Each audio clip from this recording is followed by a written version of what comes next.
not knowing the person that's in charge of your money and who can rug pull. And it's like, Hex is the only finished product. It's the only thing that's immutable code. Like all these other things, there's admin keys. It's not just you in the contract. Like all these other tokens.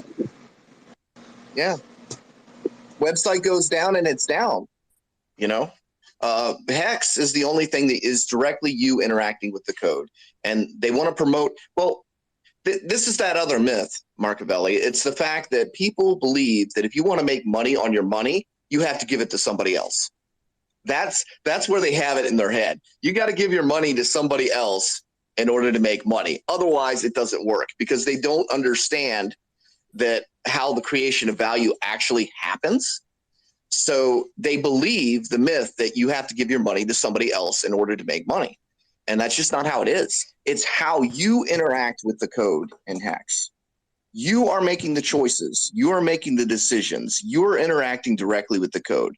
All these other centralized platforms with anonymous founders, man, I don't understand how people with a conscience can even direct people to those, because you know what's going to happen. They literally change the first name of their finance coin, and the website goes down and people lose their money over and over and over again because people have no self-sovereignty. They have no control. They're not interacting directly with the code. They are truly dependent on these platforms, these websites that can go down with a single switch. Yeah, people need a lot more fundamental understanding of sovereignty and how to interact with things. Like in general, the way people talk is just like absurd without that understanding core fundamental belief system. Yeah, I mean, they're hard concepts to understand. It takes a long time for you to understand that we've been living on a digital asset this whole time. If the money printers were fired up, like, they like to say the money is printing, no money is really being printed.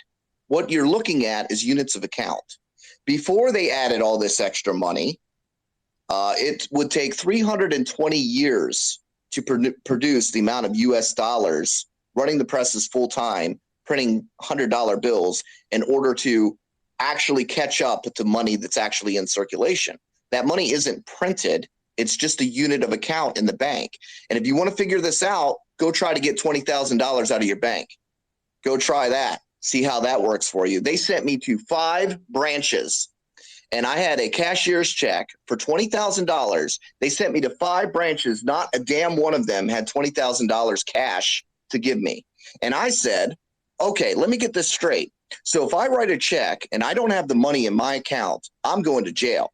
But you guys can write a check for $20,000 that's a certified cashier's check, and I show up and I say, hey, here's a cashier's check that you wrote. I would like my money, and they don't have it. So you tell me, what kind of bullshit is that? Rules for thee, not for me. Hey, one quick thing. What is the only thing I'm racking my brain, this gold versus crypto thing. I have no incentive to even talk about gold other than the one use case for gold would be to have a little bit to give to the Anunnaki when they invade our planet again. Other than that, I can't think of anything. So the gold versus Richard debate is going to be beautiful. I think it's going to be absolutely fantastic because a lot of the arguments that Peter has about digital currencies, Richard has taken the steps to correct. Okay, the ability to participate, the ability to, it's going to be a great debate. I really look forward to it. And gold is something that has been around forever, and that technology advances, guys. That's what people need to know. Everything changes. You need to be able to adapt. You need to be able to change with the times. The Bitcoin maximalists now are no different than the gold bugs of the past. They want to preserve what they have, Yeah, but it's like gold just goes down in value. Like gold is barely like Richard Hart has just crapped all over this idea of like investing in gold. Like it's like he's got more gold than anyone, and he says it's garbage, like for a reason, because it's just like you're not making any money. I mean, call it a savings account, but it's like if I had a gold watch and I wanted to go hawk it or sell it, it's like you go to a pawn shop or something and you're going to get what, maybe 60, 70% on your money. Like, that's not good. Well, Gary had $100,000 in silver coins that he sold off for Hex, and boy, he's happy he did.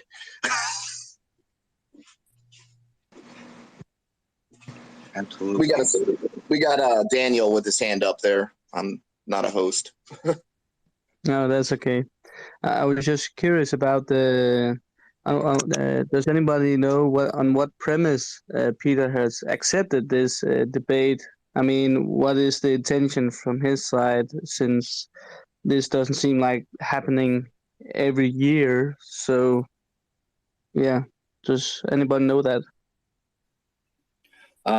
I believe that, it's great exposure for, Richard Hart, just to, educate people that listen that aren't normally finding us through channels or finding Richard Hart due to the gatekeeping. What's Peter Schiff's? But it's more Peter Schiff side. Yeah. I mean, that's Peter Schiff. He likes to, get attention and say his, I guess, prove his, points on why gold. And he's been a crypto hater from day one, and he's been saying it, right now. Like, I have our Spaces live stream on YouTube, and one of my first videos I have on there is Peter Schiff and his son debating, because his son is a Bitcoin maxi. And it's pretty hilarious to see, because like Peter Schiff, all he does is just scream. He doesn't have any, doesn't seem like he has a full understanding of what it does, and he thinks it has no use case. So I think it's going to be a little different when he's talking to Richard Hart, that has a lot more knowledge than the average, debater. And, even recently, I think Peter Schiff tweeted out some negative commentary about Hex. He doesn't really know much about it. He's just saying, he just said, you got to wait so you could pay others. It's like, in the end, that clearly lets you know that he doesn't have a full grasp of the technology. And that's my 2 cents on it. So, Sean, are you telling me that tomorrow's debate is just a screaming match versus an illiterate guy versus a super sophisticated guy? No, there's going to be a moderator, and I think you're gonna see who has the valid arguments and who doesn't really quick, because it is moderated. I'm super excited for tomorrow. Oh, it's gonna be epic, because this is just well, what it's gonna look like is a MMA fighter fighting a kindergartner. It's gonna be about that. A lopsided is probably how it's gonna be. Is Peter McCormick the moderator? No. That would be like the presidential election debate. That's the thing, guys. You got to keep in mind, Peter Schiff has gone up against people like Peter McCormick, right? Like Andreas Opton, whatever. He's not going up against the people of the level of Richard's level that actually really have an understanding, because owning a thing does not make you an expert of a thing. And there are a lot of people out there that are shilling things, and they're not experts of it, because there's really not much to be an expert of. If it's got a send and receive function, how much expertise do you freaking need to cover something that is, a send and receive function? What Hex has done is actually built a whole entire, ecosystem. You've got the Truth Engine, you've got the T-share rate, you've got the 3 pools of it's utilizing Ethereum's coding to its best capacity, to what its capabilities actually are.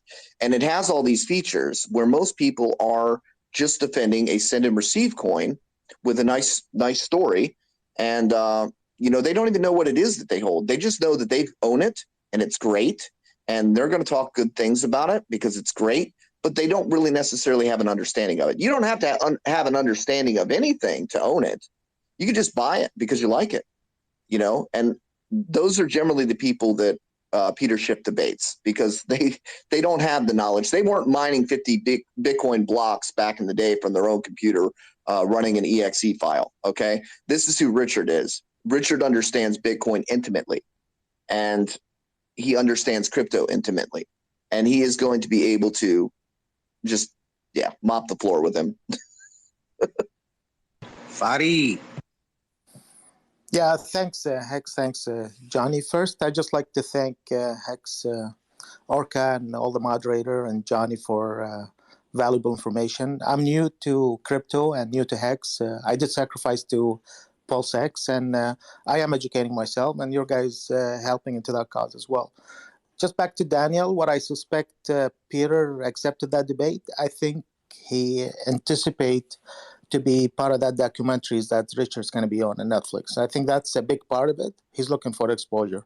But on return for us, I think it's going to be a great value for Richard and all of us. I just have two questions. Maybe Johnny or one of the moderators can answer. Now, once Pulse Chain launches, what is going to do to the Ethereum network blockchain? Is it going to stabilize their gas fee prices? Do you think it's going to continue skyrocketing, or they have to adjust to stay competing with the Pulse chain? And the second question, as far as the Pulse X, it's a fork of Uniswap. Now, once Pulse X is up, would you be able to use it if you have ERC20 to swap it on the Pulse X, or it's going to be exclusively only for the Pulse chain network? That's all. Thanks. So as far as the network and the PulseX thing, there will eventually be a bridge to allow you to bridge over your Ethereum to the Pulse side, but initially no. So your ERC20 tokens will be copied onto the Pulse network. So you'll get a 1-to-1 ratio for all your ERC20s, and those will be immediately able to be traded on the other chain onto the Pulse network, because when Pulse network launches, you get that immediate copy. So you will have money on the Pulse chain if you have your crypto held in your self-sovereign wallet. Now, if you're holding it on exchanges, you don't get a copy because you don't own those wallets. So it's important to have your ERC20 tokens in a wallet that you hold the keys to before this copy happens. Dang it. Now I went with the second question instead of the first one. What was the first one again? Yeah, John, I got all that. Now, my question is, I do have my own MetaMask, and it's on hardware wallet. I got all that set up. But let's say I still have ERC20. I know I'm going to get a copy of them on the Pulse chain. But if I leave it on the Ethereum network, which is most likely will be swapping it over, but let's say I want to swap it on the Ethereum network with another ERC20. Can I use Pulse X, or I have to be using Uniswap or PancakeSwap or whatever? Your ERC20s, if you would wrap them to send them over to the Pulse network, but your it doesn't affect your ERC20s. And it's the gas rate was the other thing you were talking about. What I believe is that Ethereum has to address their gas situation in order to compete with Pulse, because if they don't fix it, they're basically signing their own death warrant. Are you going to take the highway that has no tolls and fewer cars and be able to go to the same exact place, or are you going to take the highway that is crowded and you're stuck there burning your gas and it takes forever to get where you want to go? Yeah, well, I think some of the concept is that Pulse Chain is going to relieve some of the pressure off of the Ethereum network. That's what Richard Hart has talked about. Like, it might reduce some of the fees by taking some of the transactions away from the network. Yeah, it'll relieve some of the load, certainly. So initially you'll have some of the load relieved. But again, they're going to have to address, because, people are going to take the most affordable route to do what it is that they want to do. And you should be able to do everything that you want to do on Ethereum on the Pulse network. That's the whole point of forking everything, the whole network, because it's not a ghost chain. Everything you can and do on Ethereum, you'll be able to do also on Pulse for a cheaper rate and at faster speeds. Hex, I just have one reply to Johnny. Maybe you can clarify. Now, I'm not sure if you know the answer, of anybody knows. So all the copies on initially, they can have basically just ratios. But once the bridge is open, how long is going to take before the prices equalize on both chains? That's going to be the deciding factor, which blockchain you can trade on. Well, they'll have some value. They're going to have some value. You can't trade at zero value. So this is an experiment. Yeah, So we don't Ratio really know. will be doing that, though. I mean, that's the concept, is that they're going to be able to be trading without a value with ratios. Like, you'd have to trade 4 pulse X for 1 pulse before value. And that's a thing, I don't know why people don't talk about it enough. It's like, at zero value, like, why is the reason it's starting at zero value, like, for tax implications? Like, that's kind of a thing. Why is there a sacrifice thing? Because sacrifice means something in tax implications. But yeah. How's it going? Fadi? I heard you were sacrificing for Pulse X. Is that true? Yeah, well, a friend of mine kind of told me about it. I did look into it. The funny part, like, I started in crypto late last year, but all my search, Richard Hart or Hex, never came up on my search. So I can tell you there's a lot of media spreads through Google, through whatever. Until a friend of mine kind of told me about it, I did my research, and I agree with most of the stuff that's happening now. And I did try to spread the word. I got a few guys at work, they already into it. And so I sacrificed to Pulse X. Unfortunately, I did miss the Pulse Chain sacrifice. And now I bought some Hex. I have some staked Hex, and we'll see how it goes. You're a smart man. That's great. Yeah, that's what I was wondering. I just wanted to touch base on that because you definitely didn't miss the coin that already exists right now, which is Hex. We have an amazing opportunity right now. There's a dip in the Hex price. We're going to get a copy on Pulse Chain, and this is the one coin in crypto that we're able to not only just buy, but we're going to do more than send and receive. We're going to be able to purchase our T-shares, and that's the biggest utility in Hex, is purchasing T-shares or shares in the system. And if it sounds like you have some knowledge of that already, I just wanted to make sure. So it sounds like you're on the right path. You're sharing with people at work, and for me personally, I've never stopped accumulating Hex ever since I found it. I just keep purchasing more because when you understand the power behind it, we're so early in the share system that you can, over the course of time, you're paying in Hex for the shares, and you're also paying in time. So even if you start, and Hex has been around for 2 years, you can become massive in the system if you start today. If you're able to bring a little bit of economic mass into right? You don't just put in $1, but you put in a little bit of economic mass. And you said you had some other coins. Personally, I used to have tons of coins. And the more I realized the power of the simulated compounding effect and the shares paying me every single day, and that payout just doesn't stay the same or decrease like most DeFi, where you get less and less yield over time. But actually in the T-share system, if you're longer than average, especially if you go out maybe 10 or 15 years, your payouts are going to increase over time, which is the reverse of the Bitcoin or Ethereum mining effect. It's actually, Richard Hart saw what they did, and he actually reversed it, where we're actually getting more. So our difficulty basically is not hindering us, and we don't have all those costs and equipment. So it sounds like you're on the right track. The one thing I would recommend is, now that you're into Pulse X, and I wouldn't get discouraged that you don't have Pulse Chain. We're going to have a lot of opportunities to pick up some of those through the faucets, and I would just encourage you to think about the long term. If you have other coins, maybe you rotate some more into Hex before this Pulse Chain comes out, because we're getting this copy, which is, it could be once in a lifetime that you're going to double your Hex bag, basically. So you can't really do that sacrificing Pulse X. You just get one of them, right, for everything you buy. But yeah, sounds like you're doing great, and I look forward to being in the community with you. The benefit of staking for a long term is we're going to be together, right? So I'm staked for 15 years. And guess what? In 6 months, I'm going to stake for 15 years again. So we're actually going to be in a community together, and I hope you can be part of that and share and grow with us. And just welcome. Oh, thanks, Hex. Definitely, 100% agree everything you said. And I do have couple stake for 10 years. I mean, each one have their age limit and need, but mainly I'm doing it for the future for my children as well.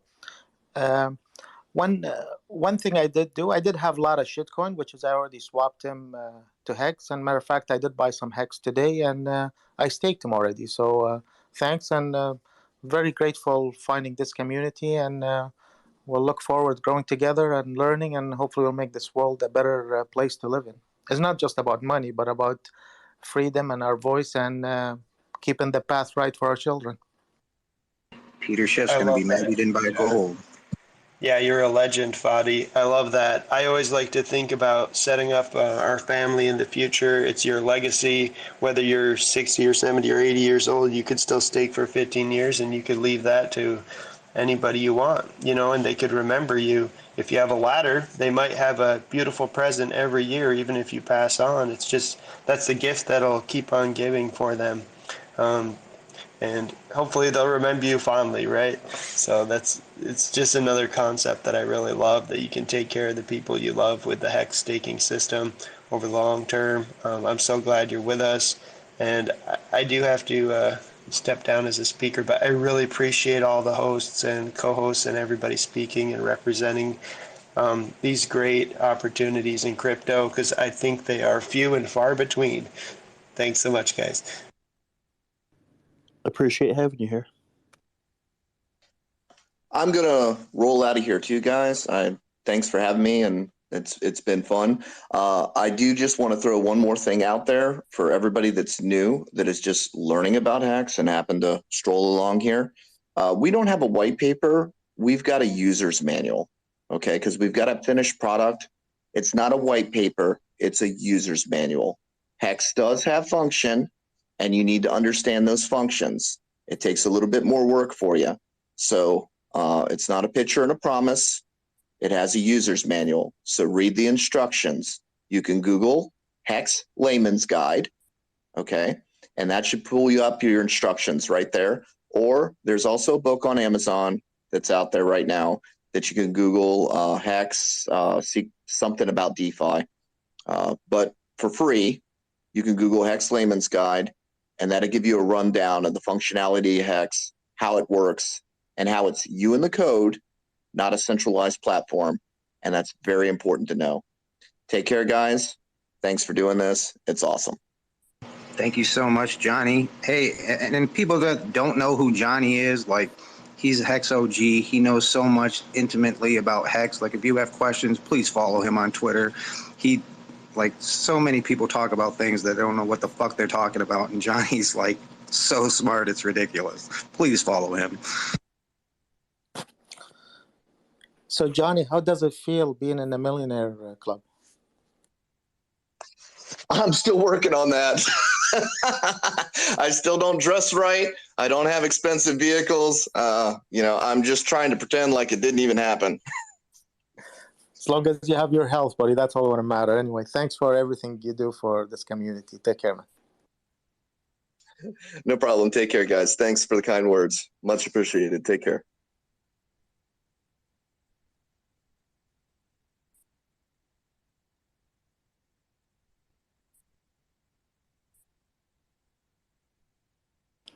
Just take a second to remind everybody that this is a totally open space. So if you do feel like getting up here to chat, you don't have to stick to the topics up at the top of the space. But obviously, if you're interested in kind of finance discussions, check out the links pinned up at the top of the space. You'll find a sign-up link to gocoevents.com. It's a free sign-up, just needs an email address. And that'll give you a link to the live debate on the 23rd, tomorrow, between Richard Hart and Peter Schiff. Should be really exciting. So highly recommend checking that out.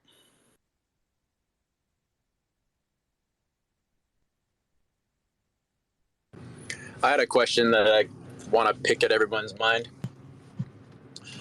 So I was recently, I was having a conversation with Papa B last week. I did a video interview with him, and we got on the topic of obviously security. But after that, I asked him what the best way to transfer your crypto assets to your lineage or your next generations, your kids.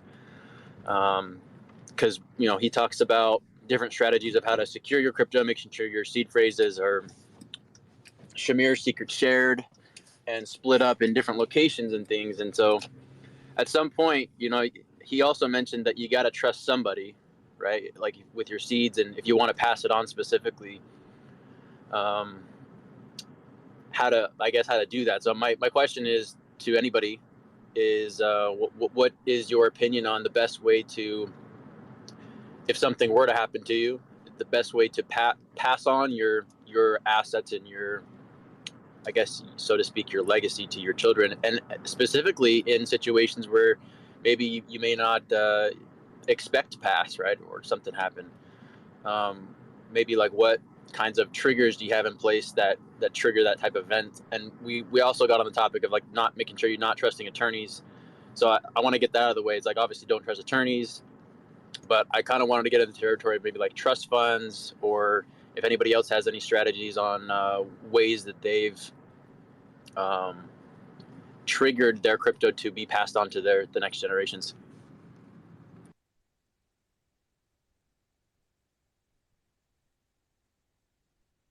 Clearly a good question. I would say, tell the people where your seed phrase is. Yeah, how else would you do it? I mean, you got to have you just communicate, trust, tell certain people, yeah, if I were to pass, here's where it is. If I see you digging it up beforehand, I'm gonna kick your ass. Yeah. It's an interesting question because, you know, it's like you do have to trust somebody, and that person needs to be someone you trust. And then on top of that, if you got young kids, it's like, what age do you like let them know? Like what age is a responsible age? Kind of like what you said. It's like, just make sure you don't dig it up early type thing, or don't, you know, there's a fine line there. So I've found myself just fighting with myself on like, all right, well, when's a good time to do it? How would you do it, right? Because, you know, you want to keep it protected as much as possible, but you want the people that you love to have access to it if something were to happen as well. Yeah, you know, I had a theory of, if you did have a will with, like, you know, a solicitor or your lawyer, you can give them half of the seed phrase and then the other half to your person that you're giving, and just tell them, like, you never share these 12 words with anyone ever. So they have like the final key. And then if something does happen, they will get the other 12, and then they'll be able to unlock the wallet. That's something that I recently was thinking is a good way to do it.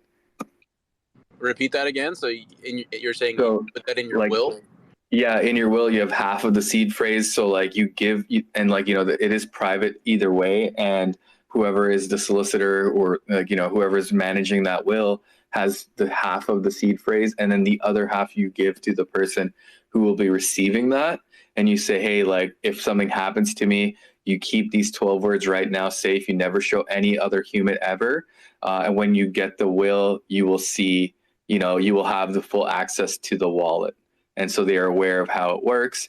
And then at the same time, you let them know that no one can see these 12 words that I give you. And if the solicitor has the other 12 words, they can't do anything with it. Smart.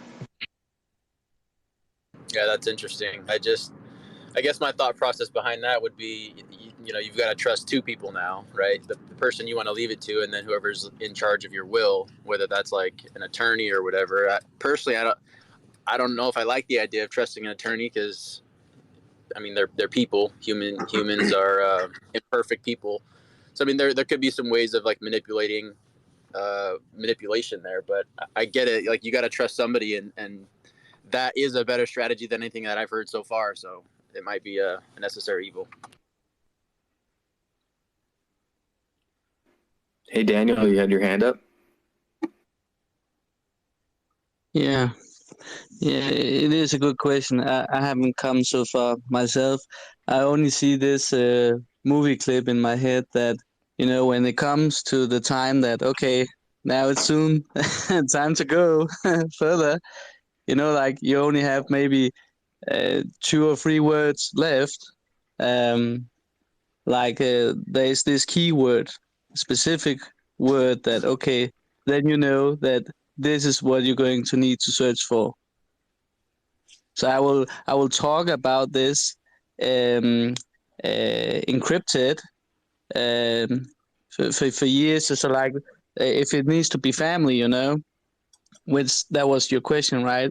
So it has to give to the next one. Then I like the idea that they need to know me. Then so when I finally say the word, the key word, then they know what they can do. So yeah, it's a quest in some way. Yeah. So again, it's not a finished part, but yeah. So far, this is the way. So yeah, but I like the idea we just heard as well, like Lord of the Ring kind of thing, right? That reunite them all, and then something big can happen. But yeah.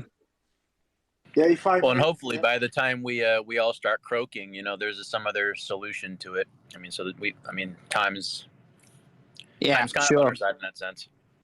Yeah, I definitely think that's going to be several solutions going to make up as we go along. But yeah, so far it can be a little bit shaky to know what to do. Yeah. So I think there is a interesting solution. Hi guys. What I do, I have my 24 seed phrase, and I use one word which I only know, and I use it to encrypt this 24 seed phrase on a BIP39 sequence of word. So I have this word which I convert to the numbers of the alphabet, and then I basically I move the seed phrase number in a BIP39 set by this this letter in this word I know.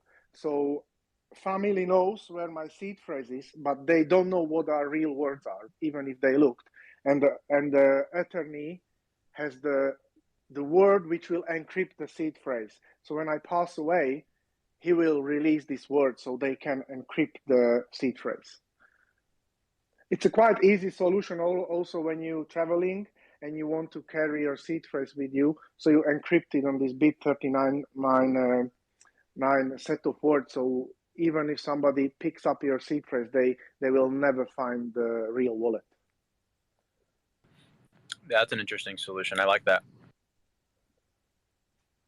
And you can pick any word, you know, it has to be like 4, 6, 8, 12 letter long word or a phrase which fits into the 24 seed phrase. And it's very, very, very easy encryption. And I have all my wallets done this way. So it's quite good solution. yeah, and you can actually you can find a list of many of the different seed phrases words they are, and then I don't know if that's what you said you did, but you can take those different seed phrases words and then hide your real seed phrases in between all those other words. Yeah, this is the thing that I was doing some research, and you can break it. You could brute force it with a computer. It depends how many words you add into it. But when you create like a poem or something and you add words into it, it's easier breakable than when you create an encryption like this.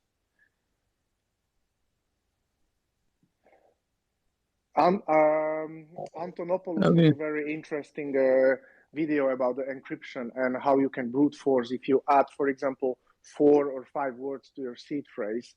So that's could be a solution, but could be broken if somebody knows what they're looking for, you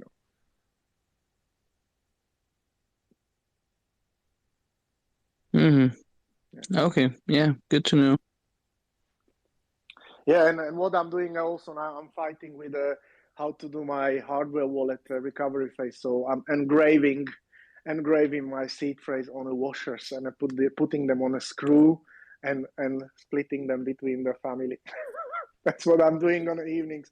Engraving. Actually, that's what Papa B Papa Boner suggests too, either that or engraving it on titanium. Yeah, I have stainless steel washers, and I bought a very cheap engraver with a diamond head, and it takes a little bit of time, but you do it yourself, and it's a very cheap solution, I would say. Cool. Appreciate the feedback. Yeah. Hey guys, I just wanted to share that I love listening to everyone. Definitely followed quite a few of you guys. I look forward to talking to you guys soon. But I am going to get to class now, so I will check out the YouTube. I'll see if I can catch anything I might have missed. But lovely talking to you all, and I hope to see you guys again soon. Study up. Thanks for coming in, man. Take care. Why we talking about the securities and this is all about freedom and so on. Did you guys see this article Richard Hart tweeted about? You know, the Telegraph, that the Bank of England tells ministers to intervene on digital currency programming. Like digital cash could be programmed to ensure it is only spent on essential or good which an employer or government deems to be sensible. How crazy is that? Yeah, that's programmable money. That's like the worst case scenario, that they get total access to your digital money and lost they can freedom and justice in any way. Yeah, That's like the vaccine passports on steroids. yeah, indeed. Yeah. So I just thought that when I read that article, that okay, so there was another dimension added to why being in Hex and so on, or in DeFi as a whole, probably is going to be more important than ever for now and for the future. Because the article talks also about has an example that it will be sort of like that you can buy burgers because you met your quota, and then you have to buy bugs because that's more climate friendly and so on. So I saw the podcast where they talked more about it in the Joe Rogan show. Exactly, I was gonna say, yeah. Yeah, that was really crazy. Wow, he was really it's on the going to be nail. like a social scoring in China.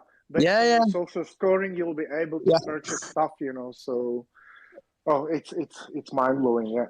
It was really scary in many ways, but it makes me hopeful when I see this crypto suddenly expanding like wildfire, and it's just keeping doing so.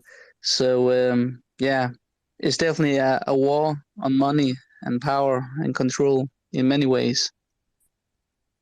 24-piece McCricket sandwich. Yeah, yeah,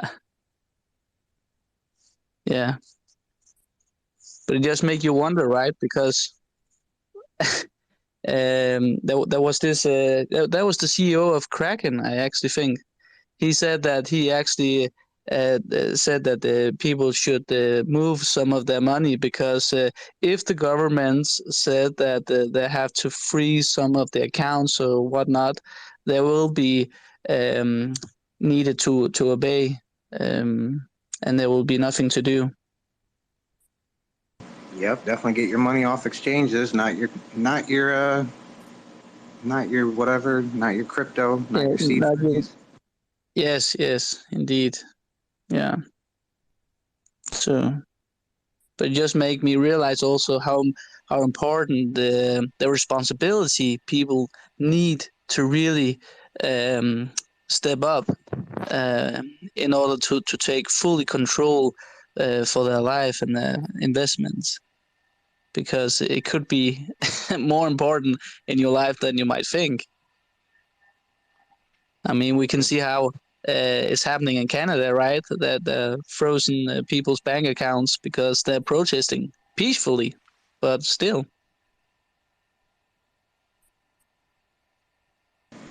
Yeah. Scary shit, man. Yeah. Yeah, that's, I mean, what was funny, Jim, talking about the, the founders of, Bitcoin, all these people, like it's all about, censorship resistance, like no middleman. If you have a middleman, they steal your power. You don't own anything. If you can't access your money directly, you don't have any power. Like I look at it as like, currency is energy. And if you are not fully in charge of your own energy, you're being sucked on by parasites. And like for people to actually have total control over their currency and energy is the only way to free themselves. And I love Nikola Tesla's here to explain that. Yeah, personally, I'm in Canada and I see what's happening here. I mean, it's pretty unnerving to know that, that the powers, like what they're doing right now, it's very scary to me. Personally, like I do speak out about unjust tyranny, and I feel like now I should be a little concerned because if they just do some Google or Facebook searching, they might say, oh, hey, like you were encouraging this and therefore we're going to freeze your bank accounts. I mean, there's no saying that they can't do that. Yeah, it's ludicrous mode. Yeah, so firstly, I'm pretty happy that I've decentralized everything and I have nothing on exchanges unless it's very temporarily to fiat on-ramp and buy some ETH so I can buy some more hacks. That's the only time I'm really transacting. And then also with like my business and how to get paid, I do need to keep my banks going. So I did tone down and delete some posts just in case. Wow. Yeah. But what are the daily motivation and hope in as a citizen in Canada? Would you like to share some of your thoughts about that? Yeah, I feel like most people in Canada are very easygoing in the sense that they just do what they're told. And they're very quick to believe anything they hear on the media. And the amount of, even with like family members, people I respect, I'm just kind of like, how are you guys not questioning anything about what they're told? And how is it that there's never any recourse when the media lies to you or made a mistake, quote unquote, about the information they said? They don't have to retract it. They don't have to say anything. They'll just say the science changed or this is different now, and life will go on. But hopefully, if things, if more and more people start, not even abiding by like the QR code system, it's not like, hey, don't get your vaccine. It's more like, hey, this is a infringement on your rights. When they scan that barcode, it tells them your police history. It's like the social credit system being implemented, and people aren't aware of that. So it all ties into like how, the freedom of speech, freedom of movement that PulseChain and PulseX are kind of centered around is it's very mind opening to me. And I think for me, like the take I can see is that more and more people are getting tired of being lied to or manipulated. So I feel just like the amount of stakers and HEX is around 9%. Once we reach that 10 or 11% mark, I feel like it'll be enough for the rest of people to start staking more. And I feel like that's how change happens, is when 10% of the population has fully understood the truth and has to convince the rest of the 90%. But until that 10% hasn't reached, we're still going to be going down that same path of instant obedience from the public.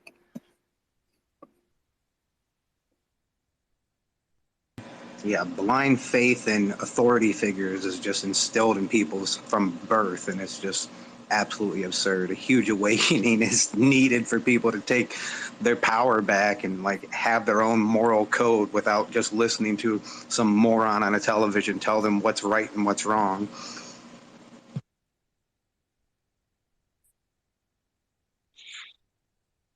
Yeah, indeed. And starting to be observant of not what's going on in their own city or in their own country, because there's a parallel actions across the world, which is very suspicious in many ways, if you just take a look. So yeah, sure, if you don't just see your own television, your local television, you will be in it for quite a shock. Yeah. And you don't have to do a lot of research about it. It's very right in front of you if you just open your horizon a little bit. Yeah. Yeah. Especially that the WEF, the World Economic Forum, they're quite open about it as well. They're not even hiding it. I saw this post the other day. This is an official post from a Twitter post from the World Economic Forum. Welcome to 2030. I own nothing, have no privacy, and life has never been better. Yeah, the communist psychopaths, they suck real bad. People need to get a clue. Schwab himself basically calls everyone useless feeders, and like they look at us as peasants. Absolute like cricket eating peasants. They don't look at us as human beings. Like people need to understand what a human being is and what human rights are. And, like they don't even understand like how to even think. Like it's just like give all your power away. And that's where DeFi comes in. It's like you have no power if you don't have your money. If you don't have power over your money, you don't have power over anything. And like this is so fundamental for people to get on board with the idea of owning your own money, being your own bank. Like that's everything. That's all of your energy. You give it away to, you know, these maniacs. They're just going to use it against you and further enslave us. It's terrible. Indeed. But we could potentially use it as a leverage to really open some people's eyes. I mean, Steve Jobs did it in the 80s. No matter what, he normally talked about it back in the days, how the big blue was the enemy and how there were the solution, the personal PC and so on. And yeah, there is something about it that sometimes if you have an enemy, it's easier to come together, right? And then go in that direction. There is actually an opposition. It matters. The contrast is getting bigger, and the colors is getting more vivid because you can see the darkness and you can see the light just side by side. So yeah, the centralized and the DeFi, the contrast is getting more and more big. Yeah, well, is the absolute epitome of what you don't want, which is to own nothing. Like, you can't be more blatant than that. Like, you own nothing, meaning you don't own your body, you don't own your money, you don't own your choices. Just follow orders, and you're a cog in the machine. It can't get more obvious. Like, it's insane that people just, oh yeah, and it, like, it's just insane. Like people like Biden or whatever, they all go and hang out with this guy and stuff. And it's just like, they're literally just trying to take away everything. Not even most or some or, you know, a lot of it, like everything. You will own fucking nothing. Like how more obvious can it get? It's ridiculous. Yeah, it is quite wild. Also because they can focus so much about that. Okay, you're allowed to use your gender, your sexuality, and so on. But on the other hand, you're slowly getting pushed that you don't need to. Like you also pointed out, what about my body? What I put into my body? Okay, that's not so important. But your sexuality, all the the subjective subjects, that's okay. You can, yeah. But the physical raw thing that really can also make a difference on how you're experiencing the world. Yeah. Yeah. Again, the contrast. Yeah. So again, observe what's going on, not just around you, but in a larger aspect. Really helps sometimes to get the clue of what's going on, because typically it's not just one place, it's many places at once. So yeah. So I know it's a little bit of a rabbit hole, but yeah, I just found it interesting, especially with that the Telegraph article that Richard Hart also posted. And I do believe that is because it has a huge relevance since he posted. And if you can find the article, it's easy to find. So yeah, it's thought provoking in many ways.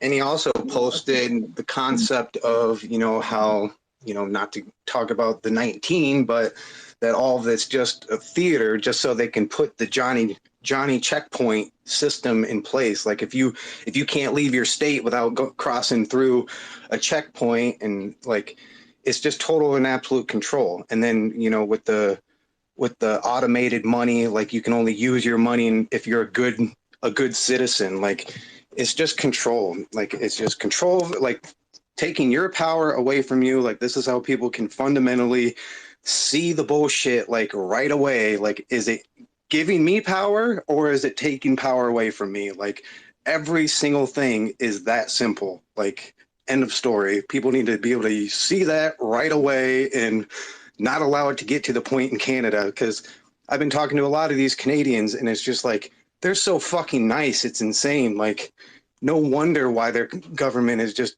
invoking communism beyond belief, because they're just like super nice people. It's like you can't be a nice person. Like they're psychopaths that are trying to kill us. Like wake the fuck up. Yeah, I agree. And I think it takes like a collective of people to have the same mentality, but also an individual to do what they can. And a lot of people are aware, but they're too afraid of like the public shame or like to go through the struggle of trying to explain, and don't want to look like a tinfoil hat person or something like that. Recently, I'm a new Hexican. I found Richard Hart like literally on New Year's Day. It was the first time I saw his video. I've been in crypto for a while. It was gate kept from me, and so after doing so much research and understanding everything, I sacrificed. I've been DCAing into Hex, and I feel like I got really lucky at the current opportunity. And I will continue to do that, even if the price goes up for me. It's not about that. It's my savings now. So the way I look at it is what I've been doing. I'm not a writer, but 2 weeks ago, I started a media brand, I guess, called What's Not on the News, or WNOTN.com. And then I've also been writing articles that are very Richard Hart ecosystem centric, because they are not on the news, right? So in my mind, I've been posting them, and it's also gave me a way to kind of open up people and say, hey, like I go into Twitter spaces that have nothing to do with Pulse or all NFT or other chains, and I say, hey, like you guys, I've been crypto for a while. I'm new to the Hex and like this Pulse chain community. But I want you to be advised and aware of these new projects that are coming out, because it's not going to cost you anything to be a part of it. There's going to be faucets for you to get the free gas. So imagine if there's right now Ethereum just free, you can go and collect it, and it's enough for you to do 1,000 transactions, right? Like how many people would go and jump on that and be on, such as like freepulse.io that's coming out once mainnet launches. So, if you guys want, if you have any ideas, you could take a look at the articles. I pinned some of them at the top. It's on Medium, most of them right now. And, if you have any ideas of articles of like things that you could give me, I'm more than happy to put my time in. I'm not doing it for any kind of cost or anything. I'm just doing it out of my own free time. Like I run a business, but luckily most of my work is on the computer, and I'm able to sit here, talk to you guys, go on mute, call a customer, send a quote, and then in between like write an article and post it. and it's been working. I mean, but it will take like, you know, the help of others for me to like come up with ideas. I'm not a blogger or anything. So if you do come up with ideas, just DM me, or you can email tips at WNOTN.com. And, you know, I'm happy to collaborate. And there's been a couple other hexagons that wrote an article about Hart's Law that I posted on the Medium. And if you guys have any content that you want to share out there, I'm just trying to build a, you know, some kind of SEO. Also, I'm all making it all SEO related, because with the NASCAR, you know, like we're all promoting hex.com, but if you Google hex.com, you know, the results are kind of, they're not the best of what I'd like to see as like someone who hasn't seen Richard Hart.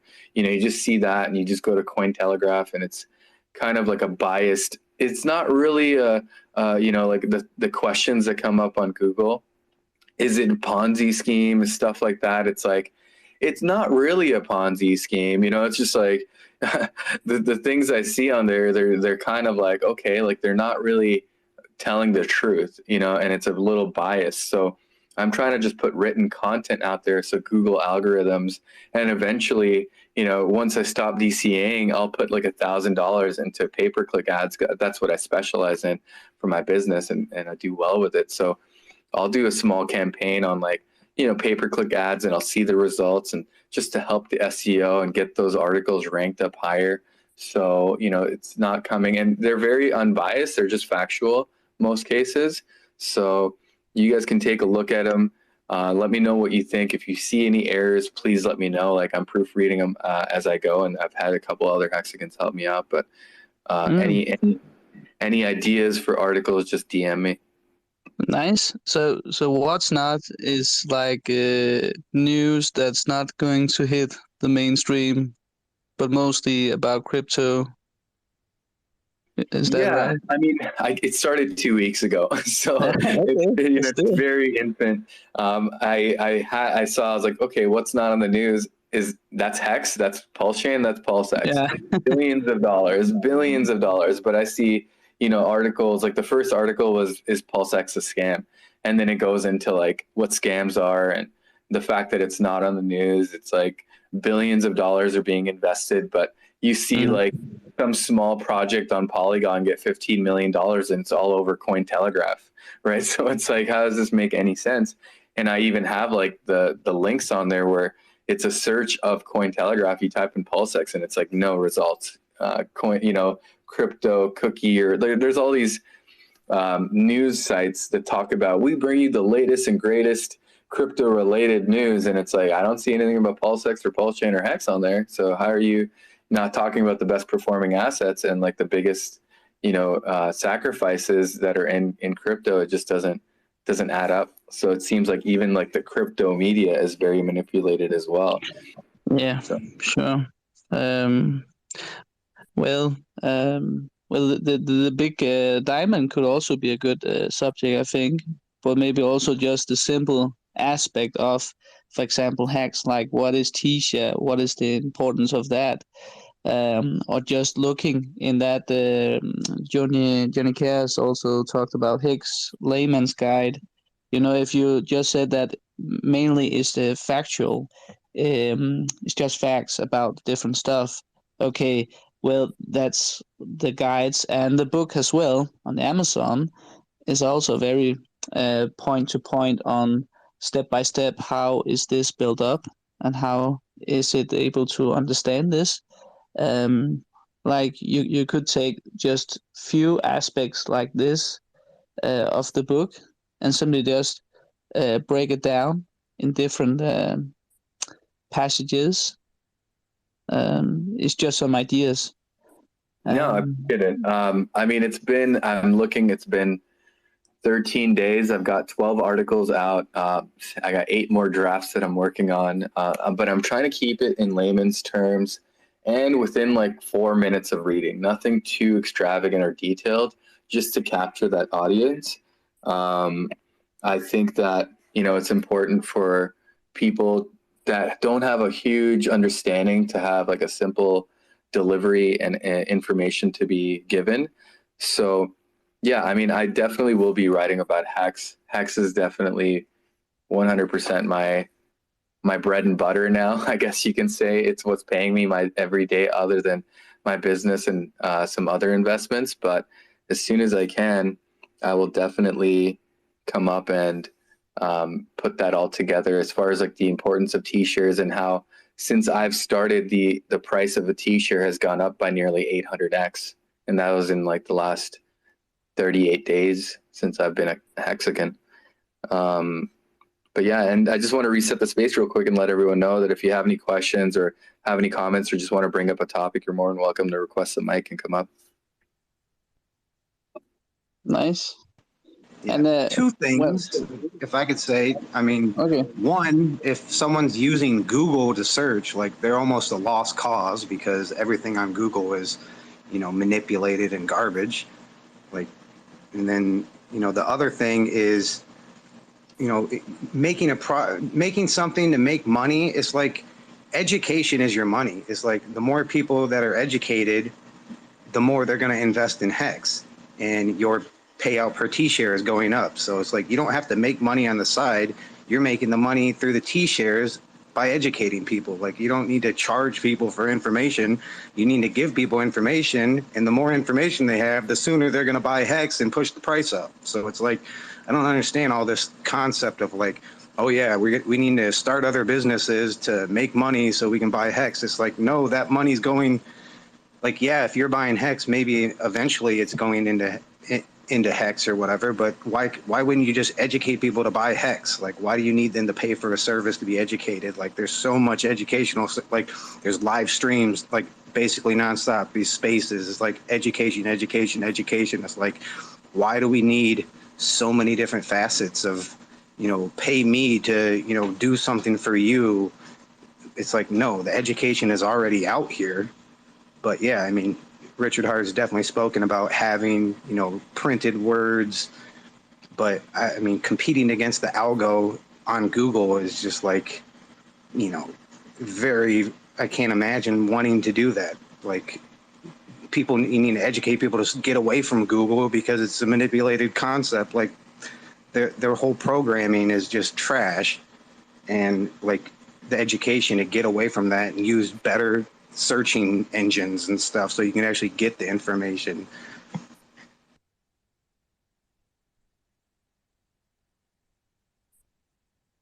Yeah, sure. But it does seem like most of the people who give these different forms of information and on different platforms is primarily by personal motivation for giving this out.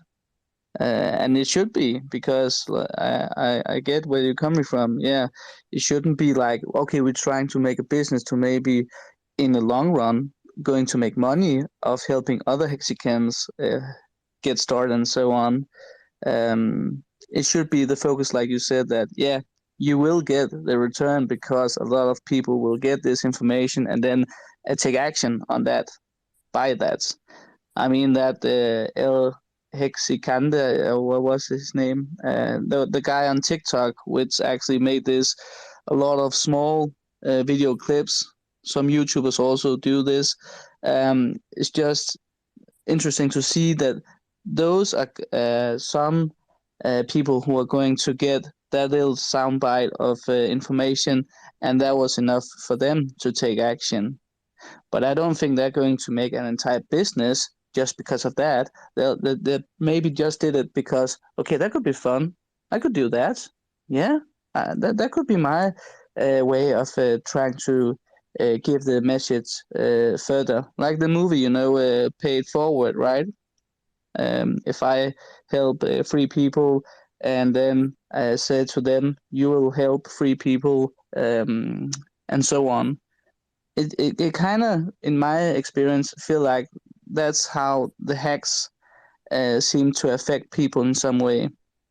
I know I did, for example. I didn't thought of onboarding people just to onboard people to help you guys, even though it is a nice community. Indeed it is. But in the long run, we're still here to get bank gains, of course, and to have a beautiful future. Sure. But eventually, yeah, I start onboarding people, but mostly because I actually like to help some of the people I've been talking to. People get curious, but most of all, people get interest and then they want to take action. And then I will gladly helping people to take that action. What is the next step? But in many ways, this is a cooperation between people, get inspired and getting conscious raised, and thereby taking new actions. Yeah, I totally agree. I mean, I don't really see the point in trying to monetize, I guess, building a community when people, I see people see the opportunity in that. But in my case, like the reason I started writing this stuff, like I said, I'm a sales guy. I run a company. And when it comes down to it, I did best when it came to doing sales, teaching others how to sell and writing my script down and, going over those details. So me doing this research and writing these quick articles is really for myself to understand everything and break it all down. And it makes it exciting because I feel like a lot of other people are appreciating it.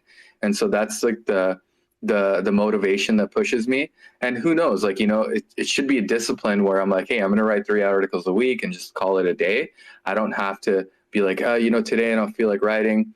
It should just be like, throw it out. Don't care about how perfect the article is. Just put content out there for people to read. And in the end, I feel others would be motivated by that too, because like I said, I'm not a writer. So I'm just also trying to encourage others to take, some initiative and say, hey, like, what can I put out there? Because there's going to be articles that I write that can relate to people, but there's a lot of people who won't relate to, where there's some articles that you might put into that you might be a little more detailed in that others will relate to.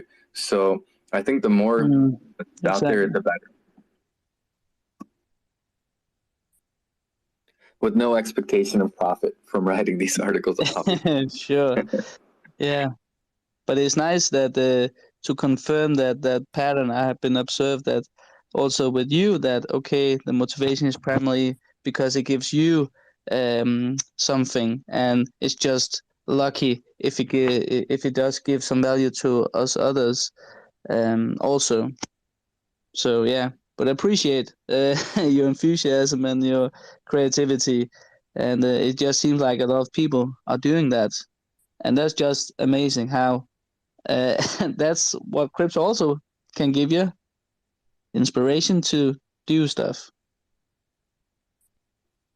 Yeah, 100%. And I totally feel that over time, it could be something that people look back on and be like, man, this guy was telling us before, he was telling us to look into this stuff. We never did. But the main reason I've been actually writing it is just so I can also kind of get a little more validity when I go into other spaces that are not Hex related. I feel like there's an echo chamber on Twitter where Hexicans just kind of corral around each other, where I feel a little more open with the discomfort of going into vulnerable spaces where I'm not part of that community, but I'm coming in with like an open mind and saying, hey guys, I really like what you're talking about. I just want to open your mind to this. And this is an article I wrote about that you can quickly read and understand about Pulse Chain. And it's been working really well for me.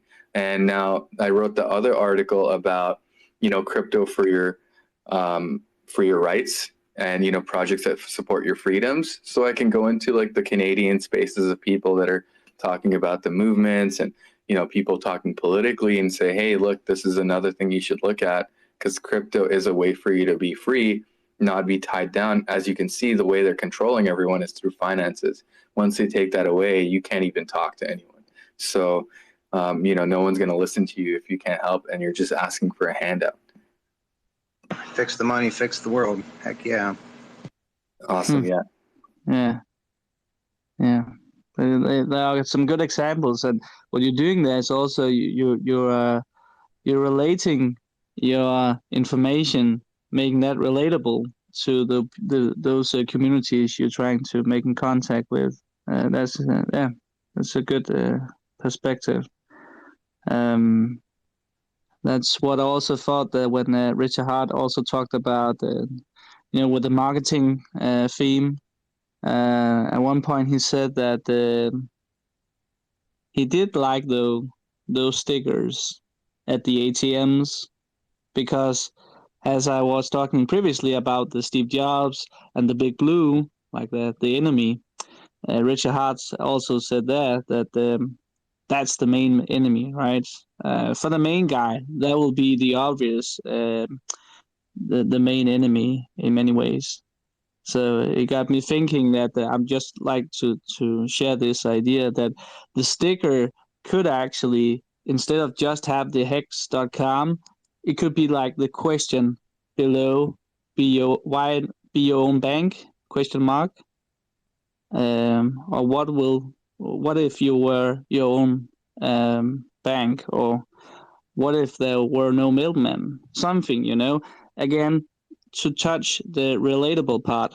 They're standing there, they're a draw, they're hard earning money, and there were probably a fee connected to the withdrawal, maybe.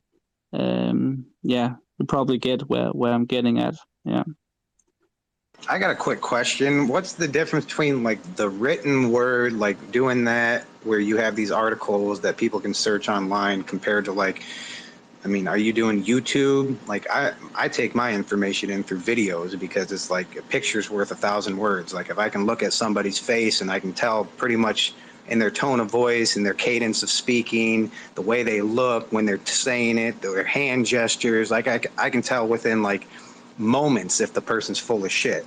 But in written word, it's like it's harder to get that instant download of information. Like, is there a reason why you're doing writing word, or you also got a YouTube channel or something?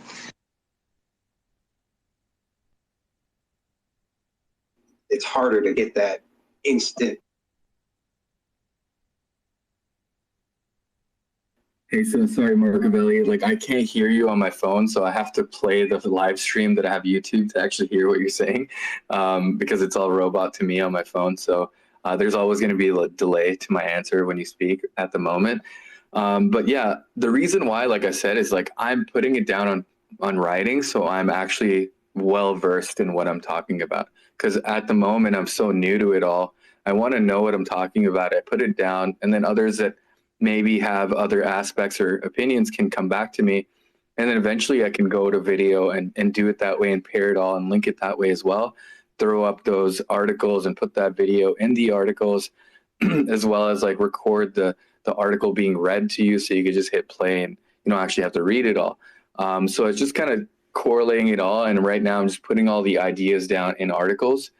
And I also see that there's a lot of other people that are making content on YouTube that have a little better idea. Like the first YouTube video I ever uploaded was Hex Orca's last marathon, when it was like the third day I was a Hexican, and that's where I even started this all, because I was in the space, I was hearing it all, and I was just like, man, I need to write about this because I don't know anything else to do. So until I kind of sharpened up my video skills, my streaming ability, and have like a full, I think, chapter of like what I really want to talk about, will I start going live. And in the end, I feel that for now I'm just putting stuff because I don't see anyone else doing this either. So like there is a lot of video content out there. I just don't see a lot of published stuff for those people that do like to read. And maybe some, a quick way for people to get some information without having to hear a video, right? Let's say they're just on their phone, they can't put their speaker on, they can quickly read about it, and there's not too much too much detail in there. So if they want, they can kind of further their expression. And I do link videos to like How to Pulse, howtopulse.com. They have a YouTube channel, so I put some of their videos in the articles, because like I said, I'm not trying to like push anyone towards my brand or anything. I just want to put it out there while it's fresh in my head, and then just keep working on it and getting better. But yeah, you make a good point. Like video definitely would help.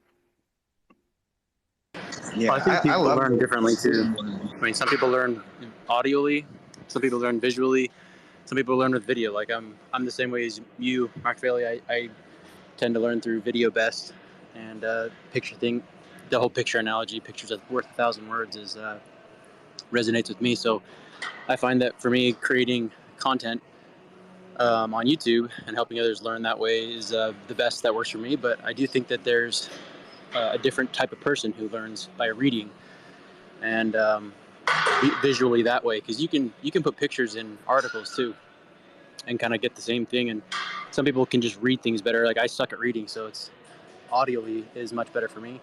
But I think it's good to encompass both spaces and just become omnipresent in as many spaces as possible. Yeah, and I've watched your crypto fitness videos. They're very well put together. You know, you're very convicted when you speak, so it does make sense. There's a lot of detail. I think there was like a staking video I saw of yours that was great. Put a lot of detail into it. And because of that, you know, and I'll be frank, you know, a lot of the articles I've been writing, I'll watch a video. And like I said, like I'm just trying to keep it relatable to the average user who's not so, you know, technologically advanced, or even it's pretty simple wording. It's not, you know, super educated wording. I never went to college. So for me, I'm a standard basic guy in my mind. So I'm like, you know what, I think I can relate to a lot of people with my writing. And I've had that other people tell me, they're like, hey, I really like your writing. It's easy for a noob like me to understand. So yeah, there's a lot of different aspects that we can take from it. But all I can ask is for people to either share it, like it if they do read it, and also send me ideas so I can you know, throw more things out there. Yeah, I think that hits on with the idea of like the other guy who wanted like a phone like hotline or whatever, because you know some people are just completely brain dead and can't even download an app like Telegram or something. So it's, you know, you got to reach everybody the best you can, and if you know if you got a calling towards that realm of influence, then yeah, definitely go for it. And yeah, there's so many different people with so many different backgrounds and different ways of learning. Like some people are just not going to be able to download an app. Some people are, you know, just make phone calls, or some people just read articles. You know, we need to get pamphlets and stuff, like to have something tangible that you know, you don't have to do anything digitally.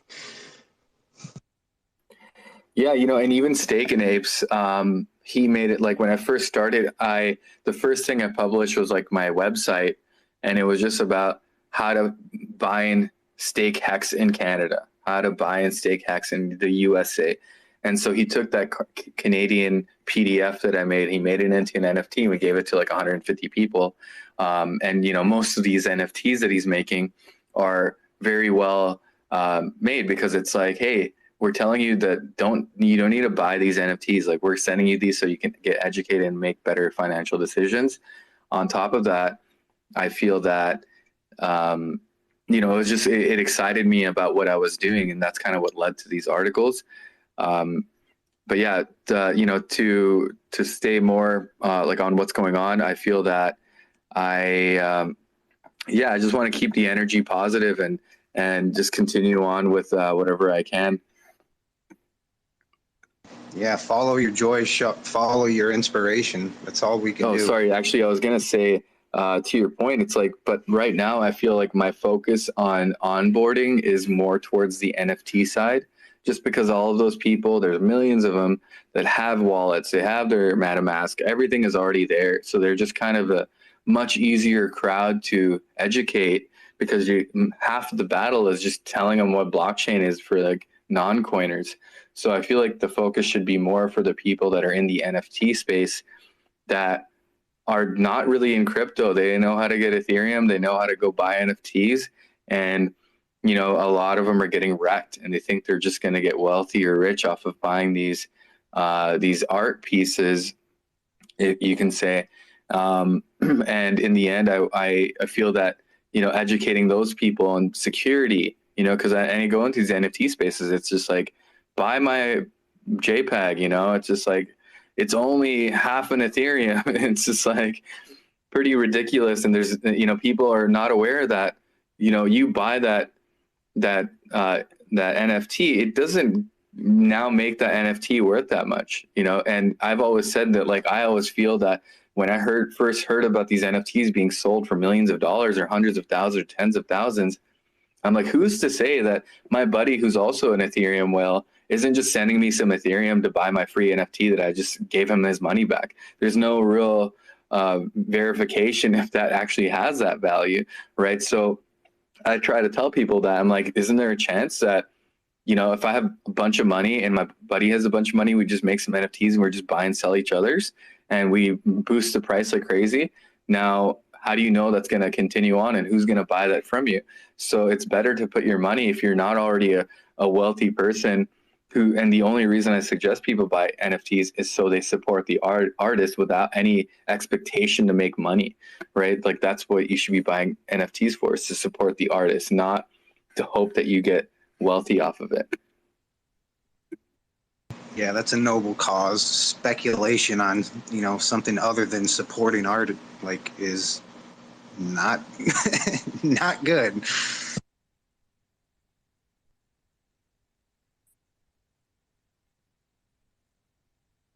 But yeah, that NFT space, I mean, there's a lot of blind leading the blind over there. But yeah, like Richard Hart mentioned, you know, people with art that already have a MetaMask wallet, you know, they've already done, you know, half of the onboarding themselves. And I mean, I think he did the ratio of like, you might be able to get 10 people that don't have a MetaMask wallet, but if you try to reach people that already have a MetaMask wallet, you're going to be able to reach 100 people.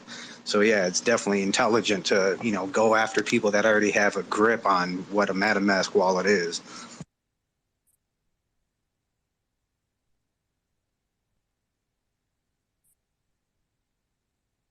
Intelligent.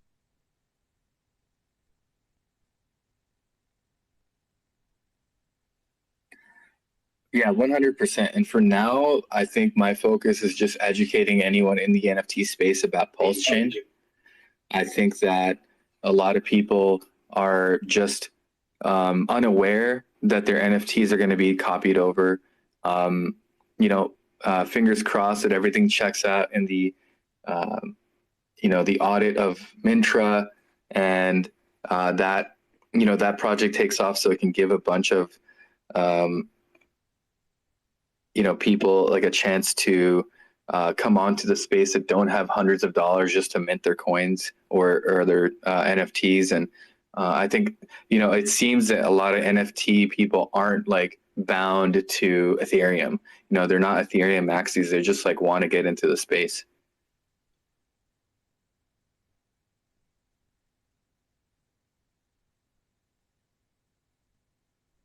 Word. Ethereum maxis, they just like want to get into the space.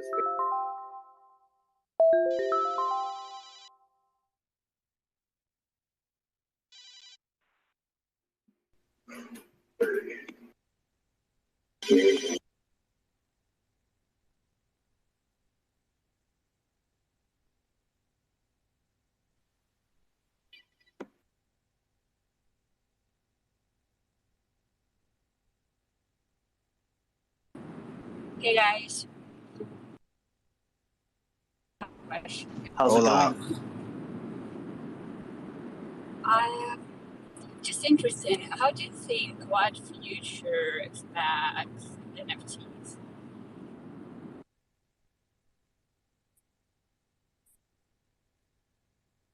Can you say that one more time? I didn't quite catch your question. Yeah, what future will wait for NFTs? How do you think? I think NFTs will play a pretty big role in the future. I don't know how quickly we'll get to that point. I think right now it's just a case of crypto is such a small place in terms of like normalcy that the nomenclature can be kind of weaponized even when not intentionally. So everyone says NFT, but they probably just mean a JPEG. We know that there's super useful ways that NFTs can be applied to different use cases, different scenarios. So I think we'll see a lot of NFTs kind of amplify traditional banking services, taking crypto ideas that are really strong and stand alone, and then providing a greater number of use cases for that particular ERC20 or PRC20. We see some people trying to build projects like that in the Hex community. I think we'll see it across a lot of the DeFi space in the next 2 or 3 years. But I definitely think that we need to work on, just as a crypto community, drawing the distinction between images that may or may not be stored on the blockchain and smart contracts that have some pretty creative use cases. Yeah, definitely. Thank you. I'm with you on that.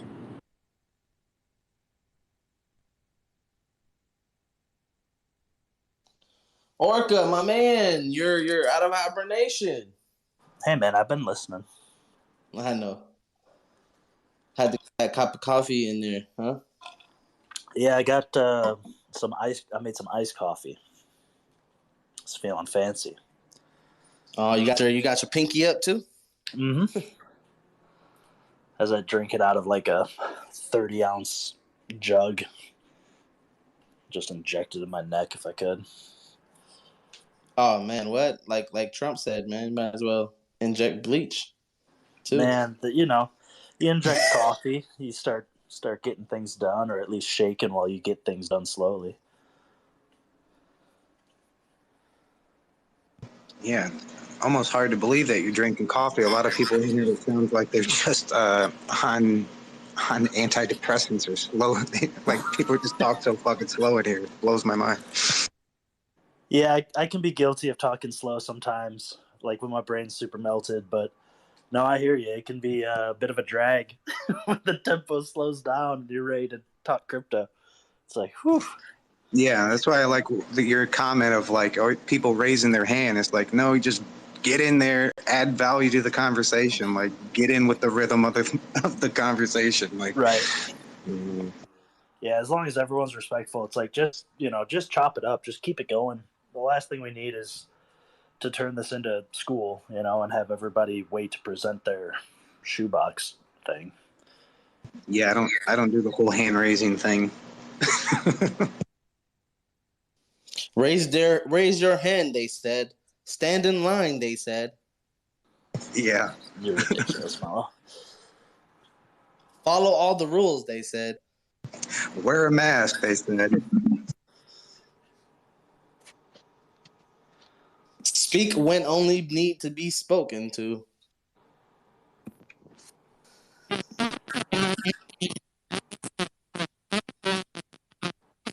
Oh man, your mic YV. Is that an episode of Charlie Brown? Yeah, your mic's.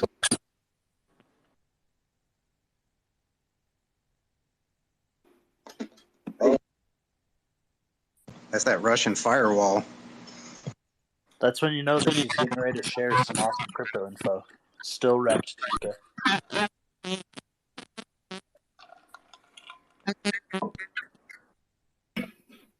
Markaville, you had me cracking up with the Charlie Brown. Yeah, I definitely think anyone who wants to come up, ask a question or just bring some topics up that you think is interesting, come up and throw it down. We'll all pick up and see what happens. Well, I'd like to. I mean, since Orca's awake and you guys are somewhat awake, like concept of NFTs really escapes me. It's like, the Bitcoin, the network, all that. It's like a ledger. Yet NFTs is like, it's just like, you have proof that you have ownership of an address on the blockchain. Like, other than that, I don't like the picture and the art. Like, yeah, that's like, support the artist, but it's like you're really just paying for the proof that you paid for something. It's like you're just paying for a receipt. Like, why don't we just like ship people receipts? Why do we even need the blockchain? Like, I don't know. I don't quite grasp how NFTs are useful in any case other than just a receipt. Like, what the fuck? Yeah, maybe I can touch on a little bit on that. I have that same problem, or like I don't see that NFTs can become or what they have become now. They've been just all hype. You know, the NFT space being what it is now is the very beginning. It's not just only receipt. They have so far use case right now they have is passive income by staking it, and also access by owning the NFT. You have access to a certain thing, group or community or whatever they set the contract with, and where it can go, I see it can go to a bigger, broader, in real life use cases. But that will, I think, have to have some type of centralization going on, because with now the blockchain being a ledger system, it's for also an anonymity. If you go back to the Satoshi's white paper, that this is for privacy, and you don't need to, you have a number, you have a string of numbers that coincide with your assets, and those string of numbers are something you keep private, or sorry, you keep secret, and just it's a good way to look at changing because you know how they have digital ledger systems with your name and all that from banks to bank, but this will just change it so you can send peer-to-peer transactions without having to know who the party that sent it was. And I think, you also can hide money with NFTs. There's no real use case to it right now. It's just all fun and games. The creators are whoever does art. They're just expanding their art to get it in front of people's eyes, just like how any artist in real life will draw a picture and, have it, publicize it all over, and, give it opportunity. It's one of one, so they give it opportunity to, go and put it in a museum, and someone to sell it. I mean, someone to buy it and put it up in their own house and things like that. But this one is just giving opportunity to the masses, as I see it. Yeah, I didn't know you could stake NFTs. That's interesting. Amen. What up?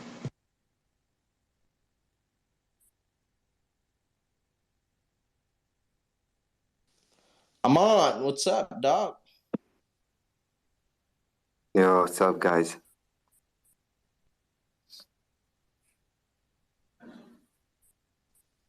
Not much. You had your hand up. Yeah, since we're looking for a new topic, and I had a question that I wanted to see your guys' opinion on.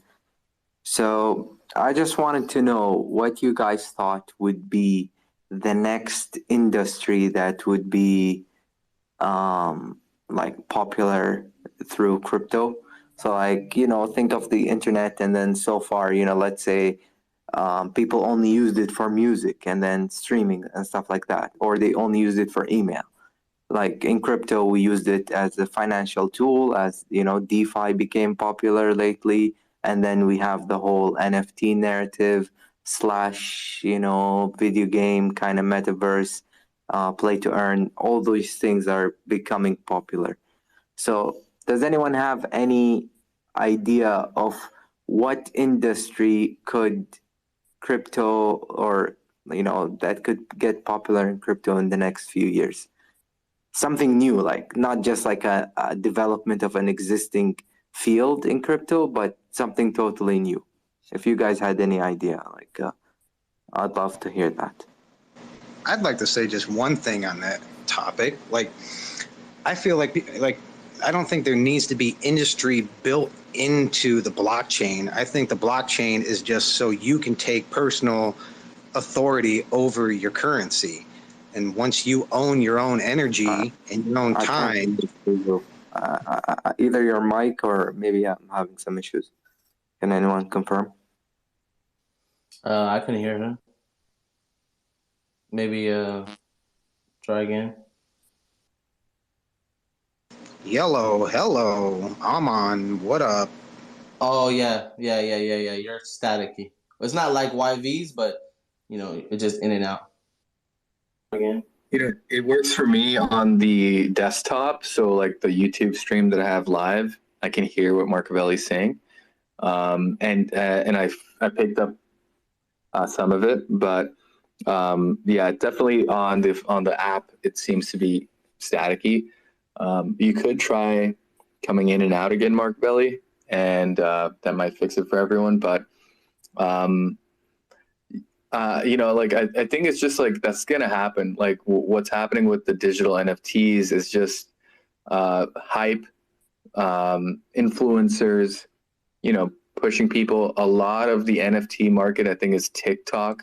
A lot of fake TikTokers telling people they're gonna get rich off a $200 NFT, and then just a nonstop rug pull of people just getting taken advantage of. Even like big artists are coming out with NFTs, and I've seen like Reddit threads where people are like, oh man, like Lana Rhoades, like some Lana Rhoades, like some artist came out with NFTs. This guy like took out a loan and bought NFTs with money he didn't have, and now he's like crying because it's not worth as much as he paid. And it's just going to be a never ending sad story for a lot of those people, because they're being introduced into crypto that way, and it's going to leave a bad taste in their mouth. And I feel that other like Steak and Apes and other artists that are coming out and just saying, here's some NFTs, and we're going to educate you on, if you want to make money or if you're trying to make investments, like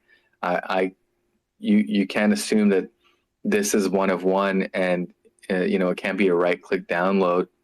And then there's all these promises being made to people saying, hey, if you buy this NFT, you'll get this later. But once you buy that product, that blockchain transaction is done. There's nothing tying you to that NFT that says the artist has to deliver that thing. So back to what Aman was saying, like where I see technology changing is maybe getting some sort of, like when real assets are tied to the blockchain somehow. So, but yeah, for me, it's going to be hard to think of like an actual new project coming up. I think it's a real misconception on the concept of finance. Like art and finance don't necessarily go hand in hand. Like you create art because you love doing it. Like, yeah, you could get paid doing it, but what if you were already, self-wealthy and then you just created art for fun? Like you didn't need to make money, and then you can just create because you don't have to worry about finances. Like that seems to be more like, if you want to get down to the core of like creating beauty and art and bringing it into the world, like wouldn't it be easier if you didn't have to sell your art, if you could just give it away? Like it's almost like muddying the waters of like the real point of art. Like, yeah, there's an art market, people make money off of it, but what if you didn't have to make money off of it? You just made money and then you created art. Like that's my concept of like Hex and T-shares. It's like, I'm staked out, I'm making more money, off the rewards of T-shares, and I don't have to worry about making money off of people. Like I create music and I give it away for free, and I've always been doing that because I want to raise the vibration of the earth. Like I don't want to, promote things that aren't going to like inspire people to be better people, and I don't need to charge to do that. Like the T-shares are paying me so I can just bring beauty into the world without charging anyone. Like I feel like these concepts are muddied for some reason. It's just like almost blows me away that people can't get this shit straight in their head.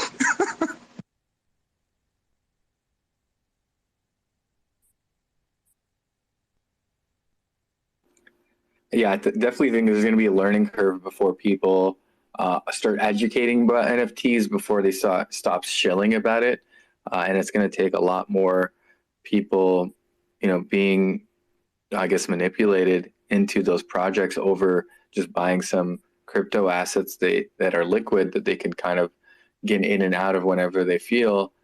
But when it comes to the space, I mean, there's a lot of like Gary Vee and all these other influencers that are pushing people more towards NFTs than they are saying, hey, instead of buying this piece of, scribble on online, you should just put your money into some Ethereum or whatever coin that they think is better. But I just feel that until then, it's just going to be a Wild West situation in that space. Yeah. When it comes to NFTs, I really believe and been noticing that like all the signs seem to be pointing that we reached the top when it comes to NFTs. Like just in the past month or the past 2 months, people know that I'm into crypto, but the only thing that they come to me to ask is about NFTs or the metaverse for a short while. But now people starting to forget about that. But NFTs in general, like just understanding and looking around me and the people that I see, the people that I follow, people that I know have no idea about what crypto is or what like finance is and how that works. They're all into NFTs and they're all thinking that they want to flip them. And I think that like, is allowing this space to continue to grow. I think long term, of course, there will be a place for NFTs, but not at the current, exaggerated, very hyped way, but maybe a different way, better valued, I would say. But generally speaking, my opinion is that I'm seeing the signs that the top of NFTs is in right now, like this past month, like the amount of random people that don't know anything that are asking me and that I'm seeing are getting into NFTs is just insane. People who have no idea about what this thing is or how it works or like, how crypto in general even works. So to that, like related to NFTs, that's just my opinion. And as I said, I believe that there will be some use cases of NFTs that might be helpful because the technology in itself, the ability to give a unique, identification to a thing is useful and could, have different applications. But, back to my question, like I'd love to hear more of your guys' thoughts on what could be the next space that, gets a big narrative around it and a big push around it, because that's what's happening. It's not about the technology, it's about the narrative and what people promote and what people, try to shill other people on. Because you might have other projects that also have the same or higher level of technology, but the narrative is not around it. No one cares about it. So that's what I'm trying to think of, and I'd love to hear your guys' thoughts. So Daniel, please go ahead. Oh. Mello, go ahead. Did Daniel have his hands up before me? Go ahead. No, man, you came first. It's okay. Okay. Aman, so I had my phone died. I was gonna tell you something I would love to see, right? And I think someone's already on it, but they're working towards it by creating a wallet first thing. But I'm very big on security, and I'm very skeptical on wallets and who has access to my seed phrases. But aside from that, I would like to find a trust. I don't know. It could be trustless, but I want something more trusted POS system with crypto. Yeah, there's tax implications with these kind of certain things. And there's a lot of licensing behind it. But someone should maybe step their feet into it. There is a lot like Simplex and MoonPay for United States users that you can fiat on ramp, but instead of off ramping your money to fiat or your assets to fiat, you can just make or purchase things. Like I know there's Shopify takes crypto, but then there's tax involved in it, there's KYC involved in it. But I would like to find a way or someone find a way to, some devs that I'm not a developer, don't do that. So someone could create that system so we could possibly get to an age where we can just say, hey, you take crypto for your services? Here's the, I could send it to you directly right away. Um, but with a system that's not geared towards on getting your seed phrases in the system to actually make that send, if that makes sense. That's how it's just, and this just off the top, by the way. So I have never really put that much thought into it. I thought about it just like randomly, but since you brought it up, like that's one thing I would love to see, and maybe someone can talk more further on how POSs work, licensing that you need, the tax implications that might happen with it. I hear you, man, and that's definitely a pain point when it comes to crypto, is that like this is a huge issue for a lot of people that want to, just use their wealth in ways that would be a lot easier. So I do agree with you that that's a big issue, but it's at the same time insanely difficult, as governments would not want this. How, like, your ability to just use your crypto without KYC and pay for stuff, and we already know that crypto is better than fiat, man, that might lead to a lot of bad stuff for them, which that's the whole thing about KYC. Like, some companies or some apps wouldn't care about putting KYC, but the laws and regulations are the issue. So that's like definitely an important subject. So thank you. So basically, in that case, that means we're gonna need people in power that holds crypto. So we need to change. We need to get all those people in power out of there. We need to teach our youngins what about the definition of. Exactly. Yeah. It's a huge thing to do, but financial literacy and what this crypto space is going to bring and is bringing to the revolution. And they're going to decide. We're going to need to also hit our lobbyists up after Post-Chain comes out, guys, and y'all get y'all gains or whatever y'all do. Speak to some lobbyists that y'all know. If y'all have friends that are like, speak your piece. Like, they might already know, but let them get more opinions from the masses, so then maybe they can change somebody's mind. And money talks, bullshit walks. Like, so if we can get some people in power, that's like how, like Richard Hart said, he said he's trying to make us rich, so then we can pay those people in power to do our bidding. Like, that's exactly what they do. All these people that is in power, they're getting paid. Like, they're getting paid big bucks to just set rules and set legislation. It's like it's really, and it's to their liking. And I'm hoping we can see something in the next 10 years. It's been 10 years so far. We should maybe see something in the next 10 years. Very big change. Like, I would love to see something change within actually close to 5 years. Next 5 years. To answer the question directly, I don't think anybody can know what the next big thing is going to be that's not NFTs or the metaverse or crypto gaming or whatever. But what I do see is that if these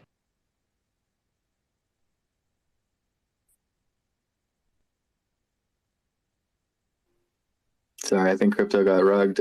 Daniel, you've had your hand up.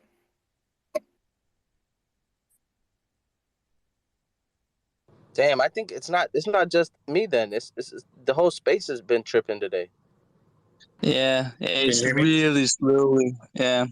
So, yeah, I don't know what's going on, but yeah, everything is a little bit more slowly to react. So, yeah. To your question. Okay, so what's going to the next thing? I don't know for sure, but I was thinking while Melo talked that I think he's about right on some point there about also the security part, because I was thinking while he talked that the main thing, the most important thing that might also be the most valuable thing must be what the centralized side is most afraid of, and that is if they cannot touch us, if they actually cannot strip our rights and our freedom, and if we actually own stuff. let's take 5-10 years into the future. Who knows that you actually could buy houses, cars, lands with crypto, and everything is on the blockchain, and your ownership is right there, and nothing can get rigged, because hopefully the security are much better. In many ways, I still get these pictures that crypto is sort of like still cowboys and Indians, like. Okay, you get this treasure, but you never know. In 2 weeks or whatever, something could happen. Even though you have thought you have done your part on your security as far as you could. Yeah, so I definitely think that it could be something about our personal rights and our basic wantings of fundamental trying to build crypto for generations. In order for that to be possible, we need to feel that that foundation we're going to build that on is solid and sustainable for the long term. And I don't feel like that it is right now, but it's still quite new. So I think you're missing the concept of personal freedom, to actually have your vote be somehow on the blockchain where it can link back to an individual, like your social security number, every social security number, and death certificates. All these dead people keep voting, and it's if there is a way to have voting on the blockchain where people can't steal your vote and just have endless printing of votes, and instead of oh yeah, you're gonna give money to lobbyists and legislation or whatever, it's no, those people are illegitimately in office and they're going to do whatever the fuck they want, whether you give them money or not. We need to find a way to legitimize our votes.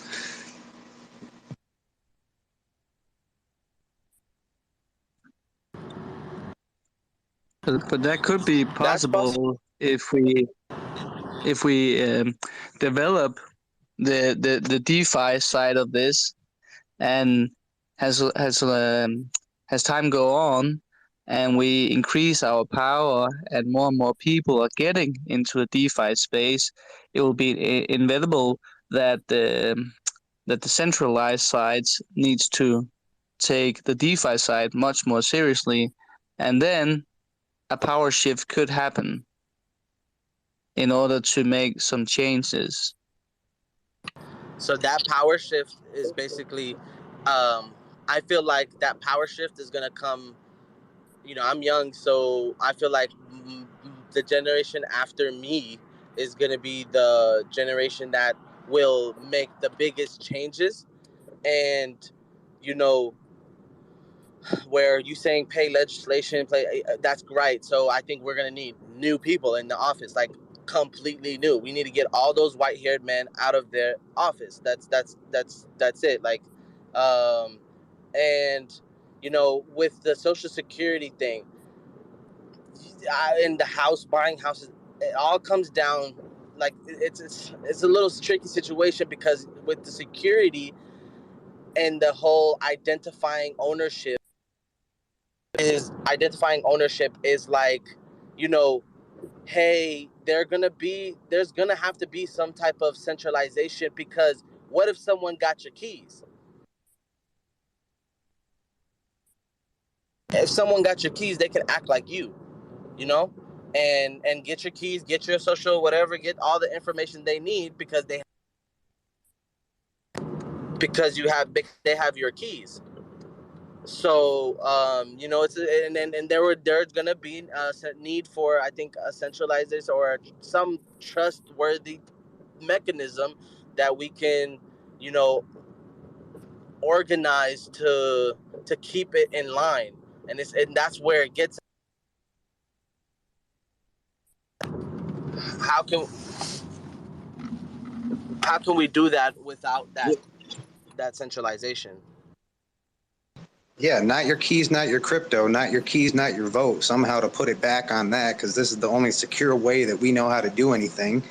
There's no security in voting. It's a complete joke since 2004 or whatever. They've had these voting machines that they own the frickin' company that produces the voting machines and they can just push a button and it's blah, blah, blah. There's no way to legitimize and prove that any of that crap's real. But the blockchain is basically, it's an open source ledger, so you can see all the transactions. Like, if you know how many people are on the planet, you know how many people are in your state, you know how many people are in your county, you got the death certificate, somehow you can put that on there, the population. That way there's no way they can rig it and have 40 million votes in one county. Like in my state, like the whole state voted red and one county voted blue, and somehow the whole state went blue. Like, it's complete garbage, and it takes away everything from everybody.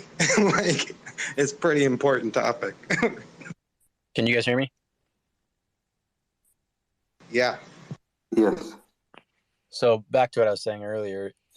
Unfortunately, the sad reality is that most people have a herd mentality, and so because of that, the central banks are going to feed on that power. I mean, they're already in power, and so if they're going to try and front run this whole thing, unfortunately, in my opinion at least, I see, and again, I don't know what the next big thing is going to be in crypto, but I do see that if these centralized banks are serious about trying to front run crypto, they're going to create these CBDCs and try and control the narrative, can try and control the herd. And unfortunately, most of these people, they're not going to get into crypto unless something like that happens. And unfortunately, the sad reality is that unless they get scammed somehow with those CBDCs or something bad happens where they experience something negative, it's not going to motivate them to look for anything else like a Hex or like a Pulse Chain or Pulse X until something like that happens. So it's hard to say what the next big thing is going to be in crypto, but ultimately, if these banks are serious about creating these CBDCs and trying to control and keep their power, then a lot of people are going to get hurt before they find the solution. What's a CBDC? Central bank digital currency.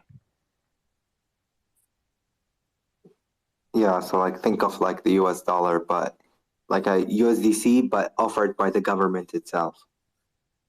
So they have control over it.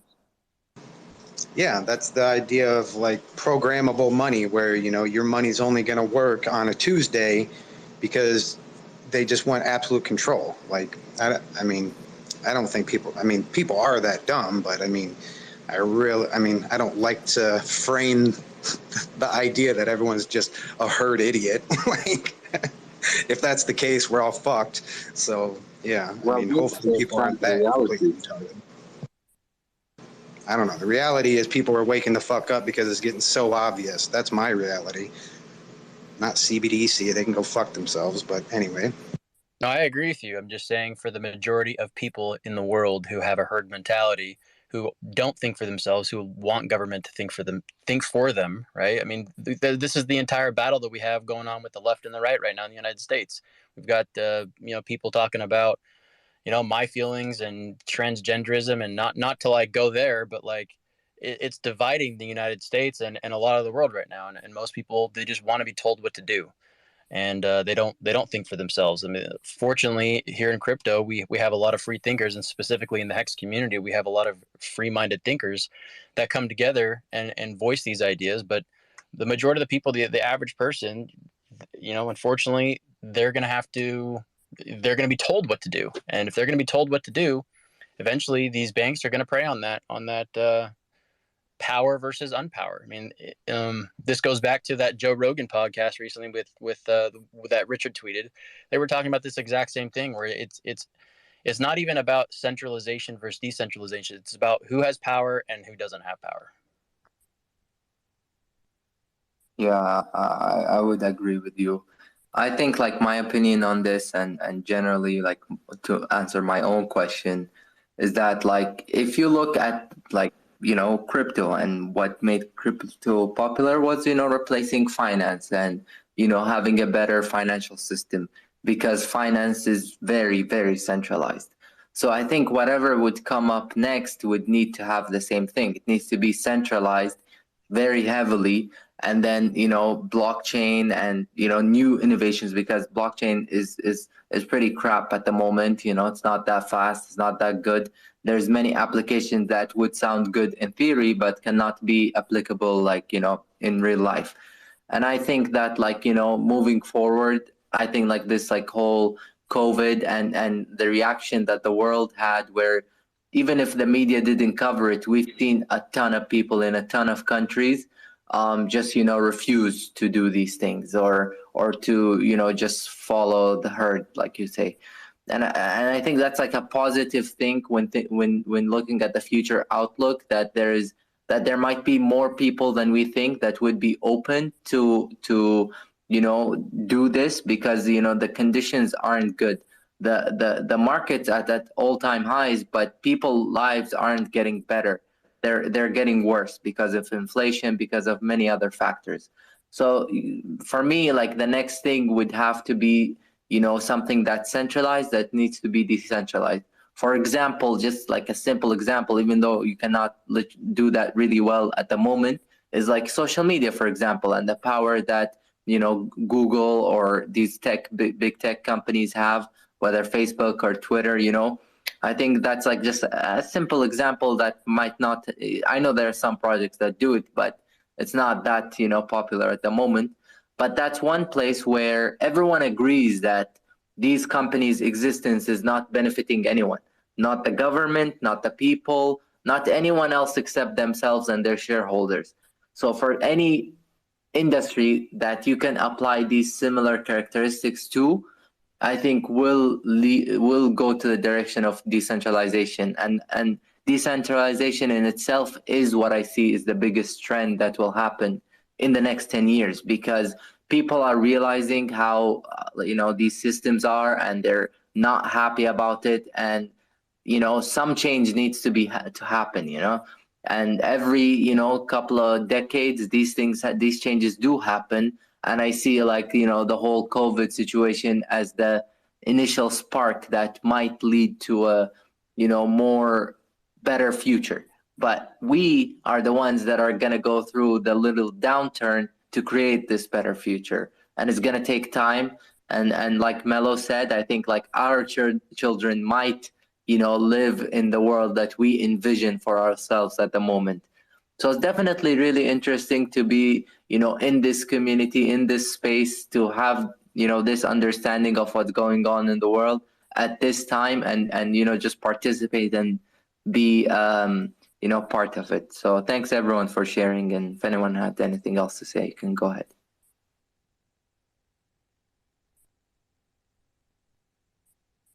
Yeah, I just like working on the framing of things. Like I don't like to think of people as like sheep and herded idiots. Like I think people have the ability to think for themselves, and there's a process. Like I didn't always think for myself. Like there's a process of awakening and stuff.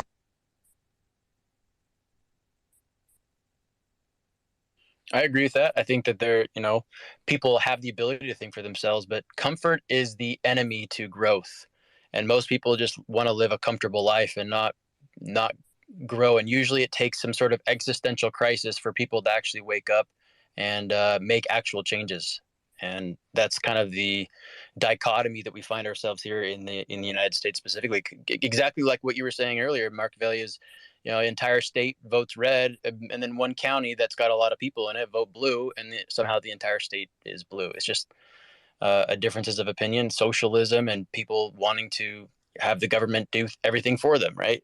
It's that fight between sovereignty, decentralization, and it really comes down to the fight of who has power and who doesn't. We'd like for people to think for themselves, and obviously when they do, they find communities like Hex, right? And that's the ultimate goal. Yes, thank you. And I think like people are starting to become uncomfortable with the situations that are happening, and that's why I'm saying this. Like you said, people, if they're comfortable, they're not gonna care. They're just gonna keep doing what they're doing. But as inflation goes up, as all these different factors come in, as they start to lose control over the state of the world in general, that's when we can see a shift. And there are some signs that that's beginning. Like people are not in the best times for them. But Maurice had his hand up. If you want to share something, go ahead. Yes, I won't be long with you. I was just invited in here. I was just listening, but I just wanted to share a little bit of I read the topic of gold versus crypto. I just wanted to share a few facts as why I believe crypto is much safer. One is I have three reasons. I'll run through them in less than a minute. One is it's hard to invest in gold as easy as it used to be. It's not really attainable. A lot of people say, yeah, we can get paper and everything, but the majority of gold you can buy now is paper. It's no longer physical, and even if it is physical, you got to pay to transport it, which is another danger. Two, verify how much gold is in circulating supply. If you look at who reports the amount of gold, when you realize how easily manipulated that is, that's another reason I don't think it's secure as people realize. And then number three, I believe in crypto because the blockchain can be publicly verified. I feel like too many times when we question the money that's going on in the world, the money that's going around, you got to jump through all these hoops. You got to go through Congress. You have to go through all these different forms of governments for them to tell you the actual numbers of what they have, their profit, but they tax everything we do. They want to know what we do. And then gold, it comes from, the majority of it comes from three places: China, Australia, and Africa. So a lot of people, you say gold is secure and everything, but a lot of people stop backing currency off of gold years ago, I believe in the 30s. And if you look at the term fiat, it's based off of what a government says it is. There's no physical thing to tie it to anything. So that's why I believe in crypto, because even if crypto comes up with communities, utility, like I've been hearing about Hex, that is based off of something. It's based off of utility, community, and people. And so what's the difference between what's the difference between people saying that gold is this valuable and something else in crypto? I think crypto is going to be here for a long time because it gives people a voice. It gives people the choice of freedom. It gives the people the choice, a chance to choose what you think the future will be. Because let's be honest, we gave the world powers plenty of time to choose what they thought would be safe for us. And we're now dealing with the repercussions on a massive level of the stupidity and greed and manipulation. So that's why I believe in crypto. Crypto is going to be more secure. Yes, it has its problem, but it doesn't matter what form of currency you've talked about. People will always do what they want with it, and I'd rather put my money on utility better than what somebody say this is worth. Okay, gold can do what? I know we base a lot off of it, but when you talk of utility, tokenomics, crypto, I didn't mean to rant so much, but I just wanted to share that. Thank you. Yeah, thank you, man. I think those are all valid points, and I would agree with you. I don't know if you heard, but there's going to be like a huge debate. So you could check that out. It's going to be Peter Schiff and Richard Hart. And I think this topic will come up. So it would be definitely interesting to check that out. I don't know if they pinned it somewhere or not. Yeah, like in the second tweet maybe. But anyways, thank you for all that you shared. Yeah, great insights, brother. I agree with all of that. Yeah, pardon my French, but fuck yeah.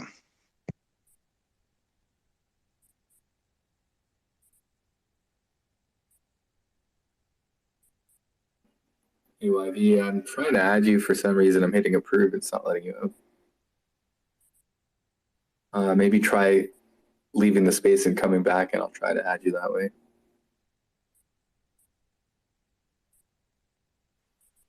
Yeah, and the one argument that doesn't make any sense for me when people try to defend gold is that, like, oh, if something happens, at least I have my gold.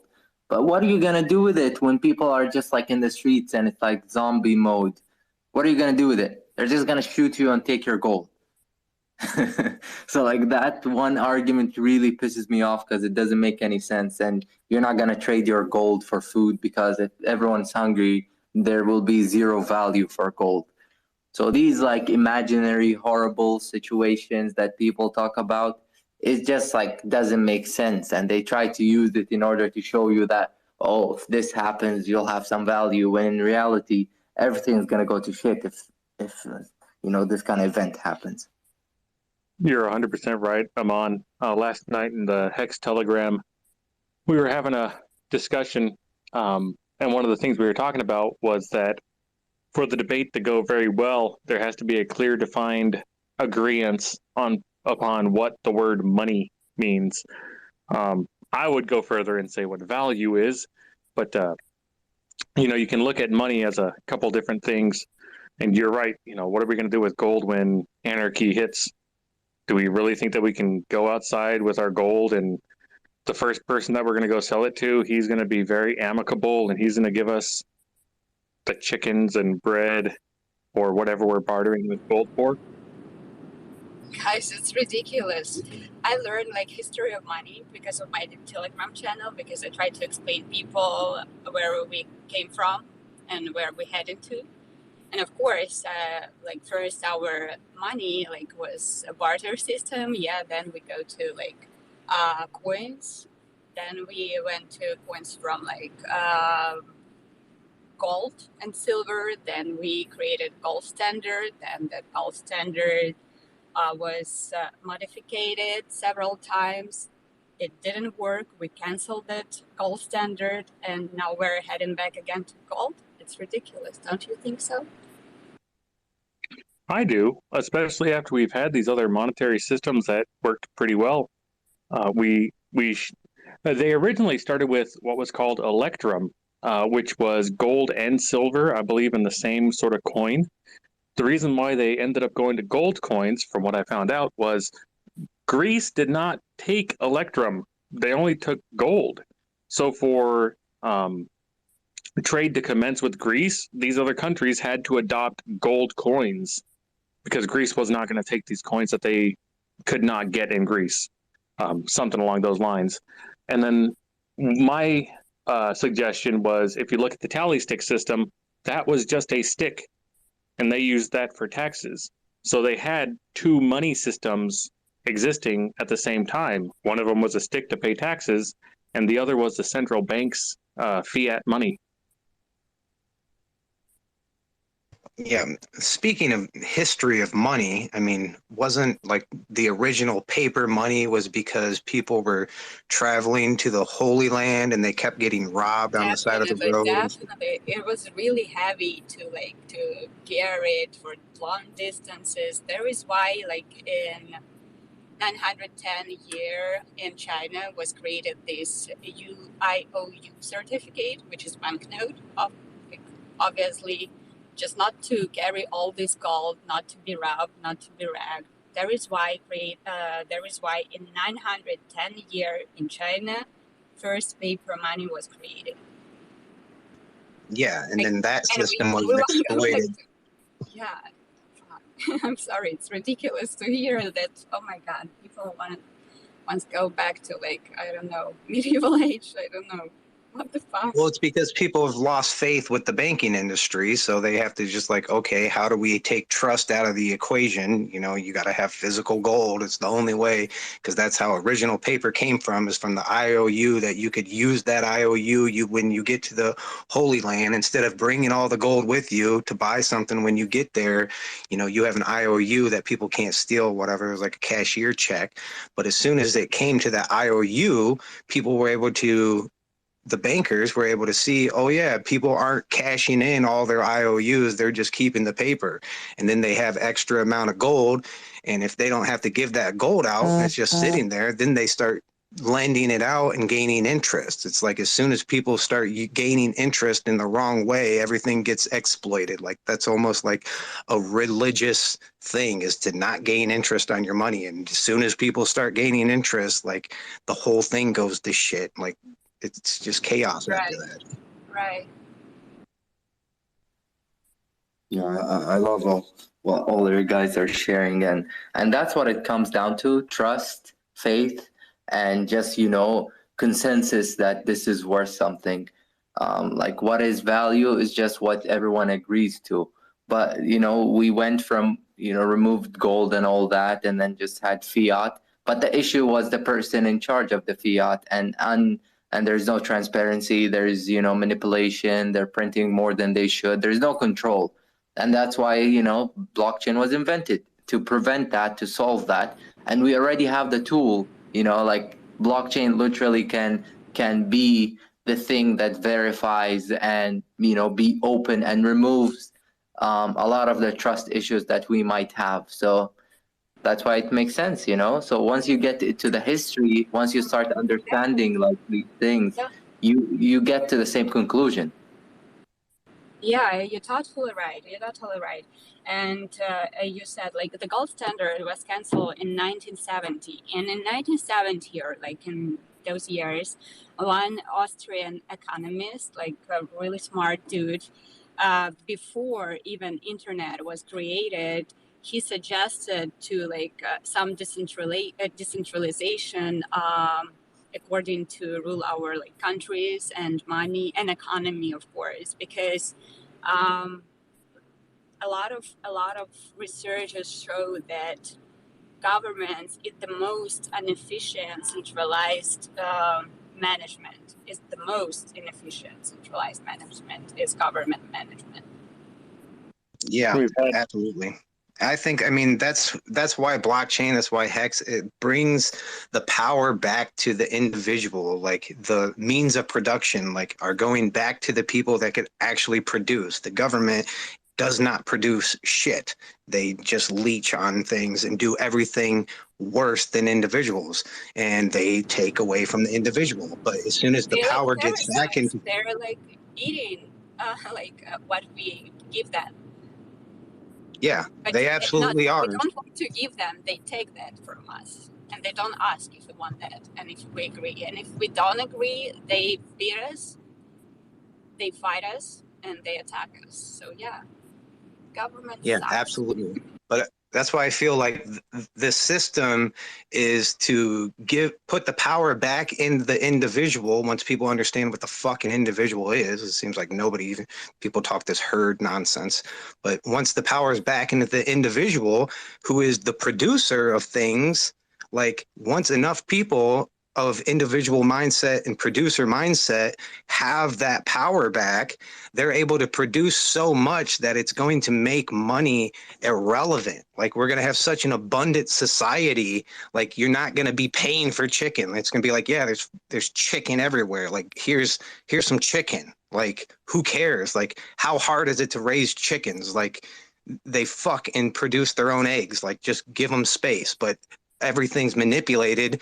You know, Bill Gates owns all this farming land in America, and he's just using it to screw us. And then they have all these, technological advances that they're keeping away from us because they're just centralizing control and manipulating everything and using everyone's personal little things against themselves. It's just like a psychological. The problem with this, Mark, is that if everyone had the desire to want to farm, desire to want to breed chickens, desire to want to garden, desire to want to self-sustain themselves, the governments wouldn't need to do everything that they do. That's why whenever you drive through Colorado and some interstates, and then you see on the side of the road, you see these cow farms, and you see all these cows packed into this nice little area, and then their hooves are buried up to 2 feet worth of shit that they don't clean, and they just run off all of that dirty, nasty stuff, where a cow needs more space than what they give them. And so it is true that the governments do hold more power than they need, but this is where we need to figure out how to bring more, what do you want to call it? Like consciousness? Consciousness, yes, for our roots.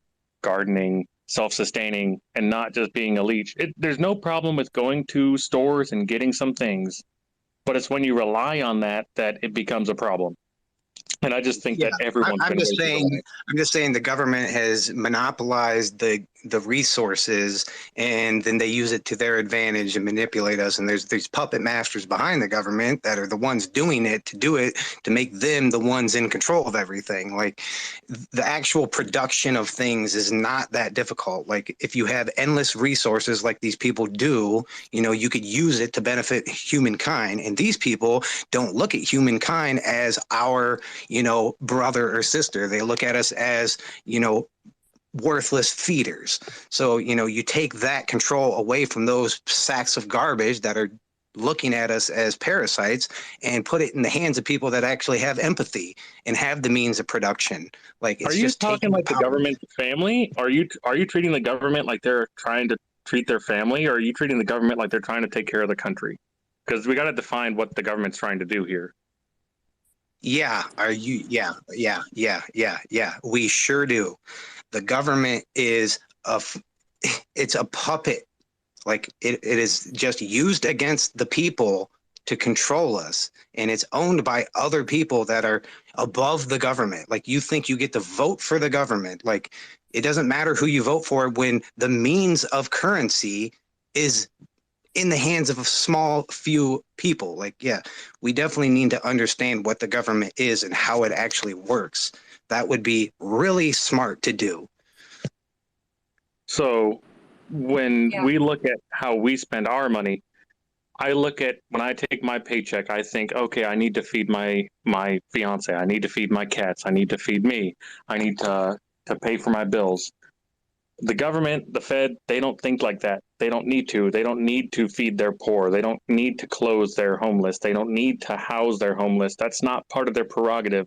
Their prerogative is to make sure that their country is running and operating. So from that perspective, you are right. Mm-hmm.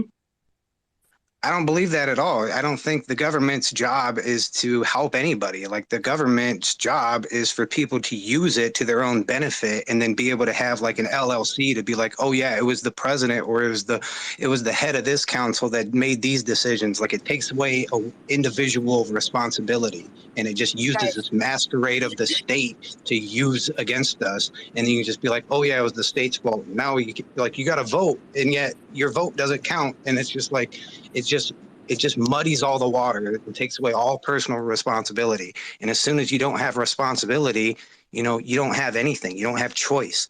And these people just do whatever they want, and they're not held accountable. There's no way to hold them accountable. Yeah. Guys, let's go back to the history and remember who, governments, where, how they were created. Like, governments, who was ruling the countries? People who had money. Yeah, people who had power. Power is the money, and and when people control money, when people control your money, they're in power, and they can do with you whatever they want, and they keep us in informational censorship. Maybe not in America and in Europe, but in Russia for sure. We had a great discussion with Shilid yesterday around 12 a.m. Because he is also Russian, but he moved to the US 23 years ago. And yeah, we were discussing that Russia and all former Soviet Union, and actually all countries, they keep people blind. They don't give them information. They keep people in that situation. That person has to survive. That person has no chance to look around and, oh my God, my life sucks. Do I want to change it? Because people suffering, people trying to survive, they're too busy with their survival stuff to think a little bit, oh my God, why I'm driving.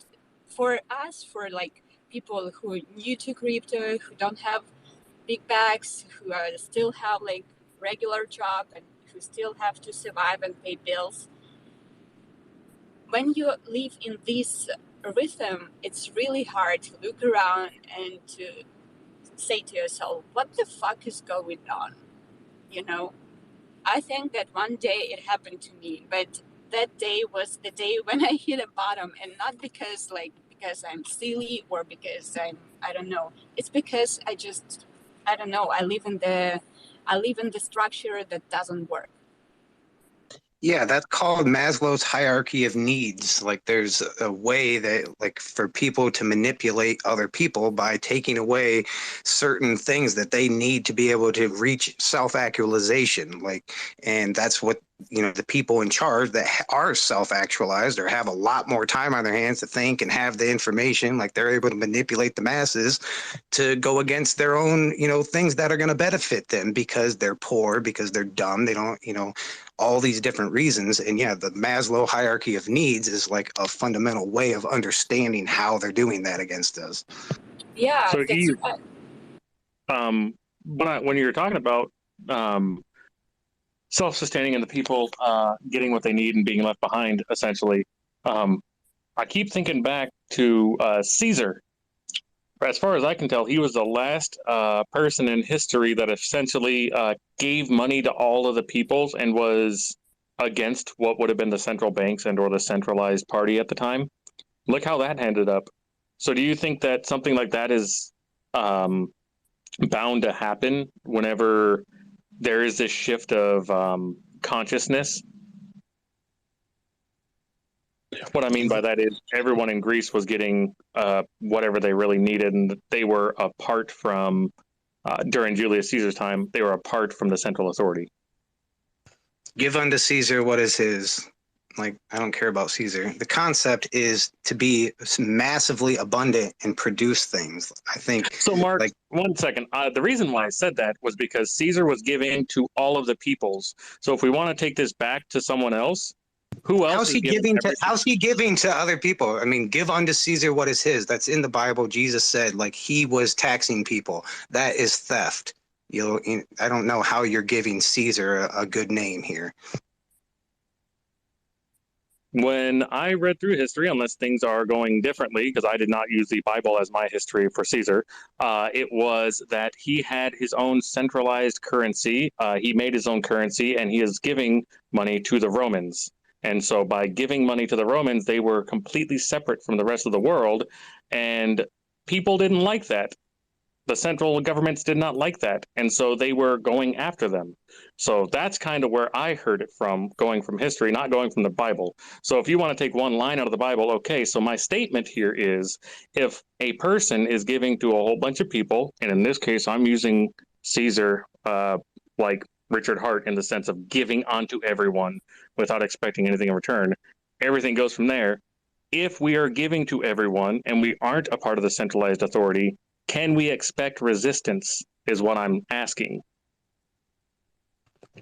Resistance from who? Like, I can't even follow the framing of question or the statement that Caesar is giving unto people. I think you have a incorrect understanding of history from that point. But where's the resistance? What do you mean resistance? If central banks control the money and central banks want to control people, the governments want to control people. If we are trying to get people out of this control, you can finish that sentence. You give them the means of production. You give them their power back. I think individual people are way capable of things beyond governments, beyond other people telling them what to do. I think people have a direct communication with inspiration and joy and ways of, producing. If there wasn't these parasites that are just leeching off of us and stealing our means of production, the world would just be better off. But people are just good-hearted and don't understand what is really the resistance. The resistance is these psychopaths that are parasiting us. And it goes back to Roman time. That's the resistance, in my opinion.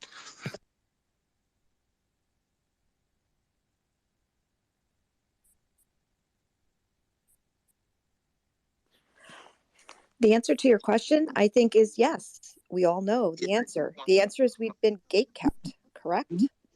I worked with banks. I worked with bank presidents and treasurers and helped them ladder their portfolios of treasuries and CDs and government agencies. And, when I first saw Hex at 40% APY and had to look into it because it seemed too good to be true. Do you think any bankers out there want to see that? That has nothing to do with what they're talking about. Actually, yes, it does. It has a whole lot to do with what we're talking about. Remember, what you're failing to realize do not that want to see something like this succeed. They're giving what, 1% interest rates? Rome had a Senate. Rome had corruption. They had their hands in the pot with Caesar. Caesar was taken down by his own Senate. Same thing we have now here in the U.S. So now when we talk about taken down by his own people, there's no way that people can be bribed by other peoples to do something like that, correct? Big industry, like always. So there is a way for people to be bribed to do something. So if someone was going against the flow of central powers, they could be bribed to do something else. Yeah, and how do you get bribed? You get bribed through a scarcity mindset. Like you're framing an argument within a scarcity mindset. Like if, the central banks, like their system with the Fed, they're the ones with the money printers. They're the ones in charge. They don't care about, they're not worried about the price of bread going up to $1 million because they've got the means of production. They have the money printers. You get the money printers out of these parasites' hands and put it in our hands with the T-share, which is exactly, RH built the system based on their system. And if you understand their system and understand how it's not working towards their advantage anymore, and it's going towards our advantage by giving us the money printers, like, I don't know where the confusion is. I think that you think that I think the government's going to win in this case. I don't think that everyone's going to switch to Hex. But at the same time, I think it's pretty hilarious to think that either banks, central banks, or the governments are going to be taken down. I think you're just ridiculous to think that that's not an absolute necessity for there to be peace on the planet. Like, I mean, government, in my opinion, just means mind control. Like people are under a spell to think that they need other people to do things. Mark, but see, it's not my opinion. It's the definition of government. Mark, if you look up the word Gubernero. Hey, Mark, thank you. So right now we've been under a lot of propaganda. I know I've been seeing all this mainstream media affect all of us since I've been awakened to it. I've been seeing it happen since I was in high school. I've been seeing all of this change of direction. Yes, mind control, government, propagandas. Yes, I understand. You just think there's no way out. To think that the entire peoples of all of these countries are going to throw all the people in power out without any sort of resistance and or a lot of death, right? I think there would need to be a lot of civil war, sure. There's going to be a lot of blood spilt and death, yes. But at the end of the day, there's also going to be another rise of government because... No. I disagree on all of those points. Okay, sure. Tell me why. Because what happens if their energy is the fiat dollar because they can print it at whatever amount they want, infinite amount of money. If I had infinite amount of money, what would I do? Whatever the fuck I want. You take that power away from these cocksuckers and put it in the hands of us through the T-share. They don't have power. You don't have to fight them. Their money's not worth anything. Our money's worth way more than they have because it's built behind. There's something behind it. Fiat, there's nothing behind it. Gold, there's nothing behind it. It's not based on gold. None of that crap. The T-share is based on the blockchain. You can go back and verify it. That's the power, is verification, trustless systems. That's the power. These people don't have power. The government is going to be getting into Hex. It is the emperor without clothes on. They don't have any power. So, Mark, the government is getting into Hex is what you just said. No, I did not say that. What are you talking about? So, Mark, I'm trying to follow your train of thought, okay? I listen to you when you're in Telegram, and I always struggle to try to follow your train of thought. And I really want to, okay? I really want to. So please help me through this. I heard you say that we need to get the money printers out of the Fed, which for that to happen, we need to replace that with the power of the T-share, which then means that to get the money printers out of government, the government needs to find something to replace the money printers, which means they need a new form of currency. What has the government got to do with anything? I don't understand. It's taking the system. The system works for them.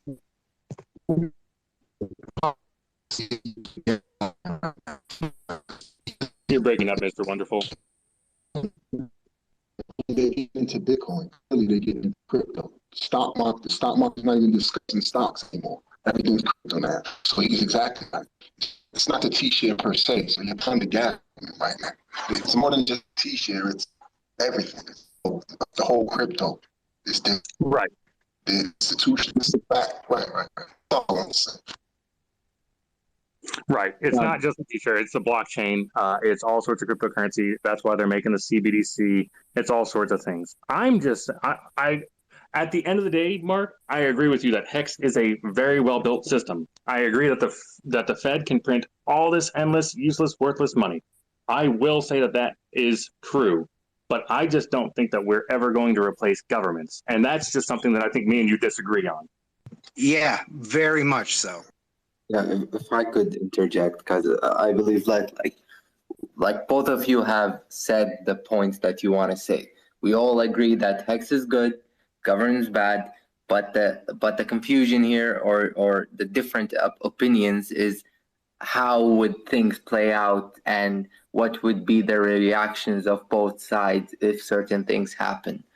So like whether the government is gonna be forced to adopt this new system because everyone's gonna use it, or that they're going to be some sort of resistance that will not allow this to happen. Yeah. The thing is, like, they are buying Bitcoin because they have to. The system's already here. Like, they're manipulating Bitcoin, but they have to buy it. Like, they have to join in this new, better system. Our make-believe internet money is better than theirs. You can't stop it. These are the principles that are going to outsource government. Like, people, you just have like this absolute brainwashed concept that you need someone else in authority. That is the concept of government. Give your power away to somebody else.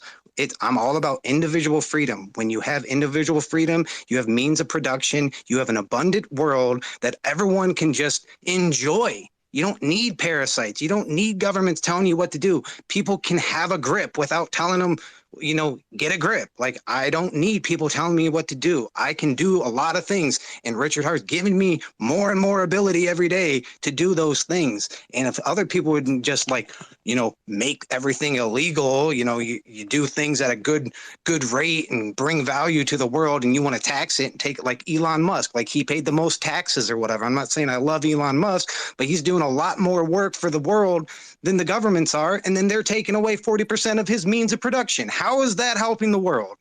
Please tell me. I totally understand.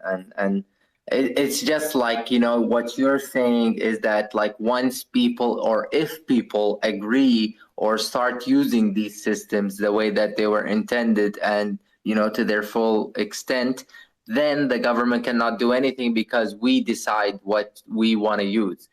But, you know, CSC is also saying that, you know, the government will not allow this because of the tools and the resistance. But you're saying there's no way they cannot allow it because we are the ones that decide. Yeah, I mean, it's it's not up to them. It's make believe. They have an entire military arsenal. They have an entire military at their bequest. No, they have brainwashed grunts that don't know how to think for themselves. If they knew how to think for themselves, they wouldn't be doing these things. And it's all about education. It's all about showing people the way. Here's a new system that's better, Mark, and just following orders. But that doesn't make it true. So I really want to continue. What do you mean? It doesn't make it true. It's true for me. Mark, listen. One at a time, please. One at a time. Go ahead. See it. So I've known plenty of people that were in the military. And yes, the younger that you get into a situation like that, the more you can be programmed. And a lot of these people, they do need to break you before you can actually grow up and get better. Some of these people, like a buddy of mine, he would have been in jail and he would have been a drug addict for all of his life had he not been broken down and changed. Now, does that mean that all of the orders that he was given in the military were right or wrong? No. That doesn't mean that. So, yes, are they brainwashed to some degree? Sure. What? You're hilarious, bro. Some people need to be broken down. It's just like you have this flawed concept that people suck and they're not ultimately good, and they have to be broken down by this like, it's just so ass backward from my belief system. It's hilarious. I mean, from what I'm seeing, both of you guys have your own belief systems and your own theories and your own mental, you know, like where you see things. And that's fine to disagree on it, you know, but there's no point in trying to convince each other how they should believe or what they should believe. I believe that it will take, you know, something else to bring people together. And, you know, in the end, there's nothing that we're going to do to change that together. We could just enlighten everyone on our own theories and let them kind of decide and make the decision. And you got to understand the way that he's saying it is like, this is true. And then he goes on and talking. Well, guess what? It's not true for me. So for you to say it's true and then go to talk, it's like I'm just, going along with what you're saying when I don't agree with what you're saying. So you need to learn how to frame things where it doesn't involve me believing what you're saying. Learn how to talk better. So it's all right. Let's digress a little. Mark, I really want this to work. I'm not trying to be hostile. I know how you talk in Telegram. I've listened to you a lot, okay? You get very emotional, and we all get emotional when we talk about things that we're passionate about, all right? We got to step aside and think for a second, all right? If I don't agree with something or you don't agree with something and I'm starting to go on to something, feel free to say, hey, I don't agree with that, and then I'll stop, and then we can maybe find a point, or maybe I'll go on to something else. But we don't need to try to attack each other and try to cut each other down. And I hope if you think I've been trying to do that to you, I'm not trying to. Yeah, I do feel that way because the way that you frame statements, you say things in a way that includes me in your way of thinking, and it's just like it pisses me off the way that you talk sometimes. Like I don't know if you're aware of that, but it's something you're doing in the way that you're explaining it from a perspective that's just incorrect. Like you can say, this is my personal belief of this certain case. This is how I feel in this way that people do these things. And this is the way the world works from your perspective. But the way that you say it is as if it's just like, oh, yeah, this is the way the world is. Governments are always going to be in control, blah, blah, blah, blah, blah, blah. Okay. All right, guys. I know we got some new speakers in the space. I kind of want to give everyone a shot to kind of speak their piece. If I could just say one thing, please. I was just going to say, please, like you guys, like what you're saying about CSE, you could also sound to him the same way you describe him to you. So you're at two different, extreme ends where you both see each other in that way. And it's okay. We're just having discussions. So I appreciate you guys, trying to listen, but the same way you describe his approach to your statements, he could say the same things because you believe in totally different things or have different ideas. So, we're just trying to understand each other, and yeah, it's an interesting conversation. We can go to any new topic or speakers, but. And I did want to just mention, sorry, Mark, for making you feel that way. And for anyone, if I do talk and I make you feel that way as well, it is how I've talked for a long time, so I will start working on that. I actually did not realize that that's how it came across, Mark. So thank you for pointing that out to me, man. All right, well, I'm in now. So Mark's a complete idiot. You want to cut down an entire group of military individuals who are completely free thinkers, and you say they're brainwashed and don't know what they're doing and all of this shit. We're actual human beings. We know what we're doing. We understand government. We understand all of this. And for you to put your narrative behind that is just completely ignorant, because you probably never served in the military. You probably never were in there at all, and you just have this utopian society thinking behind it where everybody else is good and what you think is correct when it's not at all. Good for you. Thank you for your comments. May I throw my 2 cents? Yeah, thank you. I've been listening for a few hours, and the debate has become it's landed in that place where there is a great, huge divide, and I think some really important factors have been ignored. I think actually both Mark and CSE are correct. However, nothing was brought up about transition and basic human need and dislike for change. I think that government is critical. People need government. They need people who have access to information to make more informed decisions and help general people in the direction that they want to go in. And whilst I understand and agree that banks have an overwhelming amount of power over the direction that our civilization goes in, government is a requirement until the general population is at a more equalized level as far as education is concerned. You can't expect people who have lived in a world with a certain limited amount of understanding about a broad range of things in the world to be able to make informed decisions. This is why we need governments. Now, Yes, they've got huge military. Yes, they can just crush and destroy everyone. Yes, there's a lot of control and manipulation and indeed mind control and psyops going on.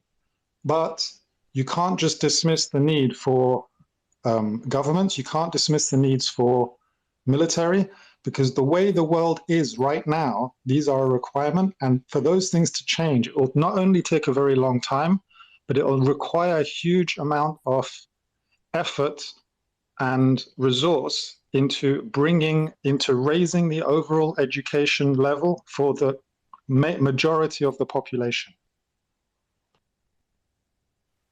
Yes, thank you, Omar. Yeah, like as we can see, everyone is on a different side, and that's fine as long as we keep it polite. So Crypto Fitness had his hand up for a while. Yeah, I just wanted to bring this back to the gold and crypto debate because, and kind of tying it into a lot of the topics we've already been talking about, but like that's originally where this stemmed off from. And I think ultimately what you guys are arguing about is it's a micro, you're microscoping a problem that's on a more macro level. What I mean is, in order for human civilization to evolve from a type 0 civilization, which is where we're at now, where we don't even have control of our entire planet, like we're not unified as a conscious species, in order to evolve to a level 1, type 1 civilization, to eventually get to the point to where we are using resources in the solar system, right? Like the moon, Mars, Elon Musk's, we've kind of talked about that a little bit, but ultimately at the end of the day, how is gold or any other materialistic resource that's used as a store of value or used as currency, even the fiat dollar system, how is any of that going to solve the problem once we level up whatever means we use to level up to a type 1 civilization, whether that's with government or without government? We could, you could debate like whether we're going to have government at a type 1 civilization, but the bigger question is, and Richard talks about he talks about trying to find solutions for aging, right? And so he's putting resources into curing aging. And if we're going to cure aging, that means that eventually we're going to have to level up our consciousness as a whole, as an entire species of human race. And so that means that we need to also upgrade and increase the frequency of our currencies and our use of monetary energy, which means that we need to find vehicles, particularly, I believe, the blockchain, and specifically with Hex. It's the only thing out there at this point that can potentially have the opportunity to have the means of transactions via space and time. Whether we get to the point to where we're mining asteroids and we can mine asteroids made of gold or diamond or whatever resources we find out there, we can't use gold, we can't use fiat currency and transport that as a means of payment for people who are on the moon or eventually on Mars. And then to get more granular, there's going to be new systems and new, if you want to call it government, whether it's decentralized or centralized, we don't really know, but there's going to need to be new systems that are in place once we start mining, if you will, these different areas, like Mars, for example. Like, how are you going to you can't have the same government systems in the United States as you have on Mars. It doesn't work. So you have to develop and you have to think about new systems. And part of that evolution is in finance. And with blockchain, I think that's the ultimate argument against gold, is the fact that cryptocurrency can be exchanged or traded or sent via space and time instantaneously. And I think that just kind of goes, it's a more macro perspective, and maybe it's a premature conversation because we're not at that point yet, but it's something that we should all be thinking about and looking forward to and trying to think of solutions to now. We can argue about history all we want, and we can use history to help us, but at the end of the day, cryptocurrency is an asset class that's never been here before. It's only 10 years into its infancy. It's still in its infancy. So there's going to be technologies and things that help us along the way to ultimately get to where we want to go as a species, and that is expanding into the solar system and expanding period. So that's just what I wanted to say. Yeah, I don't want to cut in, but real quick, just the definition between zero like society and a level one, like if you could just explain that a little bit. I think the whole conversation is in between how you get from 0 to 1, like in a matrix of zeros and ones. Yeah, that takes an equalized effort of the human species as a whole. So until the human species is ready to collaborate and get on an equal footing and raise their consciousness, so to speak, increase the intelligence. I mean, this could take generations. We don't know. We're talking decades into the future, but that's what I mean is the entire planet is unified in one goal. And that cannot include, oh, sorry, I'm cooking. That cannot include government. Here, I'll yield the floor. Were you cooking or setting some stuff on fire, bro? Damn. I'll tell you what, that is the first opinion that has been yielded because of a smoke detector going off while cooking. So in these Twitter marathons, you never know what's going to give you the upper hand and what's going to sneak up on you and become an unforeseen issue. So that's a tough one to take, man. But hopefully you didn't burn down your house or anything. Omar, you've had your hand up, man. Okay, yeah, cool. I think that's that concept of the human species and elevating themselves through different levels, if I'm not mistaken, was originated from Jordan Maxwell, his writings. And it's an interesting concept, and I agree that it does require unification. And the only way for us to really unify is to put aside the things like greed and indeed raise our consciousness to a higher level. But again, this comes back to a better level of education and understanding. And regarding the idea that Peter Schiff might say, oh, well, yeah, cryptocurrency is the only thing that we can transmit across space and time. That's true, but that doesn't mean to say he wouldn't say, okay, yes, you can transmit the stuff across space and time, but why not have a gold-backed blockchain or cryptocurrency? I don't think that really usurps his argument. I guess my question, go ahead. Chase, I remember you were starting to say something. Yeah, Chase had his hand up for a while. No problem. I was gonna add. He was saying how we're like mining. I said this I think yesterday in the space too. Didn't really catch wind, but the diamond that is going to be named Hex.com once we get our whatever purchasing through, since they're not accepting currency or whatever he said. That's made of materials from outer space. Has anyone pondered to the idea that maybe Richard Hart might know something about materials that are not from this planet? And I know I looked into it a little bit. Osbornium is one of the main ones. It only comes from meteorites. But just to excite anybody that's thinking on that realm, I thought I would add that. He says that he doesn't care about these things. He doesn't care, and he doesn't like that Elon is thinking about Mars. He says that, focus on fixing the problems that we have here. But that's an interesting question. No, agreed. Yeah, I just. But that's one of the problems, right? Like expanding to different planets is one of the problems that we have. So, like, if we don't forward think now, then we're never gonna. If we put that aside, then we're just. It's like the aging problem. If somebody doesn't start tackling it now, then we're all screwed. It's the same thing with moving further out from the Earth. Like eventually, the Earth is going to get to the point to where there's no more resources here, and there's more supply and demand. It comes down to supply and demand. There's more people using the resources than is available. I mean, that could take a long time, but eventually, this is a problem that we need to solve. And I think someone like Elon Musk, we needed more people like that thinking of these different problems. So one thing I kind of think about this going to space. It is the only reason some people would be afraid of splitting up humanity like that. If we can't even agree on Earth, what makes us think that we'll agree through 2 separate planets? If anyone has not seen Mobile Suit Gundam, it was made in 1979 by Yoshimino Tomino, and he made this as a realistic, real science anime. Basically everything that can happen in it's real, besides for the espers.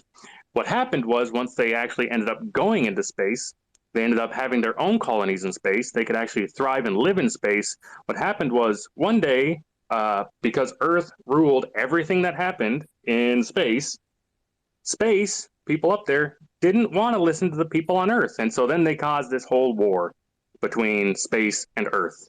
So if we can't even agree as a whole on Earth, how can we agree between separate solar systems and planets is kind of what I want to know. So that's exactly why I brought up evolving from a type 0 civilization to a type 1 civilization, because you can't successfully cohabitate another planet or embody another planet, right? Like exactly like you said, unless you're unified. So that's going to take a raising of the consciousness of the human species as a whole, which means that there's going to need to be new systems, whether that's new governments or whether that's decentralized systems or people coming together.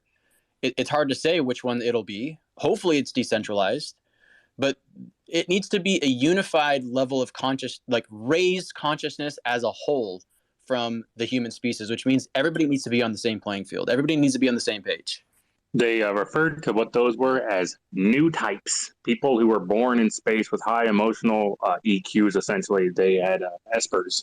But I'll just yield on that part. But that goes alongside with what you said about having people needing to rise up to a different standard. So that's awesome, Crypto Fitness. Thank you, man. Yeah, thanks, guys. But there's a few people who raised their hands. I think Catherine was first, and then Omar.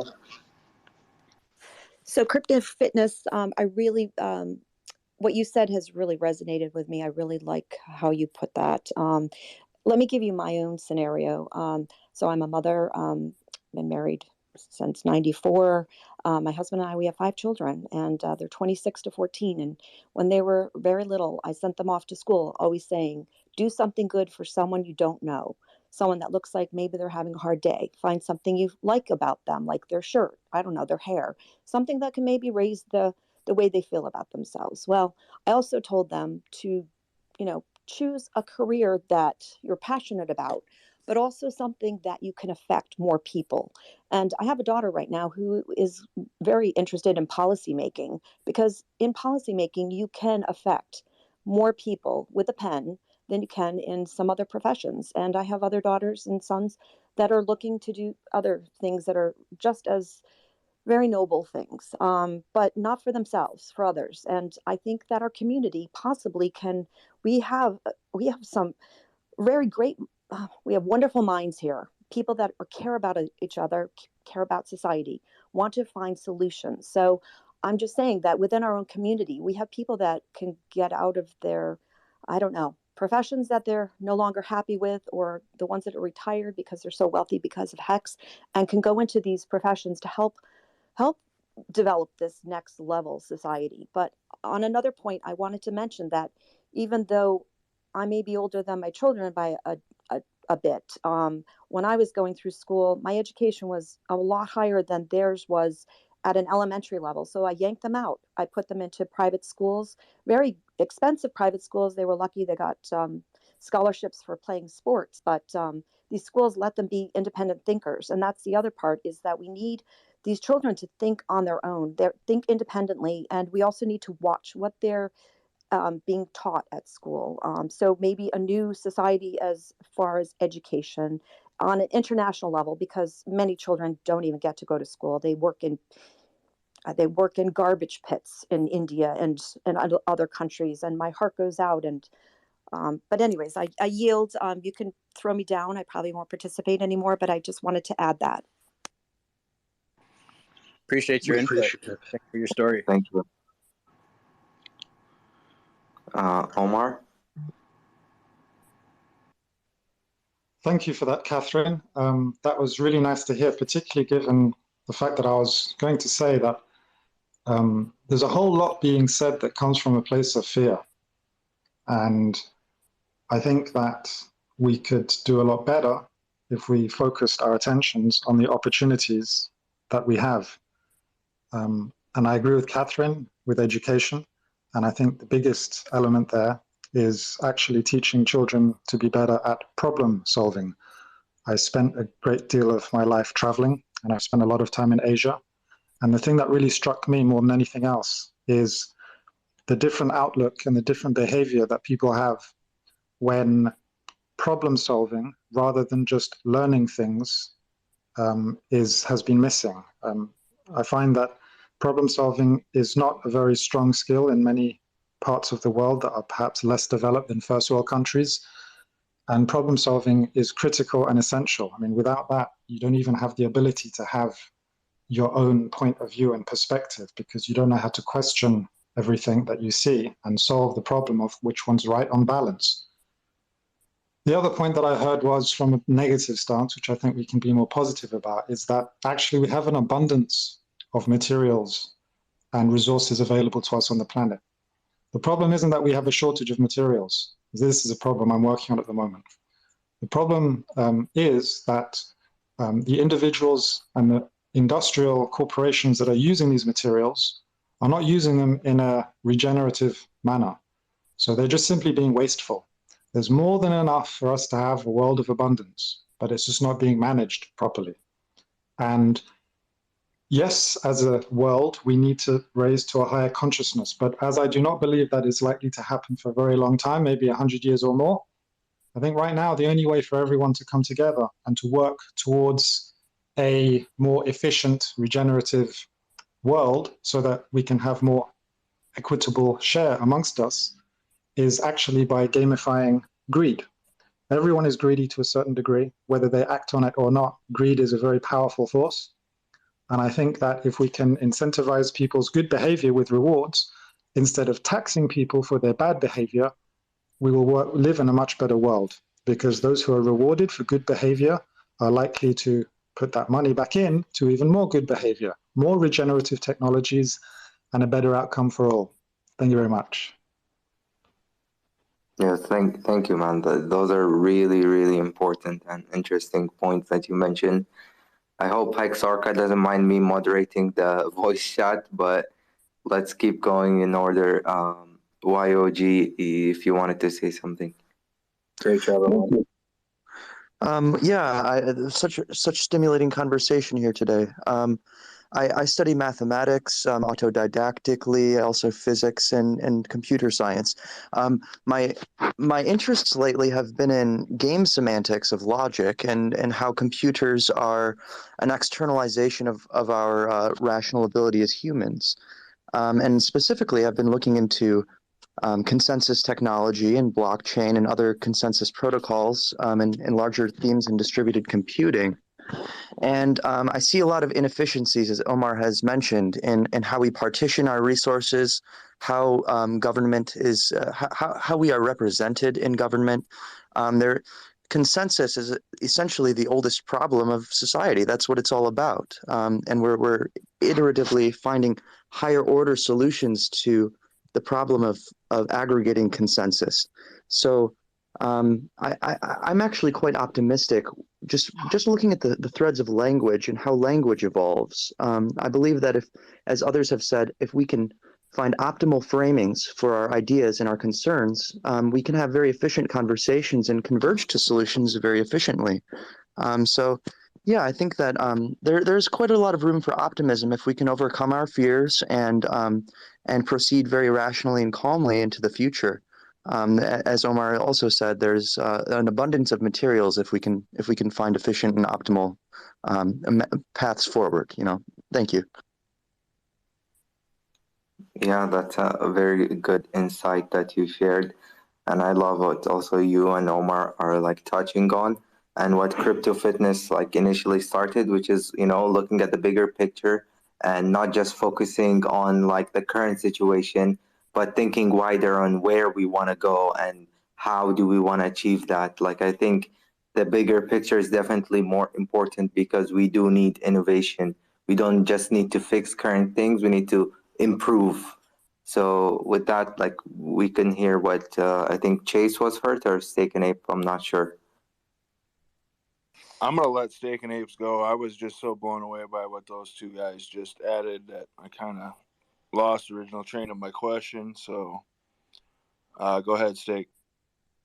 Yeah, I definitely agree that probably one of the number one issues is going to be education, because honestly, I see it every single day. To get in, like, the military where we're uneducated, the national average of the ASVAB score is 31. So that's what we deem as eligible to enlist. And then, so 50% of the nation is already disqualified because they're uneducated. But time and time again, been doing it for years, I just see the scores go down and down, and it's harder to find, people that pay to pass the actual basic requirements to even get in. And it's nothing but math, science, and arithmetic, the basic core subjects that you all learn in school. So, I mean, definitely whenever it comes to education, it is on a steep decline. But even coming from somebody who is able to pass like a basic test like that still doesn't mean you're very well educated. It just means you know the core subjects. It doesn't mean you actually, know how to survive and thrive in the real world. Yeah, thank you, Second. Case? Yeah, I kind of recalled what my original point was before. YOG kind of blew me away with what he said, but still kind of has me lost. I want to put this in the right words. I don't want to sound the wrong way. With this Twitter space that we're in right now, I was kind of mentioning this. I've mentioned this multiple times to a lot of people. I know Orca is he promotes this idea. I know anybody else moderating a lot of these chats, same idea. But where else can you get these minds that the conversations we're having right now? I can't think of another way. And what I wanted to say was, we have so many smart, intelligent people in here. Please, like, people that maybe don't like Twitter for its original thing, I kind of didn't. Anyone that knows people that have insights of these kind, like, it's exactly what YOG was saying. This is one of the tools that is going, the optimism that I see. I think we're part of the optimism. I think it's happening right now. Like, we always seem to kind of like wish it's going to happen. But man, it slaps me in the face every day. It is happening. So keep that in mind. I love what everyone's saying. I want Mr. Wonderful. You might as well go ahead, sir. Thank you, man. Thank you.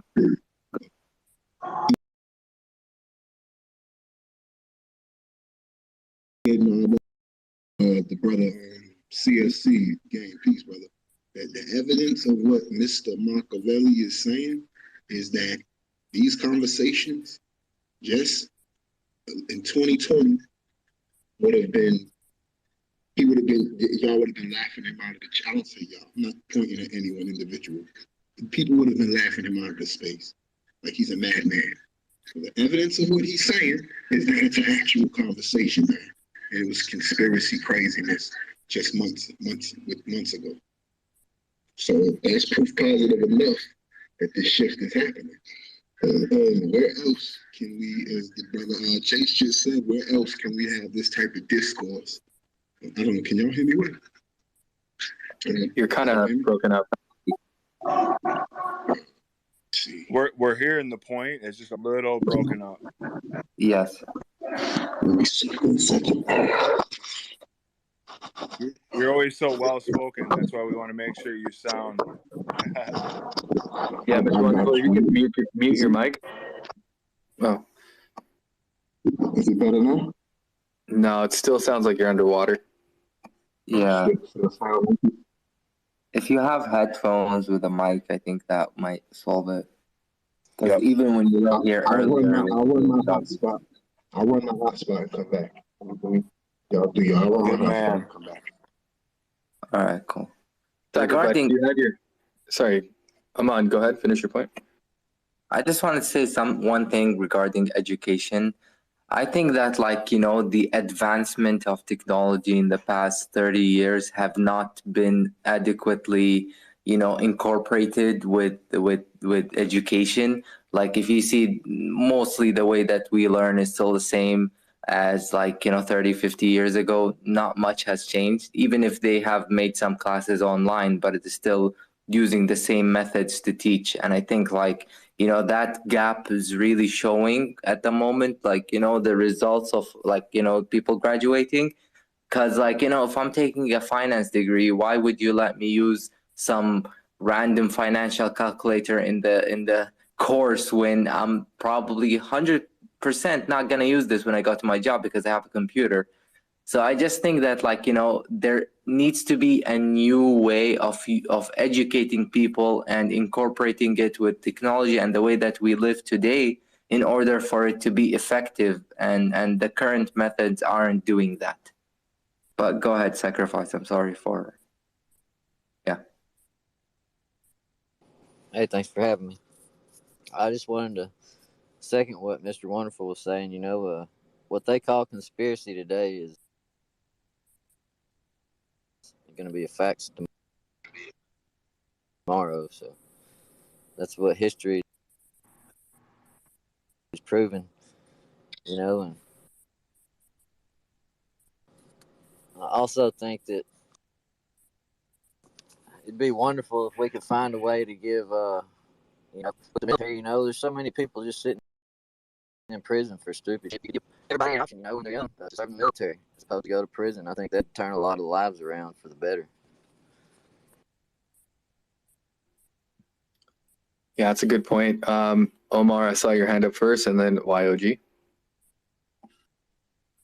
Cool. Yeah, so we were talking about education. I'd like to say again, as people enjoy listening to things about conspiracy theories, the conspiracy theory is about the education system that's deliberately stifled. And I don't disagree with that. But again, I think the main issue is we have everything we need right now. The internet is all you need. If people are taught and motivated to be curious and learn how to solve problems, that's all you need. People excel at the things that they're interested in and curious about. We don't need different systems and methods. Like the current education system was developed by the British in such a way so that they could ensure the activities and productivities of people at all four corners of the world so that it was more manageable. So they knew that they had certain standards that they could expect no matter where they were in the world. That's no longer relevant. Now, do we need a new education system? Yeah, things need to change, but it's about motivating people to be curious and solve problems, because when people are curious and they want to solve problems, they'll find a way. All the information is available. Yes, I couldn't agree more with this, and I believe the emphasis on education is central here. I'm neurodivergent, and it has been a challenge for me to go through the standard education systems, and the internet has been my saving grace. Everything that I've learned has been through free resources on the internet, and pirating papers and all of this, and getting textbooks. It's entirely driven by my own incentive to understand and my own curiosity. And I see so much value in everywhere I go. Just talking to people and asking them, what are you curious about? Did you know that there's a whole tradition of thought around that? There's so much potential in the world, and I feel that the way that that societies are structured right now, we're not equipped to evaluate potential in people. So I believe that once we start to raise this consciousness and we start to see how much synergy we're resting on and how much potential we have not tapped yet, there's no limit.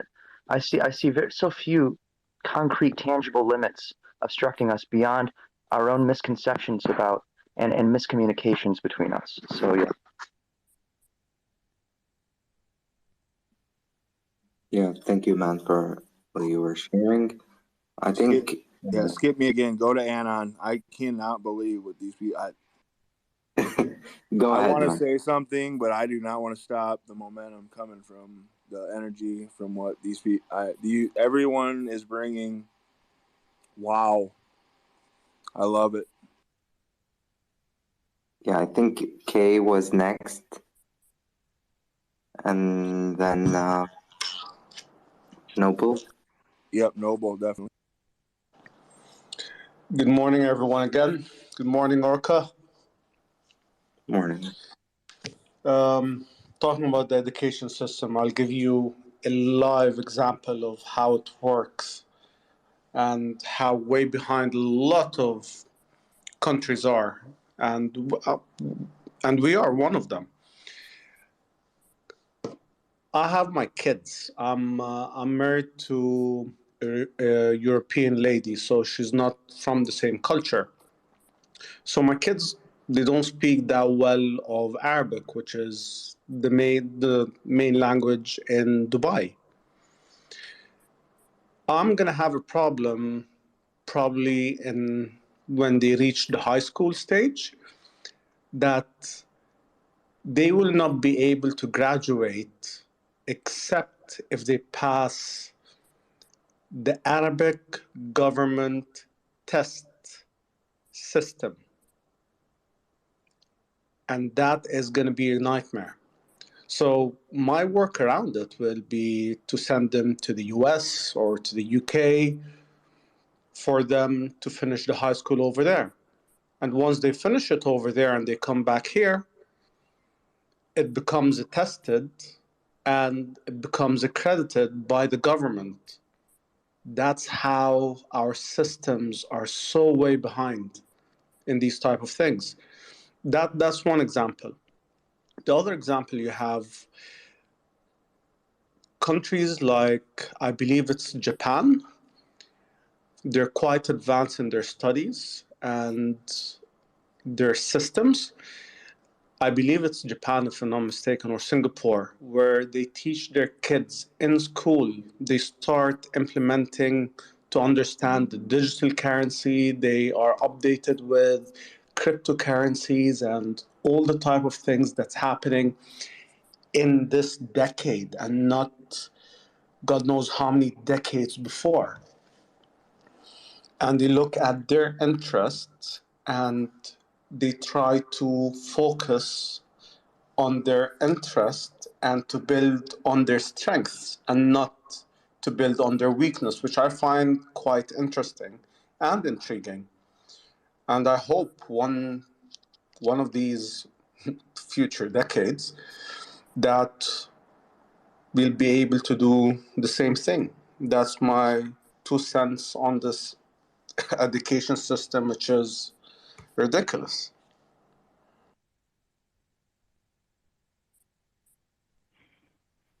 Peace. How's everybody doing? Can you hear me? Can y'all hear me? Yeah, you're good. Oh yeah, I've been listening to been in on it probably the last 4 hours, man, and a lot of powerful information being dropped. And I just want to speak on regards to the government conspiracy thing. From my experience in my life, I was raised a certain way. There's not no brainwashing real because I was brainwashed. I was taught a certain way my entire life. To a certain number of years, I believed this, right? And I felt weird the whole time I was believing it, but I just didn't know what to look for. So upon furthering my knowledge, I came to find out that, oh, it's some more information that I wasn't privy to and I didn't have access to, which came along with the internet. So once I got access to that information, the other half of my life, that information freed me up mentally, spiritually, and physically. So the words that we use has, and I think a lot of the reasons people, they just don't know. They're not educated on the subject and they have no idea. So when somebody says, for example, it's going to always be government, the government just means your mind. Government starts at home, your household, your family. You govern and control your family the correct, the right way. But if you was taught a certain way and didn't know, you would have no idea that this even exists. So I think the collective consciousness needs to be raised, and the fact that we're even having these conversations lets you know that it's real and it's happening. And everything is astrologically aligned, as above, so below. So the energy that it's coming around now. You can feel the difference. In the past, say 7-8 years, you can totally feel the energy shift and change of the planet, man. And it's shifting and changing where people like they're taking back the control, and you can do for yourself. It's very simple to control and do for yourselves. And I understand why the quote unquote de facto government was in place because, you know, people just didn't know. So some people need to be led for a certain amount of time until they're able to know, oh, this is how I do it. So, yeah, peace. I just want to put my 2 cents in. This Oh, he just got bugged. But yep. I think Catherine should be next. Here I am again. Yes, So, go ahead. So Kay, here is what I would recommend for your concern of your children passing a test in Dubai. So my husband is a math genius, and so my kid wasn't able to take higher math, so at a public school. So what I did was I sent him to Russian School of Math, which is what you have around the United States. What I'm saying is there's other things you can do. You can hire tutors and you can bring them to your house if you have the funds. This is how they did it in the olden days. The wealthy, they all brought in a tutor for their child, a language, someone that taught them math, science, writing, language. And I advocate that. If you have money and your child is advanced, why not? Because you're taking their education into your own hands. And when they're younger, they don't mind it. When they get older is when they will push back on you. So do it while they're younger. Also, I wanted to bring up the fact that in a stream with Richard, he talked about being in Mensa and how he was hand selected because he was very bright in math, and then he got to a certain point where I think he was in a competition, and he realized that everyone is just brilliant, but they weren't doing anything with their lives. It was like what my mother used to say, educated idiot. She was very well educated. She was a nurse, and she would say that all the time. She had a great education, but some people are just so smart, but they don't do anything with their smarts. And so what's the advantage? So you're brilliant, but you just sit in your house playing video games all day. Do something with it. You have to be motivated. You have to be self-motivated. But how does that come about? I think it's like going back to what Albert Einstein said. He said, near his death, he said, creativity and imagination, 2 of the most important things. He didn't say math and science, imagination and creativity. So let your child figure out what they love and what they're passionate about, and don't criticize, encourage, guide them, and let them be as creative and use their imagination. And that is what has been stifled, is that creativity and imagination. And that, I think, brings a lot of happiness and light to a person, and which makes them maybe more curious to try things. My whole family, very curious people. They go to the library, read things because I don't know, it's kind of fun. But you're right, we need to get back to that. And one last note, I just wanted to encourage anyone who doesn't know about Crypto Heartbeat Matt with the Compassion Cartel.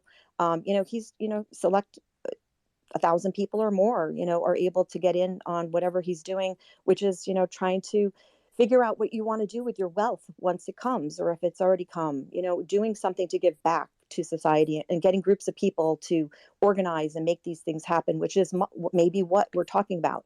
Education might be one of them, coming up with a new system. So that's about it. Yep, thank you very much. That was great insight.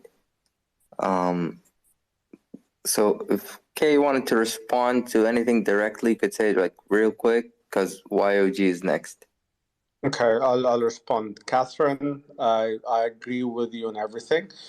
And our kids are brought up on protocol for them to do whatever they want, whenever they want. It's that simple. And they do have tutors that comes 3 to 4 times a day, 3 to 4 times a week, sorry. But it's the discrimination in schools which we have in Dubai, which makes the difference for the kids, for them to accept it. This is the third school we change in these type of things.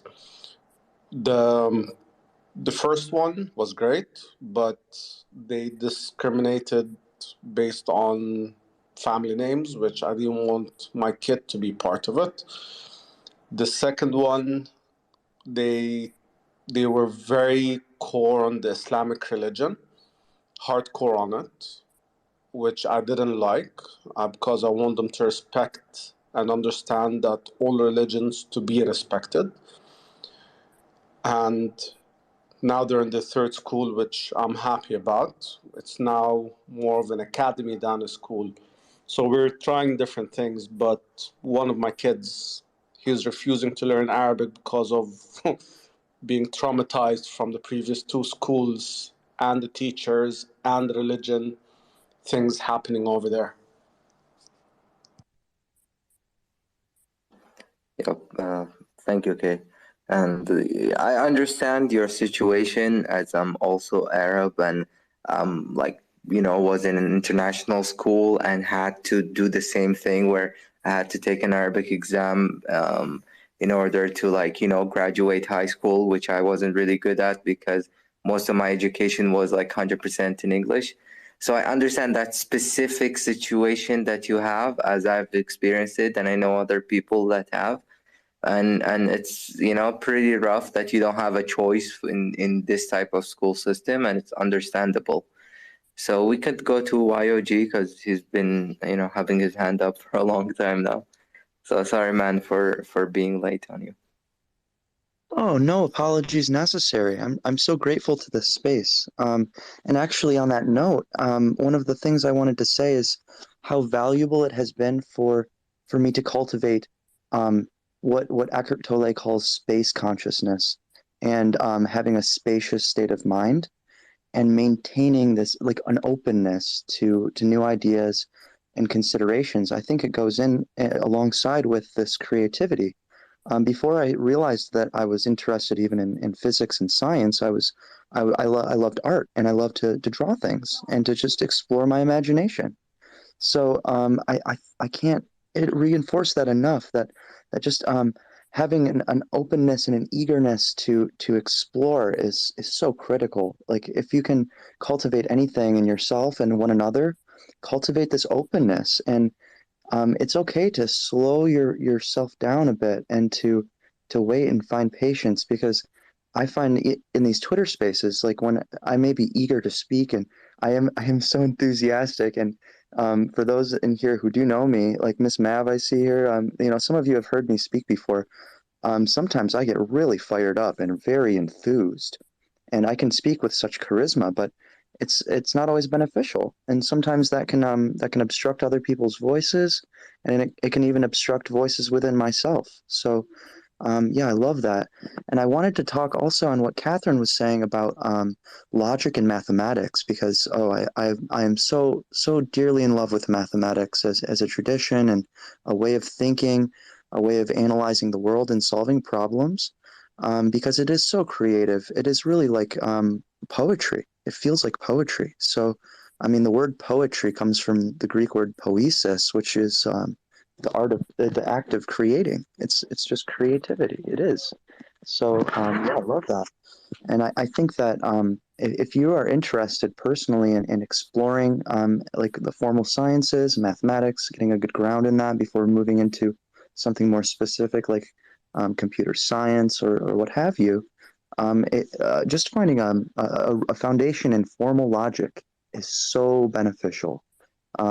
It does not take much. There's just a few small symbols and a few simple axioms, and it is such a good investment of your time to study formal logic and rhetoric, and other traditions of logic across all different cultures. Every culture has its own history of wisdom traditions and things like this, and we have so much to gain from multicultural diversity and these kind of the communications that are occurring in these Twitter space. It is so exciting. So thank you everybody for coming together and making this happen.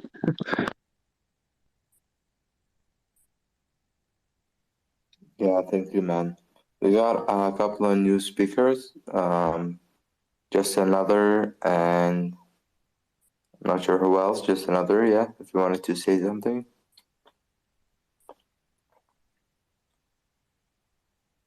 I would love to talk. I just need a couple of minutes. I'll flash my mic when I'm ready, guys. Sorry. Yeah, no problem. So yeah, anyone else wanted to add anything to the conversation? Anything on your mind? You can go ahead. Keep going, YOG. Keep going.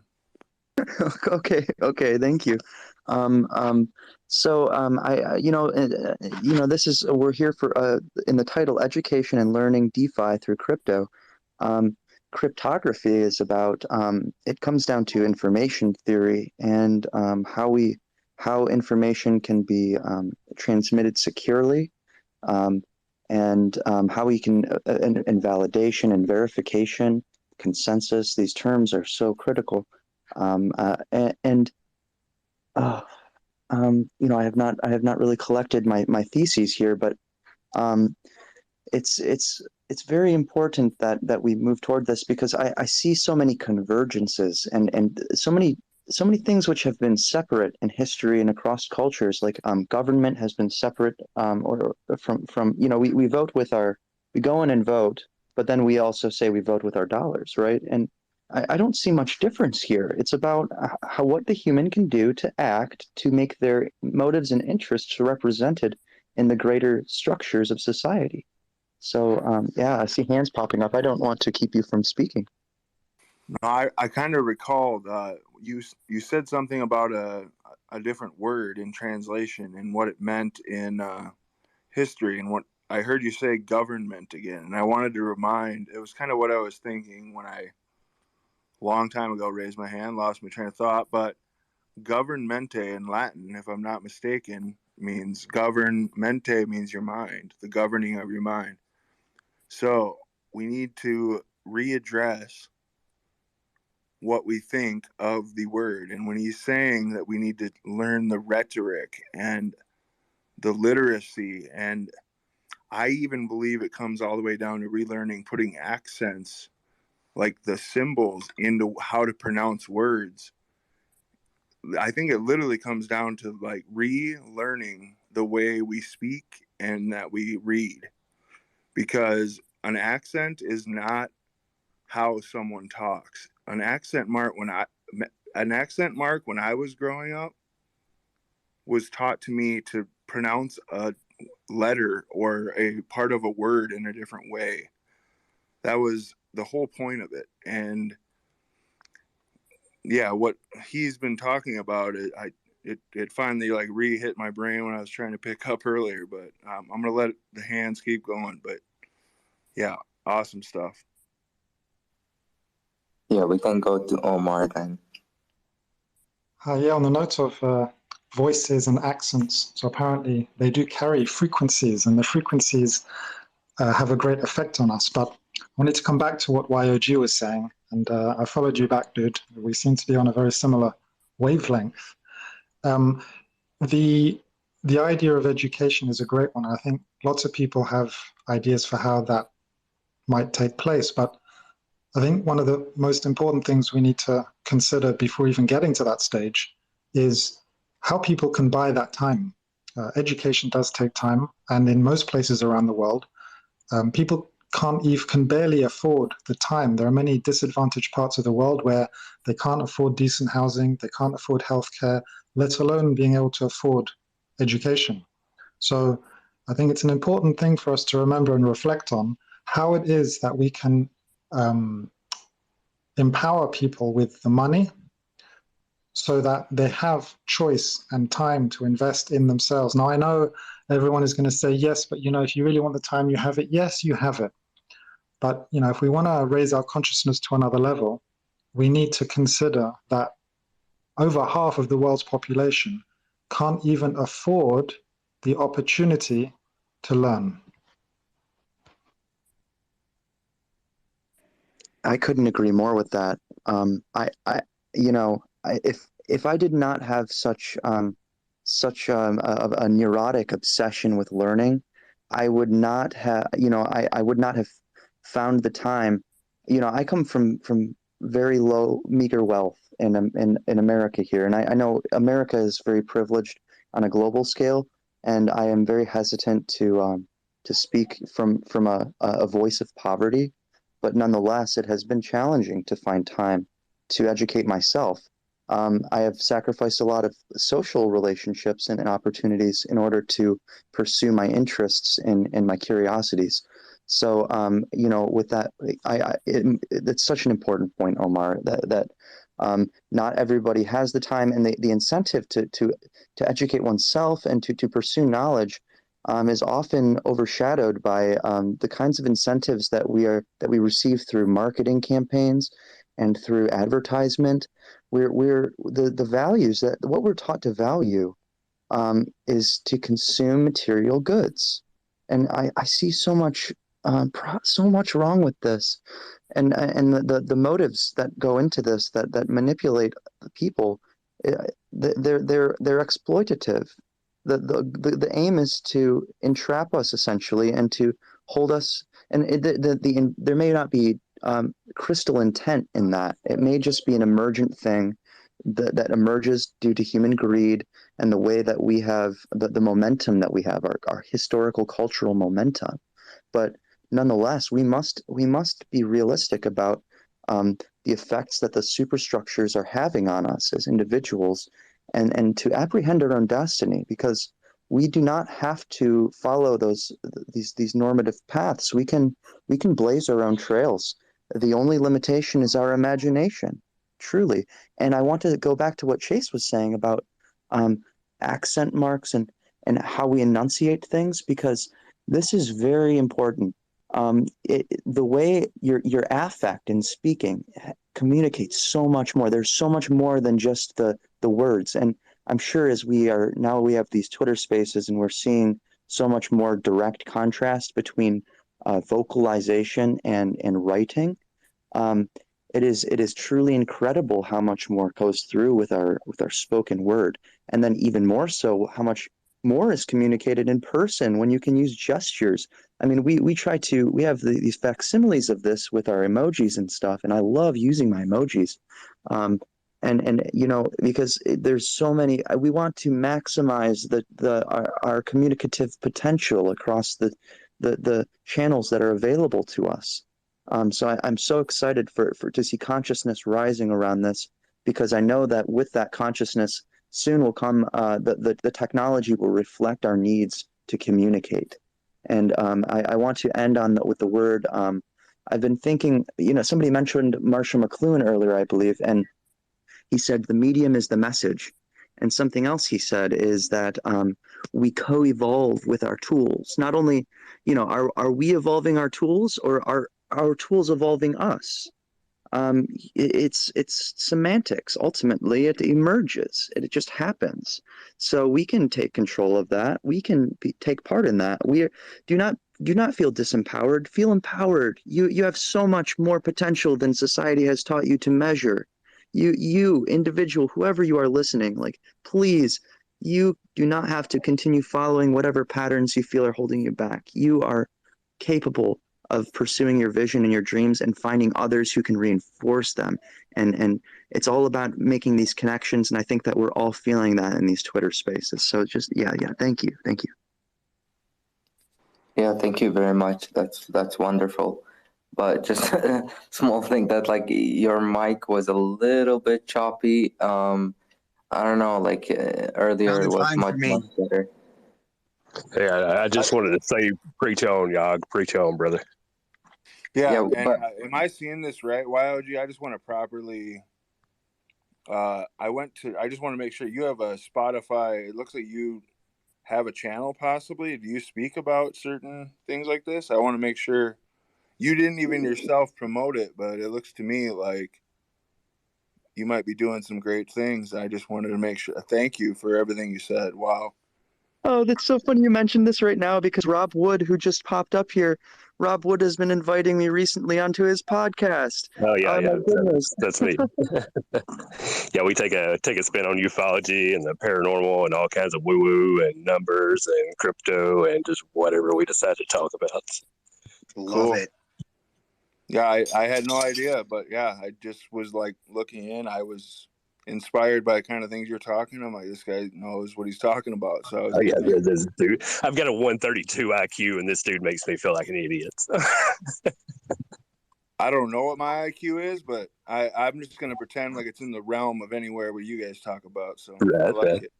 I think besides IQ, I think that IQ is used for various diagnostic purposes and for all sorts of large scale things. But, don't get mired in the bushes of the measures that are handed to you.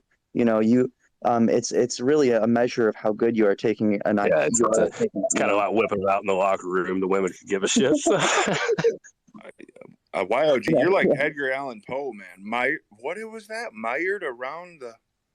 Oh, mired. Yes, like I'm caught, and I can't really, describe it. Yeah. No, every time I hear you talk, I get like thrown back into like whatever class it was learning historical poetry. I know that's how I feel every time we sit down and talk for hours at a time. Like, what the crap is happening here?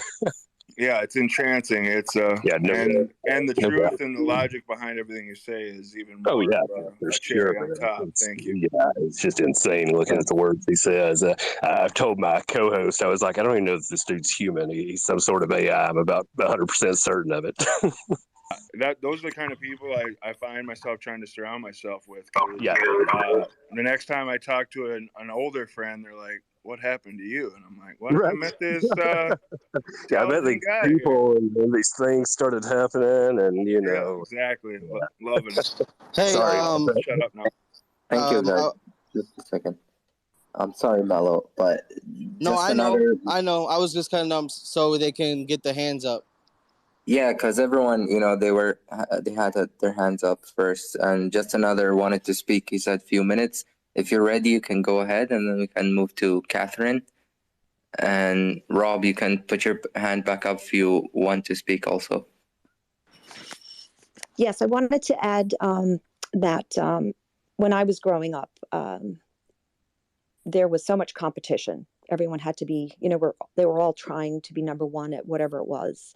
And so you look at everyone in a different light, in a light that you have to be above them, better, you get A+ and not an A. And, who's the number one smartest kid and all that in sports and academics. And I don't know, maybe the biggest house and, all those other things that that were presented to you or I was educated that way, I guess. But it's so wonderful to see my children in a society that is more collaborative now. And instead of you going ahead, it's we go ahead.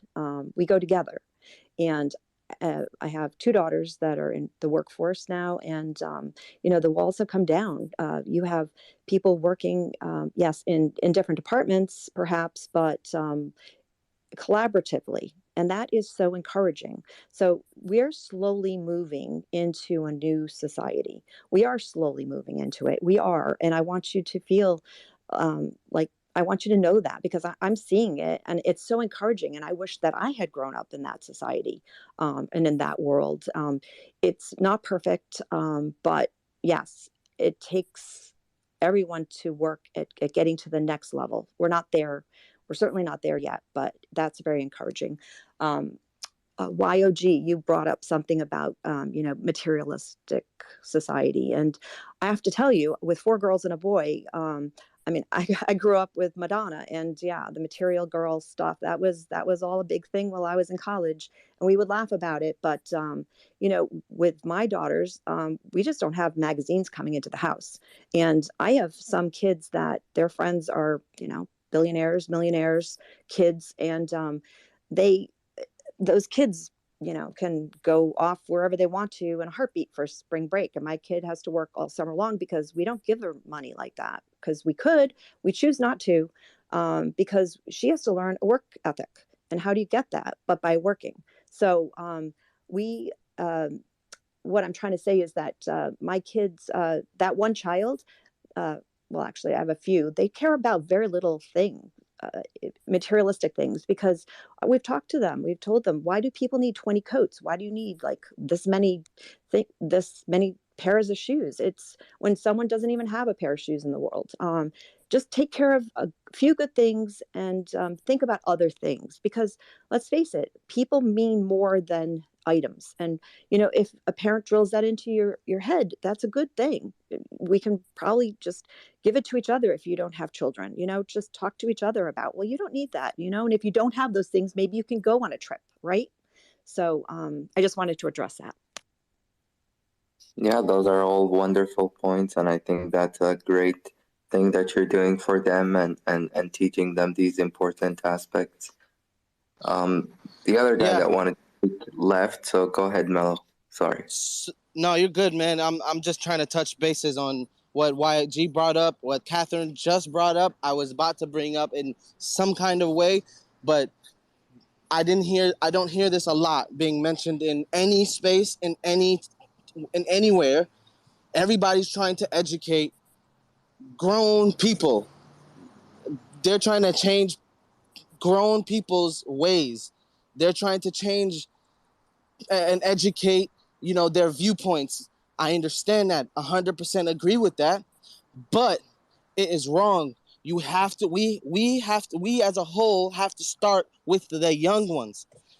If we do not instill, like how Catherine said, instill those human consciousness, instill what society brings to this. Why are you different? I heard somebody earlier saying their kid is scared to speak Arabic. I'm in that position. I am foreign. I'm an Ethiopian. I was born and raised in America, and I've seen this firsthand. How people say that I have an accent, but I don't. I don't know, because I can't hear myself. But people say I have an accent, and so I've seen people shy away from me because I'm not American, but yet I was born and raised here. And also instilling, you know, this knowledge of what this society, why is society against those minorities? Why is the society against those, you know, that don't know what they're doing? Like, what is society trying to play here? What are they trying to do here? So I think starting from the young ones is where we should go, because if we can't, because people that are grown, they're already stuck in their ways. They think they're stuck in their ways. They think that, oh, I know everything. And thing is, I've seen a lot is these knowledgeable people, and I want to bring that competition thing up again, is there is still competition. The society will always be trying to have us compete. It doesn't matter whether you're knowledgeable or not. You are competing for something. Whenever that collaborative society that you speak of, yeah, it's getting kind of nicer. Everybody's getting nicer, but still, even in jobs, you collaborating to make the whole company a whole, but yet you got positions. You get what I'm saying? You still competing for that position, and we always gotta gravitate towards. Fuck the competition. You know, we're equal, but we're different. You get what I'm saying? So, you know, don't try to teach too much of the old heads. Like, the old heads, they're gonna learn, they're gonna pick up what they want to pick up. But trying to instill social consciousness is not gonna work, because because the thing is, when they grew up, their moms and dads instilled, you know, like, hey, you know, back then, of course, it's a different times, so they're instilling against those times of society. So now that it's a new type of society, now it's a new community, or a new generation, you know, we should all start from the young ones, whether it be if you're from the West Coast, so West Hemisphere, East Hemisphere, it doesn't matter where you're from. That is where we should begin. We teach our young ones they will, if we can instill that into the young ones, they grow up, I feel like that collaboration society you were speaking of will happen. Everybody will see themselves as an equal, even men and women.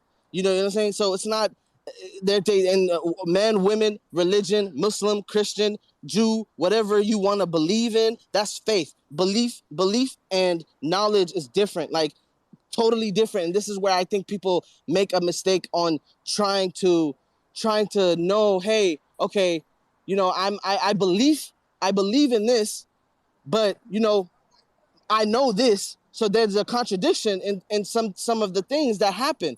So you have to take in whatever you take in, or on information you take in, and you have to come up with your own type of understanding. Where then that creates a whole different scenario of, you know, rewriting history. Like you're trying to write history in your own words, like that. And that's what I think a lot of parents fail to realize. Like you said earlier as well, Catherine, there's parents that let their, you know, they're rich and they let their kids have places to go, you know what I'm saying, without working for nothing. And that is bad. That is also bad. And then there's people that grew up with a silver spoon. And, you know, they grew up and then they figured out, oh, you can't just be happy now you got money. That's not going to bring you happiness at all. Nor is it going to bring you knowledge. It's just money. Now you can do things. You know, you have the more rights to do things than the other person. And I'm glad you said that, Catherine. I hope people can learn that, hey, there aren't people that have shoes, bro. There aren't people that have food. There aren't people that have roof over their head. And humble yourself and spit this knowledge to the young ones, and not people that's already grew up and, you know, stuck in their ways. They're going to believe their parents. But yeah, I'm sorry for ranting. It was just something I heard, and I wanted to. It's okay, man. It's awesome that you're sharing, and I love how everyone's messages are really powerful and just coming from the heart. You know, that's how what everyone is sharing feels like. So it's competition versus cooperation. Mellow. Do you see the tweet that's pinned up at the top, man?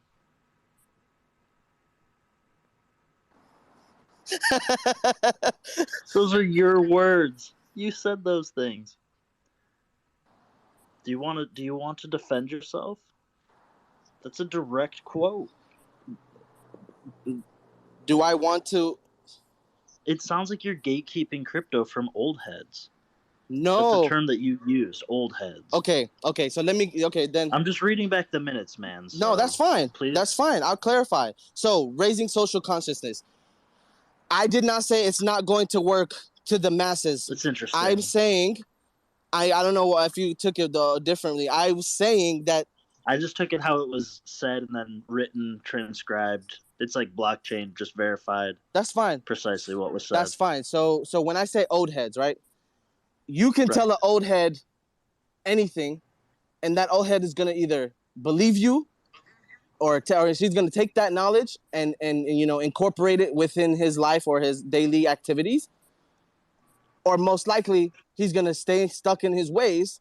You can't, you know, it's harder to change a older head's mind than it is a younger mind, if that makes sense. If that's where I'm trying to get at. Yeah, there's neuroscience behind that. The thoughts that you think, they create deeper wedges in your brain, and it's easier for you to think those things. So yeah, there's a way to escape that. If you are an old head, there's a way out of it. And raising social consciousness to the people that are, like I said, old heads or whatever you want to, how I said it. It's true. Like, I mean, oh my God. Yeah, it's not just the age too. From what I've noticed, I've seen 30, 35-year-old people that have an instilled mindset from young. Like, it's not just like, when he says old head, I don't even think it's an age thing. Like, it's a way of thinking. It's not age. Neuroplasticity. Platforms. For sure. By the way, I said That- can't. Old head has no age restriction for damn sure. And I said Correct. can't. I said can't, ex Orca. I said can't. No, You wanna I go don't ahead think. I don't think he's even. Yeah, I don't think he's trying to make any big deal of it. No, What I'm you, not sure why you're. what Oh, you no. generalize, it makes sense, man. It makes sense to a lot of people. No, Orca knows. I know how Orca moves. I'm joking with him too, but I want to make sure it's clarified that I said can't. So before he blockchain me. He's smiling ear. Like I better did believe. hear a lot of your emotion. I would never.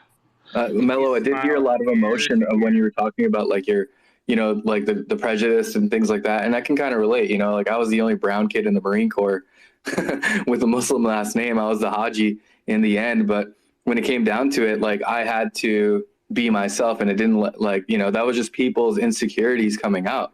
So anytime that you felt like, hey, you know, someone was, you know, distancing themselves or anything like that, like that's fine. Those are the people that will not be, you know, around your energy, and at the same time, it's doing you a favor. But you know, anytime that I hear the emotion that you were speaking with, sometimes I just feel like taking a breath sometimes, because it lasts about 90 seconds, and then, you know, you'll get back to your clear-headedness. But yeah, I totally feel that, you know, like sometimes just taking a breath and forgetting the emotion and breaking down the logic behind it all. And I'm really passionate about this specific case is because I've lived it. I've seen it. I've seen parents. Logic is only half of the story. That's half of your brain. You have two sides of the brain. You have to have them both come in together so you have a beautiful tapestry of expression.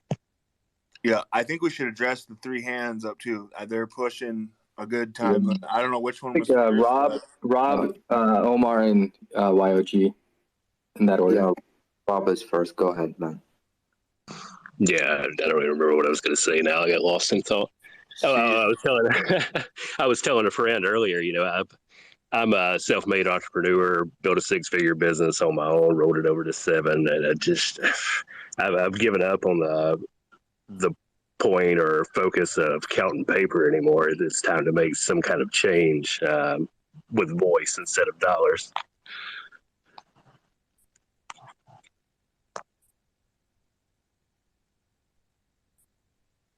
Here to that. Well done. I like it. I suppose I'll go next if no one has anything to respond to that with. I heard the old axiom, give me your child between the ages of 3 and 8, and I will give you the man or the woman.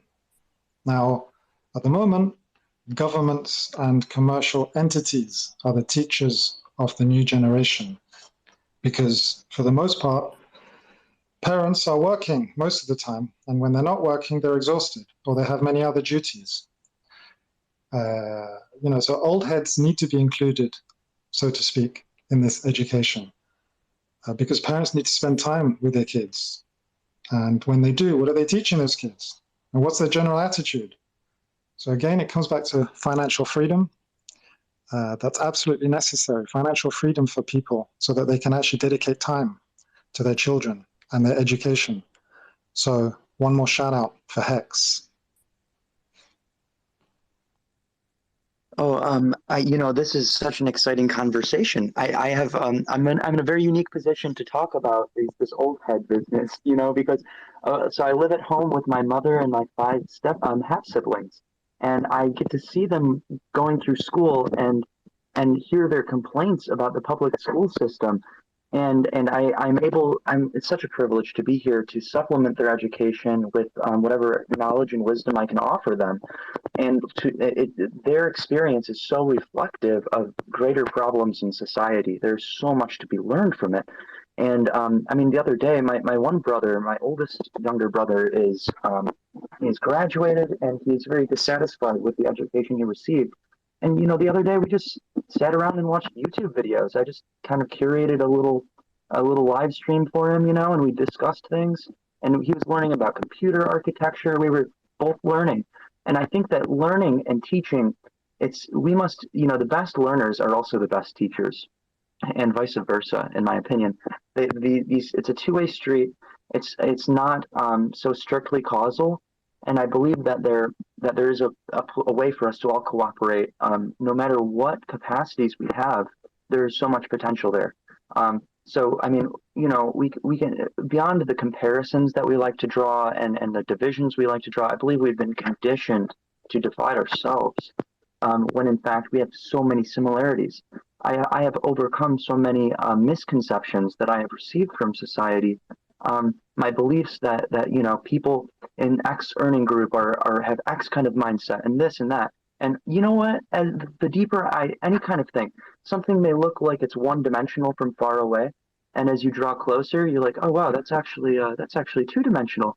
Oh wait, no, this is. You get closer and closer. It's infinite dimensional. There are no limits on dimensionality. Is a process. It is a state of mind, and we are all capable of pulling one another up out of these limited thought patterns and circuits. And we can really overcome any challenge as long as we can articulate it and cooperate to overcome it. And you know, the cooperative competitive dichotomy, competition is fun. It's fun to compete as long as we're not taking it so seriously that it's like life or death. And you know, and like this is what society's about. As long as the bottom line is to cooperate for a better world for one another, and we understand that within our competition, there's growth for everybody. I think that it's going to be okay, and we don't have to worry about that you know, these age distinctions and stuff. I see my siblings teaching not only me but also my mother and my, you know, we all learn. We're all learning all the time. Mark, can you mute your mic when you're not talking? Yeah, that was kind of the end of it. I want to let others talk. No, it's beautiful. It's just Omar, if his mic's not muted, then it comes through all choppy and whatnot. But please, yeah, that's absolutely beautiful. This is what we're talking about. I love it. Yeah, no, he wasn't trying to stop you, YOG. That he was just trying to stop Omar's mic, I believe. Oh yeah, no, Yeah, yeah. finish on that. Go ahead. Yeah, I was just kind of rambling. I'm sorry about that, guys. No problem. No problem. No worries, no worries. Yeah, I was pretty much done. I guess to land my point is just don't write anything off as given. There's in Indian logic, there's a fundamental concept called katuskoti, which means in Greek logic it was called the tetralemma. It says that for any proposition, it can take on 4 truth values. It could be true, it could be false, it could be both true and false, or it could be neither true nor false. Or I think I may have perhaps misdescribed it, but you know, both or neither, basically. Yes, no, both, neither. And I think that as long as you keep, you know, the more I cultivate that understanding, the more nuance I'm able to find in things, and the more open I maintain. I recently started working at like a little pizzeria, family-owned pizzeria in town, and when I first got there, I was like, man, these people are so closed-minded. They view things this way. I felt like I couldn't open up and all of this. And you know, in the last like 2 weeks, this place has completely transformed because I started talking and opening up, and I started learning things about them, and I realized that I was in the wrong with my preconceptions. Like, just be prepared to correct your preconceptions, because you may have no idea who you're talking to. You never know. It's just again remaining open and having this spaciousness, which goes back also to what Sean had said about like it's okay to have reactions. It is okay to have preconceptions and to have beliefs, but they will harm you and they will harm others if you're not prepared to contain them and let them settle before making a decision on how to act or how to behave. Beautiful. Hey, I don't know if it was, I think it was PLSXP and then Golki. And then, yeah, go for it. Yeah, it's Pulse X Pirate is what that was pronounced. But I've got a question. I'm pretty new to this, and I've heard the term market manipulation before. And I was just thinking, what if, you know how Richard did a huge sacrifice for billions of dollars worth of hex into Pulse or Pulse X?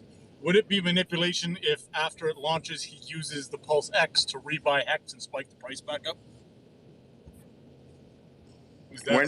When did he do that? The origin address. Yeah. The origin address has about 35 billion worth of hex in there.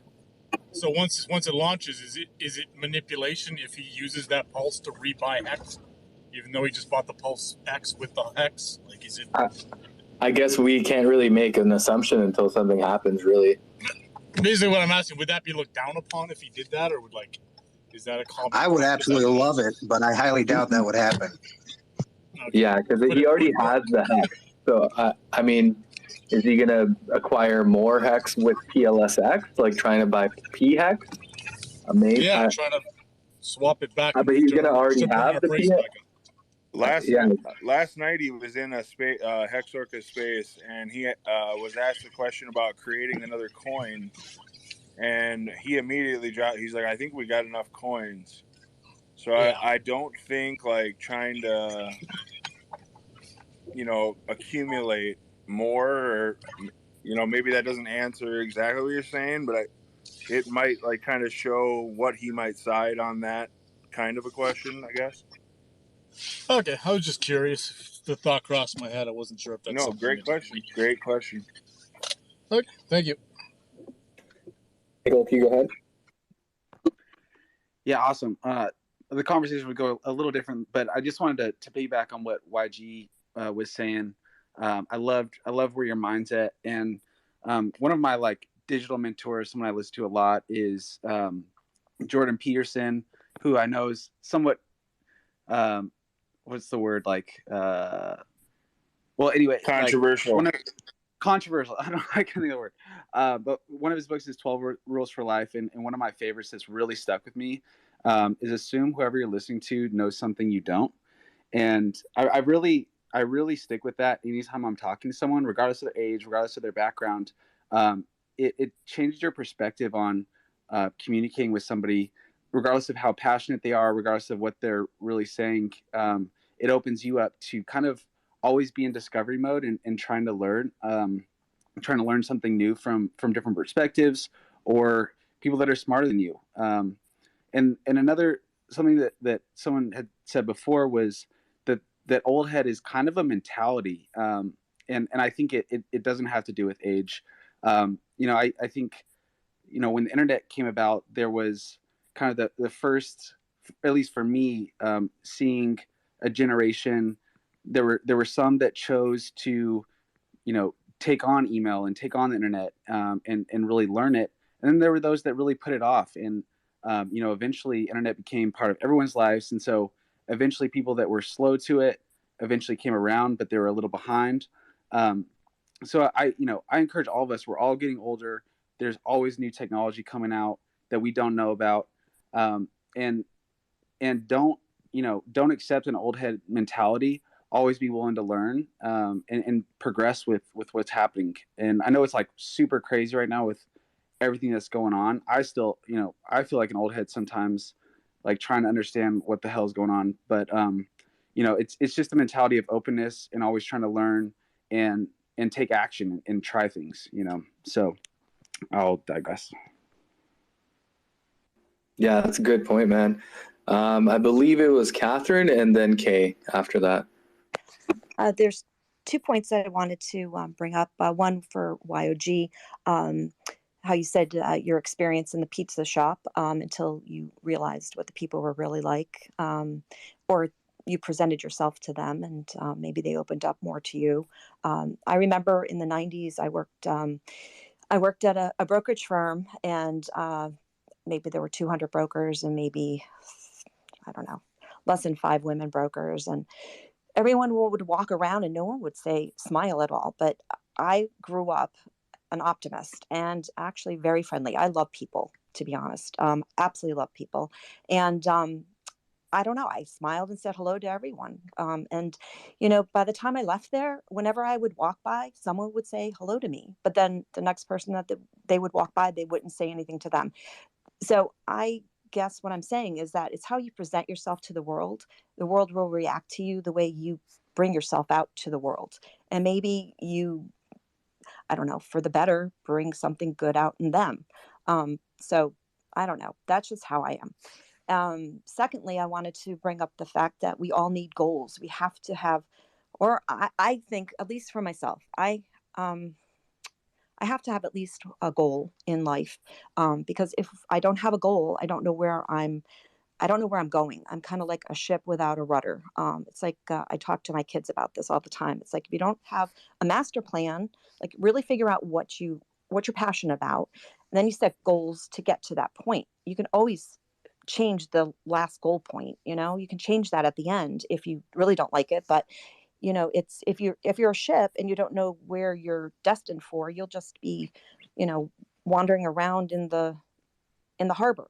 But if you have a destination, you have a game plan to get where you want to go.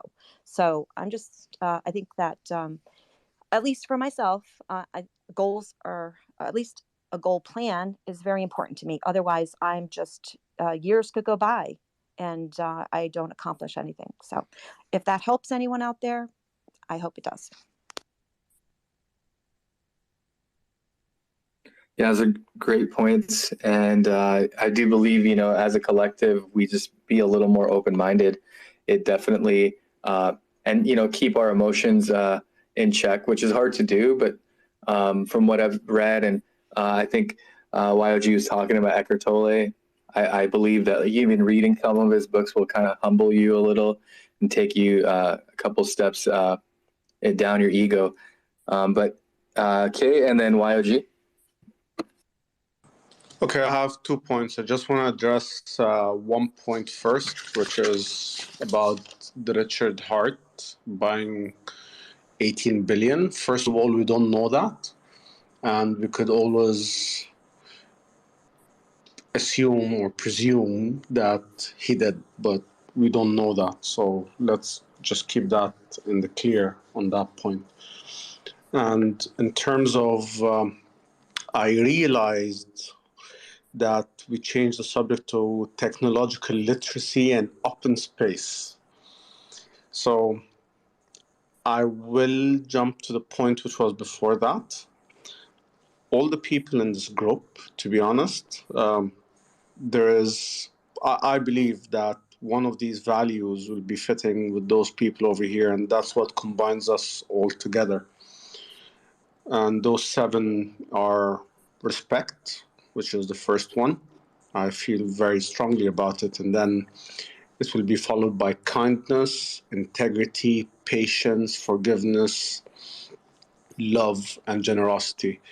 And those things are what brings, I believe, the Hex community, the Pulse chain, the Pulse X, the Pulse chain community all together. And can you say those one more time? Like just real quick? Respect, kindness, integrity, patience, forgiveness, love, and generosity. Thank you. Continue. Yeah. So I believe that those are the principles what got me attached to Richard Hart's channel, to be honest. And those are the things that made me feel that I have something in common with the Hex community, which then moved to the Pulse and the Pulse X and to this group, to be honest. It's quite important for us to have this in life because that's before education that comes in schools or anything else. Those 7 principles or values or whatever you want to call them, they are built in the house before the education part. And that is something which I value a lot and I care a lot about.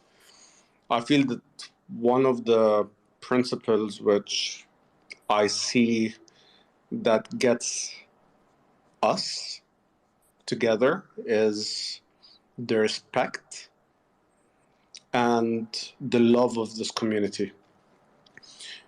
And it's very important to have that. That's what I wanted to say.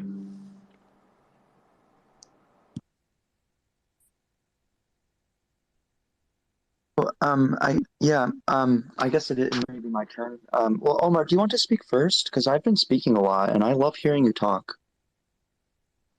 Well, that's very kind, and it's fitting because I really only had a small thing to add, which was based on Kay's list, which is absolutely fantastic.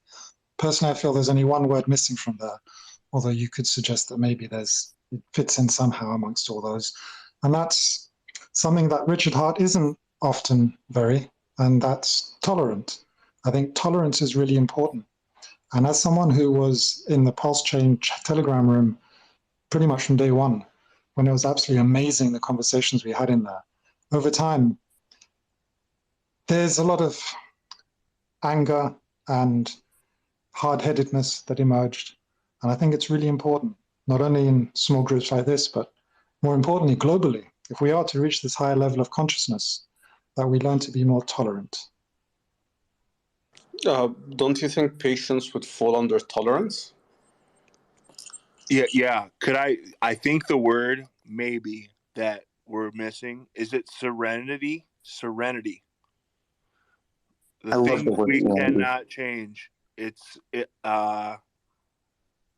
comes from a lot of different religious backgrounds, but it's a respect for the things we cannot change, but to understand that what we're changing is more important. So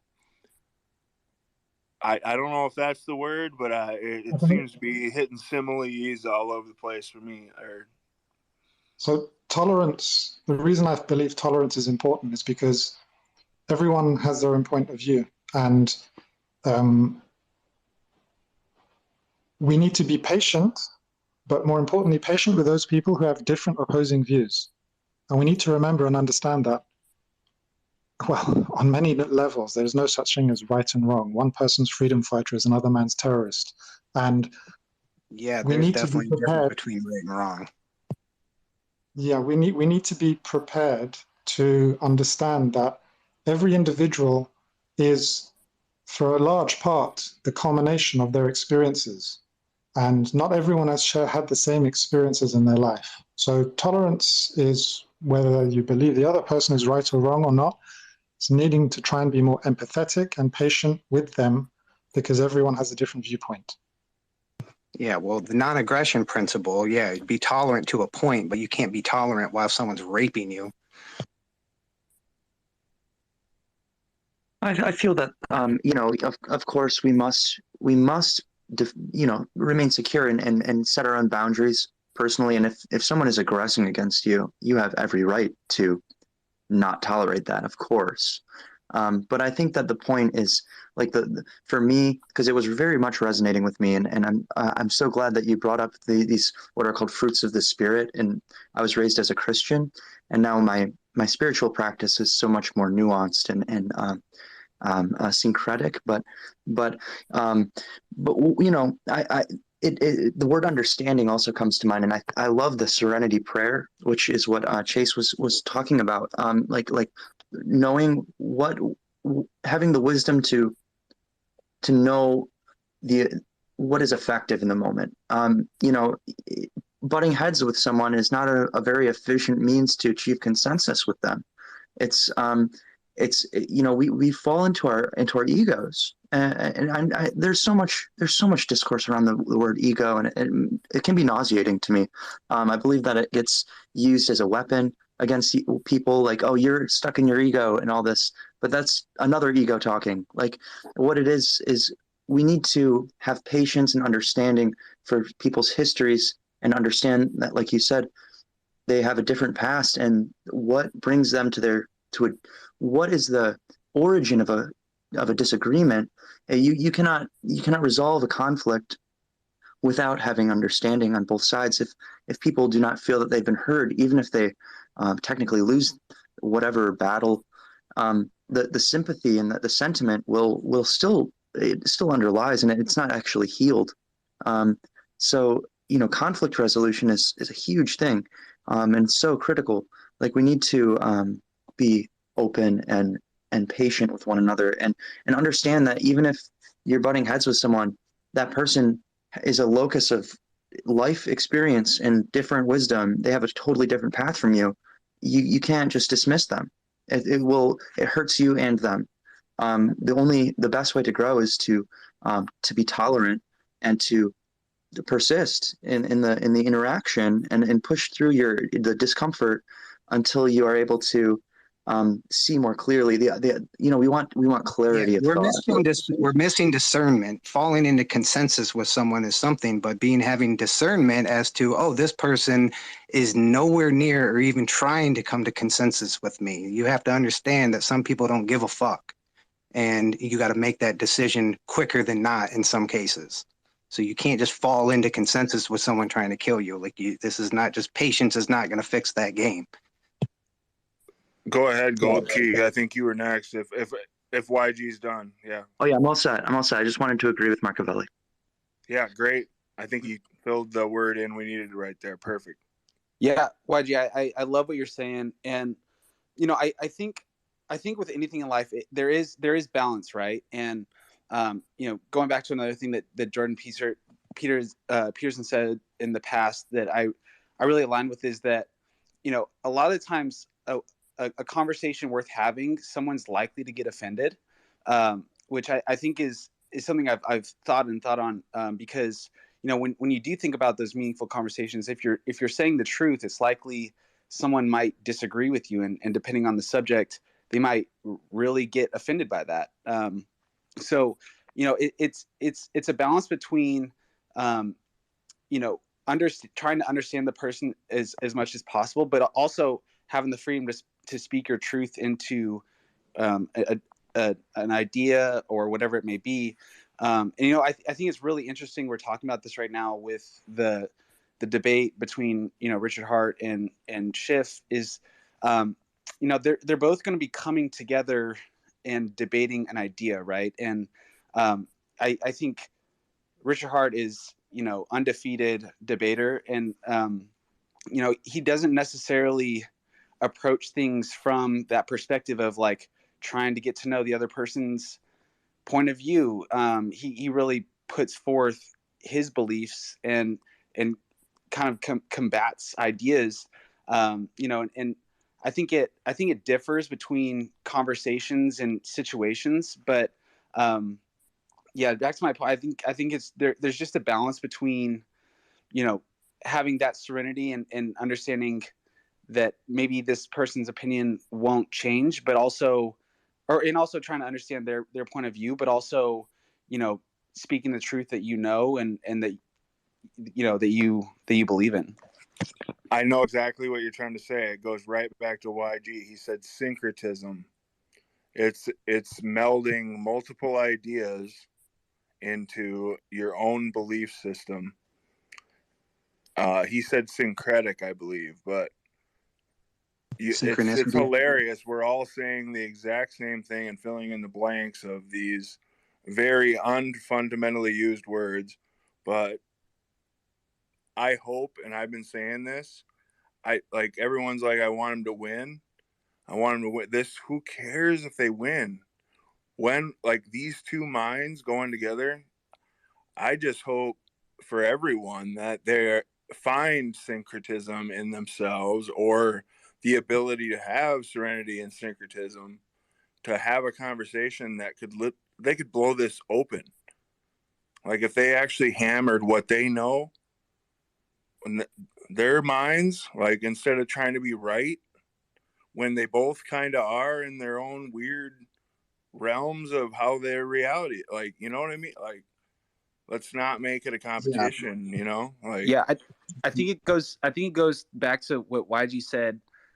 I really loved. I'd love to read whatever book you pulled that from, but the situation where maybe you're both right, and obviously Peter Schiff's super successful. He's gone a different route, but he's made a lot of money, so he's not an idiot. Maybe he'll never choose cryptocurrency.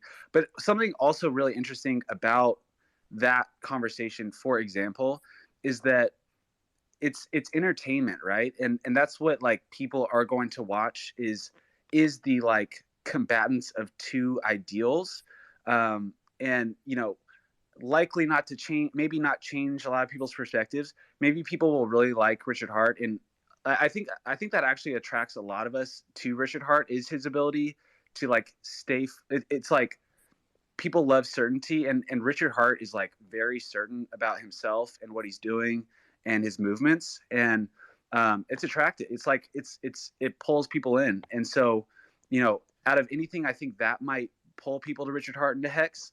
But at the end of the day, I doubt that they're going to have like a come together moment at the end. I don't know. We'll see how it ends, but yeah, it's probably going to be theatrical nonsense. Exactly. It's easy for him. It's easy for Richard Hart to, come across as strong and, smart thinker because he's right. The truth doesn't care about anyone else's opinion. Like there's no politeness, there's no patience. There's the truth and there's people that's aware of it.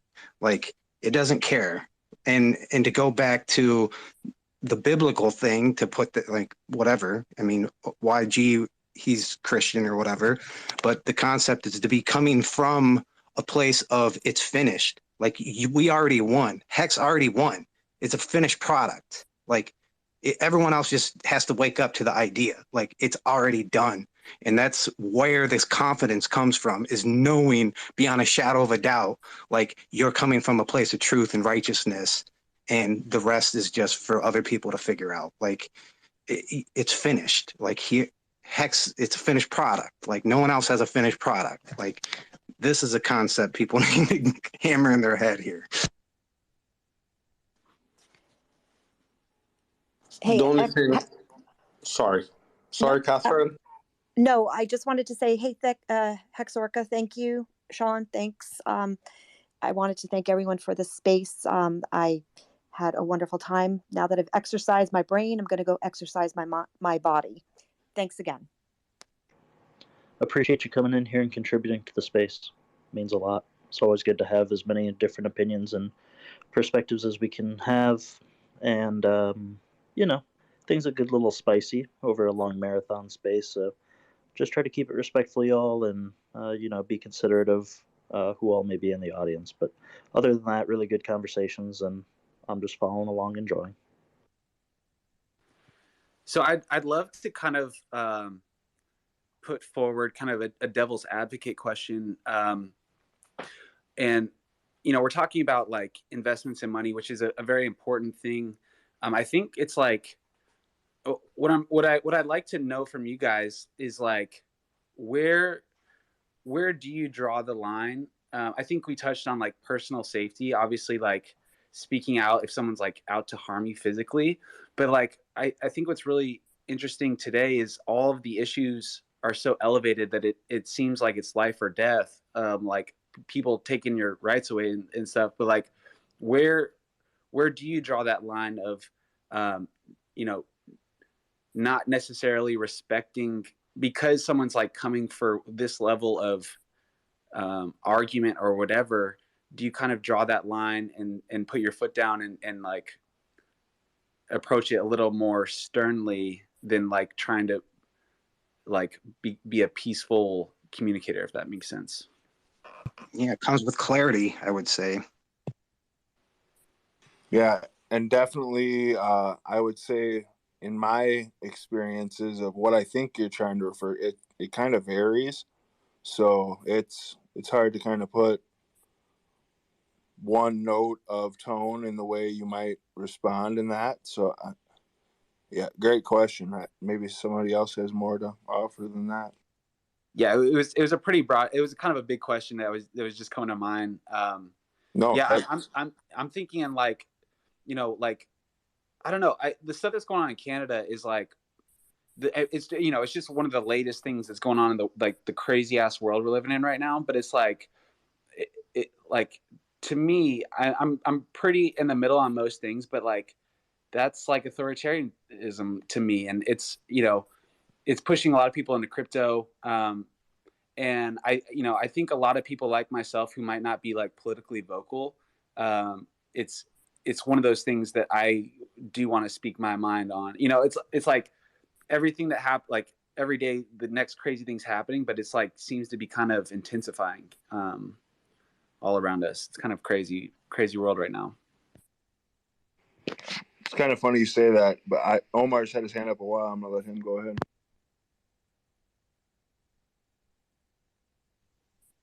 Hey, thanks for that.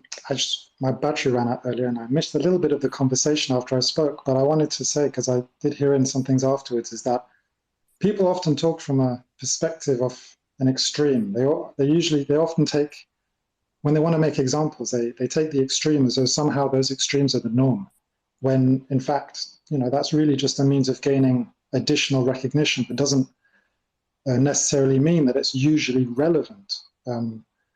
Usually, there are no absolutes despite there being extremes. And so that's related to the idea of tolerance. Yeah, of course, you can always make an extreme example and say, oh, well, tolerance isn't right. But actually, it's important to remember that the world would be a much better place if the first thing that we did was look at all of the things that we can agree on and are similar with, rather than jumping on extremes in order to just destroy the idea of another. And this is exactly about that point, tolerance.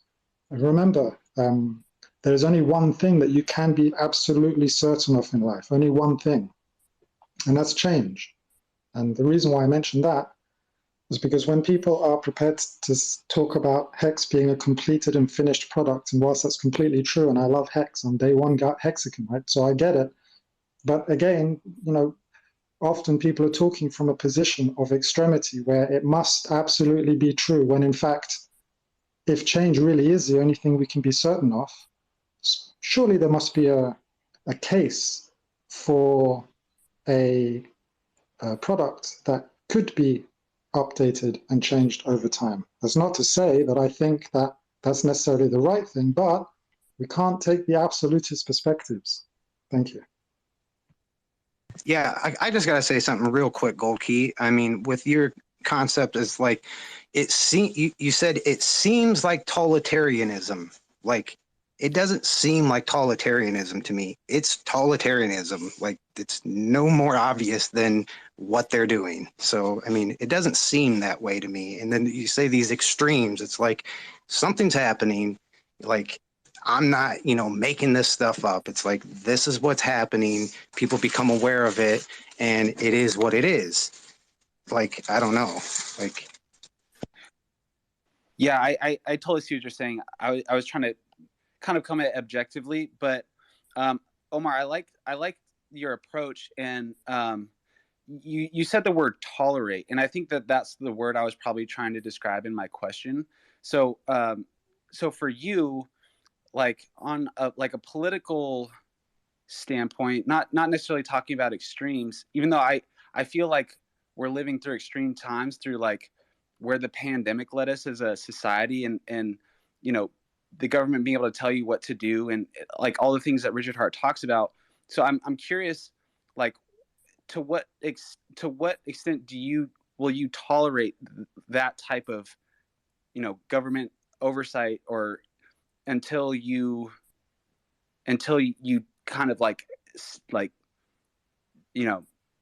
don't tolerate it anymore, if that makes sense? Sure. Well, my philosophy is that actually the best thing any of us can do is take action. What does that mean? It means I spend my time doing the things that I am capable of doing in order to solve some of the problems that we have in society. Now, it's all very well for people to generate awareness and talk about it and have opinions and ideas, but in reality, the only thing that will make a difference in the world, that will create the change that you desire, is creating alternatives, producing something different. For example, I spoke before about the world having abundance and industrial companies not being regenerative with the way they're using the planet's resources. So I've been working the last 4 years with other people to work out how to actually rate industries and businesses in a very easy way so that we can produce a platform where good behavior is incentivized, and we can start ensuring that through people's greed of wanting more dividends, that we ensure that those businesses actually end up becoming more regenerative because they want a larger share of those yields. So what do? Well, you don't just ignore it. Of course not. It's important. But actually, it's better off spending time doing things that can actually cause change rather than just talking about it forever. And that's not to say that all you guys are just talking about it. No, it's important to talk about it. But taking action and building those, creating those solutions like Richard Hart has done to try and make a change is by far the most important thing anyone can do.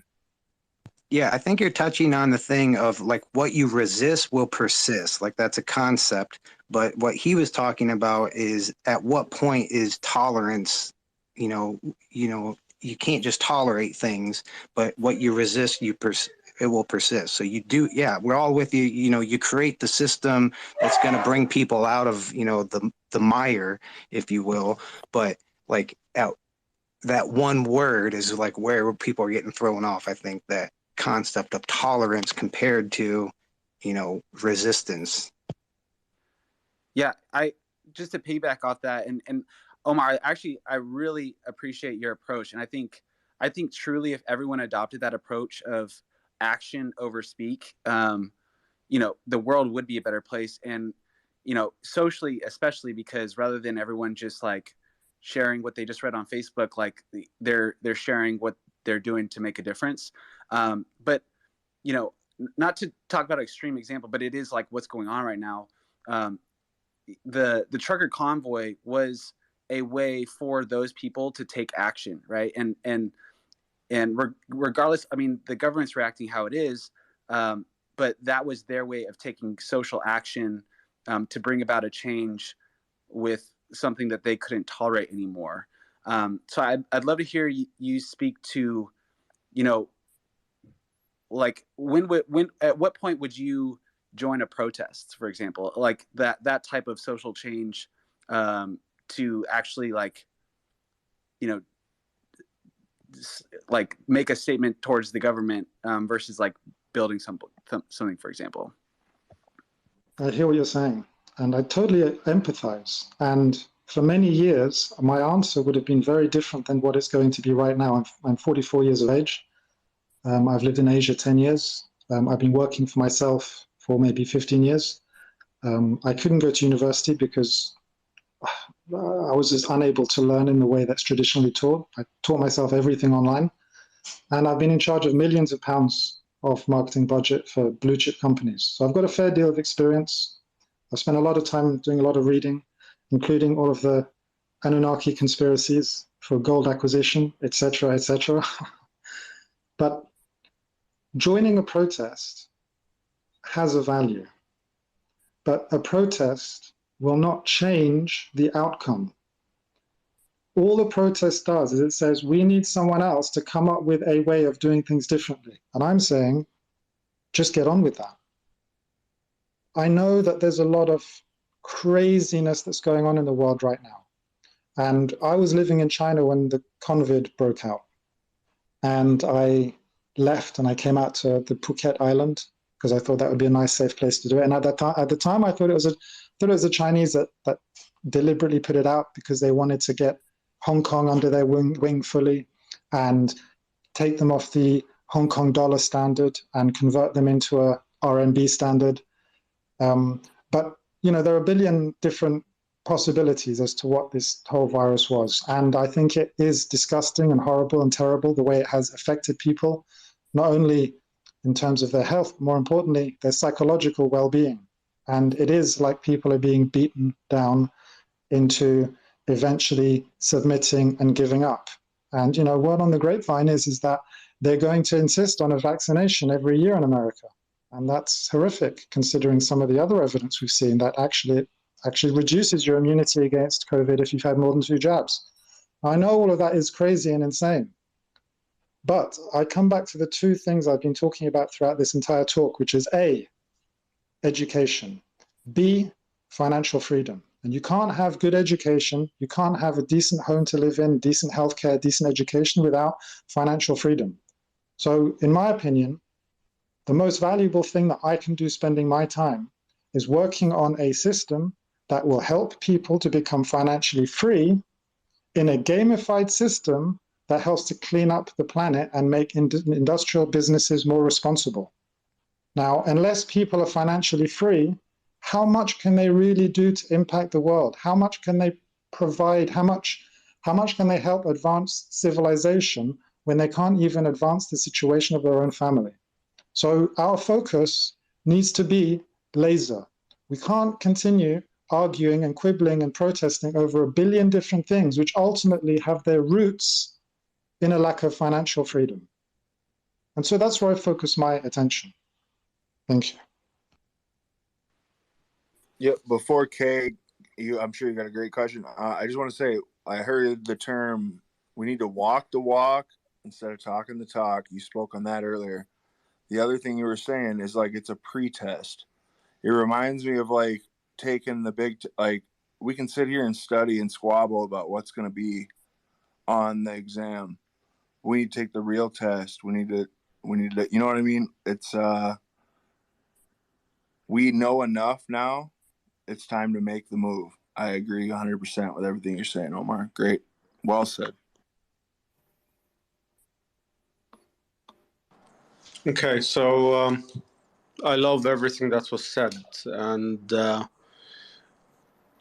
my profession is in human resources. I run the HR globally for one of the companies in Dubai, and I've seen a lot. I've been through a lot. I've seen a lot, and it is quite tough. And for us to be able to help, and that's one of the reasons I'm in the Richard Hart Project, is because I want to be able to have enough money which I could devote and support people in the Indian, let's say the Indian subcontinent, the ISC. Looking at the people over there, it's where I think the majority are quite devastated. And I'm sure some people over here have lived in India, Nepal, Pakistan, and different parts of the world, and they saw the living conditions over there. And one of the things I respect about Richard Hart, he is doing his best to try to support as much people as possible. I would describe him in maybe 2 words. Maybe it's 1 word, I don't know. But sorry, English is not my first language. But the word I would describe him in is self-giving. He devotes his time. He devotes everything to try to support people in getting things done. He devotes his time to make people live a better life.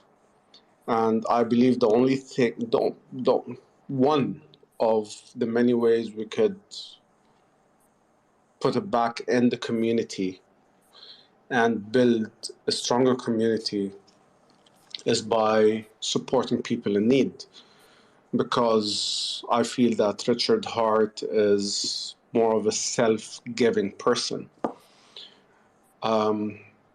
Yes, philanthropist, but I think I look at it from an HR point of view. I've been in HR for more than 20 plus years, and watching his interviews, unfortunately, I didn't get to know him back in 2017. I got to know him in 2020, which was good because it helped me a lot. I was able to support in building hospitals in, one hospital in Pakistan, 1 hospital in Nepal, 1 hospital in India. And I was always like a silent person giving these things. And it's all thanks to my father, my ancestors, who gave me this life to be able to live the way I want to live, to support people in need. And that's why I have a lot of respect for Richard Hart. And we had the chat yesterday. I believe Orca was in that chat when we talked about it, that should we focus on one of the people, I think his name was TCP, ICP, some name. He lives in Dubai, I believe. He said, let's focus on the high wealth individuals who could move the needle up. I went quiet. I just kept to myself on it. But to be honest, I disagree, because Richard Hart is all about supporting people in need and trying to move people out and give them the financial freedom. As much as most of us, or some of us, I don't know, lives a happy life or a good life or a moderate life, whatever it is, the people who are really in need are the people who are living on the poverty line, where they cover themselves with, well, they don't cover themselves, they make a blanket, like a tent for them to sleep in it. And those are the people that I believe are all over the world that needs our help, our support, our education. And those are the people who we require to invest our time to help them if we want to see a better life in this world, no matter where we are. It doesn't matter. Because supporting those people will decrease crime, will give them and their family support, better education, and each one of us plays our own part in this community and globally to support them. I'll give you an example. During the pandemic, which we still are in, we had a lot of people who lost their jobs, where they were not able to support their family. Let's say an average of one person to two members of the family. That's 3. And if we take that in a scale of millions, we're 3xing those people. And the easiest solution for companies was to make people redundant, to save the money. And at that time, those are the people who needed our support. And I'll be very honest on it, thanks to Hex and thanks to the unforeseen projects, Pulse or Pulse X, whatever profit they get, they will be able to help some of us who wants to be like Richard Hart, in a way to support people who are really in need and be able to upscale their life, whether we're education to get them a job, whether it was to support a mom who has cancer or a father who has a cancer or whatever sickness they had, because it's a family. And as part of this family, we all need to take care of each other in a way or another, and we all dedicate our time to do this, to support people around the world in getting them up to the next level and to a better life. I talk too much. I'm going to shut up now, and I'll hand up the microphone to whoever wants to do it. I think Chris has something to say, so I'll hand it to Chris. Hey, yeah, that was awesome. I'm just gonna say, you can make art out of nothing. It's very easy. I'm not sure what is, what's bulwarking many individuals in today's current economy and today's current society, other than their access to legalized cannabis. Other than legalized cannabis and the frequent use of legalized cannabis, or at least moderate use of legalized cannabis, or the morning prayer, or the afternoon prayer, and the evening prayer as well, all in conjunction with each other, where you get a rush of blood to the head in conjunction with some good healthy nutrients and vitamin C and a daily routine and that sort of thing. And yeah, cannabis is great and stuff like that, but it's not the be all end all. But, you know, you can have like that bless and God and stuff like that, and God bless is great and all that. But, you know, there's one thing ruling domination. Domination is the thing that is ruling society and the economy. And the thing that is the most important, honestly, is not only your mind and your spirit, but your body. You need to be in very good shape. Sex is the one ruling factor of business, and it is also the one ruling factor of the economy, and it is also the one ruling factor of communication. And if you're not in good shape and you don't look good, and I mean, your skin can be in whatever condition as long as it's not like hectic, you know what I mean? But as long as you take good care of it and stuff like that. But it is what it is. But, you know, like as long there's a lot of exercises you can find on Google. Google is your best friend, honestly. And what we need to do is gain more access to the internet across the world and build more communication technologies and that sort of thing. Invest our time into communication technologies and bring communication technologies to the Middle East and to Africa and that sort of thing. And I don't know what the communication is like there, but I swear to God, it's not that great. The technology is not that great, but it's improving, you know. And there's a lot of, I digress. I'm going to digress now, but I'm just going to say that the morning prayer and the afternoon prayer and the evening prayer are one of the most important things you're going to do in your lifetime to get a good rush of blood to the head and get you thinking.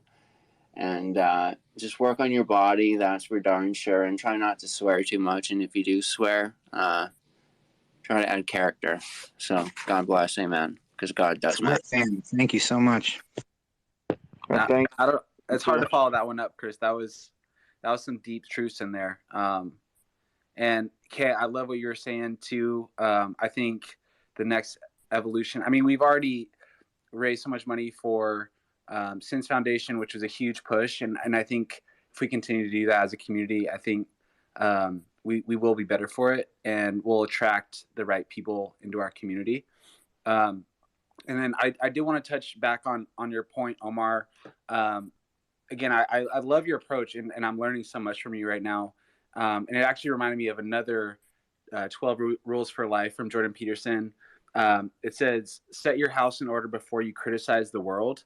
And in that chapter of the book, he talks about how a lot of our youth today, you know, we don't have our life figured out.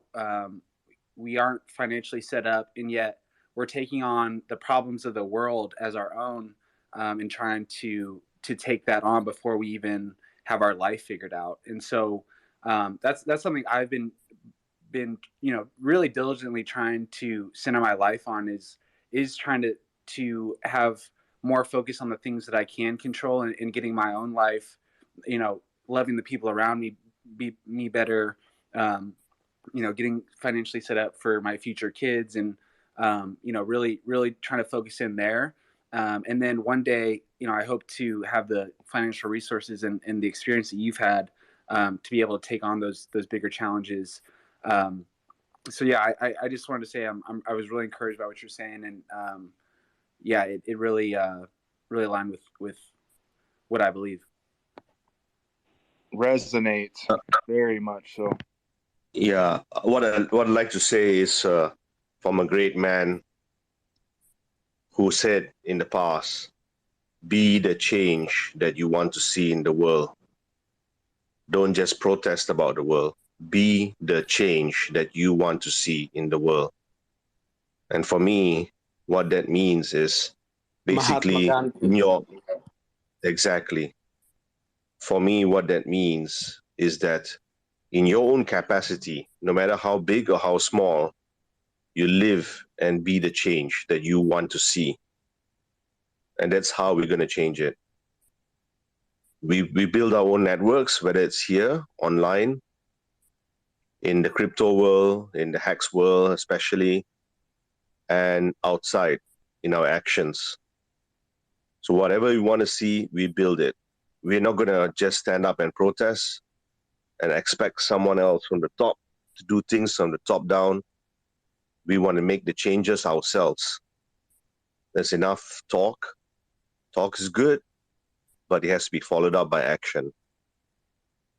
Thanks, my friends, and be the change that you want to see in the world. Stake it to make it. Yeah.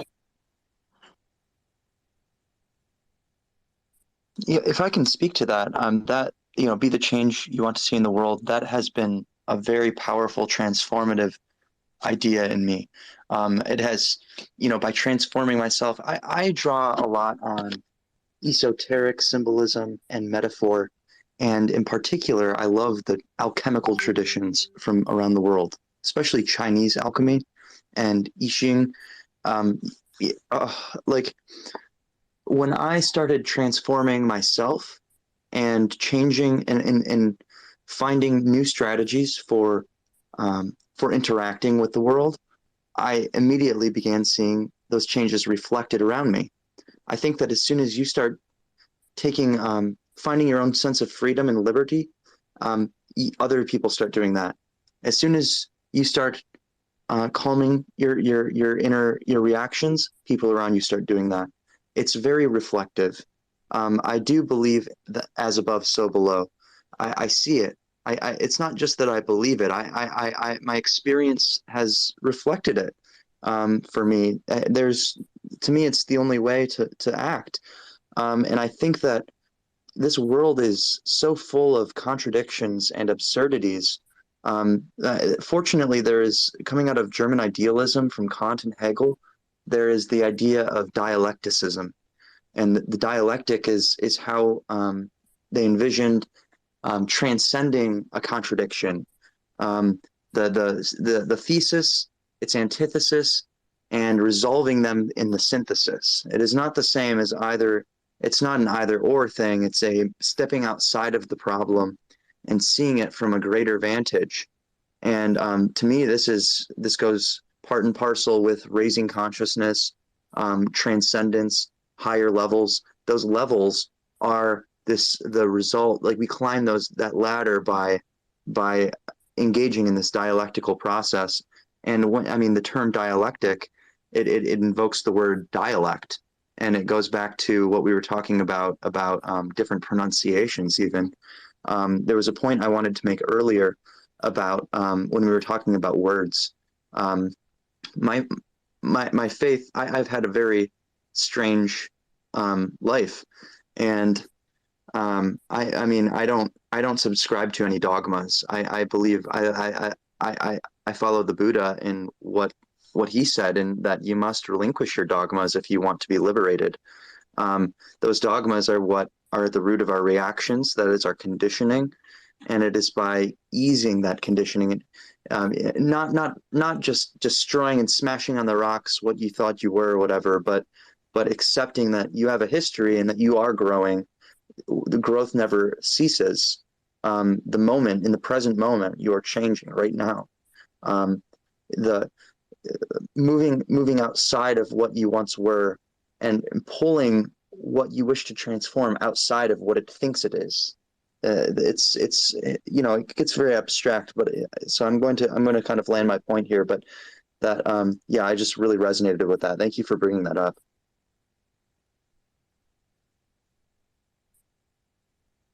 Oh yeah, and the logos. Yeah. So I do believe in God. I think God is just literally the word, the logos, like the word, the speech. And you embody that when you talk, and you transform the world when you talk.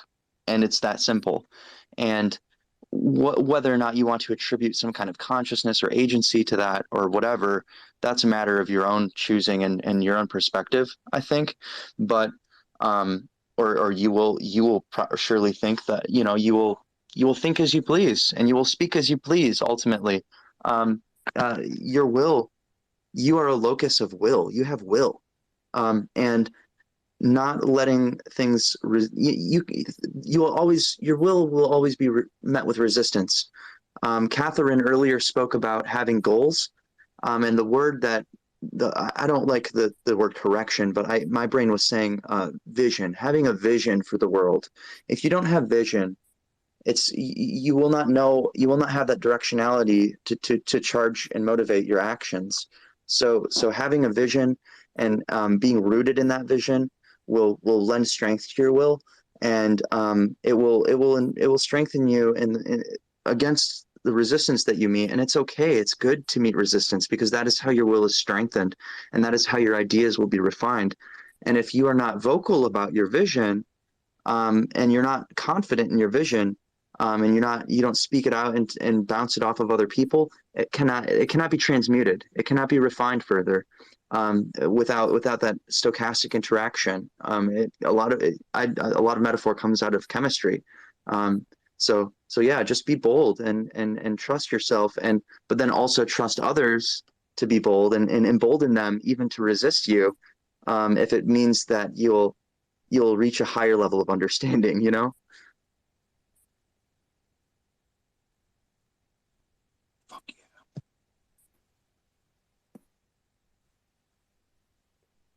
Yeah, wow, you had some great thoughts, great explanation.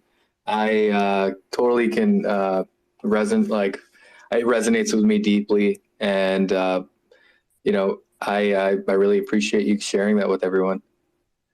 Hex, did you have something to say? I was just gonna call on Shillet for having their hand up. Hey, what's up, everyone?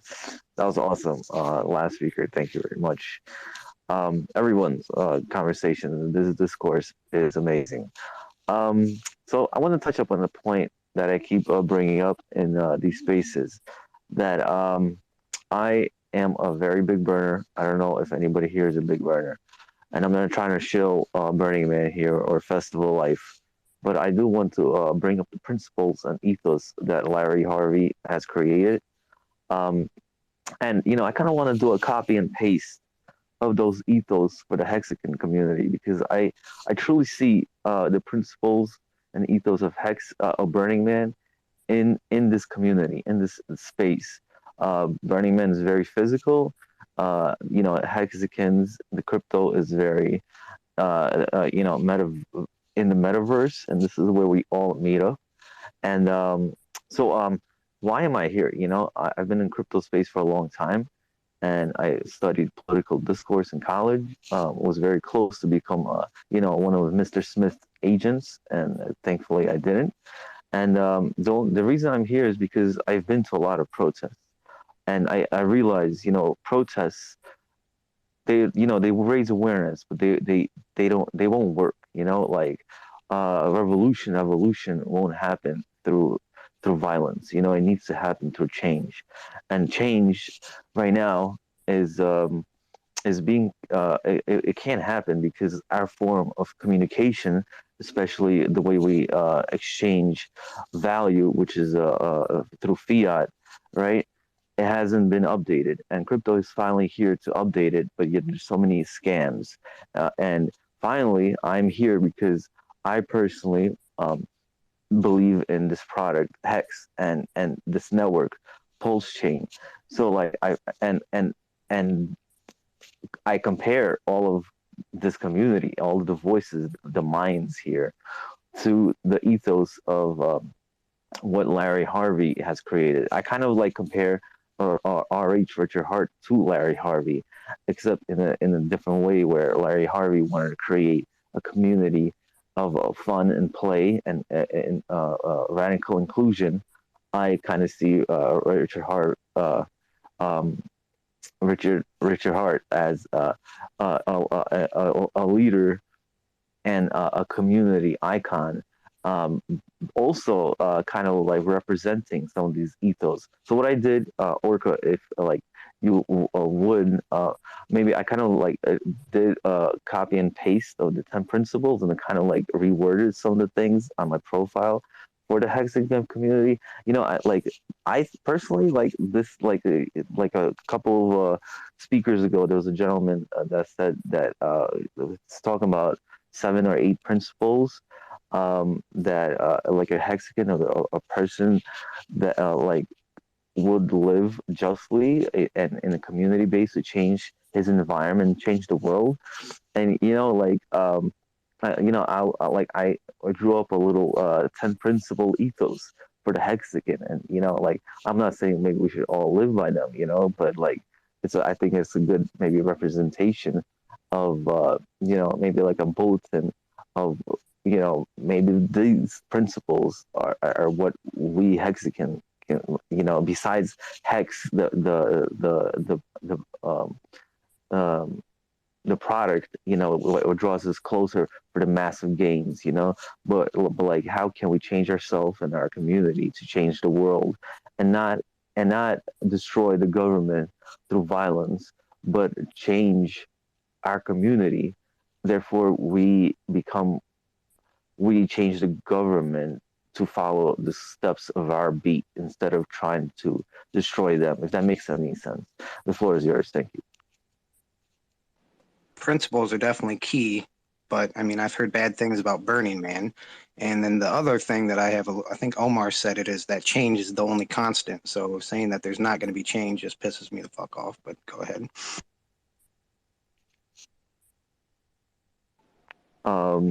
Yeah, I wouldn't want to argue about the bad things about Burning Man, but yeah, I like what I'm trying to get at is that our form of communication in terms of like ability to exchange goods and services. We monetize that through fiat, depending on where you live, and change in our way of communication through monetizing our way of communication by making it inimmutable and incorruptible. I think that's what I'm getting at. Like if we get massive gains because we change our way of communication, then we can change our community and ourselves. But we play to the tunes of the government, and they force us to use, these rules of taxations that rob us blindly. And I'm not saying that it's not bad, but before like you build a dam once, and how much money needs to go into the dam before maintenance, but then everything else is scams and it's a highway robbery. So I'm not saying don't pay your taxes, I'm saying that make massive gains and then change your community with the gains you made, and the change in our way of communication will change the government. Yeah, I'm saying that too. Oh, okay, cool. I'm glad we're on the same page. That's why we're Mexicans. We're on the same page. So I want to talk to like something that's kind of an underlying theme, and it kind of ties into like being this change and changing ourselves and avoiding like violence and conflict. But like the reality of the world is like, and unfortunately I was hoping this would not happen in my lifetime, but apparently it's happening way faster. But what we're seeing today, especially in Canada, is with the locking of financial assets is a form of violence. It's robbing people of their well-being. And the scary part, I don't live in Canada, but the scary part with the US is the US dollar is backed by the US military. And if you think that the US government is going to easily give up that power, even with its own citizens, peacefully, and just be like, oh yeah, like, these currencies will replace a dollar, all good, this is what the people want. I just don't think that that's rooted in reality of how that transition of power will play out. And what's happening in Canada is just an expression of that. But I just don't think that transition will be as tranquil as we're describing it here. And it could very well get to the point where someone's knocking at your door and like they know that you hold cryptocurrency and they're coming after you for it. So I, as much as that ideal of changing ourselves when we're talking about cryptocurrency, it's going to be a fight, and it's going to start in the courtroom. It's going to start with legislation, but legislation is backed by force. It's backed by the police. It's backed by the military, and we need to accept that reality that it could get to that point, and we have to do everything in our power to avoid that. But if we really believe in this future of cryptocurrency revolutionizing our society, I think it's going to be a drastic change, and it's not going to be a smooth transition, in my opinion. But I'd love to hear your guys' thoughts. Inflation has taken them out of the equation already. Like, that's a no fighting transition into this different thing. It's like the dollar's turning to nothing. Yeah, but it's been doing that for a while. Like, clearly the debt and inflation rate is something that the government, although it's worse than it's ever been, is something that they still feel that they can control. But they're finally waking up to the reality of what cryptocurrency could do and starting to legislate and speak on it. But right now, I feel like it's all peaceful ideals, and people are talking about it. But they're trying to get to know who you are so that they can enforce their legislation after they pass it. And I just don't think it's going to be nonviolent, in my opinion. I kind of agree with you that that might happen, but that's the last resort, right? That's if that happens, then I think if that does happen, then that's when French American or the world's red revolution is going to happen. Streets will be covered in blood, but let's hope that doesn't happen. Let's hope we can do it the non-violent way, right? Passively, because if that happens, then I don't know how many police and military service people will actually go and raid people in their houses for their ledgers, and torture them and throw them into prisoner camps because they It's all about education. If enough people are know not to do that, if they have morals and a code and can speak to their heart and know this is all educational. If people were talking out earlier, maybe we wouldn't even got to this point. But education. People should not be doing that. Education first, and then let's let Omar talk. He's got his hand up, but I want to say they're not going to do that. What they're going to do is they're going to close the banks like they have been doing. They're scared shitless. They're not going door to door. What they're going to do is they're going to abuse the powers they have. So on that point, I agree with everything everyone said, but I don't think they have the ability to do what you guys are trying to talk about, but maybe in some future realm. But Omar, go ahead. You had your hand up, and then Kay, I believe. Thank you.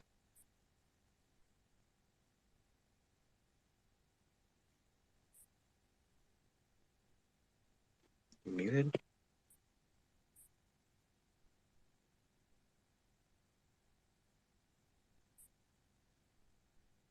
Before Omar comes back in, are we talking about the current situation that's happening around the world on Russia? Well, I do want to follow up, Chase. So something that the government of Canada just announced is that people that even donated before it was restricted, that they will the penalties and criminal action will be taken against them. So they will be going door to door. It's going to play. They said that it's going to play out for months to years. This investigation into who wasn't even there, just contributed funds through GoFundMe and through that other platform. So it hasn't. Oh, I gotcha. I didn't know you were talking about that whole. I'm sorry. Yeah, no worries. I just wanted to clarify that unfortunately it's kind of scary. That's why it's fortunately it hasn't happened in the U.S. But out of all countries, our northern neighbor, it's happening, and it happened fast, right? They it hasn't been used since the wars, and they done great power and are out to their citizens for contributing to a peaceful protest, which I find insane. But I'll let Omar call.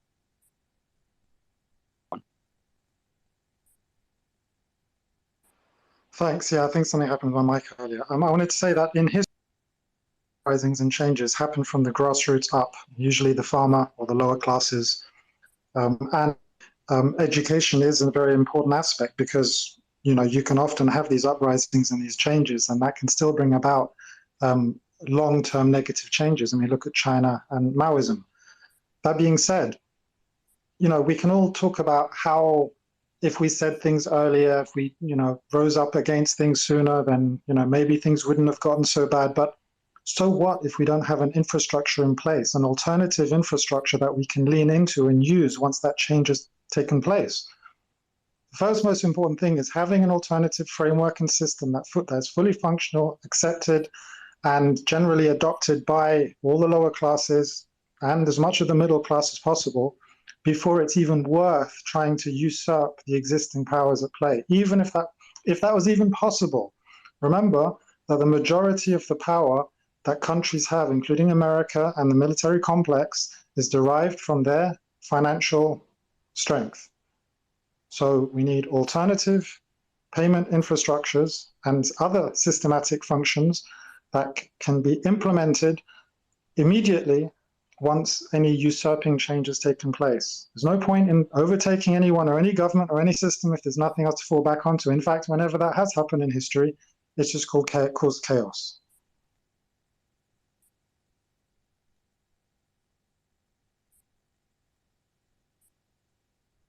Would you have any recommendation towards what you're kind of speaking of that you would think would be most beneficial? Or yeah, so back to what I was saying earlier, it's all about taking action and doing things and building the systems that you believe are necessary to actually have a better operational future. So if there are so many things that are taking place that you don't like, create alternatives and gain adoption for those things. Even if your part in that creation or that system is creating more awareness, really, even if it's about letting other people know about what do you there. Even if it's people just building awareness, even if you're not building anything yourself, it's about getting the word out and spreading the word, not necessarily as a protest, but anyhow, building up systems and gaining support amongst the masses. Thank you.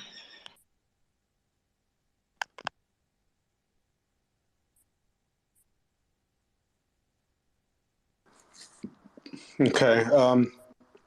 I heard Russia, I heard Putin, I heard a few things, so peace to all of them, but I come from a background of a political driven family, and I could tell you for a fact that when Russia does something, they are 10 steps ahead of a lot of people around. And to be honest, with all due respect to everybody, and it's just an opinion, so I don't want to be attacked by anybody, Russia has a lot of nuclear power, which is scary, very scary. And even me and my family are not aware of not even probably 5% of what Russia can do. I just pray to God that no war would go up, because if it does, we are all in trouble. It's as simple as that. Yeah, let's hide under our desks. Yeah, and to be honest, I'm a person who is a supporter of Republicans from the States. And I loved the time when we had Trump, when we had, well, in general, without mentioning Trump, but in general, the Republicans. I felt, and that's me speaking from outside of the US, yeah? I felt more safe having them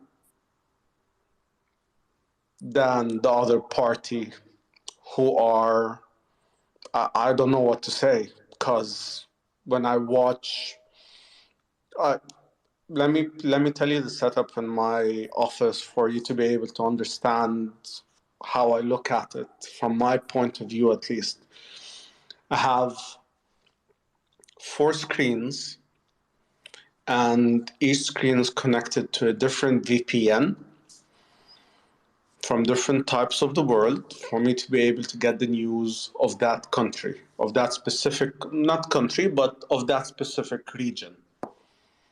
And when you look at what things are being said, whether it was in the UK or the US or in different regions like China or North, South Korea and all this, it gets to be a bit scary that things are contradicting each other. And then what I hear from my family gets to continue the whole picture of where the truth lies. And I just really, really hope that a war doesn't happen. Yes, there will be casualties, that's for sure. But my concern is I don't want it to affect anyone, God forbid, around the world or take any lives around. Bro, Russia sends nuclear bombs. We send nuclear bombs. Everyone's blowed up. So that chess move is not really something to be scared about. We're all dead if anyone does anything that stupid. So, I know, and I totally understand that, but that's the whole point. We don't want to have this because a lot of people and a lot of families and friends of families will be affected with this. So that's world elimination. Everyone's dead. Like, it's not like nothing even, you can't even worry about it. You're gone. Like, if anyone does that, like if someone makes this wrong decision, we're all gone. It's not something to worry about.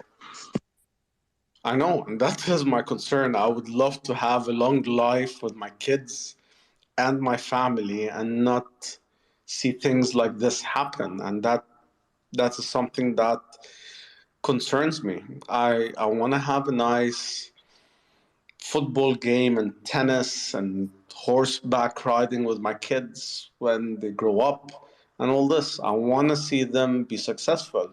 If something like this happens, Machiavelli, with Russia and the US and Europe and all these countries around, we're not going to enjoy our lives. We're going to just demolish everything. Hex is not going to exist. Pulse is not going to exist. Pulse things out of your control. I mean, wasting time worrying about it is not helping anything. But yeah. Yeah, I know, but it's something that we keep trying to get through,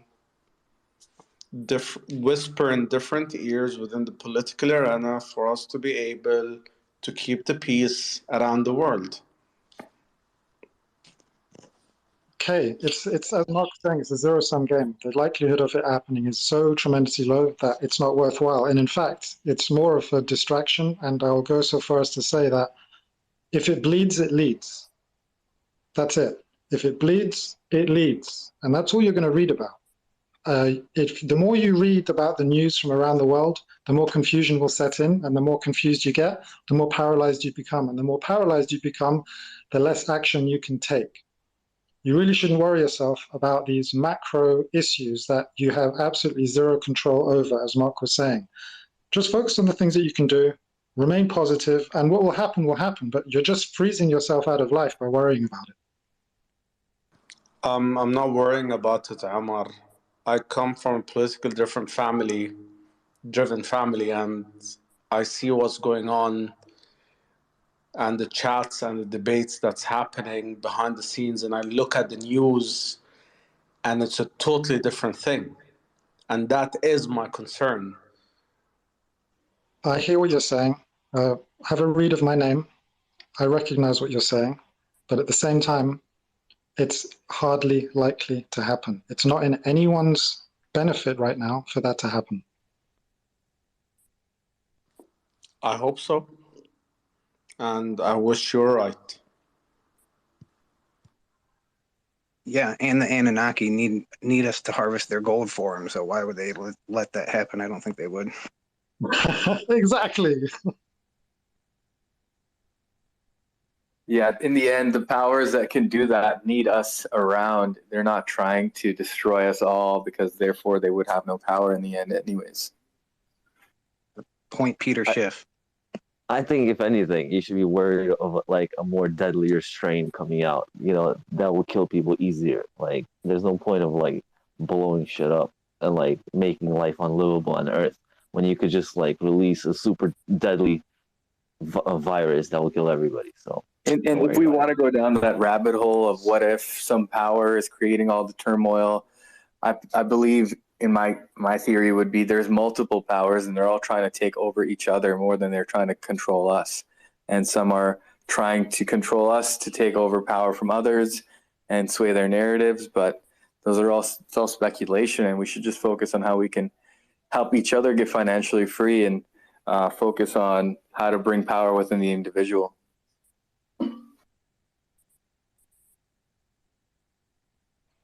Here, here. Anyhow, you all,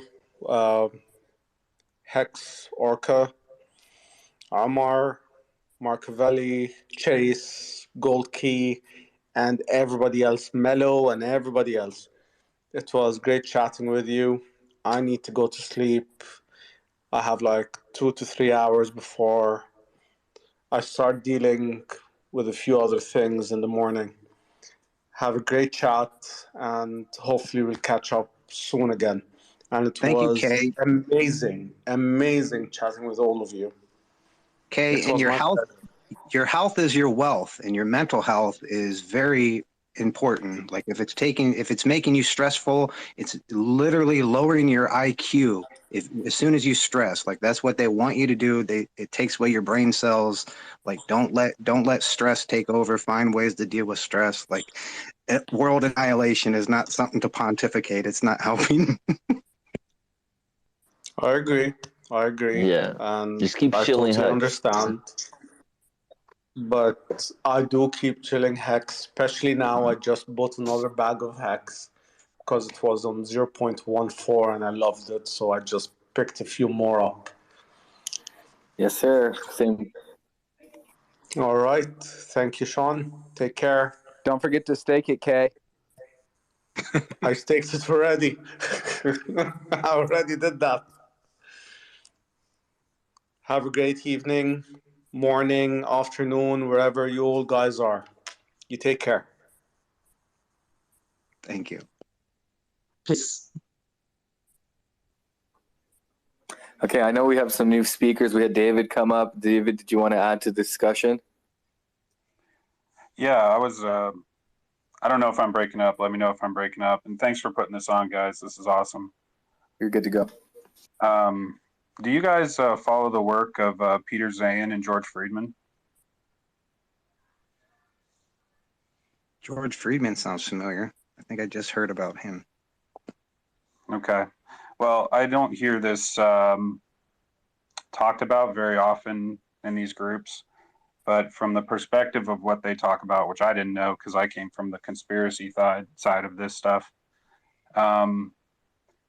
basically what we're facing worldwide is, it's kind of a multi-tiered thing, but it's really a geopolitical perspective where there's a demographic collapse for a lot of different reasons. And the collapse of globalization. So for the past 30, 40 years, the United States has been the world police, dictating how we wanted things to go around the world. And that spawned out of the Cold War.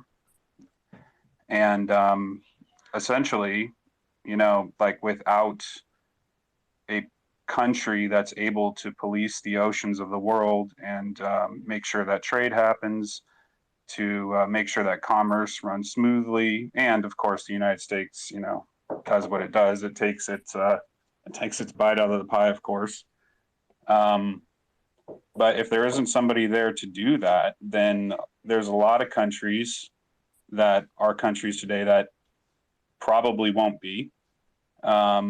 and everybody is turning very, very internal, and it has a very big geopolitical perspective on it. So Russia and Ukraine is a big deal because Ukraine is actually a very, very big agricultural producer. Russia can't produce as much food as it really needs, and Ukraine is a key to the security of the country itself. So Belarus, Estonia, all those countries along the way, Russia has to push into those areas to secure its border from Europe.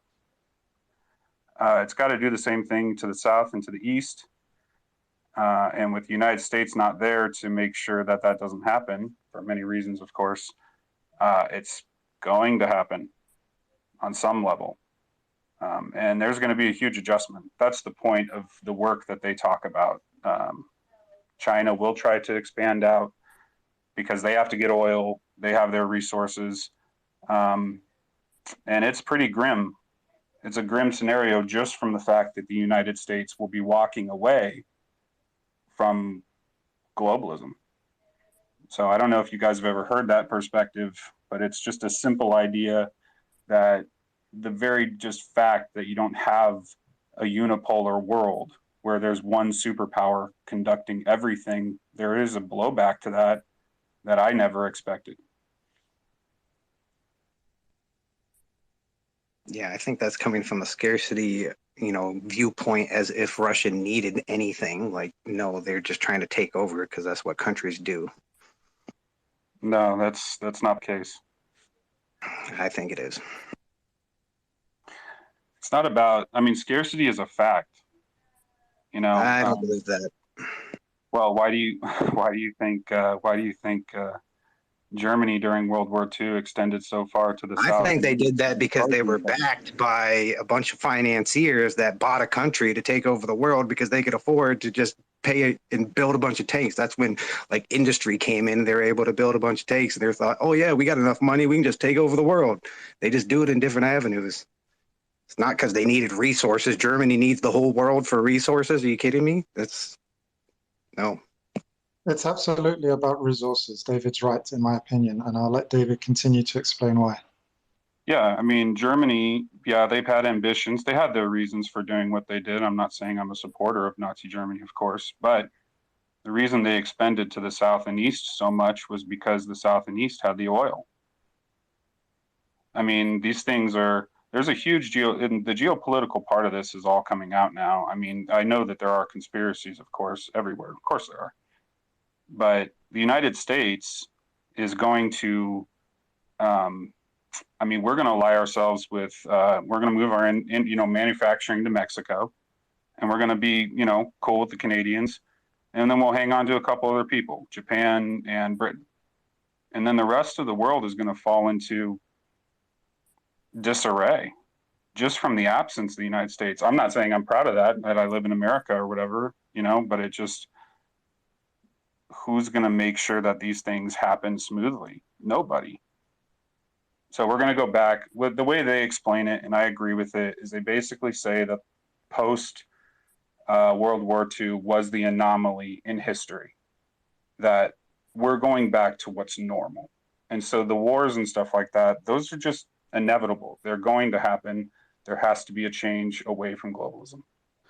David, can I ask you a question? I'm actually going to research what you're talking about because I'm very interested.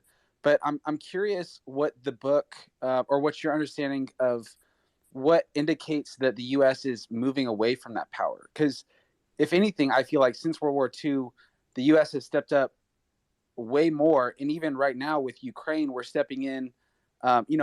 Although I perceive a lot of what the U.S. does is somewhat underlined in our best interests. We always have some interest, there's obviously some interest in Ukraine for us to be, it's not just about protecting democracy. There's usually resources as you described, but what indicates that the U.S. is moving away from that central power? Well, the way they describe it is that the United States basically had to, the invasion of the Middle East was really to ensure that oil flowed to our allies. That was, there was, of course, a big lie about that, but it wasn't for our own oil. Of course, they make their deals on the side. Political parties benefit in different ways. but we had to bribe a bunch of people. One of those people was China.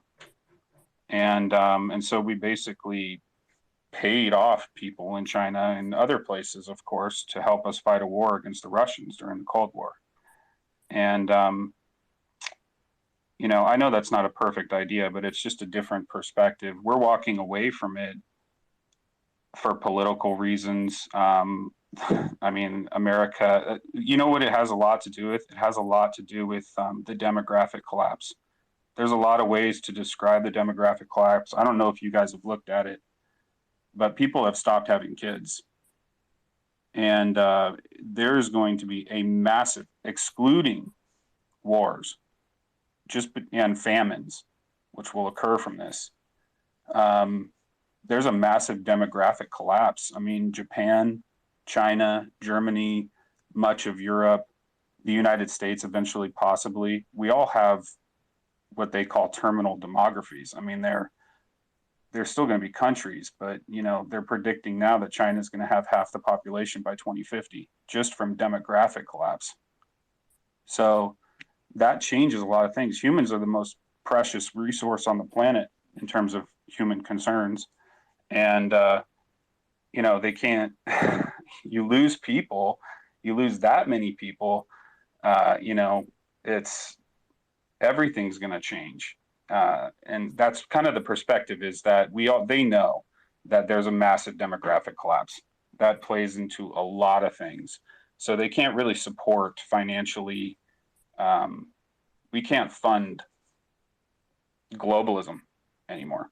Yeah, that's really one thing.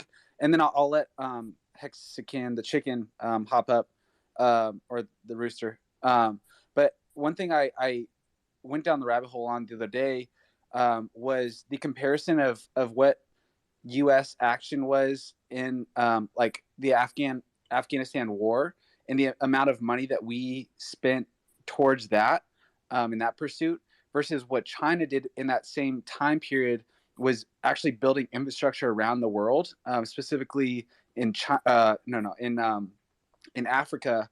They've been taking over, and same thing with South America. So I'm very interested. If you have any book recommendations, send them my way, because I do think that there is going to be a power struggle with like the big three, especially over the next decade or two, and it's going to be really interesting. But I'm curious what what other reasons why that book indicates that the U.S. is moving away from that central power as kind of like the fighting force with the biggest army and all of that. But yeah, it'll be very interesting. Yeah, we have some pretty serious internal problems ourselves in terms of the social structure of our country. That's very obvious at the moment. But George Friedman says that there's 3 cycles that the United States goes through. There's a social, an economic, and something else. And you can map these out over time, and you can see when they end, and that there was change in the country. And what makes this time unique, and it makes it feel like, you know, the end of the world and the apocalypse, is because all 3 cycles are essentially ending at the same time. So they predict that the next 10 years, you're going to see wars. It's basically inevitable. The EU is going to collapse. They're not going to be able to hold together the EU under the current structure. Germany has its geopolitical issues. Britain's already out, and so anyways, there needs to be a reshuffling of things. And you know, with the baby boomers being done and them having the predominant ideology and understanding of how to make things work, it kind of left a giant gap in what, like the millennials. They talk a lot about this in the geopolitical thing. The millennials are getting left behind a lot. I think there's a lot of millennials in this, a lot of millennials in crypto, because we kind of understand, man, there's not a lot of meat on the bone out there. There's a lot of crazy shit happening. So we're looking for alternatives, and we are going to build an alternative system with the help of, Richard Hart's generation, you know, the Gen Xers and the Gen Zers, we are going to have to build a parallel society because the predominant ideology that's been out there since World War II is dying. And to a greater extent, it went backwards even further than that. The liberalism in and of itself, we have to make a choice. That's what the power brokers are really presenting us with, and they're fighting for, because we're going to populism and nationalism. And people with the money, they're like, screw that, we're not doing that. You know, so that's why they're going to crank the pressure up on people. That's why they treat the truckers the way they do, because they have zero tolerance for it. There will be no tolerance. They're not afraid of the other guys. They don't care. But if you're actually going to stand up and fight for your nation and traditionalism and stuff like that, that's why it's a problem, because it threatens their global interests.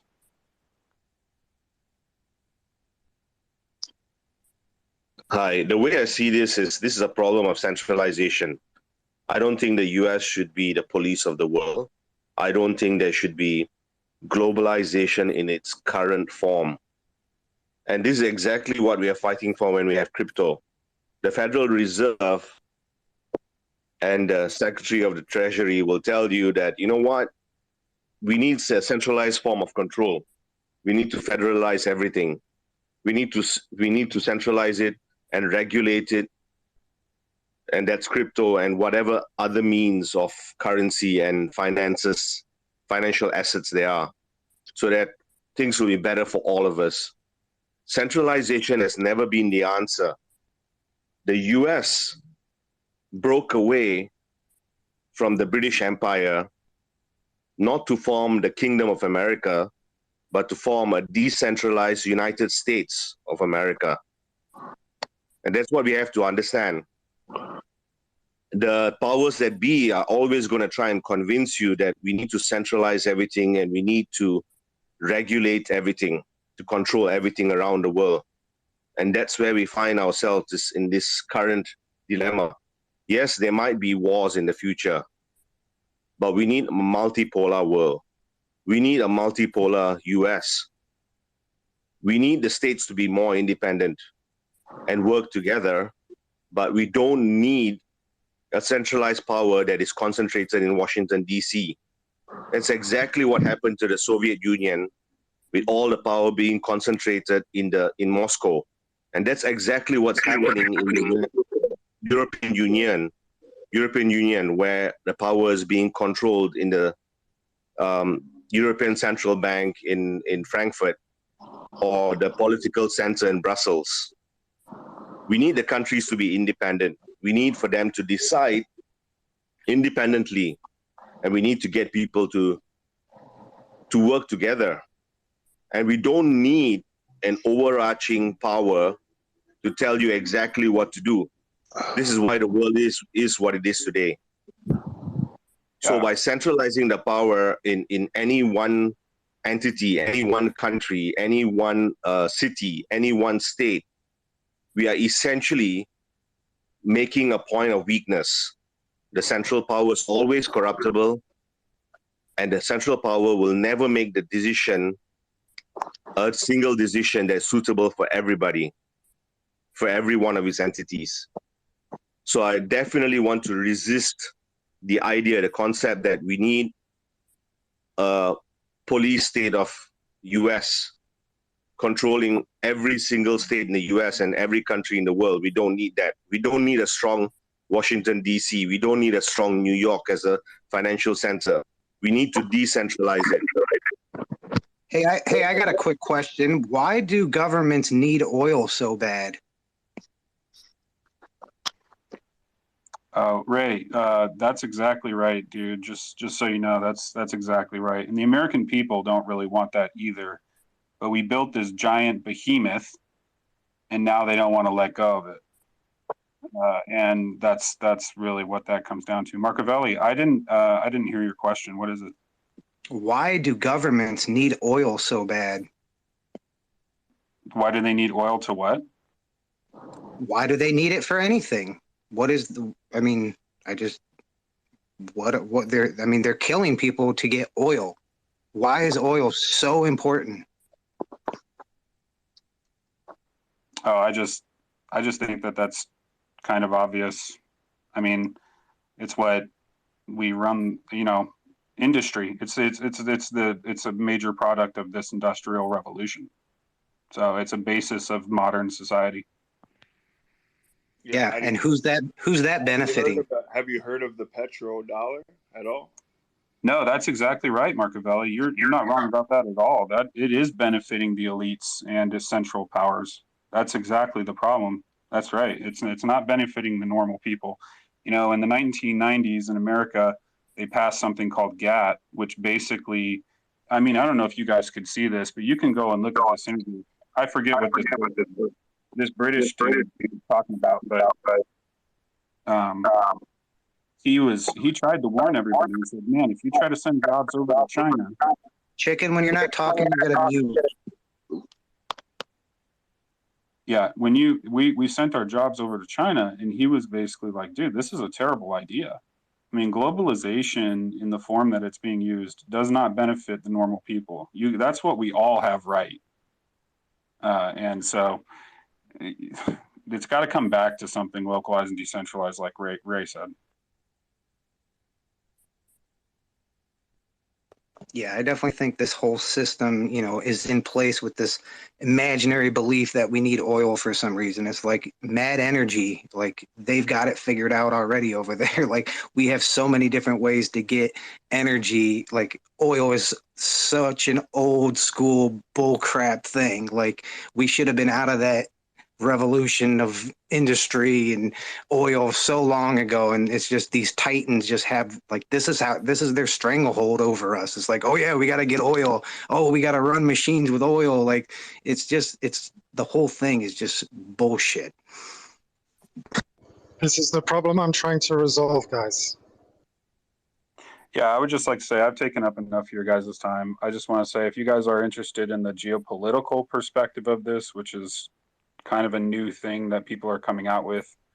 You can look up Peter Zeihan and George Friedman, and there's a very famous book from the 90s which sets the foundation of this, which is called Guns, Germs, and Steel, which tries to answer the question of how it is the West came to what it is. And of course, there's arguments about this, but they make the geopolitical argument. And it was just something I never heard. I'd been down to the, level 7 of the conspiracy side of all this stuff as far as I could go without being, in the Illuminati, I guess. But this is the thing that I thought really just made the most rational sense, just from a basic idea, besides the Pope being not the Pope and all this other shit. So you guys can look that up if you're interested. Thanks for the time.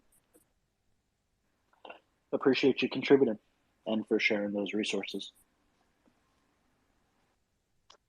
If I could say something. Absolutely not. After listening, for hours now, it's like the culmination of the entire conversation kind of brings me back to something that Reagan said when I was a kid. And it might speak to the point that Crypto Fitness was saying too about, stepping up a level from a 0 species to, a level 1. I don't know if any of that will ever happen until all of us as a species are facing one threat. I think, and that's what Reagan was saying was, imagine what we could do if we were all faced with one threat from outside, and that might be what it takes to take us from a level 0 to a level 1 species. What if we just had What if we just had communication with? Say what? I just want to say something real quick. What happens if we can actually distribute the resources around the world? Yeah, that's a better what if. Well, it's all the industrial complexes that utilize the majority of the resources. Now, what if you actually have a system whereby those businesses that are utilizing the resources more effectively are given rewards? If those are rewarded, eventually, those who are not doing things regeneratively will become irrelevant, And those people who own a share of those businesses will essentially mean that they're taking a share of the resources that are being consumed. Decentralized resources by the people.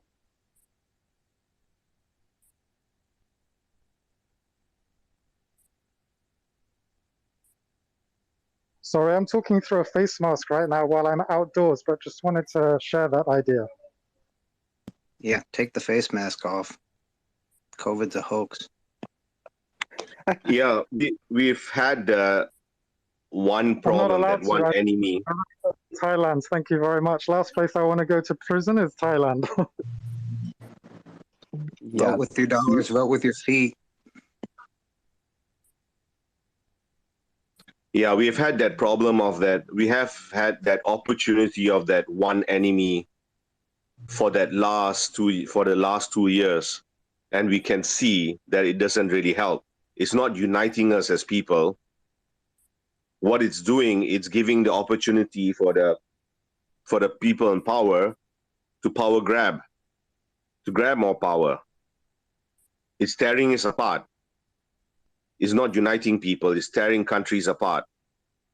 That's exactly what's happened in the US. That's exactly what's happening in Canada and many other countries around the world. So I disagree with that completely. We don't need another enemy. We don't need a common enemy, because that's exactly what the central powers always tell you in order to power grab even more. So essentially, they're going to unite the people, but in their direction. Fear never solves any problems. It just scares people, and it reduces people to the reptilian brain. And basically, you act on your own survival. That's it. And now we see the same thing with the problems in Ukraine, where centralized powers that conflict with one another are trying to amplify this shit in order to grab more power. So what's the answer? The answer is not to just stand up around the central powers and be fearful. The answer is to decentralize. The answer is to ignore the call of the central powers and to say, you know what, you got your own game. We're going to play our own game here. It's not just to protest. It's to find alternative means of uniting our own fellow beings. It's to find our own ways and parallel economies. It's to use tools like crypto and say, you know what, I don't want to play in your centralized game. We have our own games. And you know what? That's exactly what the central power is going to do. It's going to try and regulate everything even more. And they have the guns. They have the power. They have the financial power. They have the power of the law behind them. But we're going to have to find our own ways. And that's exactly what the US did when it broke away from the British Empire. And this is what people around the world have to learn from and do that again. We don't want to play your game. We're going to play our own game. We're going to make our own games. And that's where decentralization is the key, I feel, to all of these problems that we see. Here. May I speak? So what I want to say, I'm totally agree with Reiki, because there is a super good example is Switzerland. They don't have centralized power. Look at them. It's a perfect country. They've never had war. Like, they are all citizens of all countries. And they've never had, like, maybe, yeah, I don't remember history, but they don't have centralized power. They can't say people go and fight.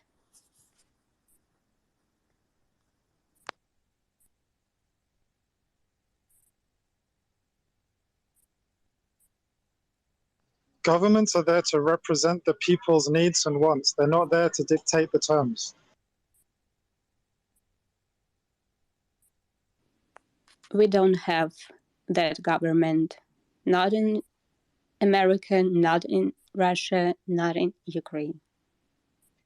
I agree. This is what I'm saying. But as we understand now from the long debate we've had, is that at the bottom of all of this are resources. So those need to be decentralized. Decentralized resources through ownership of industrial complexes, making the old ones irrelevant and making sure that the new ones that are being regenerative and using the resources efficiently are the ones that thrive. That's what I'm trying to build. So, Omar, I have a question on just your kind of view of this new era that you're describing. Building a government to support all of its people with all their needs, with all their cultures and everything is very hard. And it, through a lot of trial and error, through a revolution, the U.S. was formed, and it's, it still stands today as kind of the lighthouse of like what's possible with democracy. With this decentralization, like how do you view that actually becoming institutionalized and providing for the needs of all the people around the world? Because I feel that, for one, crypto today, like the people that are in crypto are in it to make money. I know that there are a lot of projects that are trying to do, like, make the world a better place. But financial freedom is a big part of that. But now we're talking about governance and, controlling resources is the power source, but, actually executing and providing law and order and all the utility of our government today. How do you see that being replaced by a completely decentralized globalist state?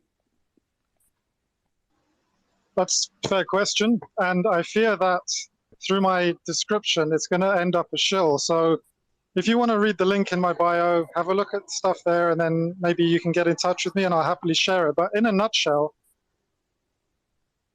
if you find something that everyone can agree on, and you get everyone to rally around a single cause that everyone can agree with, and I think everyone can agree that we want to look after the planet, make sure it's not being polluted. Whether global warming is true or not, I personally do not believe in it. Whether it's true or not, we need to look after the planet and we need to cherish our resources. We all know those are going to run out. And so if we can rally people around the shared concept that we need to look after the planet and be more effective with the resources, then we can actually find a way of decentralizing ownership of all businesses, specifically and most importantly, industrial complexes, which would mean a shared resources. Now, I spoke earlier about there's no point going and rallying and screaming and shouting and having a revolution unless you've got systems in place that are ready to pick up the load. This would be one example of such a system that could pick up the load. A consensus-based blockchain where everyone can agree on what the targets are, and those who perform the best in the network are the ones that are rewarded the most. No penalizations for doing bad, only rewarding those who do well so that that money can be funneled back into more good behavior. And by the way, this is not only about resources. The most important resource someone mentioned before is people. So this means ethical as well. This means minimum fair salaries, minimal healthcare, access to healthcare, minimum access to education. All these things are important. Yeah, and I'm glad that you brought those up. I also wanted everyone to take a look at the pinned tweet at the top. Richard Hart just reached out and asked, everyone is on the verge of being banned from everything. How did the world get this way?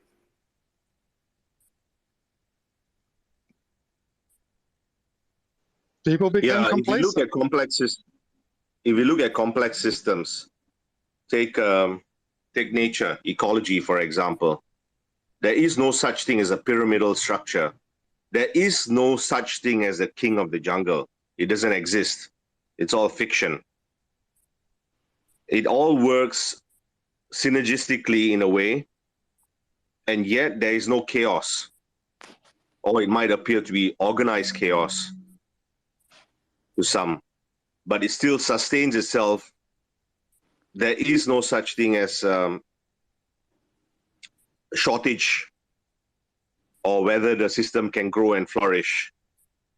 Left on its own, without a lot of governance, so to speak, it runs perfectly well. And as much as possible, human beings should try to learn and emulate certain lessons from nature. Because whatever we have in terms of governance is fairly childish, fairly young. And to make things more sustainable, we certainly need to decentralize and find our ways of distributing resources and finding the common good. Yeah, it sounds a little bit woo-woo, but that's the reality in the sense that that's the only sustainable way if we want to avoid the problem of centralization of power, abuse of power, and so on. Because guess what? Given any chance, if someone is right on top and controls everything, that person or that group of people are likely to abuse it. And we need to avoid that at all costs.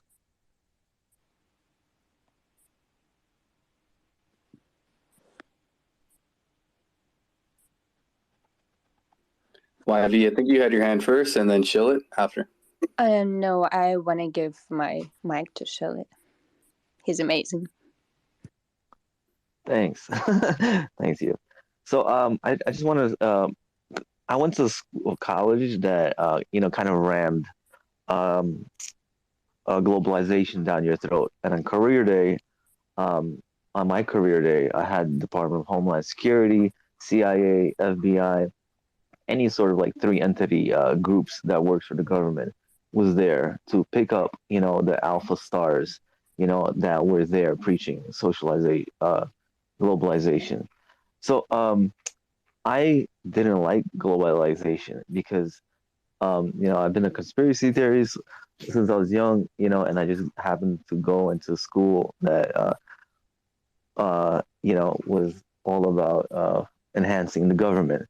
So my point here is I want to kind of piggyback off the person, the speaker that was talking about shared resources and why blockchain is a direct threat to globalization. So if you want to think about resources, right, as a gains and waste as a population waste can like threaten the planet, and if globalization, their main goal is to protect the planet through, you could say, depopulation agendas, right?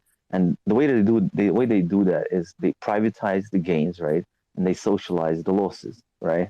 So, how is blockchain a direct threat to globalization, right? Because when you decentralize assets, right, where assets can be shared, in that shared decentralized way of thinking, you create unity within the public, the civilians, right? So therefore, it's a direct threat to globalization and a way of thinking where they're trying to drill down our heads, them versus us mentality. And the only way to drill this mentality is through a limited, finite resource. So when you own your assets are limited. And if you have a finite amount of assets, you create a crime state mentality within your public. You create war and you create crime. So limitation of assets directly leads to war and crime. See, if you decentralize all assets, right? You take away the them versus us mentality, and you directly take away the crime aspect. So, therefore, you no longer need to fight for assets. If you could share assets, if you have a decentralized economy, you could have flourishing communities, right? And governments don't want flourishing communities, and they don't want decentralized assets because it creates unity, right? So in order for the globalists to win, they need to create assets that are finite, and they need to drill it down people's heads to create that mentality of like them versus us and crime and punishment. And therefore, you know what they do? Divide and conquer. So the way they divide and conquer is through privatizing the gains and socializing the losses. So just piggybacking off the gentleman's way of like shared assets, and that's my spiel. I personally understand that globalization is real because that's how they get people to sign up to government. They drill it into your heads, So like I just happened to have a different background before I came into school, so like I kind of like wanted to see what they taught. So like I see their points. Like people for the longest time haven't been very civilized. They haven't had like a backbone of humanitarianism towards each other. They always want to kill each other. And unfortunately for them, they use that human side of greed and bad, kind of like being a bad player, for the community, for the world, and they piggyback off that. And they create all these draconian rules, that's like, what, we're here to watch out for all of you because you don't know how to watch out for yourselves, And the moment, like I think Crypto Fitness was saying that we become evolved enough, that's when they kind of like hover in, and it's like, oh no, you're not evolved. And like anybody that's like wants to spiel that sort of rhetoric. Or rhetoric, it gets thrown into political asylums and prisons, because it's like, how dare you say that utopia and socialism is, it's like, and that's why they're like, oh, socialism is so bad, socialism couldn't work because you had human error, human corruption.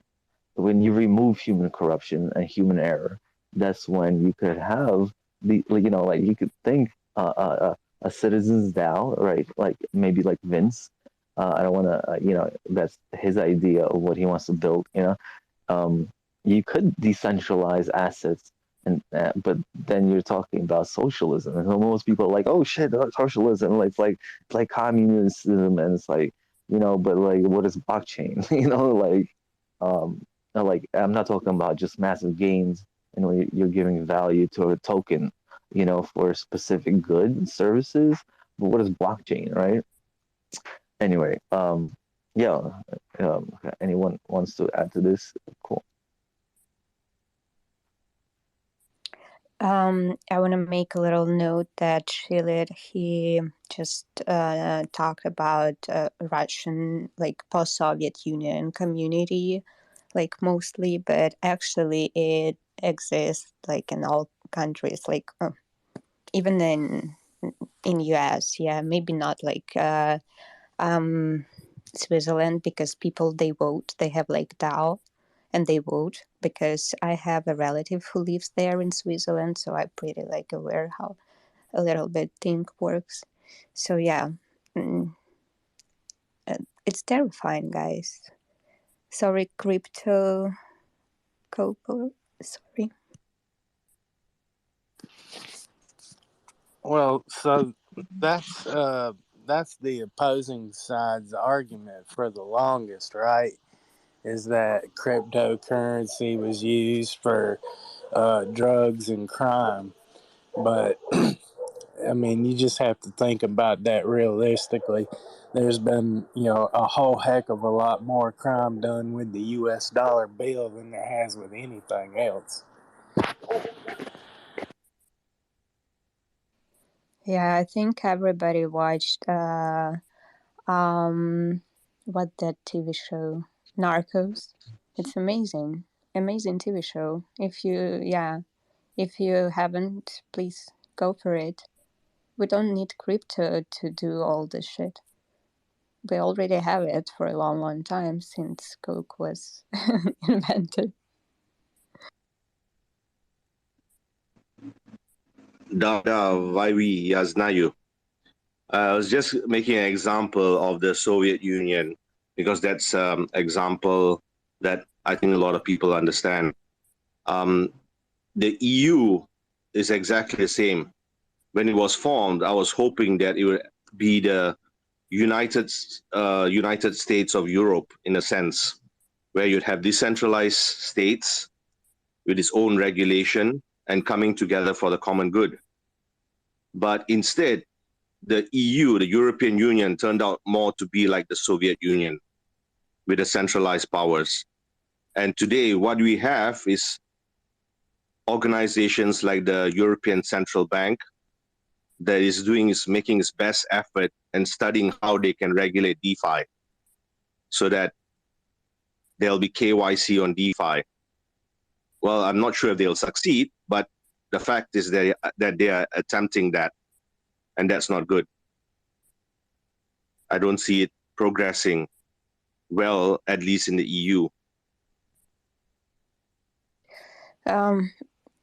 I mean, it was my point, and it was my experience. I'm not sure that I'm right. Maybe tomorrow I will change my mind. But for now, what I think that for now people need some kind of, some kind of governments. But because a lot of people are uneducated, and if we provide right now decentralization, of course the big goal is to provide this decentralization, to provide this but I don't know, but it's not here. And for here, right now, I think the best version that we can make is, I don't know, even to at least open to people crypto world decentralization, and maybe people be smarter, and maybe somehow it will go to to smart, I don't know, decentralized governments, or because Ethereum is government, Bitcoin is a kind of government, has their own network and has all supporters and all communities. So Hexes are also kind of community. And Richard Haar is our leader. We have structures. That's how we build.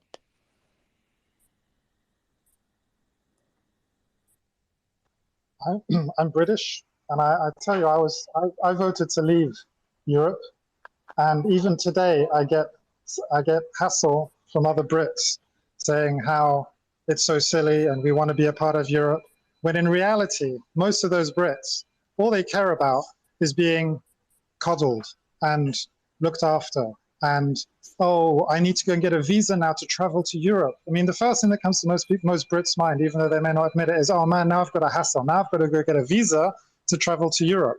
It's very short-sighted. And again, it's about having the time to educate themselves and to have more awareness, because I think most people feel quite powerless. They don't know what to do. They don't know how to implement change. And the best that they can do is go out on the streets and shout about it.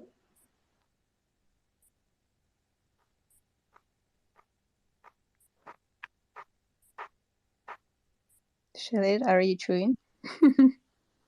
No. I'm just typing a couple things.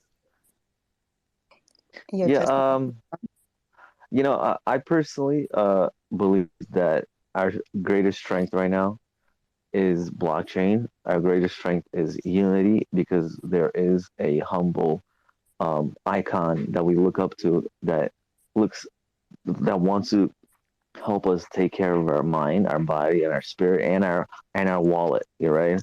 And I look up to Richard Hart because he has those principles embedded into his lifestyle, and he wants to teach people. I used to teach little kids how to swim, and there's a certain reward that you get when a student learns from what you have to teach him, And I, as an instructor, would get really frustrated with students that came to class and they would talk and didn't learn. So I would kick them out of my class, So I personally understand where Richard Hart comes from when he's like, "You're dumb. You don't know what you're talking about." You know, he kind of like gets like really aggressive with people because like he sees that you lack knowledge where I spend my time looking out for your best interests, and you just want to be the little brat, like the know-it-all. So like I respect him as a person, as an educator, and he has gone out of his way to help all of us out because he sees a need for this world. And I personally, studying globalization, I see that the biggest threat to us is this bourgeois class that is using our form of communication, you know, which is, you know, they're leveraging our time, our resources, which is our time and our experience, and they're buying it, you know. They're buying our time, our resources, they're buying our patterns, you know. Yeah, they might give us a couple of pennies, you know, but at the end of the day, they own most of it. So, and blockchain, you know, like blockchain just does away with the patent office, right? Like if you want recognition for your work, you know, like I personally, I'm a big believer of open source, right? And that's what blockchain is. And our form of money, our form of communication should be open source, but it's one that we should be able to trust in, you know. And having a person, an icon like Richard Hart, you know, I'm not gonna lead him towards the slaughterhouse, you know, but I do believe in this tech, and I do believe in him, you know. So like you know what, I don't think he'll lead us into the slaughterhouse, because he has track record. So like, I think the biggest tool that we now have to fight back is peaceful. You know, like Muhammad Gandhi said. You know, like you know, I can't remember quite the quote if anybody wants to throw it in there, but you know, it's peaceful resistance. You know, it's with the when most people formed the biggest protest in India. It was like, I don't know, like 1 million people came out for the protest. Peaceful, can't remember what it is, but yeah. So like, we can't fight establishment with protests. No, we can't, because like they got us covered at all ends. And the only way we can win is building communities and making sure that our communities eat and we show the government that we don't need you, you know. And the moment they want to tell us, oh, you need to mandate, you know, why are these mandates so effective? You know, because we need money, right? That's the only reason these mandates are effective. If we didn't need money from the government from work, well, guess what? We wouldn't be accepting these mandates from these companies, right? So like, when the majority of people in our communities realize the power of this, paying yourself forward, and as more people join forces and believe in this product, we won't listen to big pharma or big production, I mean big companies or big governments, because we'll just tell them, hey, listen, we're fine. We could do away with your banking system. We could do away with your systems in general. And you know, and that's when maybe we'll have to be worried, you know, because maybe then they will come to our doors and take our ledgers. But listen, me personally, I'm not going to prison. You know, they could come knock down my door and I'm going to have something spicy waiting for them. So that's just me. I will try to change my community, but I'm not going to prison.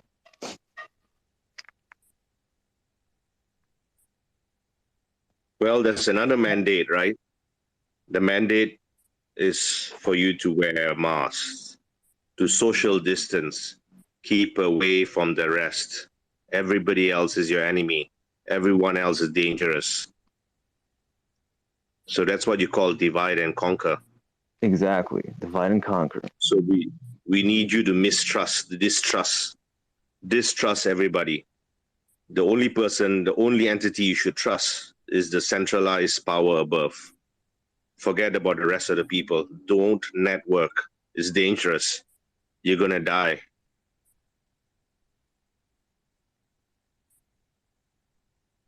Exactly. You know, was this virus real?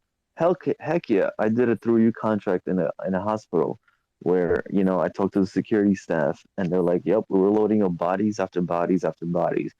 Why they were loading up bodies, you know, there's different arguments, obviously, you know, that's, you know, they didn't know about ventilators, and then the amount of people coming to the hospitals, you know, underlined other patients from getting their treatment.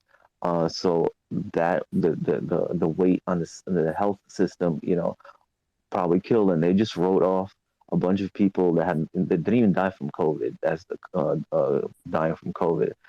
Was the COVID real? Yeah. Or was it a leaked virus? In my opinion, hell yeah, because you know I personally see them seeing blockchain as a threat, and the more that we come closer or to like unifying through one specific idea, you know, that's when blockchain becomes a real threat. And I personally believe that the Hexican community is a real threat to them, because I believe me, they have their spies and they're listening to our conversations, and they're looking at the websites that you know, my favorite website is the Adoption Amplifier, right? Like if y'all look at it, right, we're at almost 100,000, 110,000 wallets. When I came in to Hexico on day 760, it was like 60,000 wallets. In 4 months, it doubled.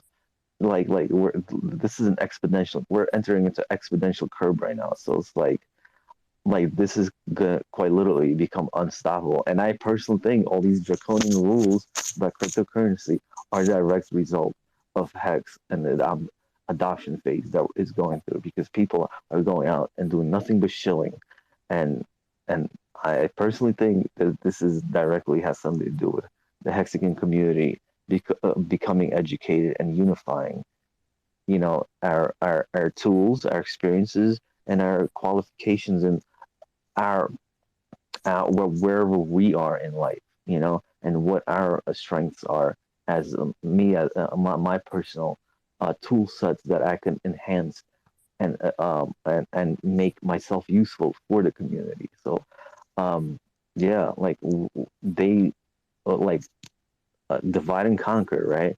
And so like these conversations, you know, these discourses are very civilized, you know, and they hate civilized discourses. So like, let's keep going. 24/7 marathons, you know, like let's bring more hexagons on. Let's show them that this isn't just about, you know, massive gains. This is about community. This is about unity, right? And this is about like not letting the bourgeois oligarchs win, you know, because if they divide and conquer blockchain, then they've won.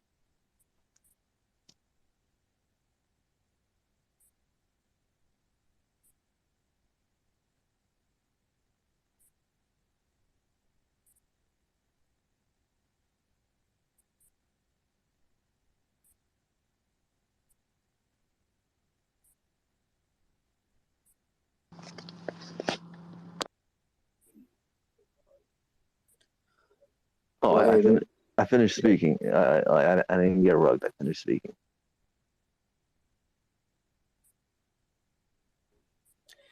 Yeah, thanks for those insights, Sheila. I mean, everyone's making some great points.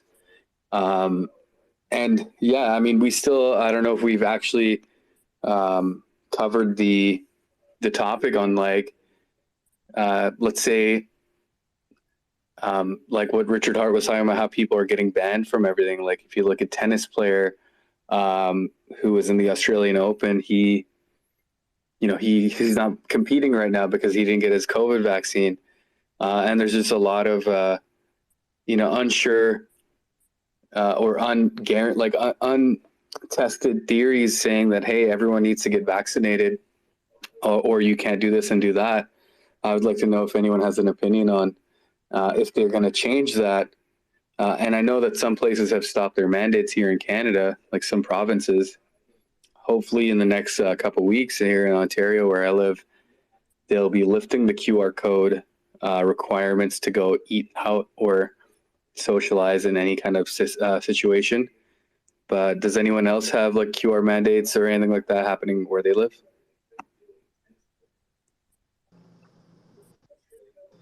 Yeah, man, I'll add to that right there.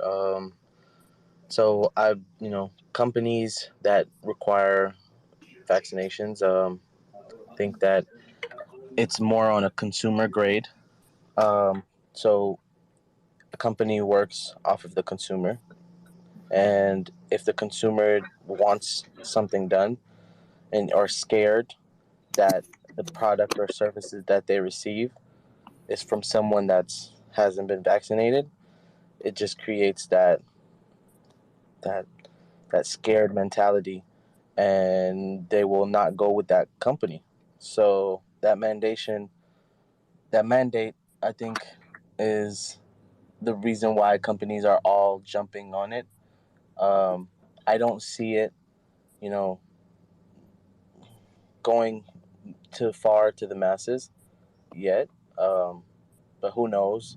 I've already been, you know, it's messed me up in my job.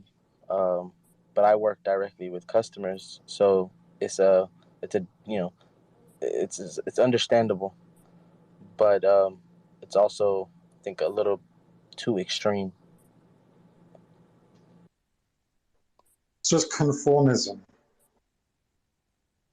They're afraid of losing profits and getting blocked by higher powers, so nothing's going to stop that money. It's all about greed and therefore conforming. You know, I kind of want to play a little devil's advocate and to my own thesis. So, like, you know, I'd like to think that the bourgeois class has a really, really hard job where they have to be the evildoers, you know, to unite everyone. Because, like, for the longest time, we had all these nationalities that went to war with each other, and the amount of deaths that came from these wars, you know, millions, if not billions.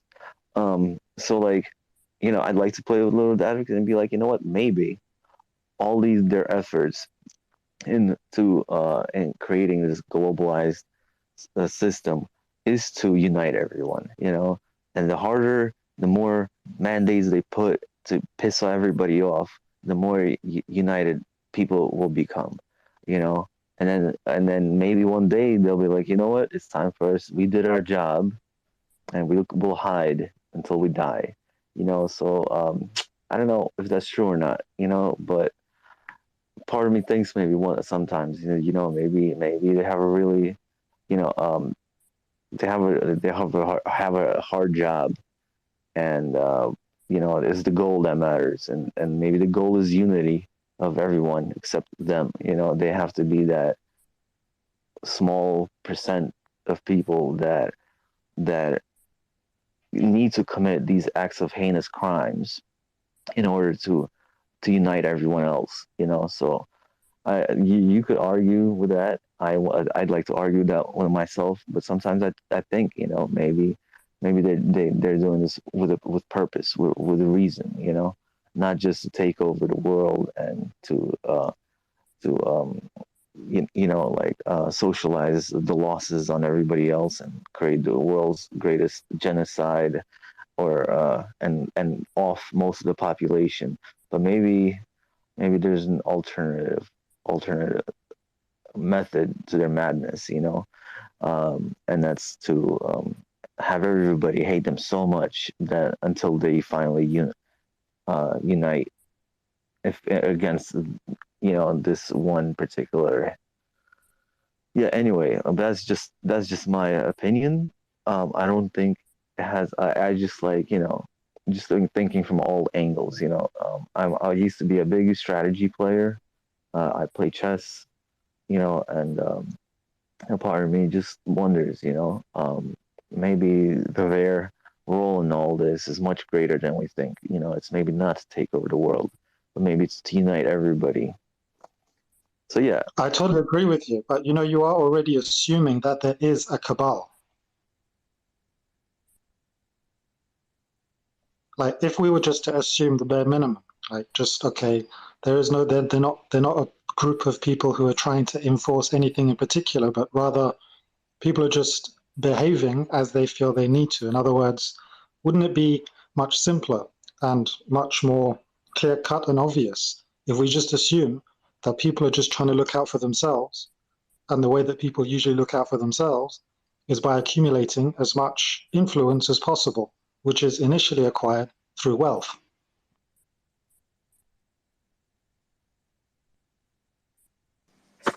Yeah, and you guys have to, I imagine most of you probably saw the tweet from Richard, which I feel like is the most online with everything that's happening, where we know that the fiat systems are crashing and they're all going to zero, and that's starting to speed up a bit. And now that they have everyone registered with vaccine passports, they can kind of force your hand with giving you permission to go places and have access to certain services based upon this status. And yeah, if they go into the central bank digital currencies to switch over once the fiat system crashes, it just gives them more leverage to have more control, which governments, in the end of the day, I think they all just want more control.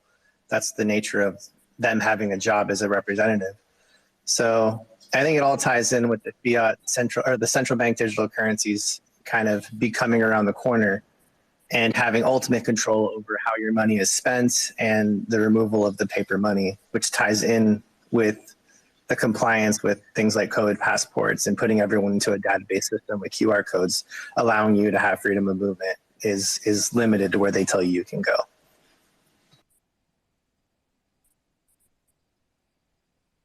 That's totally outrageous and out of order.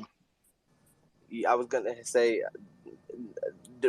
okay, chill it as well. What do y'all think is gonna happen if, when they do 100% fully force the vaccination passport thing?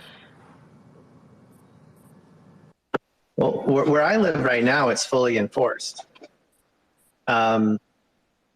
So right now I'm actually in Indonesia, which is a country of like almost 300 million people. And it's 100% mandated that everyone be vaccinated and QR coded. And you can't even renew your driver's license unless you get, unless you get the vaccine. You can't renew your visa statuses. You can't enter into most businesses. And it's getting more and more intense. It's not backing down, it's getting worse. Where now you have to have booster mandated to have special privileges and accesses. So I'm living in something a little bit different than maybe other people. Wow, bro, that's crazy. I didn't know it was fully done on that side. I think it'll be hard to do in the States just because of our Second Amendment. I think it's like they try to like jam it down, and our states, have their own laws. They try to jam it more into our states and down our throats here. I personally live in New York City, so I don't have any weapons until I move. But just from what happened at Capitol Hill on January 6th, there will be if they try to jam it like that, I personally think there will be a backlash, and and that could cause a domino effect to the entire world, and then maybe it might get bloody. I personally don't. I think there's enough algorithms to monitor conscious levels of certain states and certain communities and certain governments and how people, would react to certain rules, and so there's a big analytics at play to see what they can get away with before people fight back, So in places where people don't have that right to bear arms and defend themselves, it's much easier to get away with these mandates, But I think where people, of freedom of speech and freedom of unity and freedom to assemble, it'll be a little harder, we can go to Mexico, Yeah, I agree we can with go that. to Canada, but who cares in America, And it's if they do try to shove it down our throats, it's that's when, and if civilians start fighting back, the military might Go ahead. Sorry, I'm sorry. No, I'm sorry.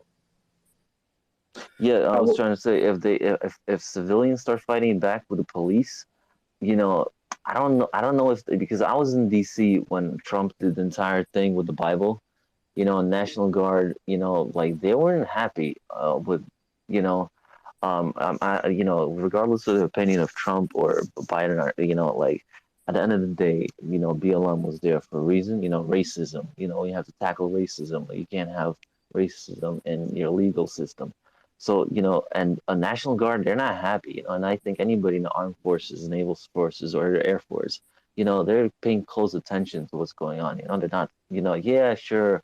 The ones that are coming in aren't maybe well educated, but after a few years, you know, like you start paying attention, you know, like, and you know, enough of your friends are conspiracy theories now, or theorists in general, alternative media theorists, or whatever you want to call it, you know. And if police, they do certain things because they're getting paid well, and you know, like, and there's a backlash for citizens, I think before you know it, you know, you would have a backlash from the armed forces, and then you'll know the entire world is going to be paying attention to Americans, because then it's like, well, if they're doing it, we could do it too, you know. So it'll just give a boost of confidence to the world if people in America start like arming up and like blasting away any of these Nazis.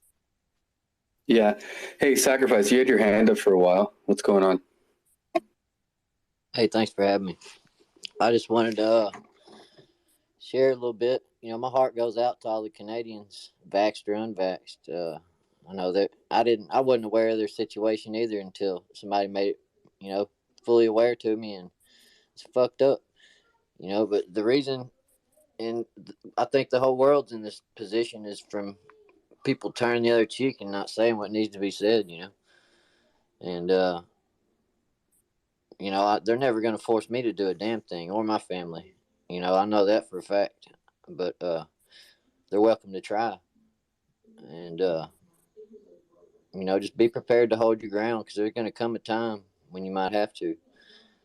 And I heard Chase talking about serenity earlier. I just want to share this prayer with y'all. Some of y'all may have heard it. God, grant me the serenity to accept the things I cannot change, the courage to change the things that I can, and the wisdom to know the difference. That's all I got. Thank you. Eskimo, you came on. You wanted to say something? Yeah, thanks. Going after the guy who says the serenity prayer is a little bit tough, though. The wisdom to know the difference, I think, is the most important part there. I was just listening for a while, listening to people talk about superstructures, hearing the word bourgeois, which makes me think of superstructures and certainly a language of worker power of the 1800s. And then there was another gentleman who was talking about, I think he was from England, and he was talking about the idea that, is this really all planned, or is this something that is a reaction, and people have a certain frame of mind and then they start reacting to different things? I keep thinking of, is it Rahm Emanuel who said, never let a crisis go to waste? Because I think that there probably are people who have plans, or they have a certain frame of mind about what we're all supposed to be doing as in our societies. And then I also think that there's this crisis that has come up that has given people they polarized into certain perspectives, and they're using authoritarian impulses in places that are entirely inappropriate. And they're probably going to double down on them. I guess the way I see the last 100 years, 50 years, 30 years, and the next 30, 50, or 100 are, we have systems that have worked for us, systems that have been hard. We've been fighting against certain pieces of them. And I think a lot of them are crumbling. Some are folding. We can't quite yet see what the new systems will be. And they may not be nation states in the way we have seen them for the last 100, 200, 300 years.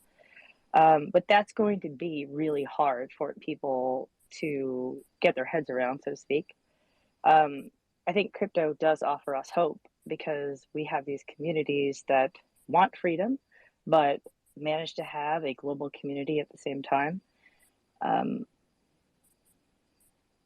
So this might be one of the emerging systems in the new frame of thought. But I think there's going to be a lot of crumbling. What I don't want there to be is a lot of blood in the next 30, 50 years while we change. I thought crypto could be a bloodless revolution. It seems like the powers that be may not allow that to happen. That's it. Yeah, thank you for sharing that. I totally agree with the control aspect of crypto and the regulation that wants to come out. I think there's just a battle of the of the entities that do make those decisions on how much control they want of it, and the fact that they were late to realize the true power of it. And I hope that as a collective, people can come together and discuss and hash out whatever negatives and positives. As adults, in a lot of cases, I see like there's a lot of division in our society. I see there's a lot of media created and politically created hate without people communicating. And that's another huge reason why I love these spaces, is because it does allow people from all walks of life to come and, communicate and express their feelings and have that open discussion.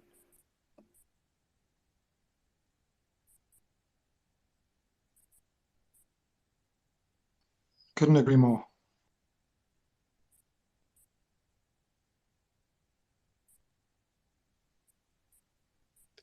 And I did want to, open the floor for anyone that does want to come up, that's been listening or has a topic they wanted to discuss, or even ask something basic about crypto, or if you had any questions about the new Pulse Chain launch that's coming out soon, as well as if you guys aren't aware, Richard Hart is scheduled to have a debate with Peter Schiff.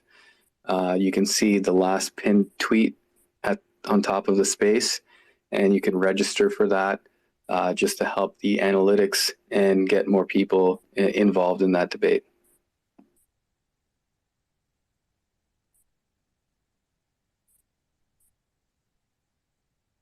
Can't wait. It's going to be a great debate. Yeah, so I have these spaces currently being streamed on YouTube.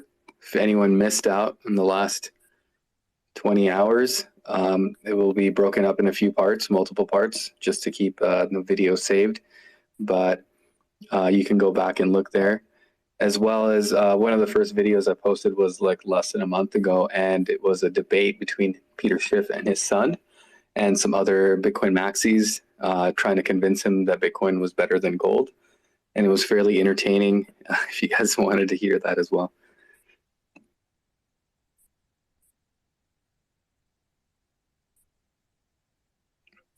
And we have a new speaker, iPulse. Thanks for jumping on. What's going on? Hey guys, I was listening to the last conversation about the whole pandemic and everything, and I just want to add a little bit more to it. I was born in Romania under the communist regime of Ceausescu, which was basically one of the harshest communist dictator in the world. And there is a documentary out there called The King of Communism. And I recommend everybody watches this documentary, and then maybe you can follow up with watching other documentaries about it and the way he manipulated the people. He was actually coming from a family of one of 9 siblings or one of 8 siblings, very, very poor.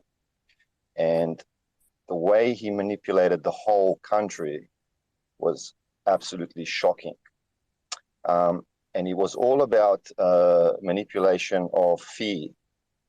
And me personally and my whole family have suffered because of this. Now, we are an intact family. We've always been close together. But the damage it's done psychologically on us is shocking. Like, my brother's 10 years older than me, and I don't speak to my brother. Now, we never had an issue. The whole system has absolutely damaged us. I'm okay, but my brother has suffered from it, and he distanced himself from us for no reason. But that's what I feel is happening. You know, I'm in Sydney at the moment, and when the harsh lockdowns happened, you know, they started to bring out like laws like, oh, if somebody's got more than 4 people over your house, you should basically report them. And that's what some of these weak-minded people do, is, you know, they're so scared and they basically play on the side of the fear, and they'll start reporting you. And that's what happened with the Romanian regime as well. What they were doing is bartering with gas, food to the people who would report others. So basically, you know, like, you couldn't have a conversation with some people because you couldn't express yourself. Because as soon as you expressed yourself, what happened is that they'll quickly run off for some gas or for some extra meat from the government because they needed it. They were suffering. He took the food away from the people. And that's what's happening as well. Shortages are starting to happen, you know, and when we get to the point where there is not enough food, people will do anything to feed their families. And my point is that this is a psychological warfare. It's not a warfare of any kind. They're just testing the people, see how much they can push it. And yeah, I just wanted to add, like, you know, have a look at this documentary. It's really amazing how he manipulated the people, the way the documentary and what he was basically showing to the people on TV. And that's what's exactly happening, which what I see right now. We had passports there as well, but it wasn't a digital passport. It was just a paper book passport. So you basically had it in your pocket, and if the police pulled you over or the military, you had to show it. And then obviously on the TV, he only put things that he wanted you to see. He never showed any of his generals because he didn't want the people to know who is in power with him, just in case there is a coup that could have happened. So yeah, I encourage everybody to have a look at this documentary, because when I've seen it, I just see what's happening right now. That's all. Thank you, everybody. I love the community. Thanks, Hex Orca, for organizing it. Sean, Orca, thank you. Hey, iPulse. Thanks for coming in, man. I think that's awesome. That especially from Romania, because that is such an important time to study. I wanted to ask you, we have a lot of talks in here about setting up a parallel system and what we can do.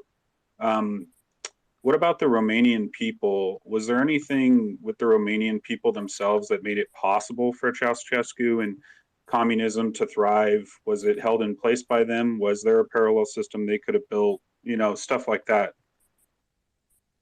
Well, because I'm Hungarian by heritage, and my mother and father is Hungarian, so there's always been this conflict between the Hungarians and the Romanians inside the country, because I come from a city basically that was only 60 kilometers away from the border, and it was all Hungarians in there.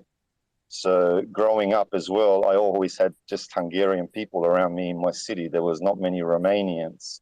So for me, it was hard to tell how the Romanian people felt about it because I wasn't around them.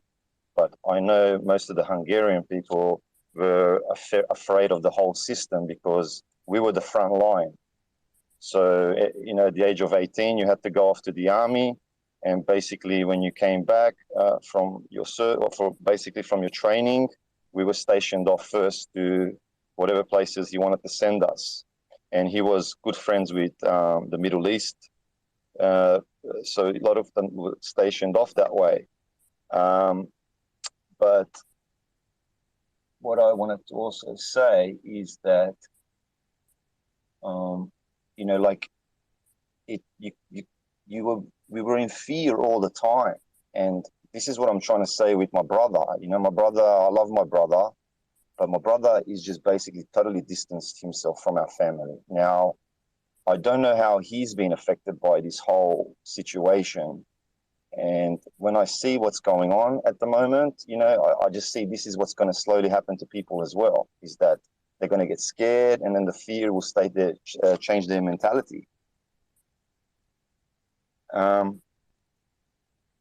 don't know if that really answered your question, but yeah, look,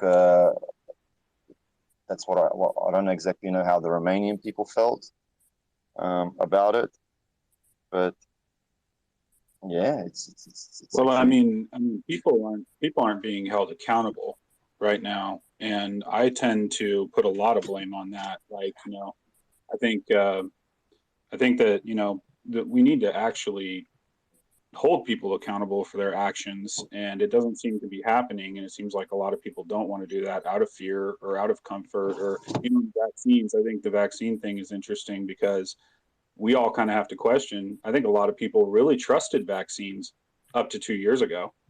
Maybe not a lot of people in this community, but by far the majority of people, at least in the United States, did. So it's very interesting to me that there's a lot of talk about what the people can do. But I mean, from your experience, I just wanted to know, you know, if you're living in so much fear, what is it that you really can do to stop something like this? Do you just have to go through the cycle, or what? Well, what happened with the revolution in Romania was that the secret police went into a city called Timișoara, and that was once again another city with a bunch of Hungarian people in there, and they didn't want to allow the church masses to go on. And because the priest decided to basically hold the masses as well, they came in and they slaughtered, I'm not sure exactly the number, but I'm thinking up to 40,000. And basically, the people were basically getting real rowdy, even the Romanian people, because they were in the square where he gained power originally, the dictator.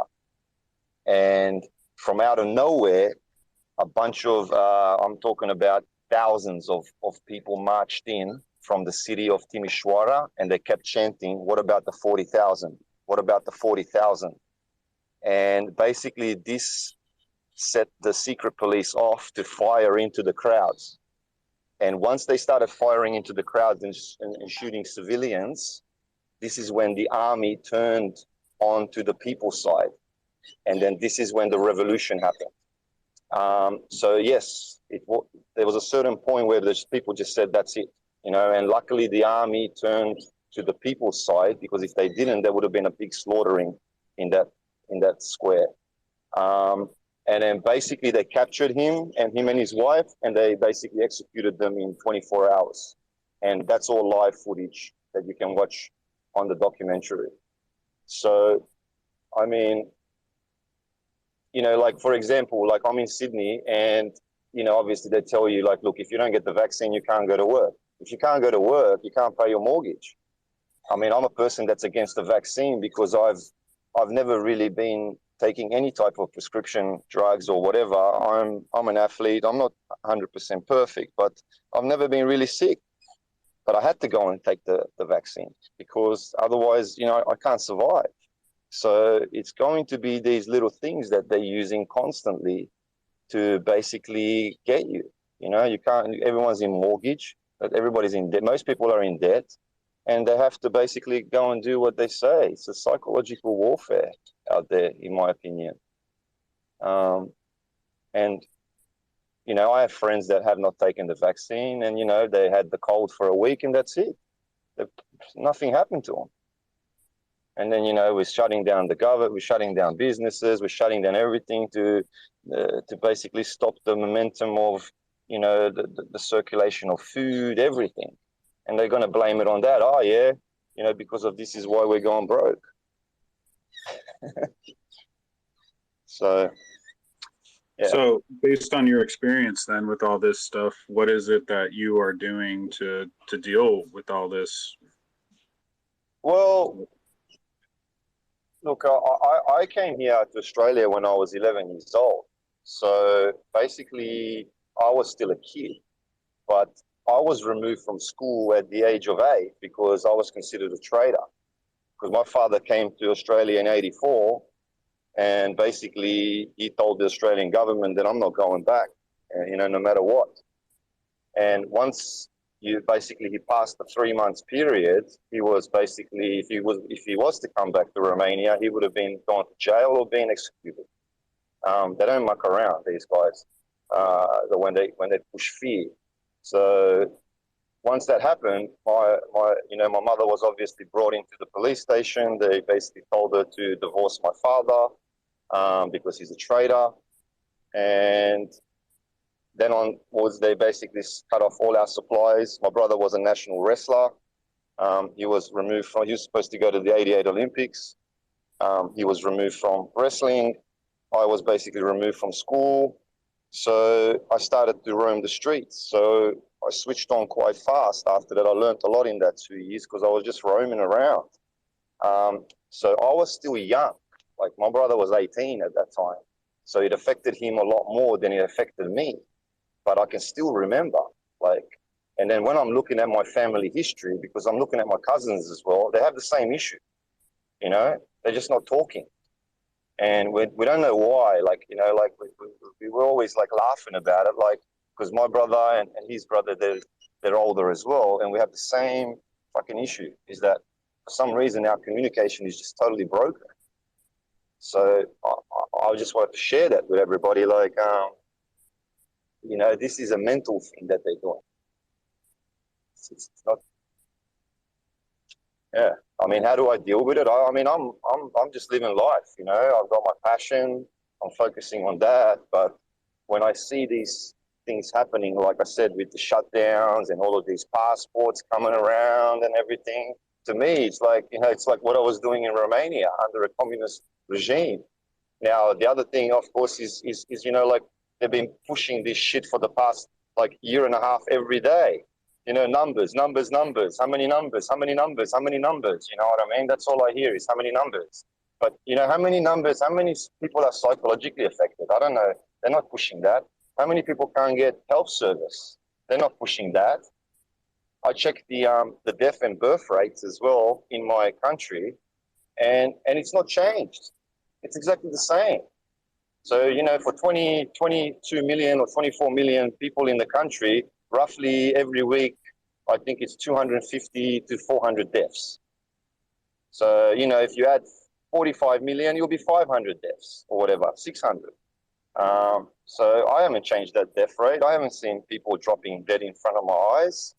I'm a realist. Now, I got my partner, who is a counselor, and she's quite a switched on person.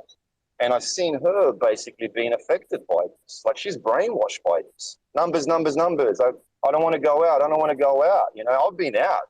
I'm a tennis coach, and I've been out non-stop. And mind you, I basically have a lot of students and families who are basically from China, and basically they are the wealthiest in Sydney that I am coaching. And they're constantly were moving back and forward throughout this period. So if anybody should have been scared, it's me. But no, because I do believe in my own immune system. And that's just my story, guys. Yeah. Watch the documentary, guys. Watch the way everything was planned, because the narrator talks about the whole, narrating of the whole thing.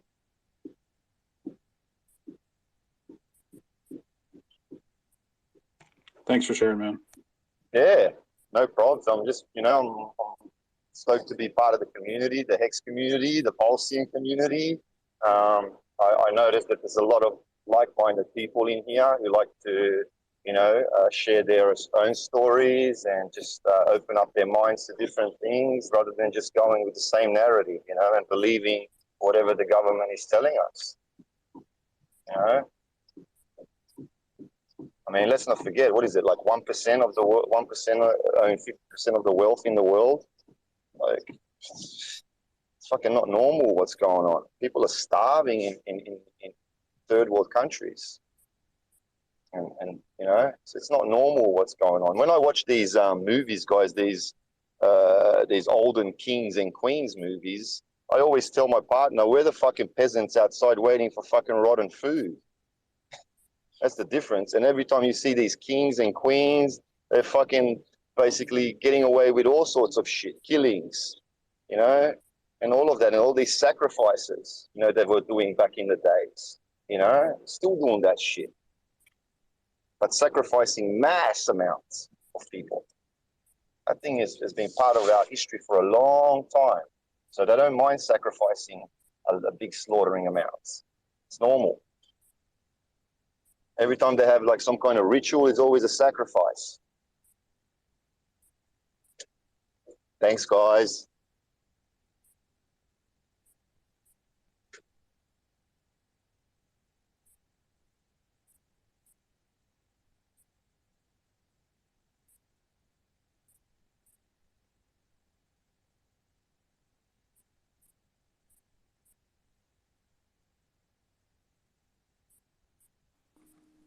Hey, Izzy, you can go ahead and chime in, man.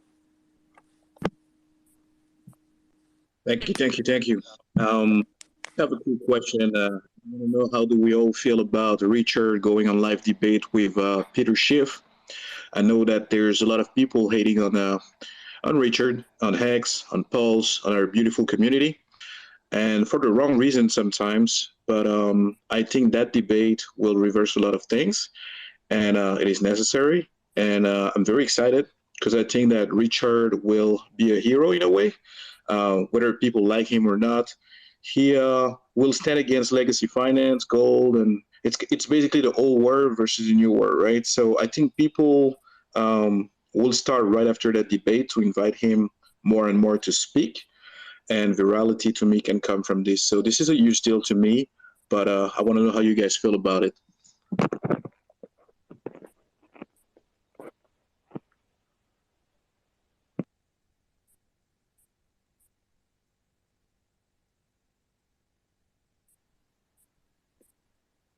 Anybody? I can speak to it.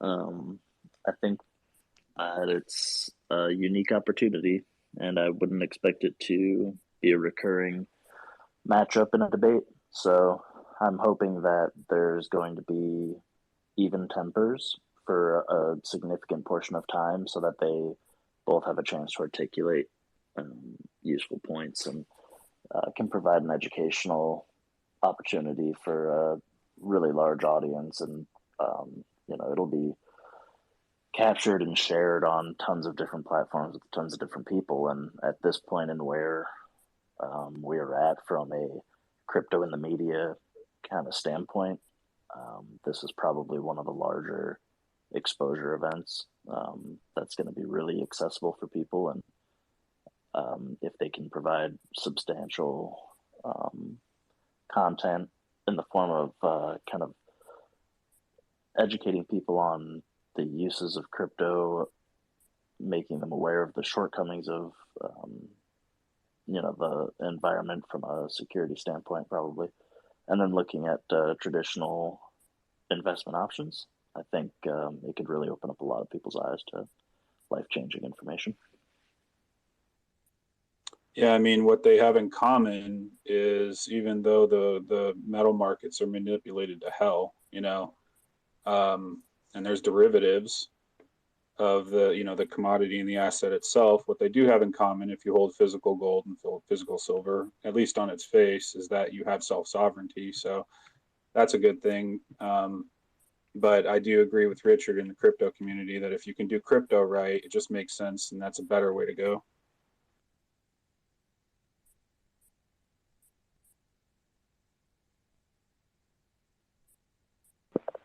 Amazing. Thanks for sharing.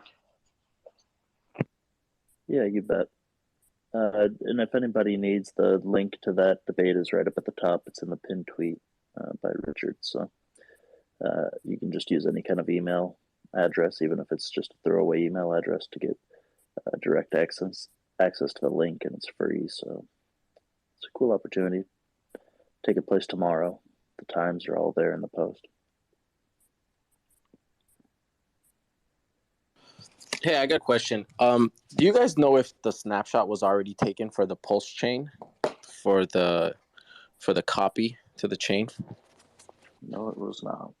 So we don't know exactly when the block height of the fork will be, at least not yet. And we have no reason to believe that it's already occurred. Isn't it true that the snapshot isn't, maybe you guys can educate me on this, isn't the snapshot just kind of something that he uses on the test nets, that when it comes down to it, he's just going to fork it and then everything's going to be there? Yes. It'll be a fork. Would that be at the time of the fork? Yes. Yeah, like there isn't really going to be a snapshot per se. Like he's just going to fork it, and at that block, and everything will be copied over.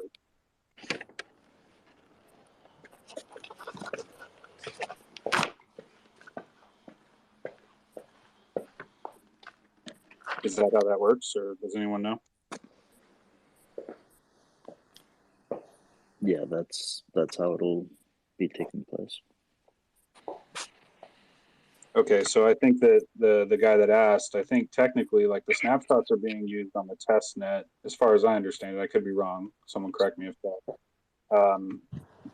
Once he forks it, it's not like there's really going to be a snapshot per se. It's just the day and the block of the fork, and it's just going to split off and it'll be hit. I think it's fair to say it's not actually a fork. So technically, it will be a snapshot, but it will be a new snapshot because the consensus mechanism that's being used is totally different. So it's like taking the database of the Ethereum network and then using that database for use within the new consensus system, which is based on Binance, to the best of my knowledge.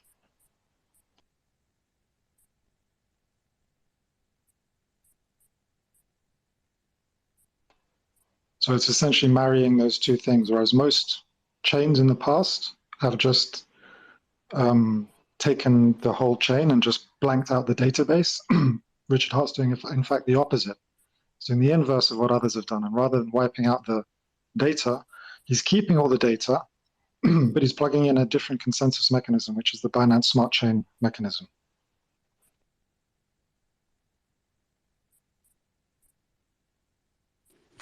So when you get the asset copied over to the Pulse chain, you're essentially able to sell it on the Pulse chain, and you can sell it on the previous chain, but you get double the assets. So you can sell both of them, correct? Yeah, so the simple analogy would be, let's say, for example, Android existed and you had all your apps on there, and now that's being forked and they're creating Apple. So you'll have the same app on both, or you'll have the same tokens on both, the same data on both, and they will just exist in two different ecosystems and can be used independently. So they will find their own value, specifically monetary value, once the bridge is activated and price can be matched against things on other chains.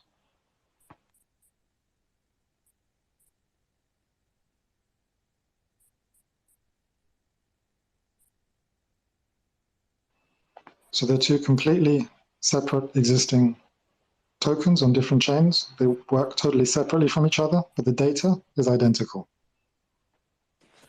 I guess I'm a little confused on how is there going to be enough liquidity? What if everyone decides to sell on both chains? So this is where PulseX comes in, and Richard is trying to get everyone to lock up all their tokens in order to create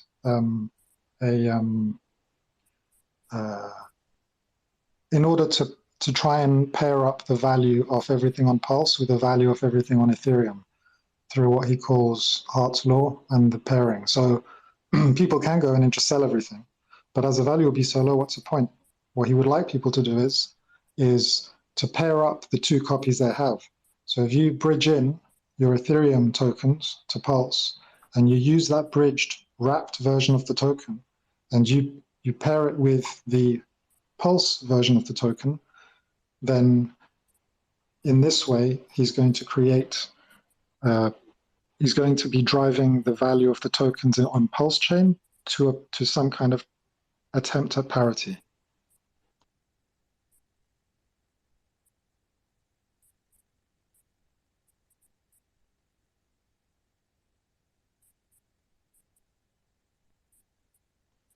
I personally don't think parity will be reached, but values will be established, and they certainly will unlikely be zero, particularly if lots of people are pairing up their tokens in that way.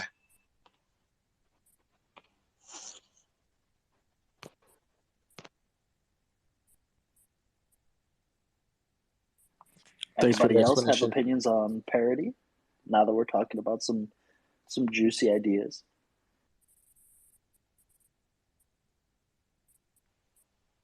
Sorry, what did you say? The stable coin in Hex or a stable coin in Pulse Chain. What? Which one? Is it going to be? Where is it going to be bridged in USDC? I don't know, bro. What do you think?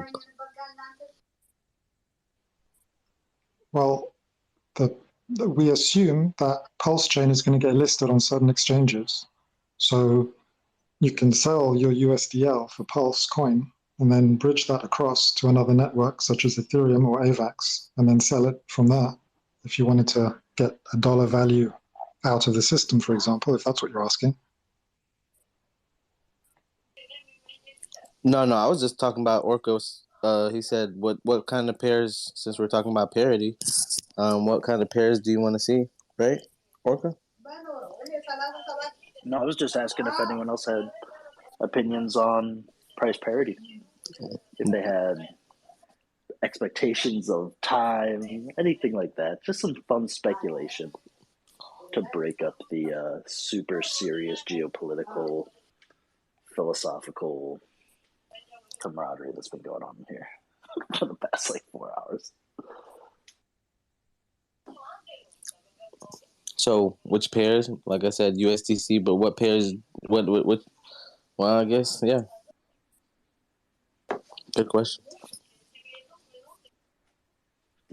Mello, do you think that there's going to be price parity between ERC20s and PRC20s?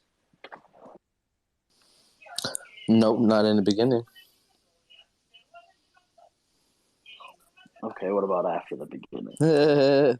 So the beginning means let's see. Hex might be the most favorable price parity I could see within the first maybe year. So but you're others saying about a year? For Hex only, yeah. Okay.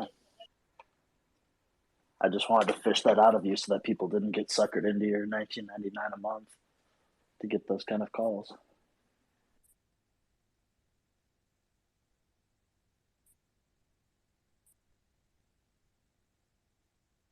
I think Hex will reach parity much more quickly than that. I think it will be maximum 1 or 2 months. I think it's very possible within a couple of days. But that doesn't mean that prices on both sides, both separate chains, won't fluctuate a lot while that parity is being established. While individuals decide, do I want to operate mostly on Pulse Chain or do I want to operate mostly on Ethereum? And indeed, do I want to spread that risk by different proportions? And I think that we might likely see a lot of movement back and forth.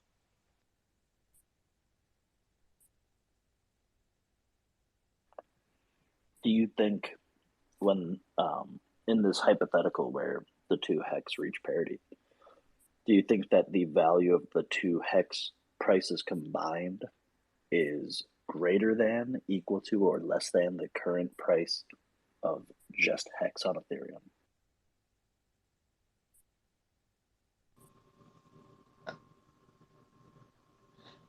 I think the main anticipation is that with the Pulse X incentivization token will be the biggest driver for parity between the ERC20s and the PRC20s. So I think when there's a lot of fees being made, it will drive adoption and gain parity between the PRC20s and the ERC20s.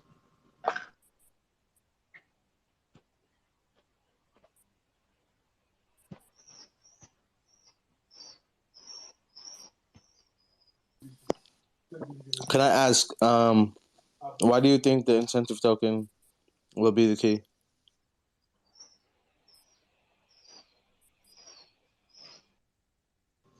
Well, people like to farm, and when there's zero risk, farming an extra token and getting the fees. Not to mention, there's a lot of capital being right now in the sacrifice phase, a lot of stables. So I think maybe those that's money that's now sitting aside. I think there can flow maybe some into the rewards, and if the ERC20s and the PRC20s are backed and it's zero risk and permanent loss, I think it will get a lot of exposure to the Link Marines or the guys, the other communities.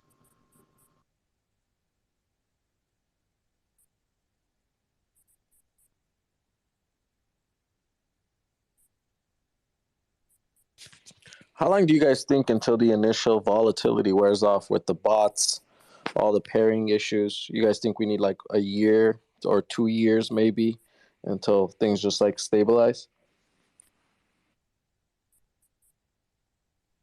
Which bots? What bot activity are you talking about? I believe yesterday on one of the calls they were saying that in the beginning there's going to be a lot of bot movement, a lot of people trying to cash out in the beginning or manipulate in the beginning. Well, I think any of that kind of action is going to happen very quickly, within a day, maybe 2 days. I think it's going to be the same as most coin launches. I mean, you see when most new coins launch, there's either a big fat red dildo or there's a big green dildo, one way or the other. And there's always a lot of volatility in the first couple of days. Surely they'll be using bots as well. And whilst there are greater numbers, there's all many more tokens on Hex. They'll all be happening at the same time, won't they?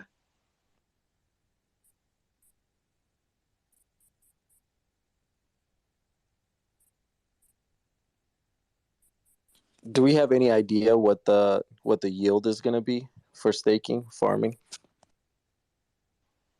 If you're talking about staking, if you're talking about delegating your stake on PLS, then your yield will be an apportionment of whatever fees are collected for the transactions on the network. Got it. Thank you.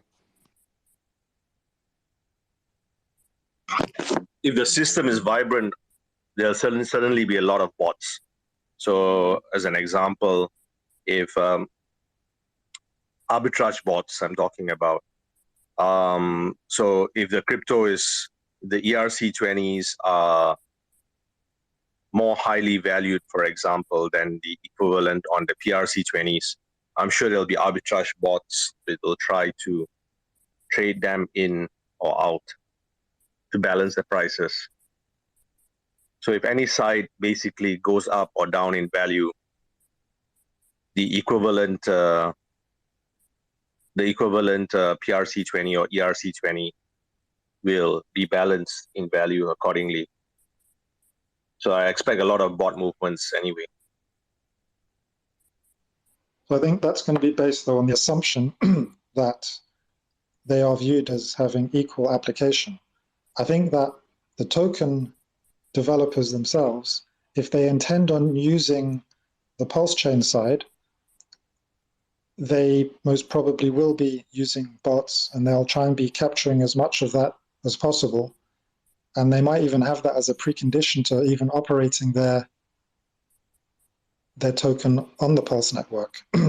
So even without them, yeah, there'll be traders speculating, but I think that all of the whales in the space, be it investors, speculators, or indeed the token developers, already know what position they want to take.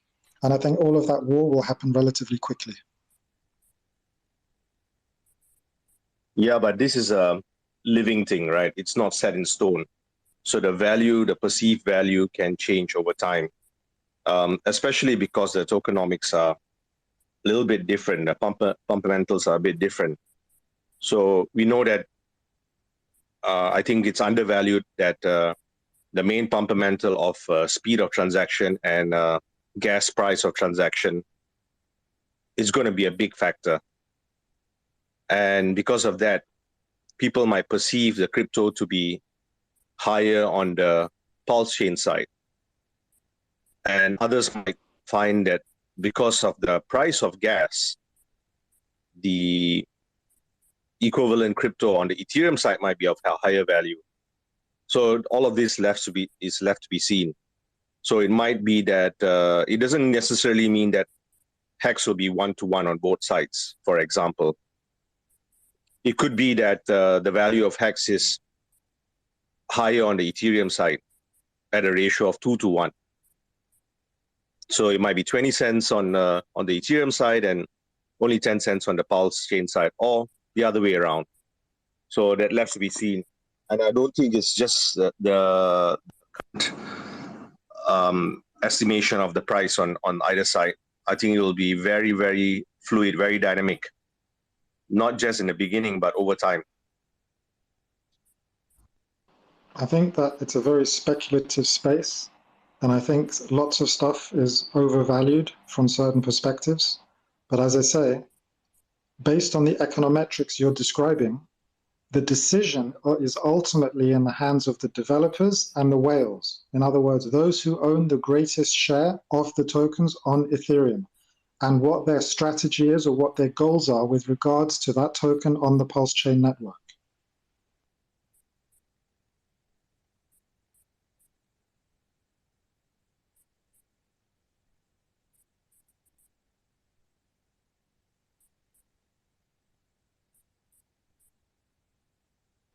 It's always going to be the whales and the large holders that move the markets. That's just the way they all work.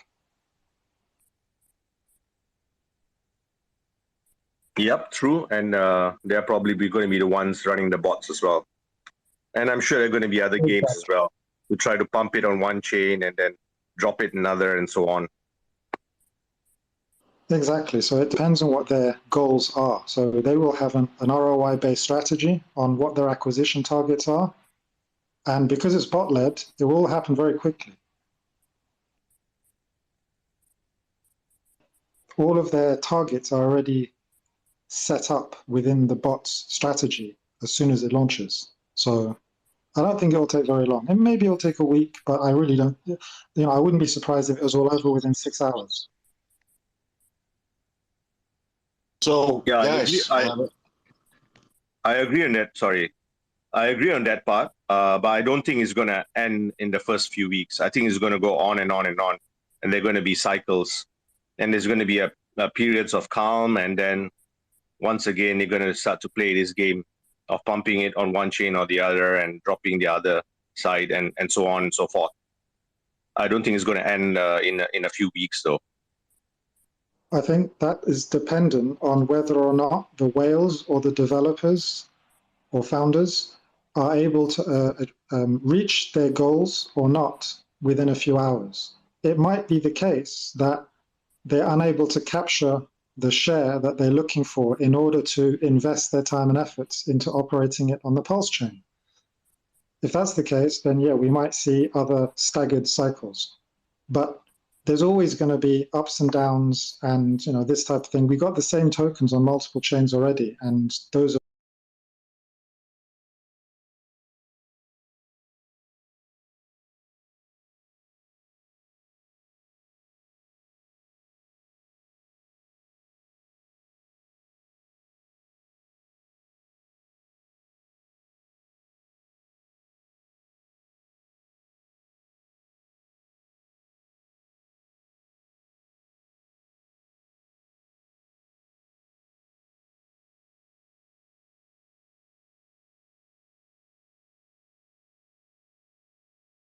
other elastic band things in the future. Absolutely, of course, but that's true for all the markets. I don't see how that's a unique thing about the Pulse chain network. I think what we're talking about is how long will the volatility last before some kind of stability is gained.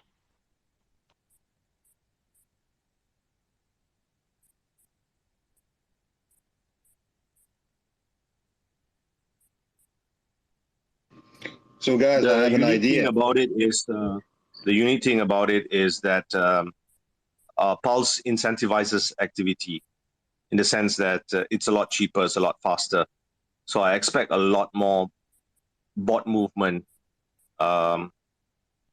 with more yield because of speed on the Pulse chain side. That's why I see that's going to be different. It sounds like it's just going to happen more quickly and much cheaper.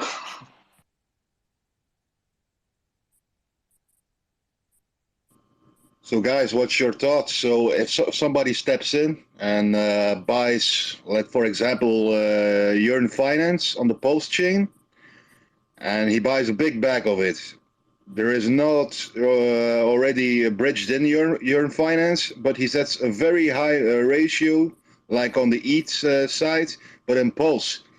And that point, he has set the same ratio manually from the ETH side to the Pulse side, with Pulse as the equivalent of ETH.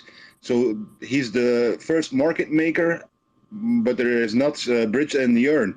So he can, how do you say in English? He sets the price, but the market has to pick it up afterwards. Well, if he's got a big enough bag on either side, then he's the whale. He decides the price. Doesn't matter how much the retail customers want to try and impact that. They'll just be putting dents in, and he'll maintain that ratio. So again, it's the whales or the developers. If they get a big enough bag to maintain the price they want to hold, then it's done.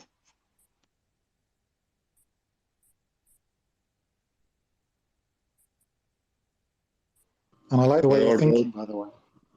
But are the whales on the ETH side, do they know what's going to happen on the Pulse side? Because I'm a follower of Richard Hart, and I know what's going to happen. I can get into the Pulse X and buy a big portion of the Yearn Finance derivative. And afterwards, a couple days, weeks later, the guys from ETH are seeing that their liquidity pools are drained by us guys. And then he's going to step in, but we set the same ratio at the first stages from the ETH side, but then at the Pulse ratio. So then we are the first market makers. And then we didn't have the Yearn bridged in, but we set manually the prices from the ETH side.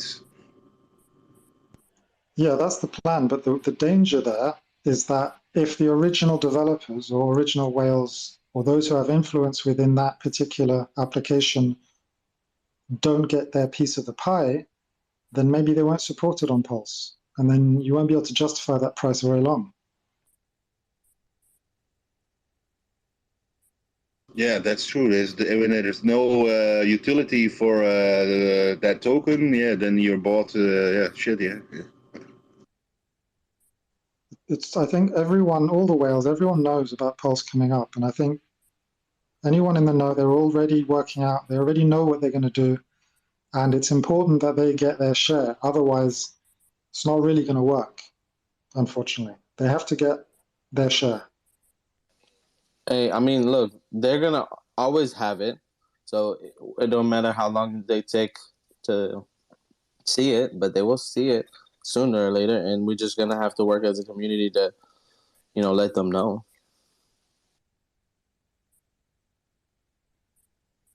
I mean, it's always the case that if enough of their community want to use it on Pulse Chain, that they can demand it, and that may also happen. That's also very true. But I think regarding the volatility in the beginning, I think strategies are in place. The volatility will happen very quickly, and hopefully those developers of the other places, they're not telling people that they're going to support it because they don't want everyone buying the tokens. They want to be able to go in and get those tokens themselves and then say, oh, by the way, we are going to support it.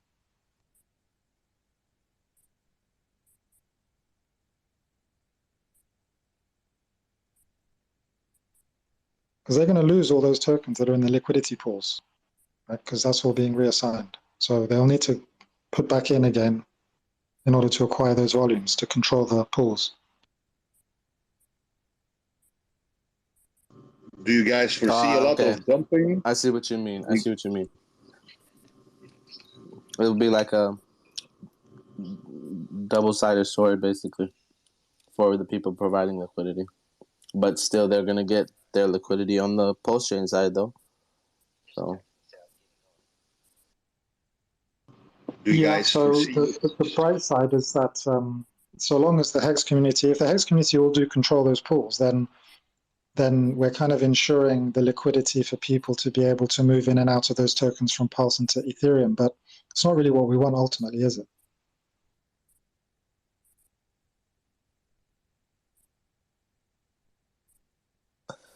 No, I was saying if, I'm just going off your topic where you was like, what if, oh shit. What if,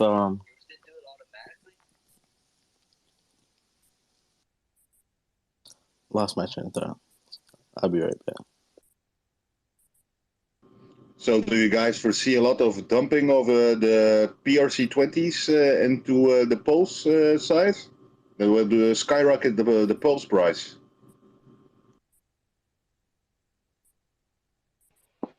Yeah, I mean, I personally think it's down to the developers and the whales of those tokens. If those whales and developers want to support it on Pulse Chain, then they won't dump off heavily. And if it does, it will bounce back up relatively quickly because they'll have bots in place to sweep up the volume they require to have that adequate control.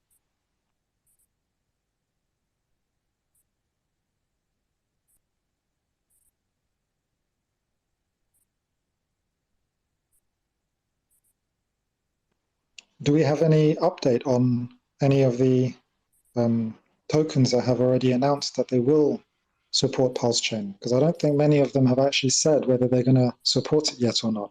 And that's the question.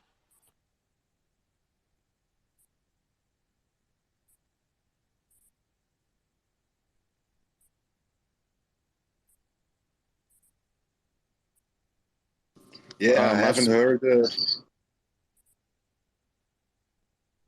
I've spoken to some Shiba members.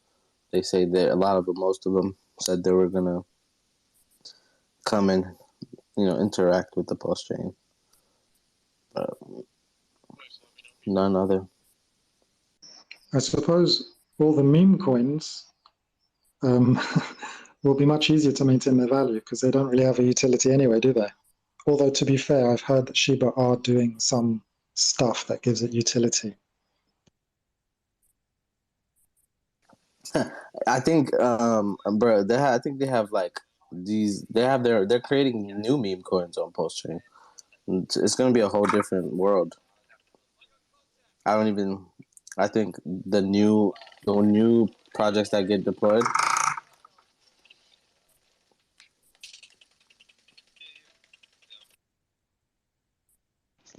Do we know what the new ones they're creating on Pulse Chain are?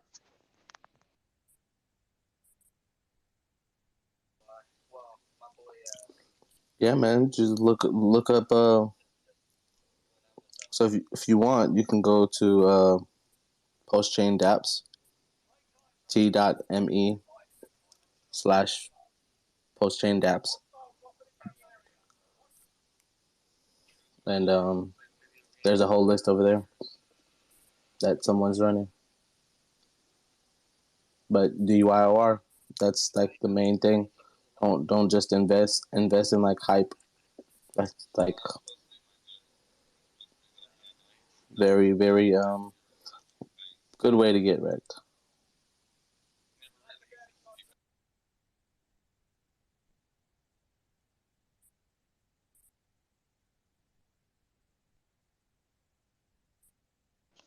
What's your guys' opinion on liquid loans? Oh yeah, baby.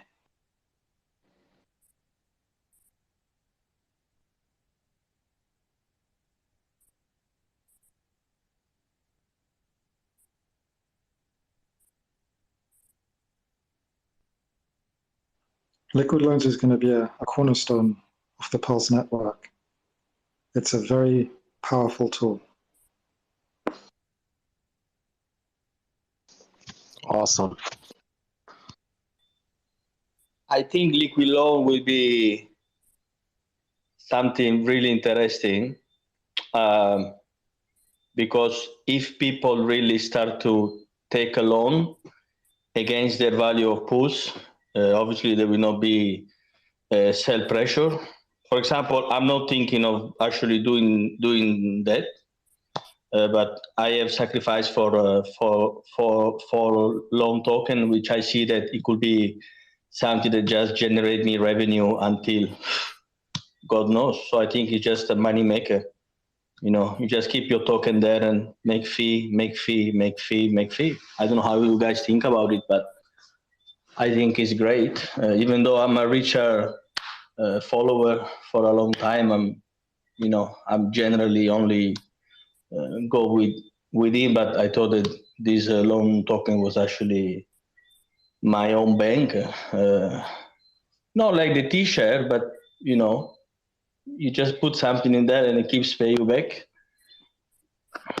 So I think it's great. It is literally, on a basic sense, a banking business, but that does it in a nice way that one could even say is halal, because there's 0% interest. You can borrow for as long as you want with 0% interest. There's just a very small 0.5% fee to take out a loan. And that's really useful.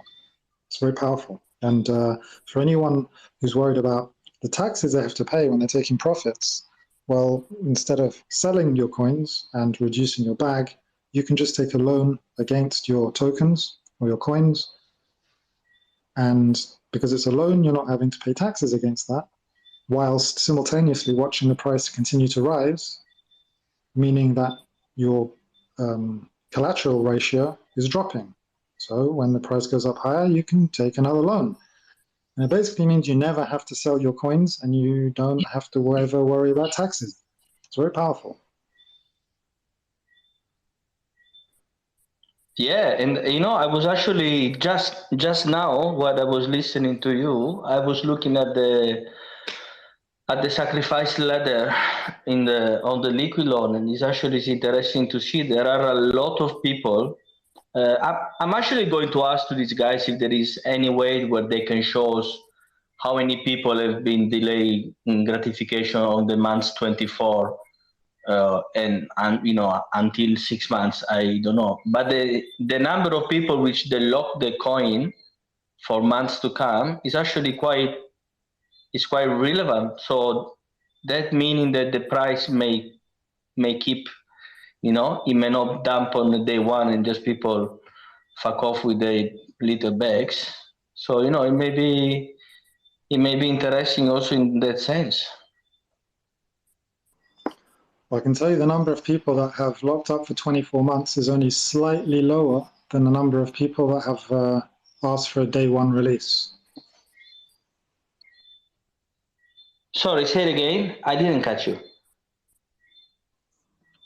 It's roughly the same for 24 months lockups versus day zero release.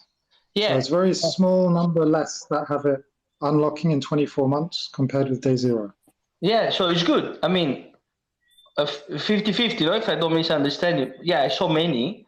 I mean, I was only scrolling probably the first 50 or 60, and then you guys shoot the question, but I think it's encouraging. Imagine for me just living there, the loan token and keep minting USDL. That actually is my ultimate plan. I don't care about tax, for example, because where I live there is, is a tax-free environment, so there is not really much worry about tax. I'd be just happy delegating my post to get my little reward and just wait, stake and chill, guys. I have a question for the liquid loans sacrifice, and you're saying 24 months. Is that for like the bonus multiplier? Does it have to be 24 months is the highest, or could you do 12 months and still get higher than day one? It's on a scale, I'm assuming, or so. You go from. I don't know. Is 24 like the bare minimum to get like a next tier bonus? If like say there's 23, not that much different from 24 months. No, you have from month one, you have 6% every month, and then on the month 24 you have 12%, and 12, which is 2.5x basically. If you if you make it for 24 months, it's 2.5x. Otherwise, it's 6%, which is it's pretty cool, because the guys was explaining on the. I actually saw a video a couple of days ago between Jesse and one of the team. I can remember, because actually they are predicting that the first maybe 2 or 3 months may not be too much volume, so to stake in the loan token may not give you that much. So it makes sense actually to delay a little bit, and you can get more tokens. So I think it's interesting to see what happens. I mean, this is all what's happening in the next 30, 60 days or 90 days. I don't know, but fuck, I'm so excited.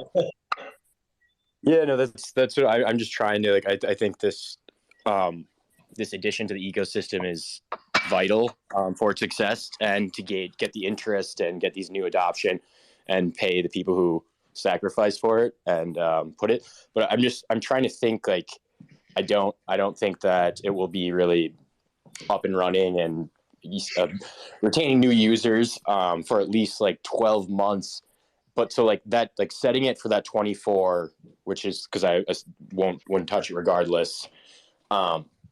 That's I'm trying to think of weigh out the options of, say, sacrificing for a year, then reassessing where I'm at versus doing that 24 just right at the get-go. 24-month lockup. In the beginning, most of the rewards or yields that you're going to be able to get from this platform will be from providing liquidity to the stability pool. And in order to get that liquidity for the pool, you either have to buy USDL on PulseX, or you need to take a loan against the Pulse that you lock up with them. And then in that way, you're going to receive the loan token as a yield for providing that stability. And bear in mind that the amount of yield that you will be getting as a reward will halve every year. So there will be half as many loans given out as rewards for the stability pool providers every year, half as much. So in the early days, you're definitely going to be wise to be a stability provider rather than focusing on staking the loan token. Okay, got it. No, that's extremely helpful from both you guys. Really appreciate it. And just to be clear, in case you're unaware, that the reward you get from the loan token staking is the fees that people pay in order to take loans on the platform. Okay, and just obviously it's going to be, I have to figure it out, but what do you think of so right now I'm sitting with the bag of PulseX that I don't really want to decrease, but I did not get into the Pulse chain sacrifice, and I very much want to collect as big of a bag as I can of that. But then again, the money, my fiat money, to splitting it with liquid loans and trying to get Pulse, do you think could you go a 70-30 somewhere if I already have what I want for PulseX and then sacrifice some of that for Pulse? Or do you have any insight or way of thinking maybe that could be helpful for me as I try and lock down these final positions? I'm not sure what the best solution would be, but I can say, as much as I don't want to say it, you can always buy it, and you should consider which tokens are going to have the greatest liquidity. So if you want a whole bunch of Pulse and you don't have the equity on the Pulse side yet to purchase that Pulse, then you might want to consider purchasing a whole bunch of Hex so you can trade that for Pulse on the Pulse side. Yeah, that's what it's sitting in right now, and that's what I was kind of thinking of being a play. And I screwed up of not getting the USDL and actually putting it all in, because I consolidated 5 different shit coins all into good old Richard Heart ecosystem.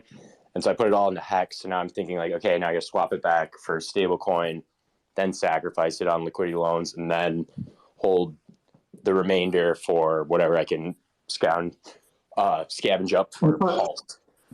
In fact, you know what's going to be the best option for you, without a doubt, and more than likely, is sacrifice now more for liquid loans. Just get more loan tokens and then trade that for your Pulse. Okay. You get the best rate now because it's just a launch token. Okay, so almost go. I mean, yeah, because that's what I thought. You get. Is it the interest paid in interest paid in Pulse? So you don't. There's no interest paid in Pulse, but when you've got the loan token, you can stake that, and that generates you USDL or PLS, depending on if people are taking loans or repaying the loans with more PLS.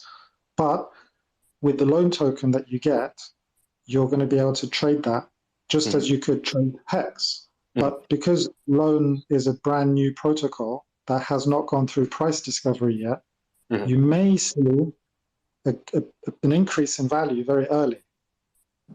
And that you're avoiding the price war between Hex ETH and Hex Pulse when the chain launches. Yeah, no, that's actually a really good point. I think that's because that was definitely the route, like one of the routes I was thinking of like just going all in and then like you're just slowly harvesting. And then I was thinking of like, say I have whatever, 10 Pulse X right now. I was thinking of giving like of that pre market, I don't even know what you'd call it, like pre Pulse X sacrifice for Pulse. I was thinking of just divvying up like 20% of that bag over. So then at least I'll have some in the beginning. I think it's going to be pretty wild. There's going to be a lot of wild fluctuations. Like just, I would suggest like maybe putting in a small percentage of what your target total amount is at the beginning, but waiting a few days for the markets to calm down a bit before deciding how you want to go about it. Okay. Yeah. No. I really appreciate the advice, the insight. So thank you for that.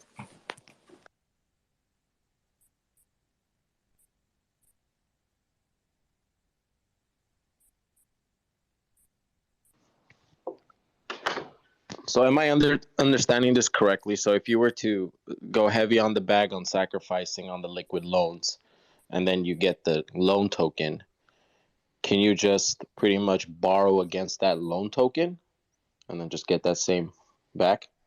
No, you can only borrow against your PLS. So you're going to deposit your Pulse, and then you can borrow against your PLS. The minimum borrowing amount is $2,000. What the loan token does is it allows you to stake it and earn the fees, an equitable share of the fees generated by people taking and returning loans. So in order to get Pulse with your loan token, you would have to trade it at PulseX. Got it. I apologize if I just missed something stupid, but if you're trading your token, your loan token that represents, does that not represent your commitment or whatever capital that you put into Liquid Dones? So if you sell it, how do you have No, there's no relationship. So you can use liquid loans without having any loan token. So you can put in your Pulse and take out a loan in USDL. But those who have the loan token are essentially the banker class. Why? Because they are the ones that reap the rewards, the fees from people using the platform to take loans.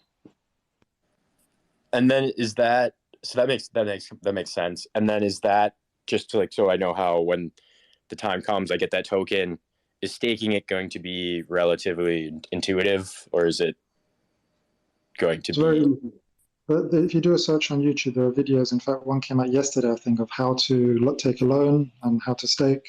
It's as simple as you imagine it would be. Okay, Just great. connect your MetaMask, choose the number you want to stake, and hit stake, confirm it in MetaMask.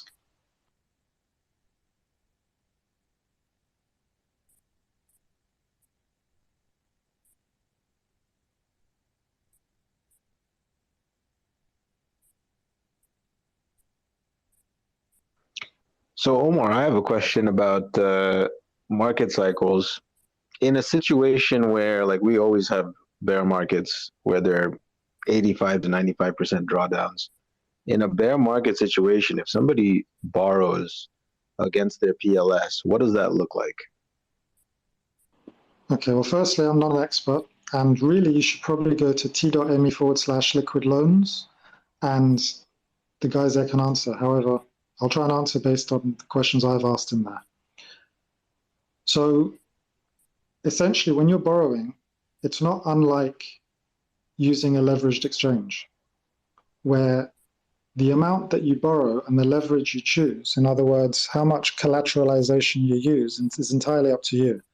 So if you if you under collateralize, meaning you borrow a very large amount against the pulse that you actually have and what the US dollar value of the pulse is at that time, then if price goes against you, then you will lose your pulse. But you still keep all of that USDL that you borrowed. So it depends on how much collateralization you choose.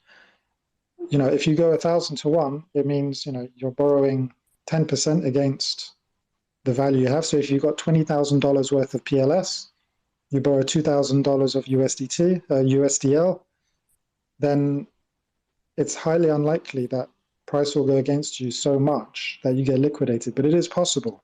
On the other hand, if it goes down that much, A, you've got plenty of time to decide what you want to do while the market drops, and B, you can buy more PLS and add to your vault, which will decrease the level by which you're collateralized. Okay, just to follow up. So you said this is kind of like a leverage directional trade. What is the amount of leverage that's allowed? Like if I have, let's say, $1,000, what's the maximum I can borrow?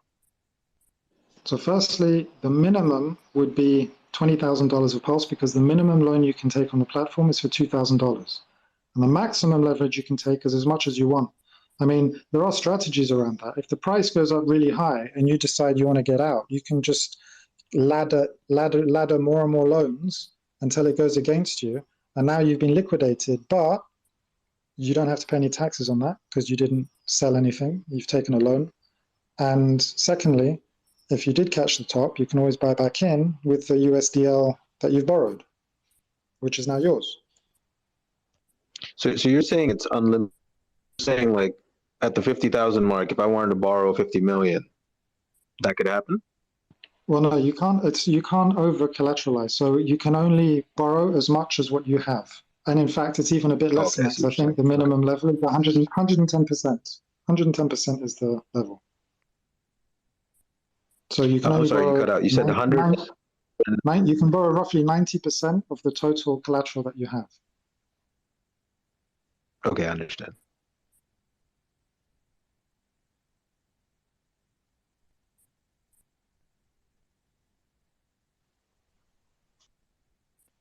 I think that's the level. You'll need to double check that. It's either, I think it might be another protocol that's at the 110. I think maybe Liquid Loans uses 150%. So maybe you could only borrow 75%, but it's in that region.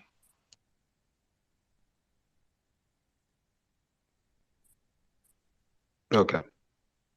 So you're saying like 50,000, you can borrow 75,000 max. No, if you have 75,000, you can borrow 50,000. What's the 150% number you just mentioned? So that's the collateralization. So you need to have 150% of the collateral. So if you want to borrow $100, you need $150 in there. So that's the 150% I'm talking about. Oh, okay, I understand.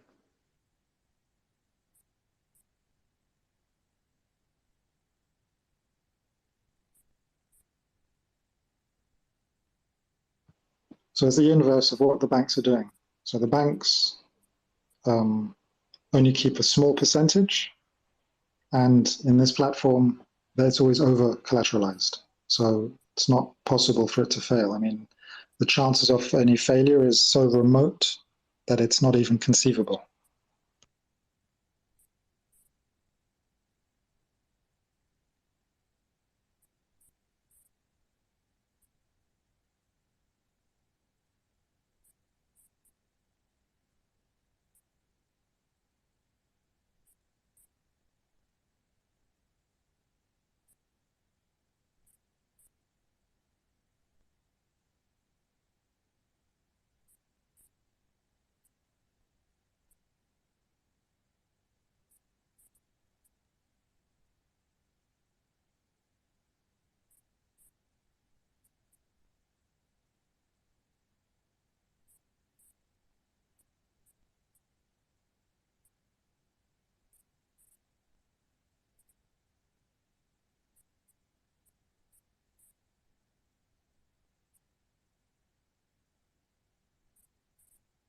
I just want to give a quick shout out to two pulse chains.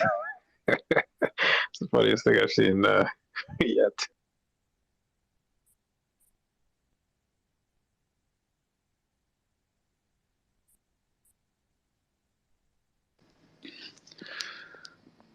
Hi, I just got a question for Omar. Very interesting. Thanks for just letting me chime in. I was just overhearing this liquid loans scenario, and I actually was just trying to explain, and then I realised I wasn't a speaker. But thanks for just letting me become a speaker. My question is, with this liquid loans, and I don't really like talking about it, to be honest with you. It's my personal opinion. But why would I want to get a loan when I got umpteen stakes in so many wallets that are going to be my own loan and my own future interest to take out my own money? I just feel I don't know if this liquid loans has been tested on the testnet or anything like that. I don't know if it's got any beef to it. I don't know. It may have some names behind it, but as a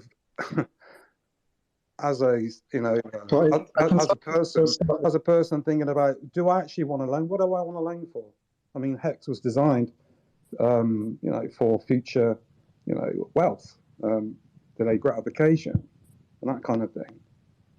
And as a heavy investor, just even the name sort of puts shivers down my spine. I'm not being detrimental to any project, but has this project been thoroughly tested? Has it been really tested? And what do you think the percentage of people in the ecosystem would, especially, the hexagons, be jumping onto this? And finally, the sacrifice. I mean, what's the sacrifice about? I don't know. I just find it's a project or product for a limited amount of people. That's my opinion.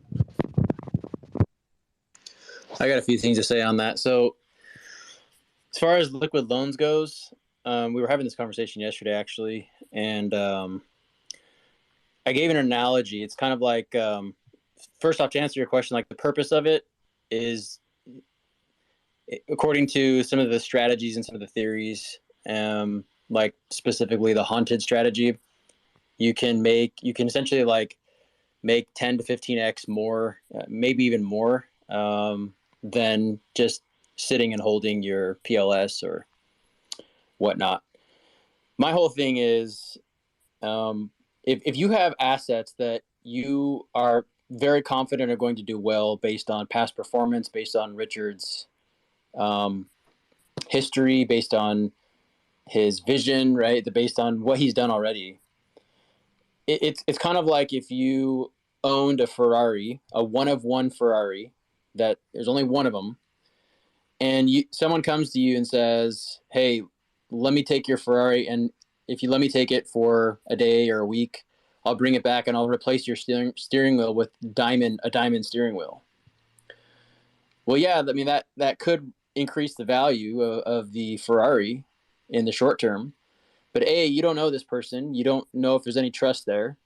And B, if you just held on to that Ferrari and just didn't lend it to the guy, you could probably sell it in a week or a month or a year or 5 years for probably a lot more than what you paid for it. So applying that analogy to something like liquid loans, where there's just not a lot of data on it, the contract hasn't been audited yet, and it's just when you risk your asset, no matter how you want to slice it, if you can get liquidated, you're putting that asset at risk. And that asset, it could potentially, it may not be worth that much right now, but in the future, it could be worth several thousands, tens of thousands, or millions of dollars. So why put yourself at the necessary risk of losing that asset that may have a future potential massive value for maybe a few more X in the short term? Like, that's just, to me, it's a little bit greedy. And being having leverage trade myself in the past and getting wrecked leverage trading, I can tell you that when you're trading, you never want to throw good money at bad money. What I mean by that is, if you take a position, let's say a long, and the price goes south on you, you don't want to try and save that trade by entering in more money into that trade to try and save your position, to kind of deleverage your position. And that's kind of the strategy that a lot of people are talking about with liquid loans, with decollateralization. It's just not a winning strategy. And if you get some sort of like wick on the way down, that liquidates you, yeah, you're transferring your pulse to USDL and you can buy back in, but you're never going to get the pulse at the rate you ever got it again, because chances are it's probably not going to, once the pulse chain launches, it's probably not going to go down to where it's at again. So it's just an unnecessary risk, in my opinion. And that doesn't necessarily mean that like the guy who wants to borrow my Ferrari is necessarily a bad guy. It doesn't mean he has ill intentions. It doesn't even mean that maybe he will replace my Ferrari with a golden or diamond steering wheel. But the fact is we just don't know. So in my opinion, I just think it's safer to just sit on the sidelines and let it play out and see what happens. Crypto and even the traditional markets, they never go just straight up, and they never just go straight down. They move in waves. And so there's always going to be opportunities to get in later if it does end up taking off. And of course, like I caveat my response in the sense of like proper risk management. If you have proper risk management in your portfolio, like, if you're allocating maybe 1 to 5%, and you're like, you know what, I have a decent portfolio and I don't really care about the risks. I just like, it's like taking money to a casino. If you take a plan out the money you're going to take to the casino and say, all right, I'm not going to spend more than this much, I just want to go have fun, like I'm just going to forget about this money, then sure, like, practice proper risk management. And if that's your strategy, like great, like get into liquid loans. But just take those things into consideration when you're dealing with leverage and getting liquidated with any asset. Well, thanks for that analogy. My Ferrari, I'll never ever sell it or loan it out. Hey, Bangkok, your mic seems a bit low for me. Is that true for everyone else? Can you hear me now? Is that clearer? Yeah, you sound perfect now. Okay, sorry, just my iPhone was a little bit away. Yeah, good analogy, but I mean, I certainly won't be renting or loaning my Ferrari. But yeah, I mean, to the question I wanted to portray. I mean, yeah, I mean, I'm not interested in liquid loans at all. When it was first announced a few months back, I was put off for it, straight away, because it just seemed like a tearaway from the actual, main focus of, what we're obviously trying to achieve. And it just seems, obviously, Pulse is going to be launching, and everyone's excited. They want to put their own thing on Pulse Chain, and I just felt people were just using, Richard's products, to benefit themselves in a way of maybe globalized eagerness. I don't know, but I don't don't disagree what people are doing or trying to achieve, but I just find the liquid loans, it's just for a very narrow set of people, you know, and to borrow and to loan against, you know, your own hard work that, you know, Richard gave the tools for us to do. It just seems a very risky and a very sort of problematic situation, even if it hasn't been audited, if it hasn't been tested. It needs to be tested so you can have good, you know, data even before, you know, people are, you know, in my opinion, you know, trying to sell it. You know, I just find a lot of people in different various chats and things like that, they're just trying to sell it, you know, strongly. And is that other, you know, it's people's right to, you know, to make their own judgment and whatever they want to do with their money. But I just find it's a distraction in relation to what we're currently at, which is, you know, the Pulse chain, PulseX, and the whole ecosystem, and especially Hex. You know, Hex doesn't really get a mention these days. You know, and I'm like a fly on the wall in various different, you know, situations. But you know, I'm concerned in a way that liquid loans, if it's successful, fine. I mean, it's not for me. I would never loan. I've never loaned. I never borrowed any money or borrowed anything against anything. I've worked hard and saved my money to get what I want. And, you know, and that's including, you know, being an early adopter of Hex and being smart. And, you know, when my end stakes are finished, reinvested the interest to get my Pulse chain tokens, my PulseX tokens. So I haven't really sort of, you know, I've just used the smartness of going along, you know, because it's a long game. But anyway, that's just my little rant. I mean, but, you know, I appreciate everyone's opinion and their analogies. So there you go. Have a nice day, guys. If you're not out, are you actually leaving the room? I don't know if you're still here. Can anybody hear me? Yep, we can hear you. Oh, yeah. This is Bancraft, by the way, if you didn't see. So many people know my position. I don't really have anything against anybody that's in the liquid loans promotion.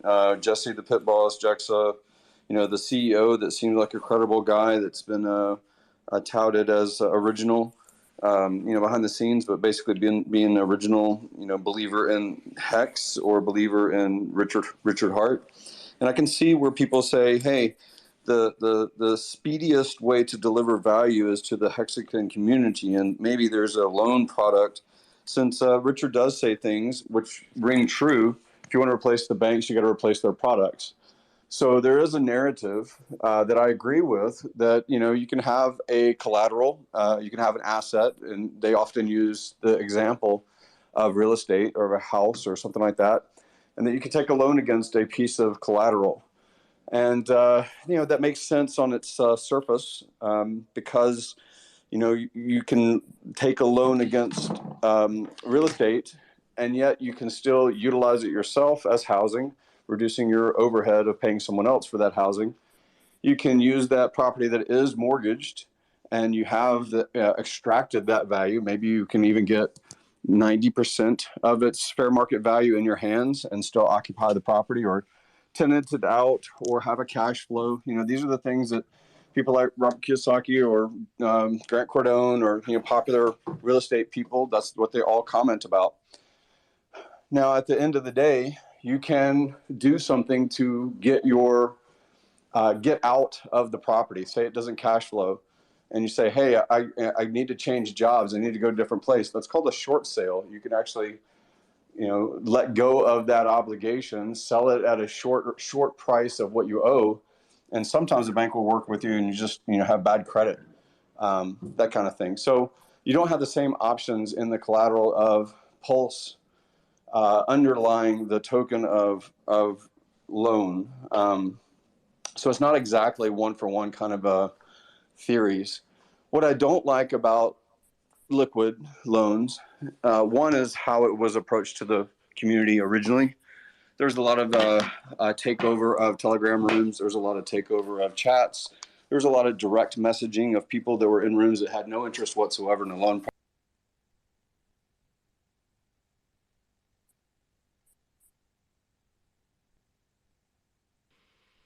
You get rugged. Hey, I think you just crashed. There Am I is one back? thing that funding. So what? Oh, you're back. What I was Okay. getting at. Hang on, let me finish my thought. So my thought is, there's the growth of the belief in the product. There's a growth in the size of the community that's promoting taking a margin trade. This is what this is. This is a margin leverage kind of trade.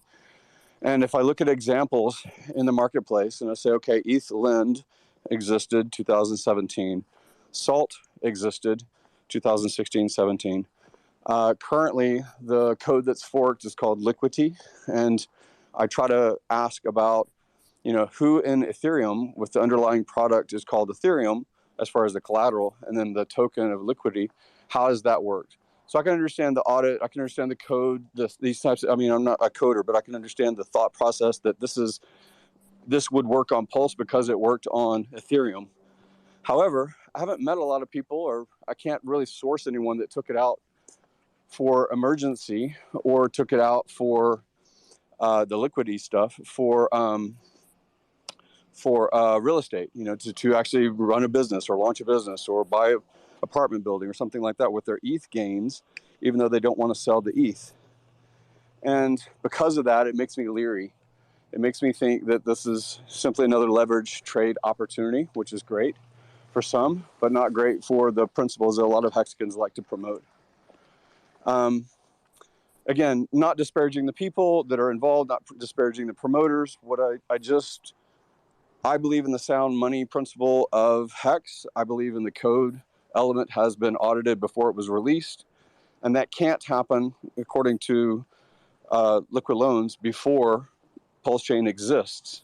It's like building a car without knowing what the road's going to be. So I don't really promote it as a product. And I definitely am on the sidelines. And even the idea of taking it, quote unquote, as a loan, and a loan isn't taxed. There's so much that's gray zone about trading one token for another token that gets sold into the marketplace and calling that loan versus, what the IRS typically looks at as a collateral cash out fiat direct against collateral kind of thing. So that's just kind of where I stand on it. I'll be back in a moment. Hey, so I just wanted to piggyback. Oh, go ahead, Noah. Right quick, Johnny, you had your hand up. Yeah, hello guys. Yeah, man. Sorry, just saw it. No, it's What's all happening? good. It's all good. It's a big family, Everybody got their own, their own thoughts, and I don't want to interrupt nobody. It's all love here. Omar, I gotta, I kind of find your advice a little bit kind of weird, funny, You're trying to say it's the best time to sacrifice right now for a liquid loan, which is a new project, which, you can swap it later for Pulse chain. I kind of find funny and disagree with you big time because it's a brand new product. It's not even, never been existed, where you can buy hacks, okay? And you get, especially at these prices, this is juicy prices. People that getting onboarded, they're happy. They're happy to get something like this. And on top of it, you get a double bag. You get a copy. And you're buying something that existed over 2.5 years. And guess what? You got Richard Hart name on top of it. Okay? So getting 2 bags, okay, and then you can swap it before the bridge, and that's no brainer. Where you get something brand new that's never been existed, no trust behind it. Yeah, we want something to be built, but Pulse Chain, that's why we're building this brand new project. But then, compared to hacks, that kind of advice, I'm sorry, I know you're trying to push your thing, but you cannot compare hacks to a liquid loan. That's all I gotta say. Thank you. Firstly, I'm not trying to push it. I've got nothing to do with them, and I even said so. Secondly, I did suggest Hex, but I said I don't like saying that because I don't want to see people selling Hex on the market. And thirdly, I'm not sure what your question is, if any. If you think it sounds weird or funny, that's great. But it is a tool, there's a use, and if people use it stupidly, of course that's bad. But it doesn't mean that there are no opportunities to use it in a wise way. I just wanted to chime in on something Funding Jim said. He was kind of comparing some of these collateralized lending platforms like HODL, HODL, or Liquid Loans, or some of the other ones that some people haven't heard about, to real estate. And just to push back on that, you know, real estate doesn't religiously drop 85% every 2 to 4 years. So it's, I think he probably would have made that point if he was given a chance or it didn't break up. But that's one thing, like you can't put collateral on something this volatile, or you can't collateralize something this volatile and on some level be safe. So for my question is, have the founders done leverage trading before? Have they actually traded in the crypto market? Do they know what they're exposing their users to? Because the people who have done leverage trading in the crypto market, they, I think, have a very, very, what's the word I'm looking for? Intimate relationship with the volatility that these people will be exposed to. And I think a lot of the noobs have no clue. Like if somebody's coming into this environment, going to a HODL or any of these collateralized lending platforms who haven't actually traded or actually haven't measured the volatility in the market, they're almost guaranteed to get wrecked. So I'm kind of wondering, have the founders traded the market? Do they understand what kind of volatility their clients are going to be exposed to? I mean, at some point, would they make some changes to their leverage allowance just to make things a bit safer, or maybe have some sort of a tier thing where, you know, the newer guys who seem kind of newbie, maybe they're restricted from going too far? Because at the end of the day, the people who've been in this market for a few cycles, we understand that 85% drawdowns are normal, right? We're ready for it. 95%, some of us are ready for 99% drawdowns. But I don't think that's the majority of people in the world, right? I think that's a small group of people who are extremely resilient. They have anti-fragile sort of maybe brain or something, and they can deal with that kind of volatility. If there's anyone who actually works on liquid loans, I'd love to hear an answer. I'd just like to chime in again. Crypto Fitness was exactly right what he was talking about a little bit about, and also Funding Jim. I know Funding Jim. We've had numerous conversations in the past in the chats. But I'd just like to just ask Omar a question, because, I mean, correct me if my ears were blocked. You did say get a liquid loan and exchange that for Pulse. I mean, did you say that, or was I mistaken? No, you were mistaken.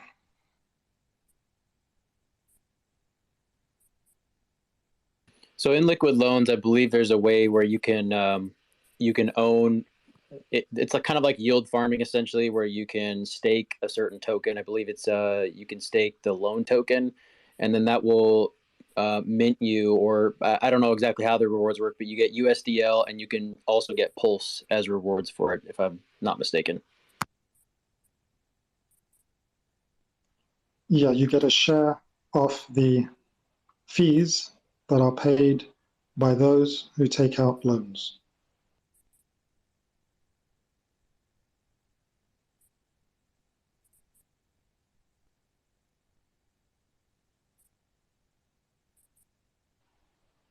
And for the sake of the record, I'd like to make it clear, I'm not an ambassador for it.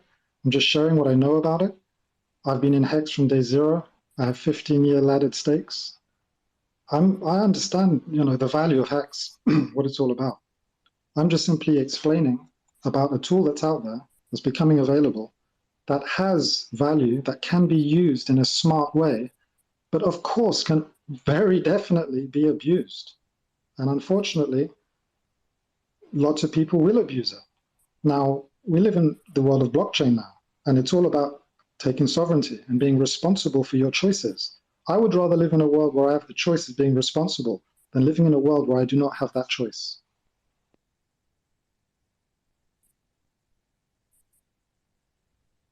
That's a great statement, Omar. I appreciate that.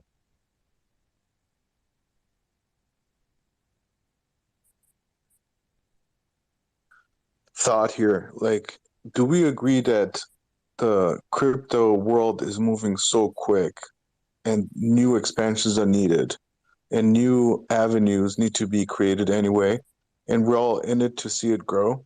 And at the end of the day, you don't really have to play big in those type of DeFi's. I literally stacked yesterday for one of these Pulse Chain DeFi projects.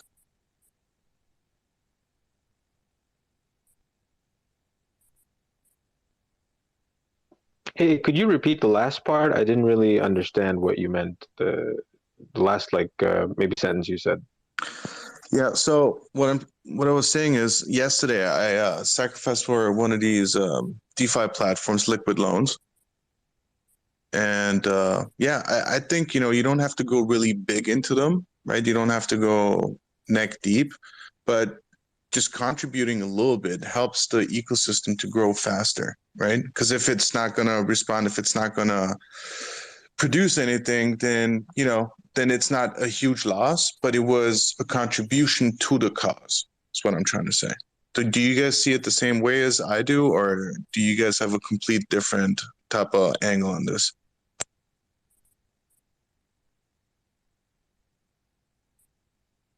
Okay, thanks for clarifying. Hexy, I think you can go ahead, right? Thank you. Yeah, listen, I'm very much agree with Parkway. I also believe in diversification. Like all of you and most of you, I'm an Exican, Pulsican, Pulsex, but also I don't understand why not to grab an opportunity when we know that unless it's a scam or it's a rug pull or which nobody knows, but if you have a new project which is going on, and when you have a lot of Exican, which we know they are known to be people, they don't sell no matter what, at least most of them, then why not? I mean, I see a lot of Discord on Twitter actually the last few days, which it does. I don't want to say make me sad, because at the end of the day, I don't give a shit. I do my things. Everyone do their own things. But if there was more collaboration instead of shooting each other, I believe that this ecosystem, this new pool chain, at least with whoever is inside, I don't say you must support an Exican, because no, that doesn't make sense. But you can support even if you don't put your money in. Because at the end of the day, any cash that flow in the ecosystem, we will just benefit. We will just benefit even if we own the Pulse token. So yeah, that's my thought.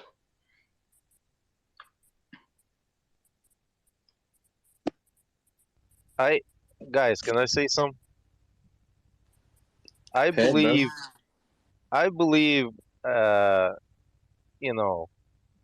Hexiclown, that we're all human. We're not computer where we got like chips in, that we have to all think the same. We're all different, and in this community, what makes us stronger and better is because we all got different game going on, but we're all in one kind of theory,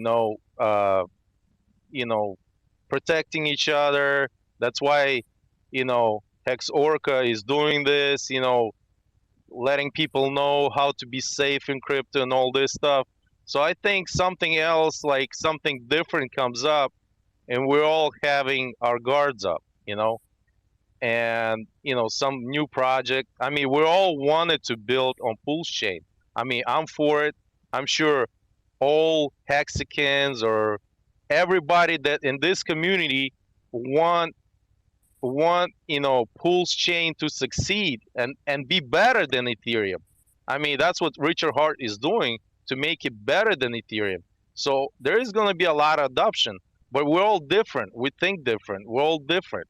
So we're going to have different opinions. I mean, some people, I mean, it's a free country, freedom of speech. So everybody, I mean, it's a little bit maybe disagreement, but I don't see it as, you know, a big fight or whatever. I mean, people are just expressing themselves. I mean, and I don't see nothing wrong with it. I mean, there's people going to sacrifice, you know, they're going to do sacrifice, and for Liquid Loan or other project, I'm for it. You know, whatever, whoever wants to do it, they can do it. But if you guys think throwing money on something that's going to do better than Richard Hart product, I mean, I don't know. I mean, you take that decision. If you have that $200-300 extra to throw on that product, you know, and you think it's gonna outperform, you know, Pulse Chain, Pulse X, go ahead. You know, it's a free country. It's your money. You know, so. Yeah, sorry, John. No one said that. I didn't say that. I don't believe no one has never said that Liquid Loan will ever do what X did. No fucking way. I won't bet even $1. So Pulse Chain and so Pulse X. There is no even comparison. But you see, even in your world, I can hear resistance, which I don't care, because at the end of the day, as you say, we all different. We all do different decisions. But you know, for me, whether I sacrifice or not for Liquid Loan to support the ecosystem is just a win-win situation for me, for you, for whoever is whoever sacrificed for Pulse in the beginning. I don't think if there is somebody that says that the Liquid Loan will outperform any project from Richard, then, well, sorry, I don't agree. I'm not part of the clan. But to diversify and explore different things, why not? For me, thank you. No. Listen, you know, when it comes to money, we're all independent and we're all different investors in this crypto game, okay? Hexiclown, I'm not resistant about it, but I'm watching, okay, where I put my money in, okay? Some projects are lost, some are gained. You know, I'm an OG, you know, I've been in this Hexagon community for a long time. So I've seen up and downs, I've seen people getting liquidated. There's people just, I mean, it's been a lot of things going on. Not just in Hex, I'm talking about other projects.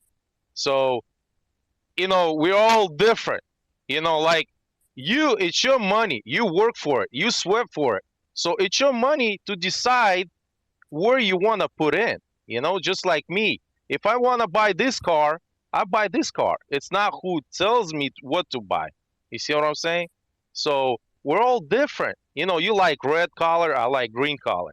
You know, somebody likes blue collar. We're all different. We're human. You know, we all have different aspects, you know, different, like, you know, mind, different views, you know. So it's not that I'm against it. I'm for it, for the Pulse Chain to grow. That's why we're making this. That's why Richard Hart is making this, you know. And when it's something new, like I said, maybe people have their guards up, you know, like, hey, this is something different, you know, this is something else. And we speak our free mind, you know. It's not like, you know, I just say what I feel, what I think. You know, you said your point of view, somebody says something else. And this is, like I said, this is what makes this community better. And I love this community because we got like very educated people. And you know why? For one reason. Thank you for Richard Hart. I mean, sometimes he's so bold, but he say how it is. You know, even with this Daytona 500, he came out and he said it how it is. You know, that's why I love him for it. I mean, he's so true. You know, he see it and he tell you. You know, he doesn't have this two-faced thing. You know, so guys, I mean, maybe you took me wrong, but what I'm saying is we're all different. You know, and we're all pushing one thing. the truth, the value of Hex or Pulse Chain or whatever crypto itself. And like I said, especially big thanks to Hex Orca, what he's doing, teaching people. This is not easy going, nights and days, you know. So I love you all. I just thought, just told you my mind, like everybody else. Hey, so I think this is like something that a lot of people just are scarred on.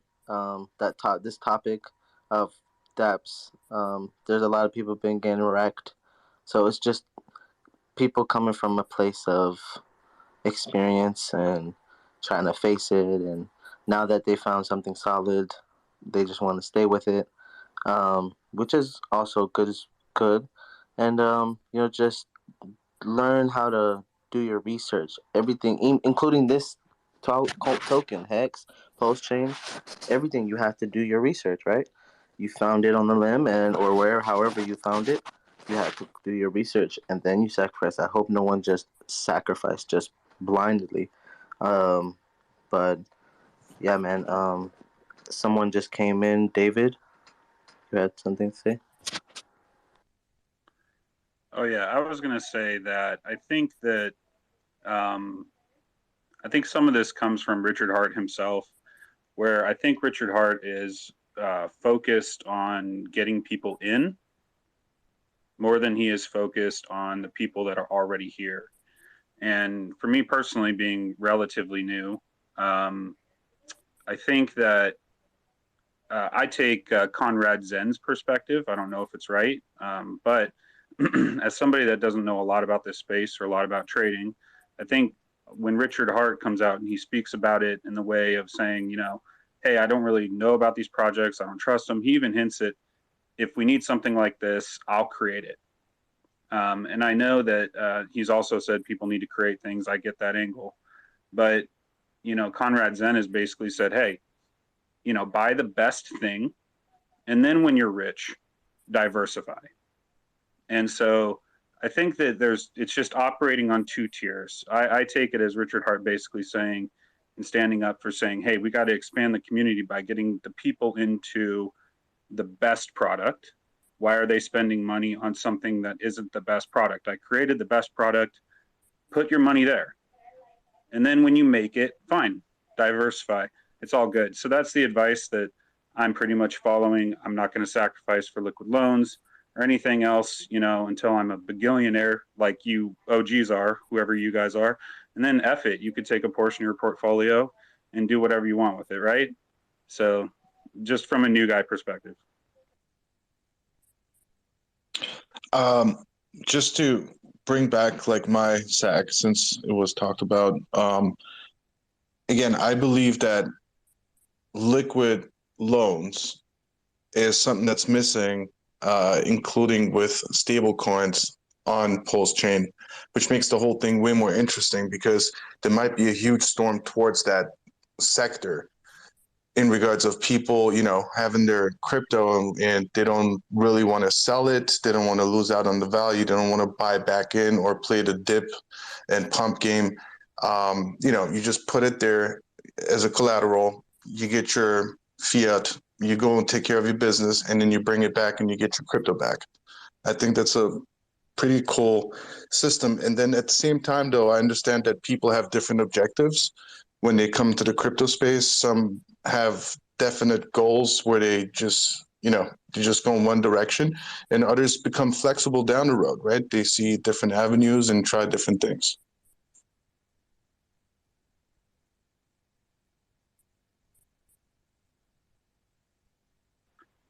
I think that there's an element of, I don't know how to say this other than Richard Hart himself, almost using his tokens to teach people like virtues.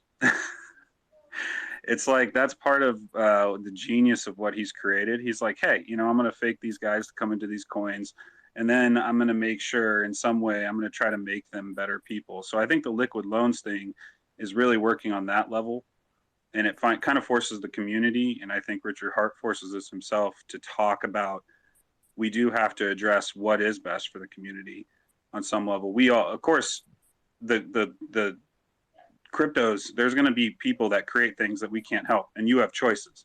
I mean, Richard Hart openly admits that you can do whatever you want, but is there a better way?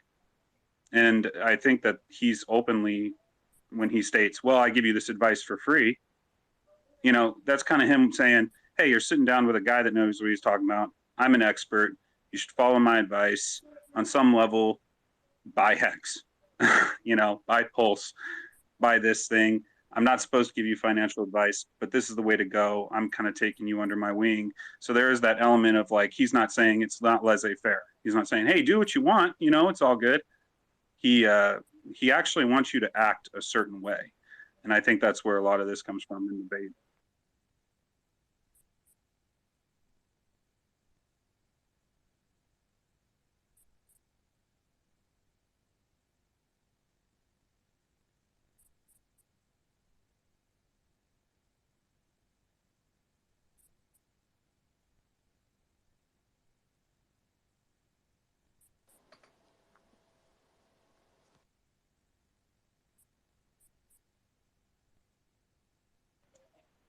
I mean, don't you guys feel that way? I mean, that's what he did with the NASCAR thing, right? I mean, he was like, hey, you know, he came out, he wasn't like, hey guys, do whatever you want to do with your money. It's all good.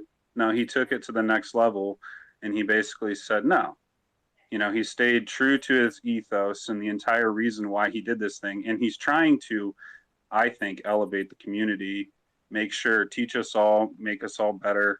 And I think it's, you know, this is going to continue. There's going to be more splintering from what I can tell. You know, I think Richard Hart is going to drive some of that. You know, he wants to maintain some purity in his system and he actually cares about that. So the NASCAR thing was a perfect example where he's like, hey, I love you guys, but do better. Yeah, I mean, the NASCAR thing was, from what I understood lately by watching his, or listening to his talk yesterday on Twitter and then today on Telegram, there was some mentioned. And from my understanding is the community builds the branding and Richard works on referrals, right? So Richard is not going out and saying, hey, come and join us. I mean, he does verbally, but he's not putting any money towards advertising. And from what I understood, the NASCAR thing was also a crowdfunded thing. If I'm wrong, please correct me because I would like to know. Yeah, no, that's correct. Crowdfunded. Yeah. Sorry to interrupt you, Omar. I thought it was very interesting. It was crowdfunded. I thought Motley's reaction to it was very interesting as well. And it was cool. And I guess the NASCAR thing is going to continue. But I think Richard puts his 2 cents into the community and he's doing the right thing, I think, you know, by straightening us out, you know, and saying, hey, you know, what's a better way to onboard people? This is how we need to focus. We need new people like me coming in. Otherwise, you know, the people that are already here are just going to be dropping their money on whatever they think works. And he wants to see people actually adopt it for more than just, hey, let's get people rich. You know, he actually wants to make people better. So, and I think it's working.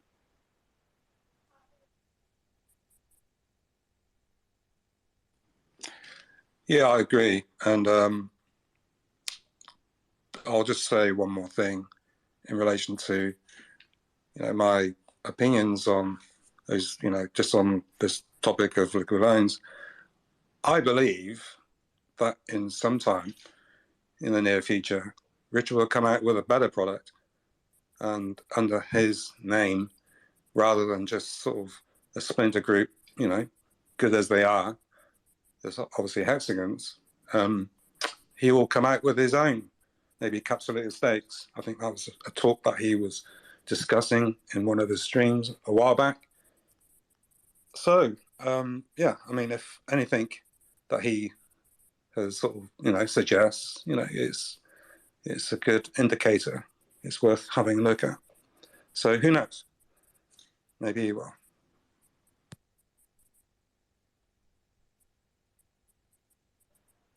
Yeah, I empathize with Richard. I mean, the guy is like a galaxy brain. Obviously, there's very few people on his echelon, and with wealth and success, I imagine how frustrating it must be to try to explain to people and mess with their ideas and shake them loose. You know, some people are like built into their ideas like diamonds. Other people are pretty flexible and almost to a point of gullibility. You know, there's not a lot of balance, which is the problem. And I think that it was really good to pull people back from a sense of euphoria, even though the price is down. I mean, there are a lot of people in the Hex community who are doing quite well, and pull it back and say, hey, you know, let's do that. Let's check off the community. Let's get all back in line. Let's realign to what we're doing. So I thought it was a valuable thing. And liquid loans, I think, is just a natural question that people have. You know, is this something that is healthy? You know, we're all kind of adapting our minds a little bit to think what's healthy for the Hexicans. He built Pulse for the Hexicans and PulseX for the Hexicans to support Hex. And so I think that's his train of thought on everything. Does liquid loans benefit the Hexicans? And I think he's a little purist in that thought. And it seems to me like you said, Bangkok, that he did kind of hint. And Matty Allen has flat out said, and I kind of agree with him, he's like, look, if we need something like this and we need to build it better, you know, if it's really important, you know, I'll build it. Guys, I just want to add something to David. Thank you for seeing us. I know you're new in community. Thank you for seeing us as a great community, a great leader like Richard Hart, and we're very, very thankful, you know, for you to be with us. You know, maybe there's somebody else is new that has questions. This is like great time to ask us, you know, what is Hex, you know, or what is Pulse Chain, you know, or PulseX. You know, there's great leaders in this community that here with us, and you have this time to ask us questions. That would be very, very, you know, helpful to you.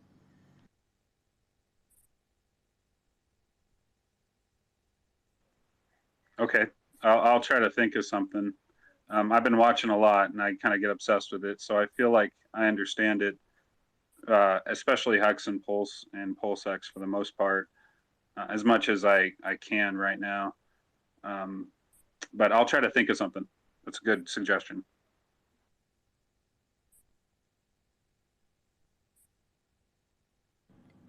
Who else wants to ask questions? You can raise hands, and Mello or Hex Orca or Orca, he can add you as a speaker. Yeah, just hit the request button.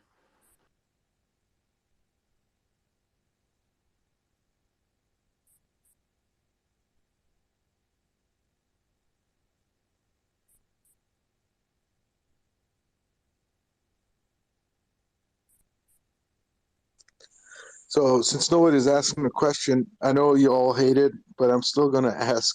And because I'm still trying to figure why the Hex community doesn't like NFTs. Is it just because of the statement, or is there a deeper research that had been done in regards to that? Because I would like to know. I totally believe in that system because it's a verification system. It could be used as one. And yeah, it's very helpful. And I wanted to see and hear your thoughts on why yes and why no. I can speak to that if no one else is ready. NFTs, for the most part, don't really achieve anything or do anything. They're just literally images hosted on a server somewhere. And it's linked to your wallet. It really has very little use. I think that NFTs as a technology has a great scope, a great use case. There are lots of really great things that can be done with it. But right now, all of the NFT market is an absolute ridiculous euphoria, way overvalued. And for the most part, most people don't actually understand what it is that they own when they have one of those NFTs. And they think it has huge value, because like it's the only one, or they've got some kind of rights over it, when for the most part, they really have nothing more than just ownership of an image that's sitting on a server. So I just literally heard back Richard's statement. What I was asking is, have you done your research? Like, can you, because, you know, what you just said is when you submit an NFT through OpenSea, but if you write the smart contract yourself and you run it through the testnet and then you submit it to the blockchain, it's completely different, right? That's why this statement, I heard this one a lot of times, but have you, like, is there something deeper that you could reach and bring to the light where it would make sense to me? Look, an NFT is basically just a contract. It can do any number of things. So when people say, what do you think about NFTs nowadays? My assumption when looking at the average is people are talking about picture NFTs. Because there aren't, I really can't think of any at the top of my head that are NFTs that do anything more than the pictures. They're contracts that give the owner certain rights and opportunities, and that's all they are. And right now, I only see them being used as links to images. So Parkway, I kind of flipped the question back at you, right? I know that there's a multi-billion-dollar identification market, or, you know, people want to be identifiable without exposing their identity and stuff like that. And I think that's potentially where NFTs could head and be valuable, even though I do understand that, you know, linking JPEGs is not it. Where do you see value? Like you said, you know, you can create the contract on the testnet and deploy it. What kind of contracts are you creating, and how are they different from the standard just JPEG link that's not even, you know, that probably will not be hosted in the future, right? Those servers will probably go down eventually, at least some of those servers. Thanks for the question. That's a very good question. So NFTs, yes, the picture is just a facade. It's the exterior of the contract, right? It's just so you would identify yourself, as you mentioned. People, that's why we got the ape thing going, right? A lot of people identified themselves, and when you look back into history, in the 70s, people used to have monkey posters hanging around in their house, right? Like it was a hip thing to do. Now it's retro. It came back as a digital form with an art that represents a monkey. Now, based on the contract, how good it is written, and if it's stakeable or not, or if it's used for validation purposes, we had a few discussions where things just popped into my head since I'm pretty deep into this. It was actually a security question in regards of how can we make this crypto community safer, right? And one way to do it is if you would associate an NFT that you would hold in a whole different place, and before the hard wallet would extract that, it would verify if you are the owner of that NFT, right? And then you can build in another step that at the other end you would need to, like, signing a certificate if that's needed, right? Then you would do that at the same time. Then you all of a sudden we just established way more security, right? Because that NFT allows you to do way more than just to show a picture, is what I'm trying to say. Yes, you can take copy paste that, but at the same time, the music industry, I don't know if you guys heard about it, Snoop Dogg purchased Death Row Records, and right after it, like I think 24 or 48 hours later, he came out and said, hey, Death Row Records, no more CDs, no more Apple, iTunes, no more anywhere digital. We're going to run them through NFTs. So NFTs, you can also use that contract and attach it to an audio file, right? You can also use it for 3D data and displaying images. That's why you can take the NFT into the metaverse, because it's 3-dimensional at that point and it's usable there. And yeah, so that's how I see the NFT world. Like yes, it is absolutely not a picture game. The contract is way more important than the image on it. The artwork buys maybe into an audience that likes the art. And yes, the current audience, not all of them are highly educated on NFTs and what the capabilities are and where it could take us. And yeah, so that's pretty much my point of view on NFTs. I think they're going to be huge down the road. Like, you can imagine the metaverse, you go to work, there is and imagine you're a lawyer or it's a court date or whatever. Every document that gets handed over, it's minted on the blockchain. So there is no more falsification into the document. It remains absolutely the way it is. And you can go then to your secretary in the metaverse, for an example, and ask for a certain document. That would be, again, recorded that user so-and-so handed over this NFT to user so-and-so. Now you can track the document. And the document, once it's edited and it's finalized, then you can freeze that NFT. Then it's done, right? Like, you got so many options, so many things to play around with. It just needs a little bit creativity, I think. And maybe not everyone is there yet, but down the road, in a very short period of time, I think the next 3-4 years, we will get there. And that's why I'm like, we got devs here, we got people that are highly involved. I know Mello is deeply into security and entire Pulse chain and what have you not. And yeah, so, knowing all that stuff and putting 1 + 1 together, I think, like, even on Pulse chain, if this opportunity was taken by the Hexagon community, by the devs, and turn it into a reality on Pulse chain, right, where we take the NFT, adjust the contract accordingly to certain use cases, and then introduce it there, right? This would be like a huge boom. You already have the audience that's buying into NFTs, right? It's just again, it's endless. So, Sorry. so you feel like if we can do it that way, there won't be no type of like centralization going on, because it being immutable, that's really hard dealing with those kind of credentials, and because you gotta realize with this blockchain, it's anonymous. We're all tied by a seed, and we just want to make sure that no one gets a hold of that. And if someone did, who and what would say or govern that that's your account? That's you. Well, that's an interesting thought, because we had this discussion about NFTs about 8 months ago in the Pulse chain. I was an admin in Pulse chain, and a lot of discussion.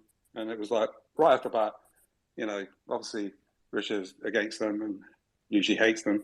But obviously migrating the NFT ecosystem onto the Pulse chain. My question is, the ownership or the artist who's either painted, done the drawing using high resolution graphics on a computer and uploading an awful lot of data, obviously causing the ETH network to overload. If the owner or the copywriter, of that particular art, music or art, whatever it is, if that's copied onto the Pulse chain, or it's going to be copied on the Pulse chain, you can't have 2 copyrights. You're going to have 1. So I can't work out at the moment, and I will.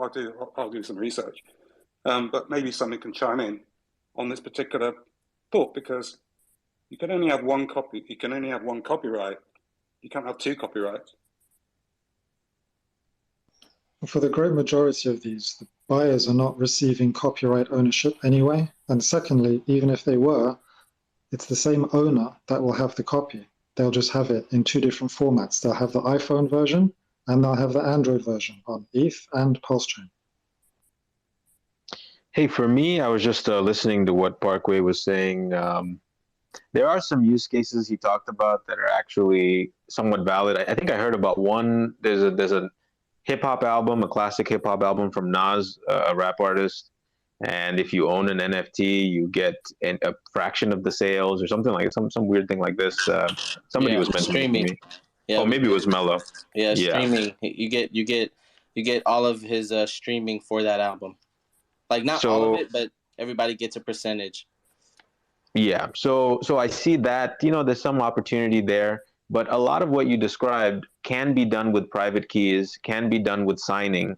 And the thing is, the other problem I see is somebody who looks at things that are linked to the blockchain, where there's, where you're hoping that the blockchain is some sort of truth engine for your link that you're tying to it. That server that you're linking to, anyone can hack into it and change the contents of the document. The document has to live on the blockchain. It has to be input by the party and stored on the blockchain for it to be actually unchangeable, right? You can't just link to a server using an NFT and hope that the person who's maintaining that server doesn't change the contents of what you're linking to. We've seen dozens of hacks. I don't need to go into it. A lot of people with an incentive can hire a hacker to attack a server and change content. So I think a lot of people, including Richard, one of the problems we see with NFTs, and this may actually solve the problem if they solve this issue, is they have to store everything that's in that NFT. Everything that NFT links to has to be stored on chain itself, right? Then you can actually think of the use cases, and then it could actually be more of a solution. But without that, you're introducing a lot of risk, right? You're introducing whoever runs the server. There's a risk there, right? There's some sort of a custody risk, and there's probably a dozen other risks that are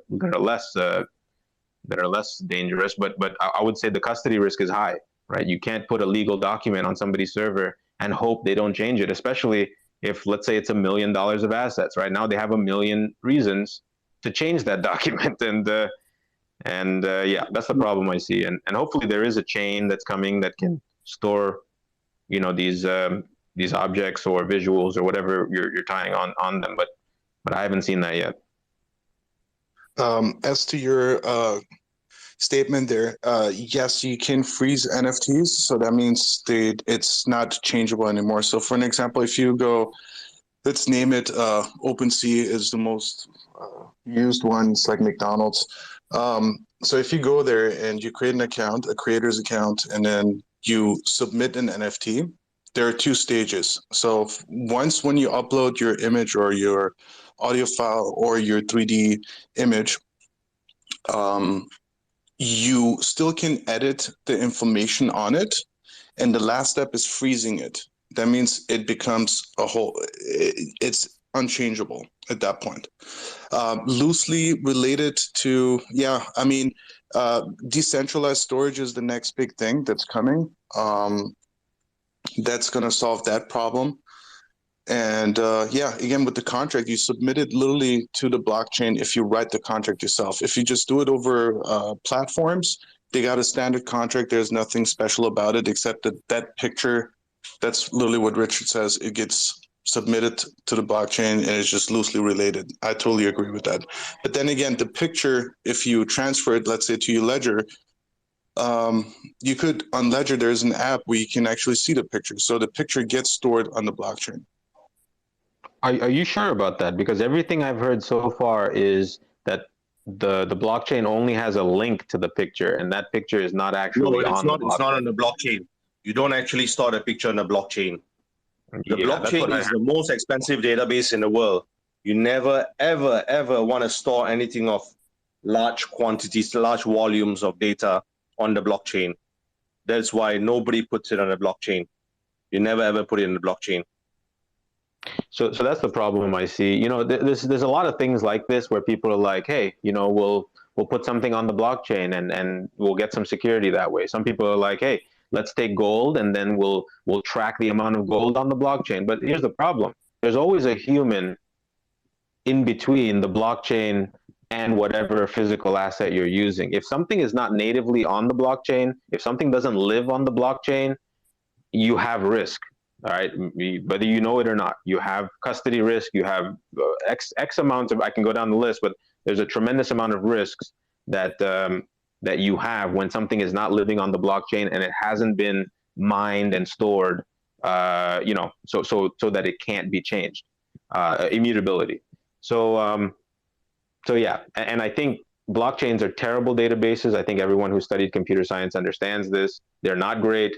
The use case that we're using it for actually makes some sense, but if you can avoid using the blockchain, right, as somebody who's working in reading and writing, or doing it constantly, or at least reading and writing large amounts of data, you will avoid the blockchain like it's the plague.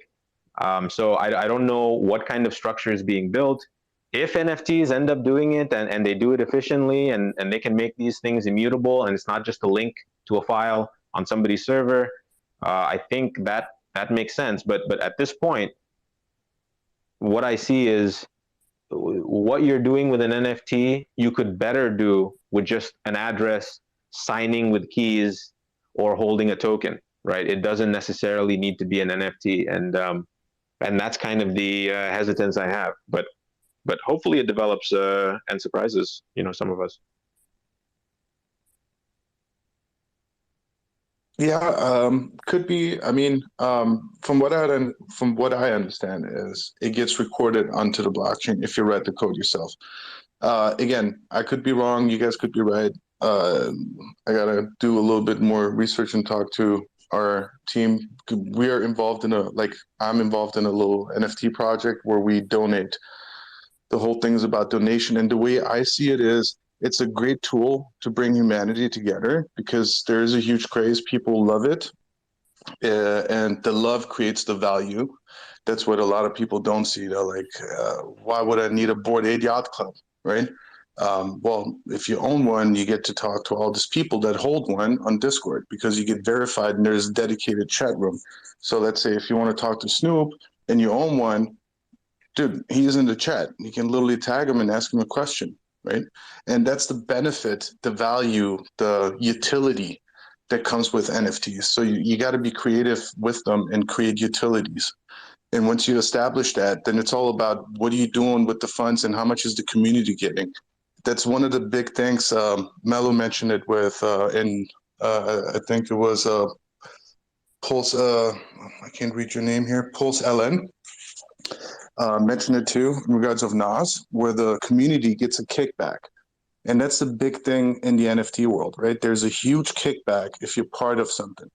And that's the value creation of it. In regards to the technical side, I think it's more user-friendly if people hold an NFT because it's super simple. You just need to have that. There is no need to understand anything else. You just get the NFT. There's a description within it, right? They can open it up. Oh, so in order to establish, for an example, more security, I need to store this someplace else and have this software, for an example, that requests to read that NFT's contract, right? And then the software will ask for authorization, right?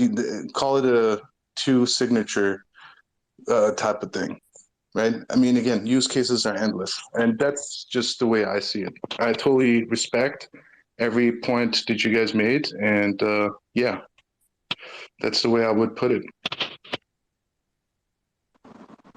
Okay, just to give you an idea, so the Ethereum blockchain currently, the size is about less than 300, maybe more, maybe slightly more gigabytes in total. So that's not even a few high def movies, right? So you don't actually store content on the blockchain, and there's no way for you to store content on a blockchain without it being too costly. The blockchain, that is why Richard mentions again and again, a blockchain is just a database. It's not to store everything. It's just to store the most critical data. So essentially, what you are storing is a certificate to the content, not the content itself. And when you do a transfer of ownership, you're transferring the certification, a digital certificate, so to speak, of that particular content, not the content itself. You never ever want to put something that heavy on the blockchain because it'll kill it. And that's why it's expensive, and you never do that. Even with the current amount of data just for the NFT, it's already overloaded just with the codes, certification data, it's already very heavy on the blockchains. So you never actually put content on the blockchain. Yeah, and theoretically, you could put something that's vector-based. So you could put wireframes, for example, simple wireframe models or something on there, or maybe perhaps a QR code, because it contains so little information, no colors. But as soon as you want to put anything of any kind of intricate detail on there, the sizes just get too large. I mean, think about the block sizes for Ethereum and how large one JPEG image is. Yeah. And also, I'm not sure, were you talking about the Bitcoin blockchain? I mean, Bitcoin's about 300, 400 gigs. I heard Ethereum was about a few terabytes. Like, I could be wrong. Maybe that includes state. Ethereum. Maybe if it includes the state, what do you call it? It's a fully validating node with state. Archive node. Yeah, there you go. Archival node, yeah. Just as an FYI, I just Googled it, and Google tells me they're being stored on a different blockchain. So.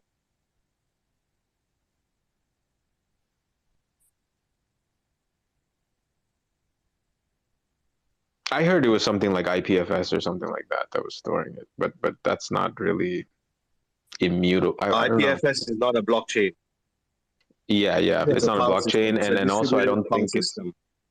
Yeah, I don't think that stuff is immutable, and things can go down. Things can be removed.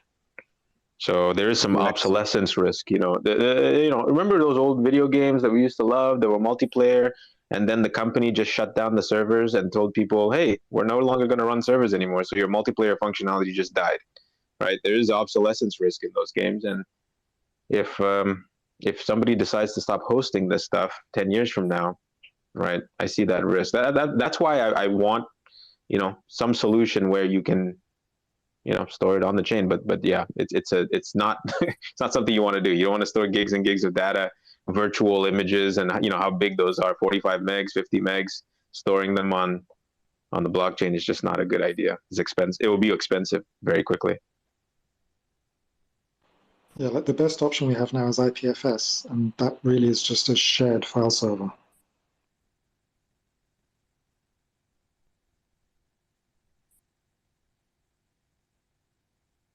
I just wanted to chime in on the stuff about the NFTs as well, as I'm building an NFT project myself. It's called Pulse Whales. When talking about these projects, you can actually not see yourself, or if you look at the Dogecoin, do you think that Dogecoin would have the same amount of community without the pictures and everything behind it? I don't think it would be, and that's why this is very important, that you need to have this kind of picture base behind it, which creates community. And then of course you have all these stuff you can add to it, like tokenomics to the NFT itself, right? In our token or our NFT, we have fractionalized ownership, where we pay out the dividends to people who hold the whales. They will get HEX tokens, which are converted directly from holding, and you can also stake, and a lot more. Hey, so I have a question. What's considered a whale? So the NFTs are called Pulse Whales. Basically, we created a lot of different artworks, and you can get one of those, and those are the whales. You can become one of those whales. Sorry. Let me put it in a different. What requirements do you have to do to be, or to pass to become a whale, to be considered a whale? Sorry. Considered a whale in our community?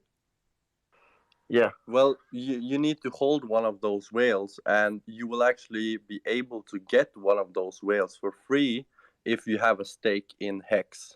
and that's in PHEX, because we will only allow the people who already have a stake in HEX that when they get their copy on Pulse Chain, they will be able to claim their NFT.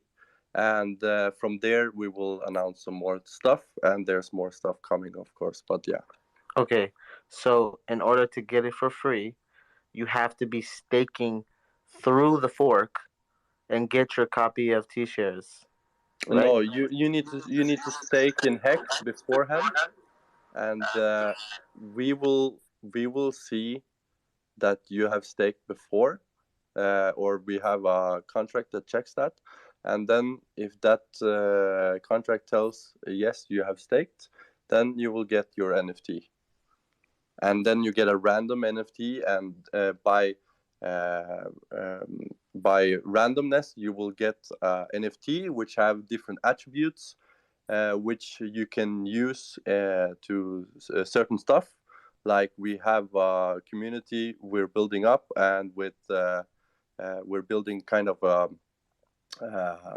what can I say, like how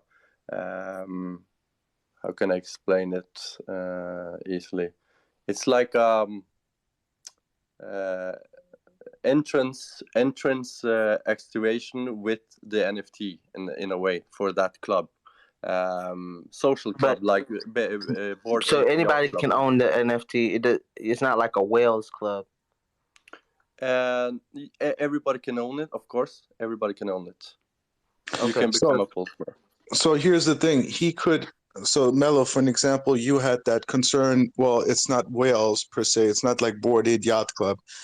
What they could do. So initially, they motivate people to go and stake on Pulse Chain with their HEX, right? Once that is established, then the smart contract, for verification purposes, you would allow it access to your wallet so you can read it that it's staked. Then it gets verified, then you get your free NFT. Now, if you're super well and you see the opportunity to create a smaller community with extreme whales, and they call them diamond whales or whatever the name would be at that point, then they're also going to create different artwork, and they might offer it again for free, or they might offer it for minting purposes, like maybe they would pay for the gas fees or whatever. And then they can put a limit and say, hey, if you have staked over $2 million in HEX, right? So the contract would read then whatever that amount is in HEX, then you would be eligible to get one. Exactly. That's a good one. And only 10% of those whales you will get access to that club in our case, though. Yeah. Okay. Okay. So all of a sudden, the staking community on Pulse Chain have their own little NFT community where people can actually get in touch with these big players, right? On Discord and talk game. That's like huge, right? All of a sudden you got a crystallized community that's staked on Pulse Chain with HEX where they can go back and forth. So it's access. Let me ask this one more time. So it's access to what again? It's just, Okay, so I understand the use case, but whoa. Let's just say not our NFT collection itself, but let's put whatever NFT collection. You can basically make a club for any group of or community you build, right? You make the contract see that you have whatever token, let's say HEX token, right? And if you have HEX token, you're allowed to get into this club of people who also have HEX token staked, for example, and that makes those people who have that NFT be a part of a smaller community within that community, right? And maybe you will have some other stuff in there as well, right?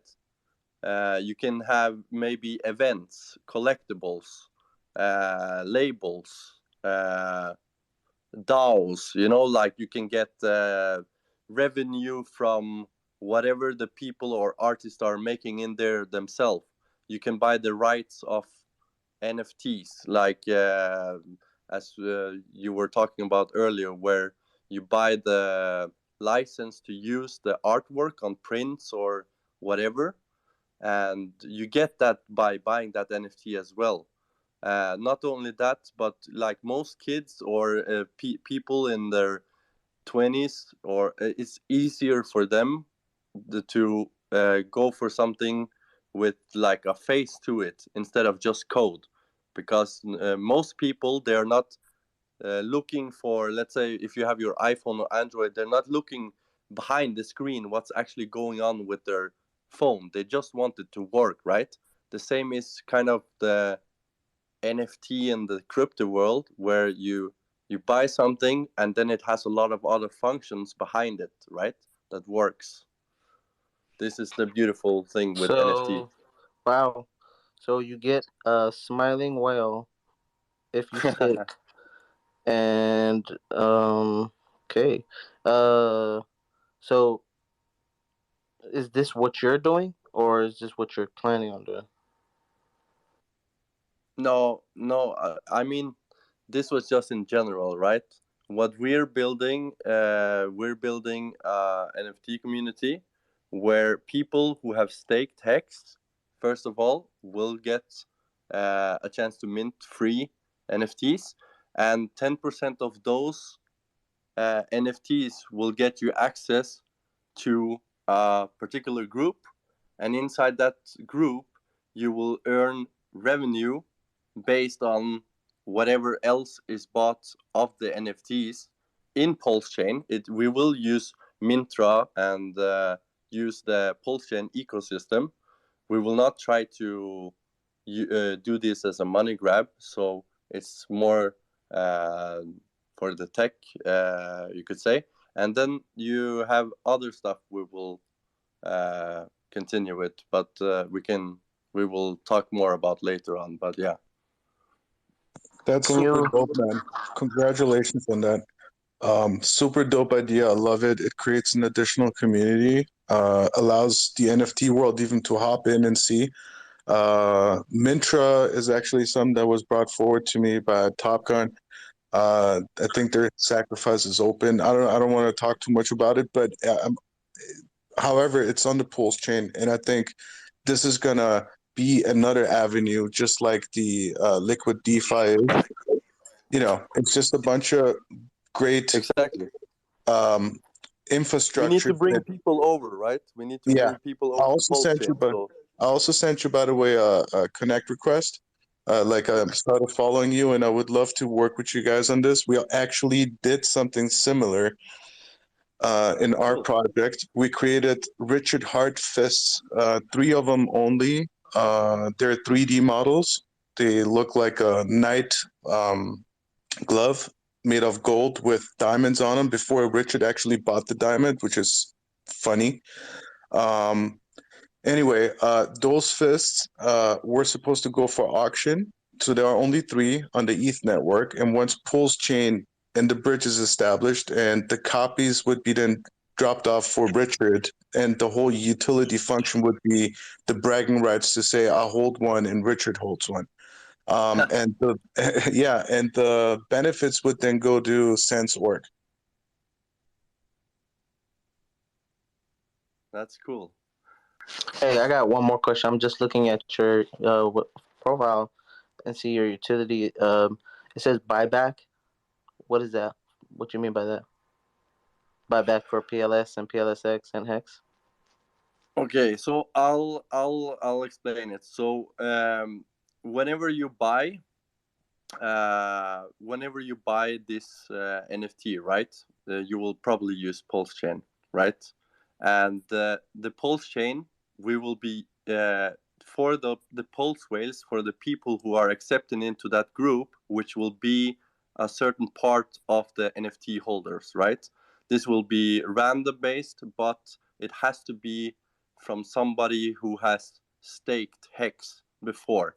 They will be eligible for getting revenue from whatever we make from the or whatever.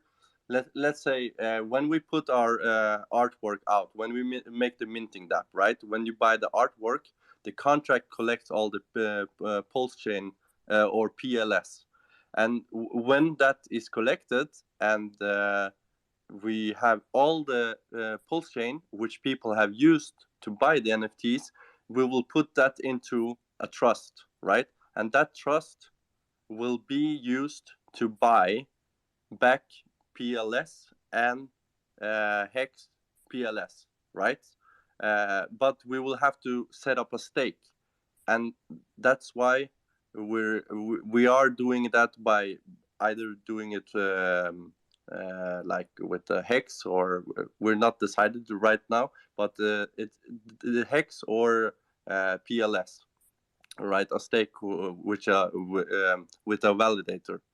And then you can use the commercial licenses to use on prints, websites, and so on. And yeah, gifts and giveaways are self-explanatory. Stakes generated for holders, which is basically what we were talking about with the buyback. And play-to-earn game, we have 99% developed. There's some finalizing been doing now. Which we have programmed in Unity, which we are connecting with the NFT, and more we will be announcing later on. If that answered your question. Yep, that's all for me. Thank you. I think it sounds like a very interesting project. For some reason, I think I want a whale now. I don't know why. What? You know, technical side of me is like, do I want a whale? The other side of my brain is like, yeah, I kind of want a whale now. Maybe. I'll get you one. All right, cheers, man. So back to like whales, right? What considers you a whale? I still want to ask. I still want that question answered. I mean, if you're like Hex Orca, I'd say if you have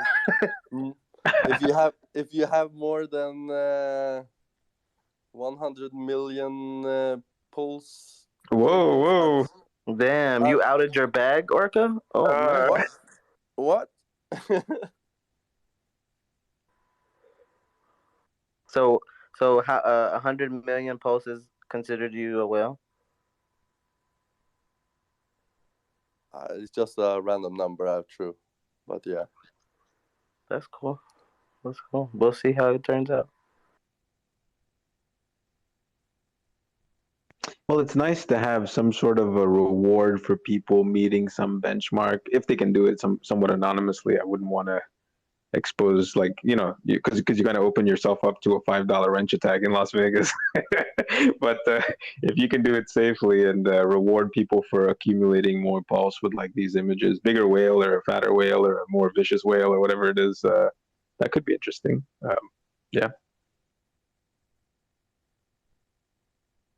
The thing is, we can all be whales. Yeah. And we can also save the whales, I guess. Yeah, seashepherd.org. We're also giving away for charity, for sure. Oh, nice.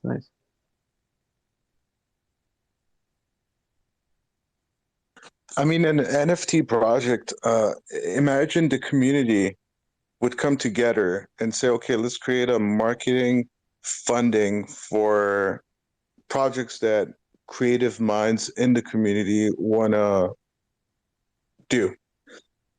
And they want to realize their ideas.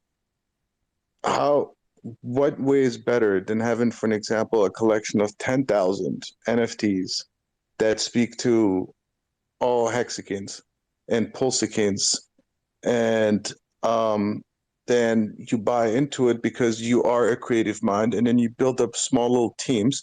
And imagine the minting. So a project like that could make on the first mint, let's say, I don't know, probably like $12 million.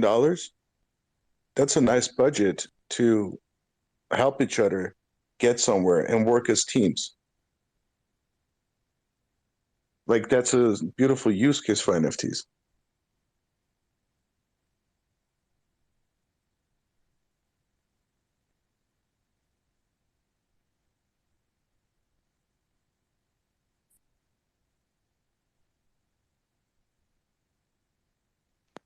It's gonna be interesting though. It's gonna be interesting to see what Pulse Chain can do also for the NFTs, because there's a lot of stuff which people don't want to build on Ethereum because it costs too much gas. And I mean, if you have a lot of money, it's not really a problem. But I know of several good developers who are not wanting to build on Ethereum anymore, and they like the idea of Pulse Chain, so that's cool.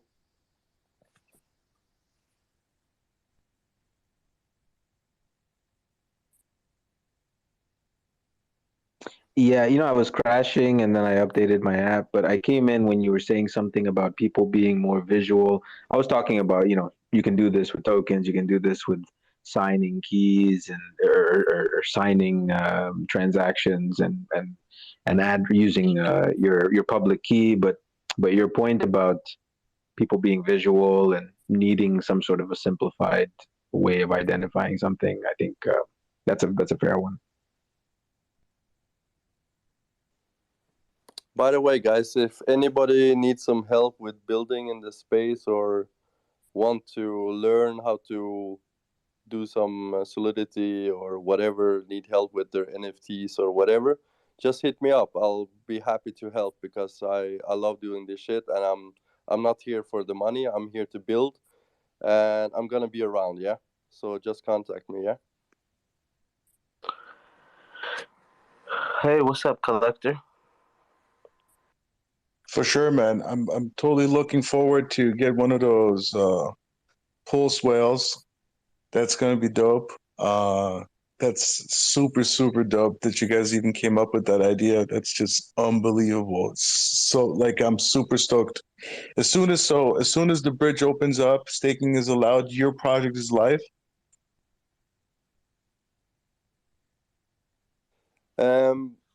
I can't say 100% sure it's gonna be live from the first day. We have most of it's ready, but I don't want to commit to saying day one. But we'll be around as soon as everything is ready, everything is safe, right? So we have done a lot of testing, and we have deployed on Ethereum and everything like that. So we know it's working. But we want to make sure that we have a play to earn game, which is actually a game which when you're playing the game, the high score of the game is also getting something.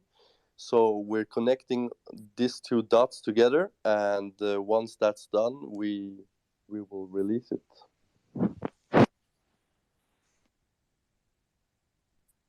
I'm super stoked for those. Like it's just amazing.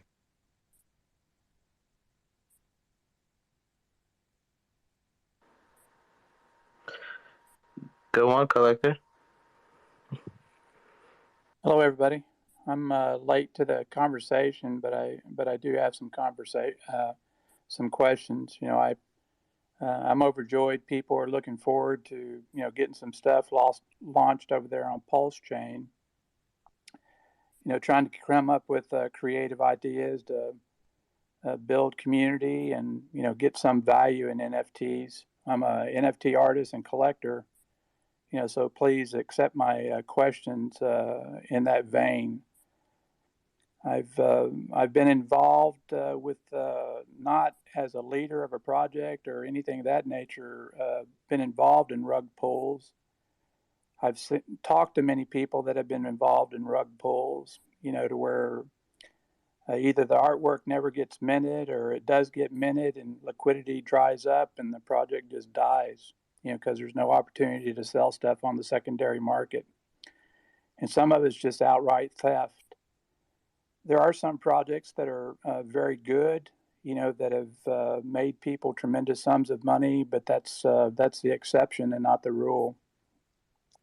As far as what I've seen and what I've experienced, so please accept the questions I'm getting ready to ask you in the vein of just seeking you to give full disclosure on what's going on, so the community can understand what to expect.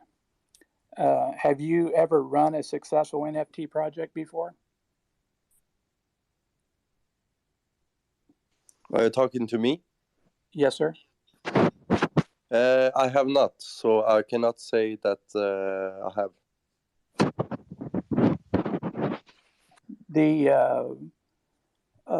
has the Hey, contract. I didn't get your question. What did you ask him? I'm sorry. I asked him, has he ever run an NFT project? Oh, okay. Has the contract been security audited? By a third company, you mean? Yes. No, but I've done Solidity coding for quite some time, so I'd say that's good enough. Or we can let people, of course, check the code as well. That's not a problem. We will verify it as well, so that's not a problem. Will you verify it or will you get it audited? I mean, we are not getting it audited before we are releasing it, but people are entitled to check the code themselves before they do anything with the contracts to make sure everything is safe. We are not here to scam anyone or rug anyone. You said also, like, one thing that I was in the start of your preface to this, you said you run into many projects that has died out, and but some of them were giving you a lot of money. This is not really about the money. We're not building that because of that. We're building this big. We want more people into the space, not to take them out of the space. But thank you.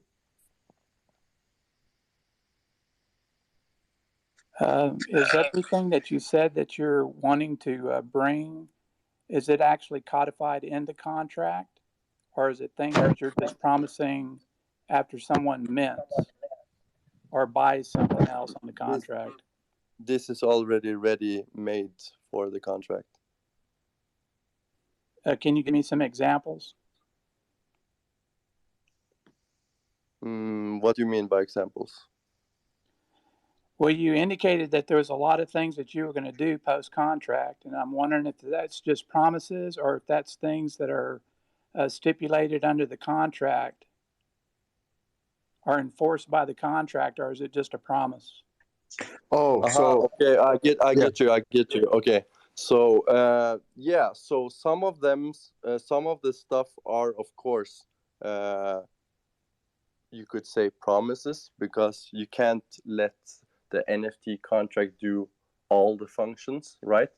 So yeah, there is some promises, of course, and you would have to trust us in a way. Yeah, you would. It's not totally immutable, or as you would say it. The wallet, who controls the wallet?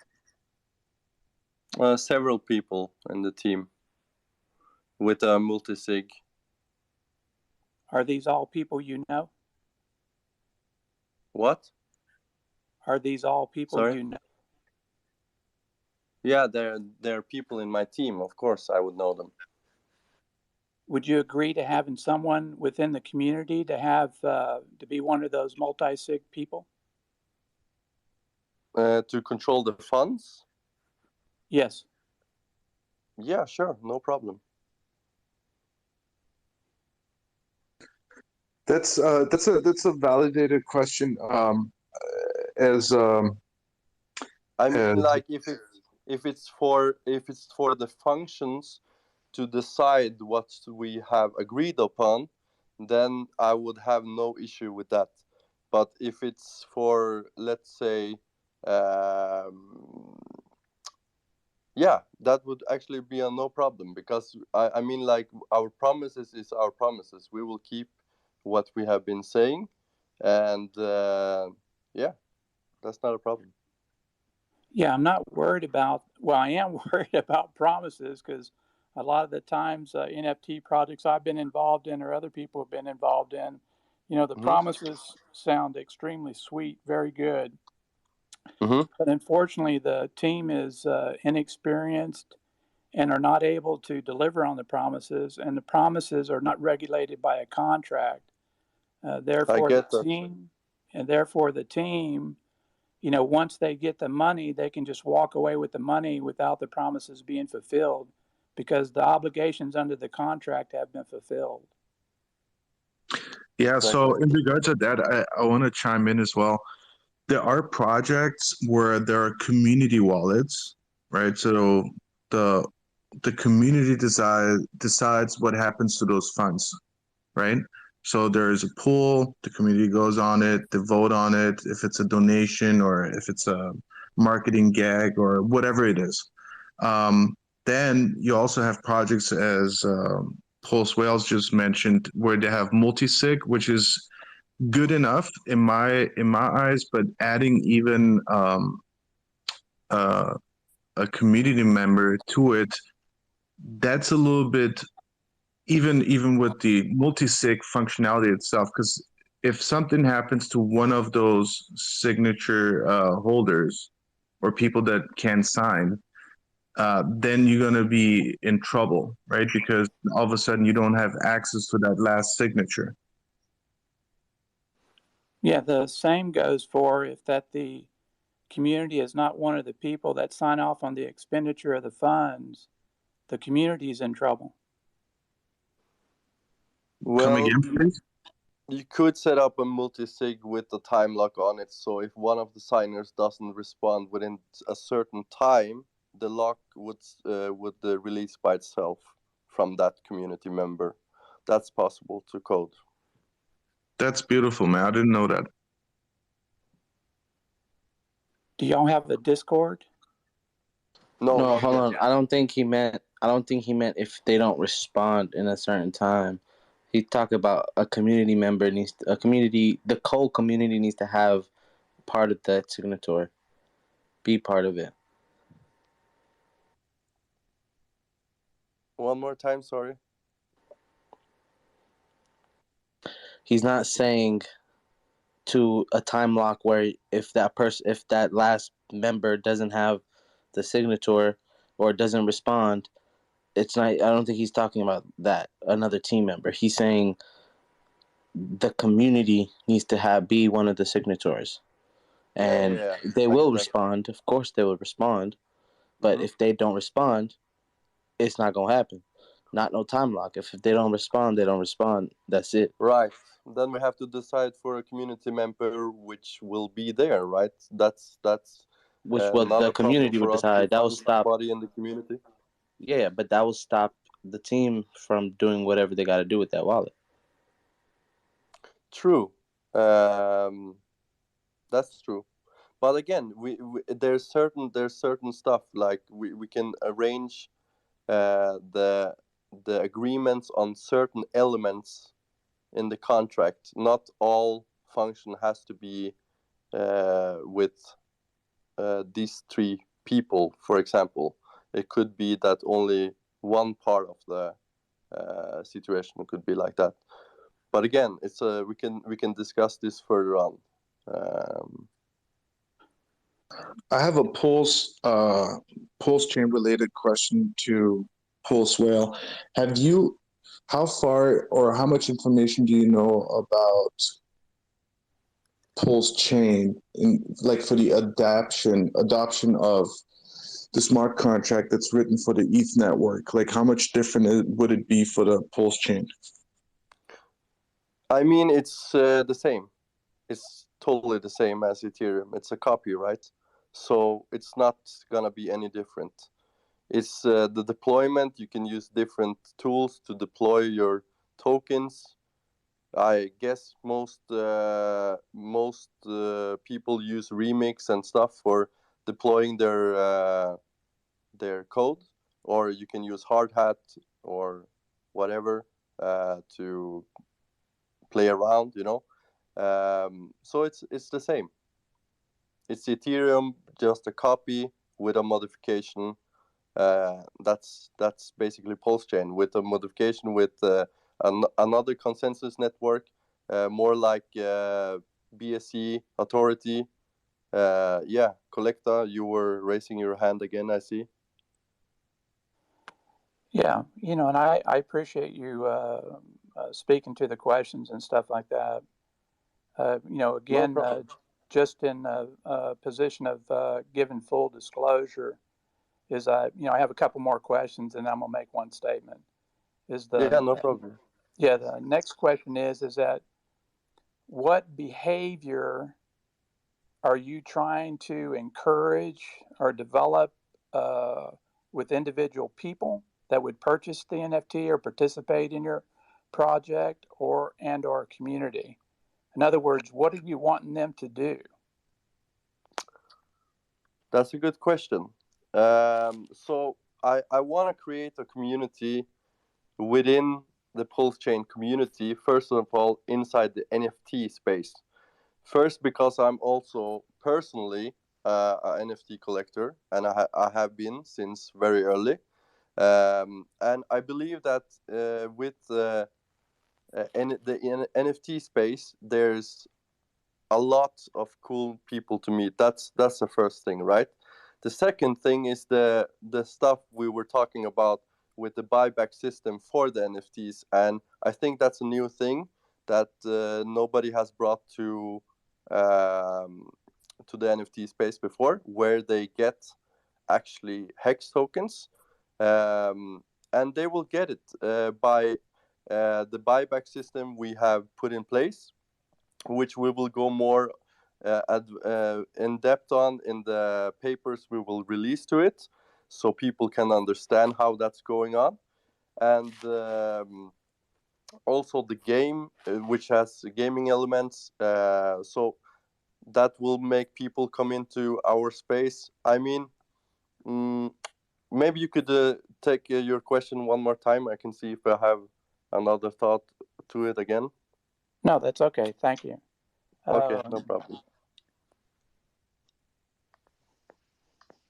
The buyback function, is it actually stipulated in the contract? Yes, but it's made with, basically it's a mix between two contracts. So the NFT contract has its own contract, and then you have a token contract, which is basically another contract, but not it's a ER or PRC 20 contract, which is talking to the NFT contract, and the token contract is doing the buyback, while the NFT contract is the one who is showing you your or telling you that you have the NFT, right? Has anyone done this successfully? Yes, I think they have, or not exactly like that, but yeah, I think yeah.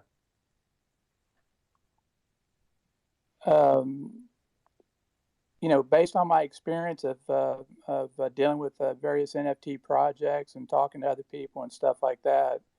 Mm-hmm. Just one more question. When do you plan on launching this project?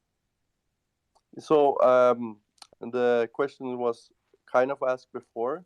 We would really love to launch exactly when Pulse Chain launch, but of course we don't know when that's gonna be. But let's say if they were to launch in the middle of March, then I don't think we will be ready. If they will be, if it will be in, let's say, April, May, I think we will be ready. Just two more. Just two more questions. How are you going to get paid? Me? Yes. Well, we get a small percentage of all the. We will take a small cut from all the minting, a small percentage of the minting. We will take 2% of that, and the rest we will leave for the community.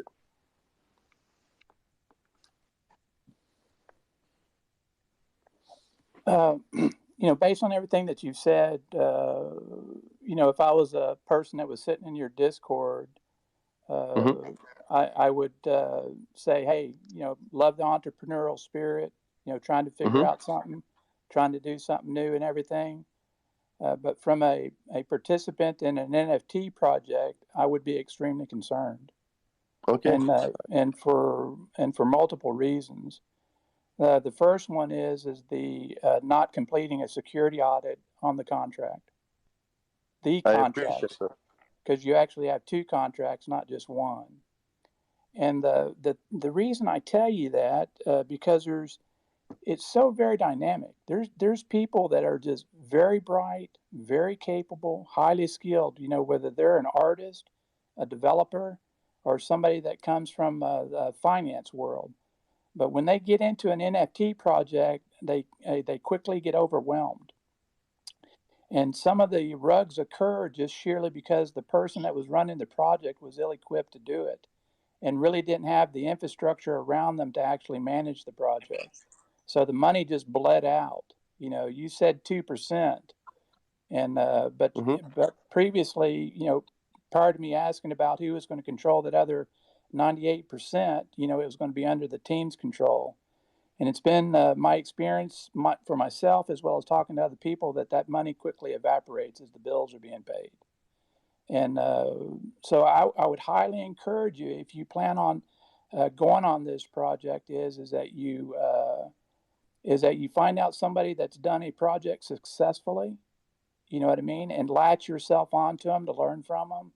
And two, just be as transparent, beyond transparent, with the people that are going to be giving you their money, their hard-earned money. From my perspective, like I told you, I'm an NFT artist and I'm a collector. But I highly encourage people to get cryptocurrency right first, because good cryptocurrency, in my opinion, is much better than NFT JPEG art. And so I would just highly encourage you to be very come into these spaces, take the tough questions, and be responsive to it and stuff like that. I'm not saying that to discourage you, because it does add work to your load, but it also will help protect the community, and that should be one of the paramount concerns that we have as we go forward with projects. And I appreciate the information that you shared with me, and I thank you for it. I appreciate your concerns as well, man. It's highly appreciated. And of course, I am also here to learn. I am also here to take advice. We are not here to say, you know what, this is wrong, this is not like that. We will, of course, listen to what you've been saying. And I'll just say that we're not here just to give you a picture and that's that. We are here to build something great. But again, I'll take your advices and I'll look into maybe seeing if I can find somebody to do some audits on it. Yeah, thanks, man. Yeah, some of the project leads, are just absolutely wonderful people. People I've known for quite a while, but as they got in, they just got overwhelmed. They were just not ready for. They weren't ready for it. You know what I mean? And because after I purchased, once we mint an NFT, your obligation to me is finished. You know what I mean? I've given you my money. And or any person that buys that NFT, the contractual obligations have been met. Everything after that is just pure promise. And to me, that's a pretty scary proposition until we figure out a better way to manage promises. Collector, I have a question for you. He's not offering you to mint. Well, he is, but he's not offering you to pay for the mint, right? So he's saying his project is based on the following.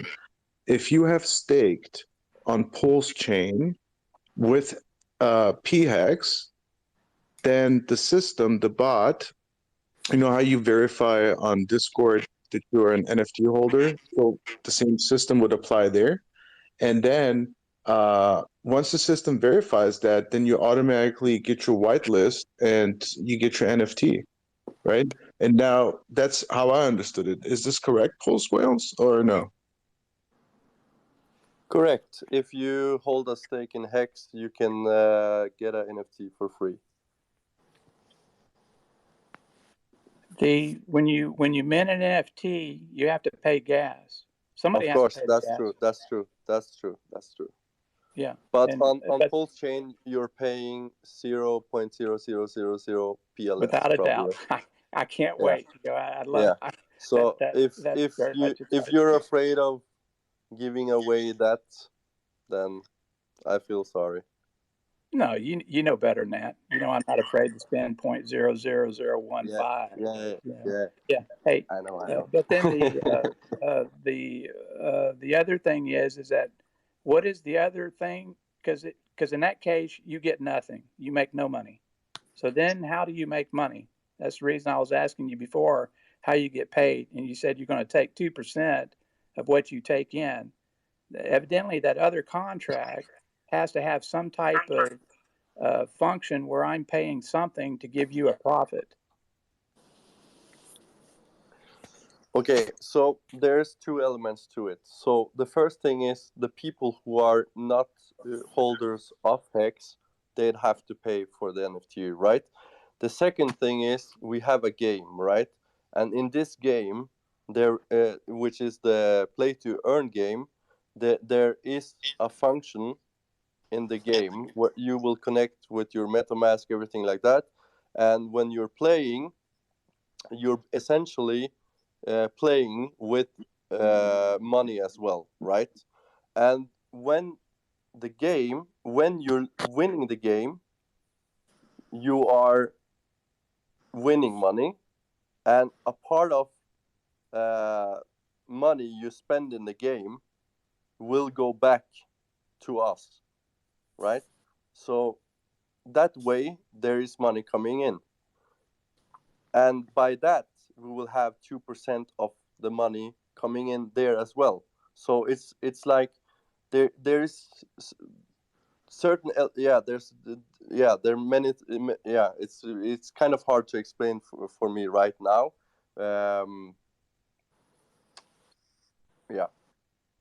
Let me give you a hint.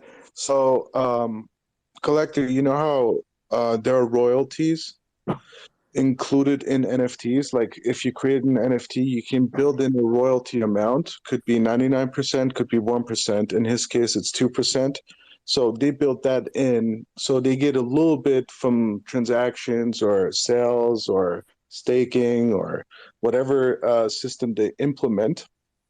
And I think that's how they make money. But alone the fact that the encouragement is there for people that sacrifice and hold Hex or Pulse X, and they got that window, the 24 or 48-hour window where they can swap over, right? And to stake their P-Hex as soon as it launches, and then get a free NFT that actually holds value because other people that don't have P-Hex staked, they have to pay money in order to hop in, right? So automatically your free NFT gains value. Okay, hold on. I thought he said first that you had to hold the stake over before the fork. He said before the fork, you're supposed to buy Hex, stake it, and then he said he has a bot that will check if you're staked in the Ethereum side. So now it's the P-Hex. Now now it's sacrificing P-Hex.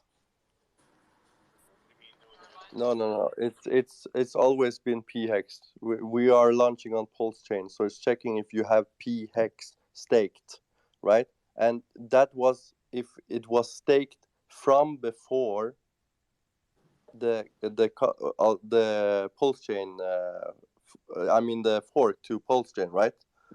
So it's checking if you have Hex that has been staked since pre-Pulse Chain, right? If that makes sense. No, finish up. I mean, are you finished? Yeah. No, podemos. Sí, yeah. See, you had a question? Sorry, I have a question. It's okay. So regarding to the conversation, so if I understood, if I hex already stake it under the Ethereum blockchain, I will be able to have the NFT once the Pulse chain go live. Is that right? In my understanding? Correct. Correct. Okay. Okay, that's nice. Well, So and then also if you stake your PHEX, right, you also get a free NFT. No, it had to be staked from before. That's what I was saying. Okay, thank you. Yeah, so technically, once you get your copies for your staked hex that you have currently on the ETH network, you're going to get them on the Pulse network, right? You're going to get PHEX. Now, you're going to take that, stake it, and then hop over, get verified, and get you free NFT. Correct. The way you're saying it, Parkway, is like you're saying it like get your PHEX, stake it, and then claim it. But you mean get your hex, your EHEX, and stake it.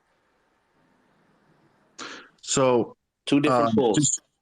So yeah, you got different entry levels, right? So what you can do is, either way, if you have staked right now on Hex, good for you. Congratulations, you get your free NFT over at Pulse Chain as soon as it launches, because all you got to do at that point is just stake your PHEX, right? Now, if you don't have anything staked on the ETH network on Hex, then no problem. As soon as it launches, all you got to do is buy some PHEX, go and stake it, go to them, claim it, get your free NFT. So is that right, Pulse Well? No, Sorry? No. So all right, there we go. Buy the hex on Pulse Chain, if you buy the hex on Pulse Chain and then stake it and then claim, it's not gonna work. It has to have been staked from before the fork. Oh, beautiful! Even better, even better, because it encourages people to buy the dip right now, which is great. Go and stake it, whatever amount you want, guys. Buy the dip. Yeah, if you didn't buy the dip, you won't get an NFT. Okay, can you repeat just one more time what you said? I was distracted. Sorry, guys. Okay, buy the dip and you will get an NFT. Oh, so easy. Perfect. So, another question: is there a minimum amount that they need to stake? No, you can stake one hex if you like and spend that much gas. So if you're in to get a free NFT, you could buy one hex, which sits at 15 cents. And then whatever the gas fees are, as soon as it launches, you go and stake that one hex right now. And then as soon as Pulse Chain launches, you're an owner of, so you just bought your NFT for, let's say, I don't know, $80. Yeah. But the thing is, we are still thinking about because there is only 10, like we were talking about this club which you can get into, right? Which is another one of the utilities. Like you have access to a secret club, which will only be for a certain percentage of the holders of the NFTs, which is gonna make it more exclusive, right? And those who are eligible to get into that club, we would have to, of course, make it random in some way, but at the same time also maybe do something like, maybe if you have 500 hex, we don't want you to be into that exclusive club, or maybe we want. I don't know. We're still thinking about that one, so we'll see about that. I mean, eventually you guys will have a tier system, which is absolutely understandable. Somebody who invested, let's say, I don't know, a few $1 billion, right? That should receive its own category. Let's say the $1 million club, right? And then you got the $1 billion club, right? And then the rest would be just the general, would be like diamond hands, if you like.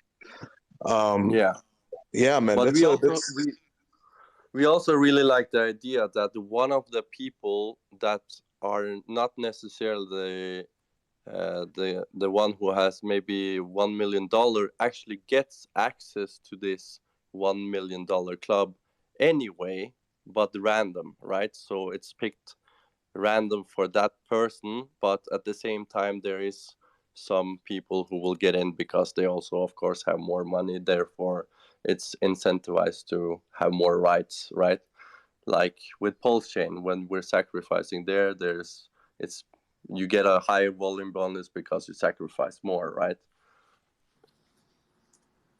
But this is just the idea. It's not 100% complete yet. It's we have tested code, everything, but there's still stuff we can fix on.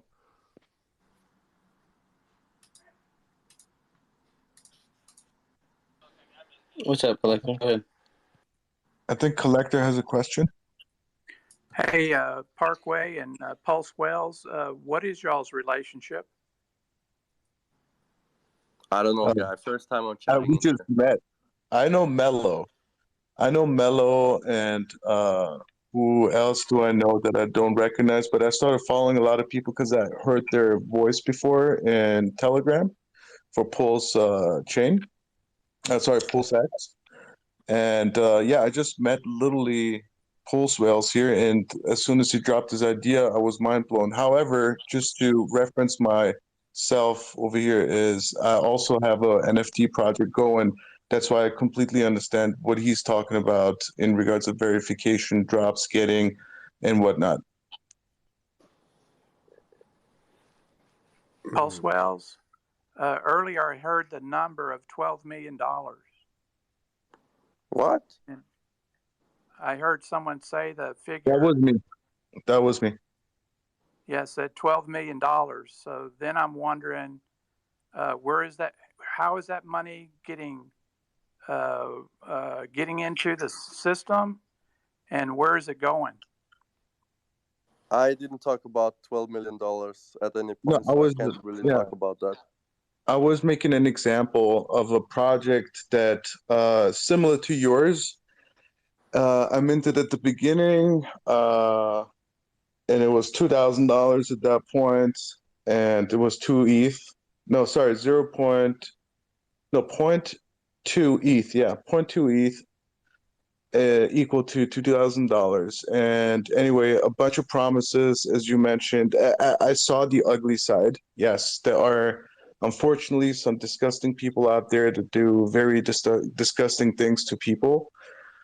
And in a mass scale, you got to understand there are 10,000 people that believed in them, right? In all the promises, in the artwork, et cetera, But again, it was the infancy stages of NFTs. Like the first ones were CryptoKitties in 2016 or 17. And then Pixel Punks came out. I remember the market, we were going into a bear market in the crypto world. And then I didn't understand NFTs back then. And somebody mentioned, hey, you can get a free one. There are Pixel Punks. And I'm like, who cares, bro? Like, who cares about a pixely punk picture? Like, where's the value, right? And then I heard on the news a few times NFTs. And and then, about early last year, I totally tapped into the market and started playing around and became part of projects. And So what projects have you been part of? So the current project I'm with, which also produced something for Pulse Chain, Hex, and Pulse X, was a donation project where we had three simple, well, not simple, they're 3D, they turn, and you could also use them in the metaverse, and you could reference yourself to Richard Hart because he would be the other person who would be getting it airdropped to his address, and then it would be just a bragging right, you could say. The funds from the auction would go to SenseOrg. At the same time, the project's called Solid Fists. It sounds weird, I know, but the idea itself, it's pretty cool. It has nothing to do with communism, guys. It has nothing to do with any type of thing. It's actually a movement that stands for 9 different causes. Human rights is one of them. and that's why we decided to drop a side project. So our first one was called Pixel Fists. That you need that in order to become a solidarian, and then now we have the Freedom Trucks. They're 3D as well. Right now they're 2D, but designed in 3D. And anyway, there will be a metaverse function for them down the road. So there's a huge benefit for the owners right now. And if you hold those two, you're eligible to get the Freedom Fists, which looks pretty awesome. It's a arm with the fist raised that carries wings, and the country flags are on it, peace signs, and it turns as well. It's also 3D. It's pretty cool. That's the projects I'm involved in. So these are those things that you just specified, those last 2 or 3 things, are those things that are hard coded into the contract or just promises? No, we don't submit stuff on OpenSea to get them on to create NFTs. No, we wrote our own smart contracts, and yeah. Yeah, that didn't answer the question, but so I'll ask it in a different way. Is one, where is that contract being hosted at? What marketplace? Oh, it's on the ETH network. ETH network where? So it's a ERC, what is it, 720? Yeah, but I mean, is it on a marketplace? Oh, yeah. It's available on OpenSea for purchase. Yes. Sorry, my bad. Okay. And then are those things that you promised, you know, the metaverse, 3D, all that other stuff, is that hard coded into the contract, or is that just sheer promises? So in order to get the project going, we will have, so the trucks are, as mentioned, they come in 2D. The owners don't know anything about the 3D trucks down the road, and they will get them, right? So it's like, it's a surprise thing that comes down the road. I just spoiled the news here, but hey. So it's a promise. Again, no, it's not. We didn't speak about it, so it's not mentioned anywhere. But it's part of the project, right? So again, our project is a community project. We're 15 people from all around the globe. We're not like, some of us know each other and some of us were found. And the whole thing is being grown organically. So it's not like one of these ape projects that people ape in where you saw stuff on Instagram, or, you know, no paid advertisement is what I'm trying to say. So the people that join the Solid Fist platform, I should say, is more because they believe and they want to stand in solidarity with the cause. So they understand when they buy something, the funds, they get split up, as I mentioned before, into a community wallet as well. And we got 2 different types of community wallets. And yeah, it's a huge project, very detailed, very thoughtfully engineered, right? And you're more than welcome to visit Discord and read through everything yourself and see the community yourself. We're not that huge. We're just, I think, closely reaching like 300 people, right? And we already started the mint with the Pixel Fist because we didn't want to build a hype. We really want grassroots, a proper foundation. We don't want this, you know, like you've seen it, where on Discord you got this community of 100,000 people, and in real life there are probably like, I don't know, a few hundred, right? We're not doing any of those. Was your contract security audited? Our contracts are live, so they were tested. They were tested on the testnet. Were they passed. Security audited? No security audits for us. Thank you. Hey, Pulse Wells, just one more question for you. You know, based on your business outlook and everything like that, have you determined how much money you think you're going to bring in, like over the first year? First, let me ask you a question, if I may. Absolutely. Do you make NFT art yourself? Yes. Have you audited your code on your tokens? Absolutely or your not. NFTs? Have you? No. Okay, I'm just asking. Okay, to answer your question, if I have an outlook on how much money it's gonna bring in. Yes. That was the question, right? For the first Yes, year. Yes, Okay, so first we have not set the price yet, so we have not put estimation on how much it's gonna get in, because we have not set the price yet. So once we have decided the price, we will know the cost for the whole year estimation. But let's say if we were to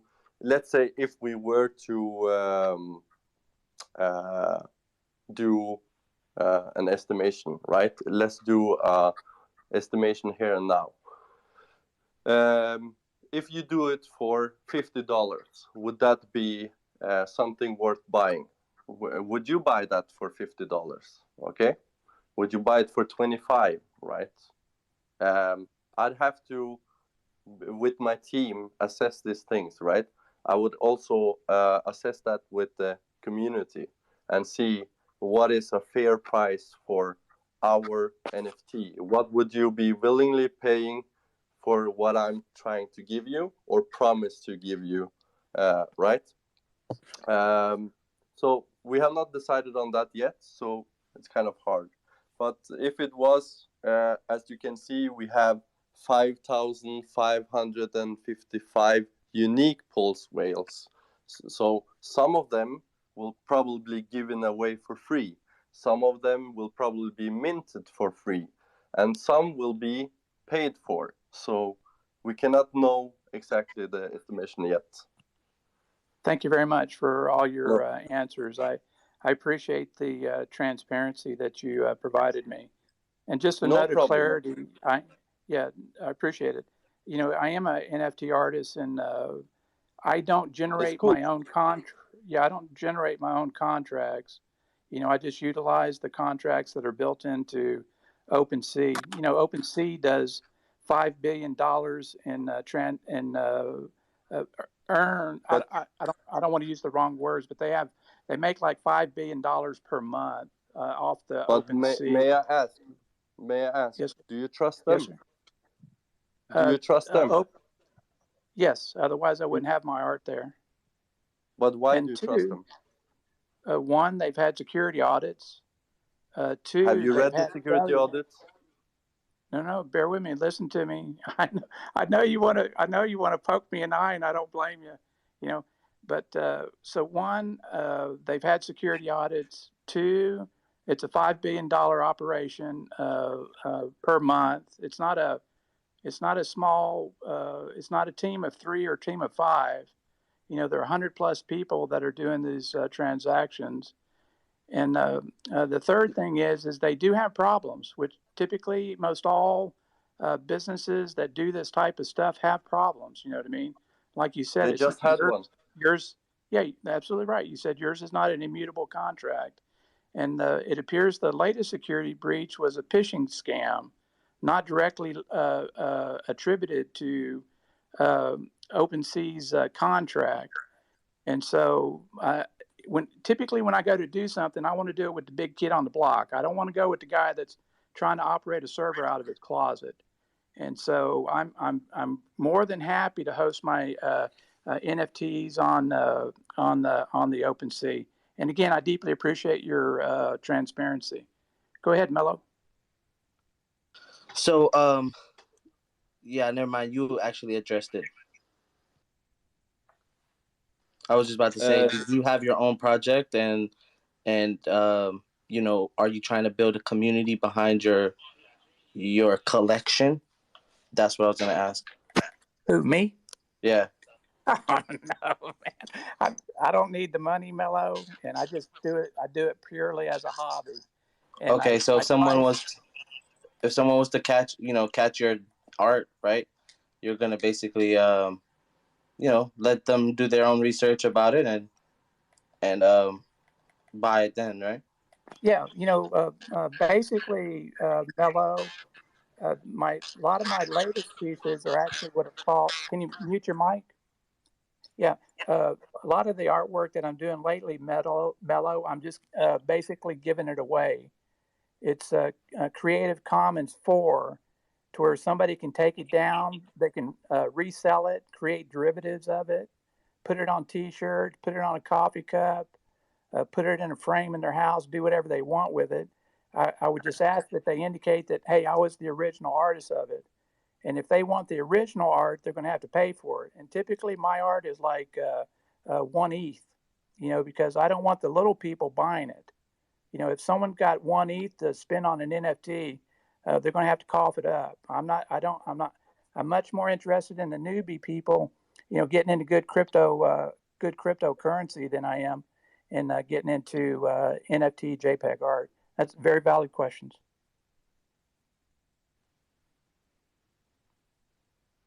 By the way, I like your art. It's cool. Yeah, I would love to get something going with you as well, Collector. My DMs are open. You have to understand, I have a little bit of a security background. I have a little bit of program management background and development of systems and deployment of systems. So when you come at me, I potentially would be a critical person within your environment. And the only reason I would be supportive, but I would be critical, because I'm trying to help protect people. One of the reasons Richard doesn't like NFT JPEG art is because he thinks a lot of people are getting scammed out of their money. And he's absolutely right.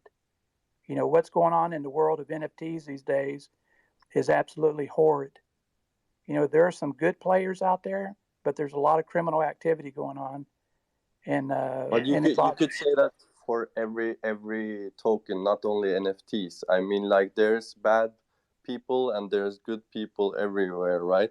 And everybody has to do their precautions to learn how to not get hacked, not to get scammed, or not to, I mean, they should read code before they buy tokens. They should understand how MetaMask work, how to protect with a hardware wallet, how to use a multi-signature wallet, how to, this is basic stuff people should learn, but not most people don't, right? That's a problem. That's the problem we have in crypto now, and it's hard for most people. It is absolutely hard for most people. It's extremely complex. For a new person coming into the cryptocurrency world, it's very complex. And typically it's a one-on-one handhold walking them through it, because it's only their money, And ultimately that person that hits the buy button is responsible for that transaction. Us as community members, we ought to try to help these people as much as themselves to protect themselves from themselves. And I appreciate Richard's sentiments in a great deal. It's not lost on him how much money is going through Pulse Chain. He has an NFT marketplace on his list of projects to do, but it's way down. But it still doesn't mean that he doesn't like it, that he feels that a good cryptocurrency is better than NFT JPEG art. And I agree with him 10,000% on that. Sorry, what were you saying in the last part? I said Richard believes that good cryptocurrency is better than NFT JPEG art. As an artist and a collector, I agree with that 10,000%, based on my experiences as an artist and as a collector and in the NFT space. I think they're kind of the same. Crypto is crypto. Also, NFTs are part of crypto. Yeah, I agree with that too. At the same time, Collector, you mentioned you would be a critical person. We love people like you. We do have also a cause called Crypto Believer, and we have a crypto security channel as well on our Discord, where we educate every single individual one. We already had like a bunch of cases where people asked for help, and we just help them out. So education is definitely a big part. Again, NFTs, I think they're in their infant stages. people think it's just a plugin on my browser, and then I can use my credit card and buy stuff on this platform, wire it over there, and then go and buy an NFT. That's partly correct, but then they forget completely about security, and then they hear the news, oh, it's not going to happen to me, and boom, it happens to them, right? Or even learning about, as mentioned before, about the societies that exist in the NFT space, that people took advantage of this new emerging technology, and people got scammed, right? Like putting it in hard words or in NFT terms, rug pulled. It's not nice. Yeah, and people definitely need education. And again, we would love to have you there. Your advices in regards of doing the audit, that's phenomenal. Like, we would love to have a person like you there that gives us the cold truth to deal with. Working in a distributed work environment on these NFT projects is a tough call. You know what I mean? If I was in the building with all the devs, the project lead, and stuff like that, it'd be pretty easy to do. But in distributed environment, it's perilous at best. The other thing is that I'm working with other security experts that are much more capable and much more highly educated and than I am, to try to come up with some checklist that we can create. I think even Kareem mentioned it last night, and we were already talking about it, but Kareem might have been working on it for months, I don't know, of coming up with a checklist for these NFT projects to say, these are the things that you should meet if you want to engage with community. It's not like it's a gatekeeper type of thing, because it's each project can do what it wants. But not only for the projects themselves on things that they should do to try to help protect the community and to be secure, but also for the people that are going to buy the NFTs, that they can look at this checklist and ask people like yourself or Pulse Wells and say, hey, have you done this? Have you done this? Have you done this? And it'd be some way to validate that it actually occurred. Because right now out there in NFT world, it's the absolute wild, wild west. Robberies happen every day. It's horrible. No, I would agree. I think Mintra, so first of all, like, the platforms themselves, they are responsible for them, right? Like, Richard created the playground, and whatever comes up, nobody can stop them.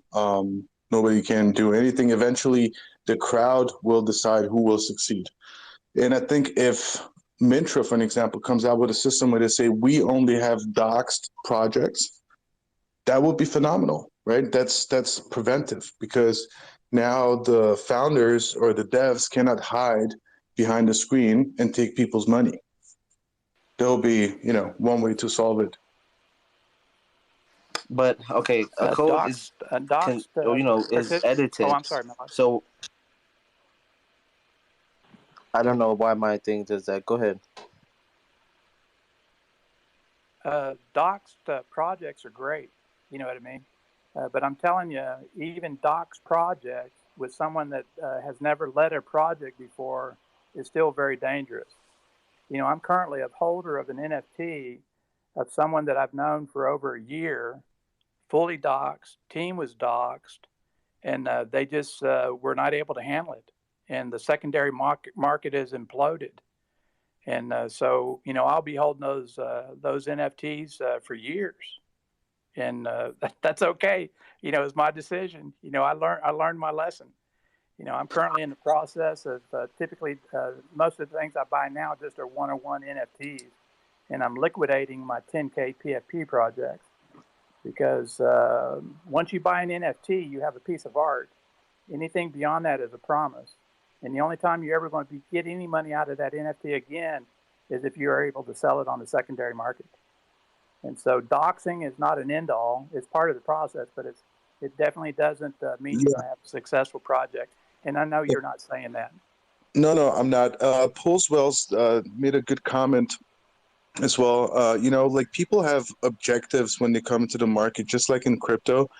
We see in the NFT world, there are flippers out there, right? People that buy, trade, wait for the mint, sell right on after mint, right? With a little bit of profit. That's like a game, like call it day traders, right? They're equal in my eyes, like the day traders in the crypto world. They hop on, they buy, sell, buy, sell, buy, sell. They don't really care about the projects, also known as paper hands. At the same time, though, you also have projects that are not completely based on, certain artwork, but more like a cause. Like I see more and more projects that come out with, we want to donate, right? Like their main objective for their first drop is to have a donation going. And then secondary step on the roadmap is to give back to the community, right? So the functionalities of NFTs, I think, is huge. And once Pulse Chain launches and the first few NFT platforms come up, we will see then the winners with what techniques they use. And hopefully we get a lot of feedback from people like yourself for those platforms so they can hear and see what is really needed, right? Because having the idea for the platform is one thing, but understanding what the crowd wants is another. Speaking of what are the next steps to take after your account does get hacked? Like, how would I go about that? So the account that I sacked, 10K for PulseX, got compromised. First, I would have to ask you from which kind of entity MetaMask. did you get hacked? Was it on your phone? Was it on your computer? Did you download anything? Do you watch porn? I feel like everybody watches porn. Yeah. At some point in their But life.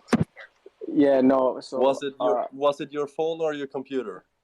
That I don't know, because when I opened my phone up when I got home, I turned on my desktop and then like my screen almost glitched, and then it actually took 4K out of my Trust wallet, not including my MetaMask wallet.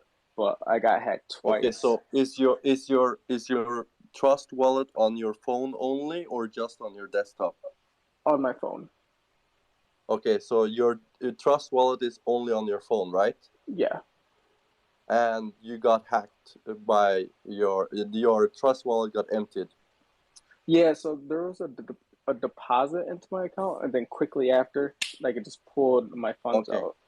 Let me ask you, did you connect your Trust wallet account to any sites by trying to do any swaps or anything with your phone? Trying to recollect, I think I was on a DApp site. Probably the DApp approved your spending, and after it recognized you got funds into it, it transferred it out automatically. That's probably what happened. What I would do in that instance, I would try, I don't know where you keep your seed words, but I would probably try to reinstate that in an environment where you have not been connected to before, where you know it's secure. So I'd probably find like your internet. You can turn off your router or reset your router. Call your internet provider, ask them to reset your internet, and then once you're connected to that, I would use a new entity and use the same seed phrase just to reinstate and see if you can transfer out whatever left you have there over to a new account. And also do it, make sure it's from a new entity, because you might even have downloaded some stuff on your phone. That's the first thing. The second thing is to get a hardware wallet, or that's actually the first thing. And then you transfer everything over to the hardware wallet, right? So that's not going to be a problem again, because then you always have to sign for every spend you do. If it's on, actually the day after my account got hacked, my hardware wallets came in. I got a Ledger X and a Ledger S shipped to me, but Okay. you know, a little too late. But do you have funds on your ledger? Did No, they get hacked as well? No, my Ledger wasn't here when my account got hacked, but so the 4K got hacked off my Trust wallet, but then the second part to it, the second hack, he took 200, but the thing about that one is, there was like a wallet validating site, and Yeah. I went to it, and it was actually my mistake. I wasn't aware. You put at in the your time. seed words. Yeah, to a few of my accounts. Yeah.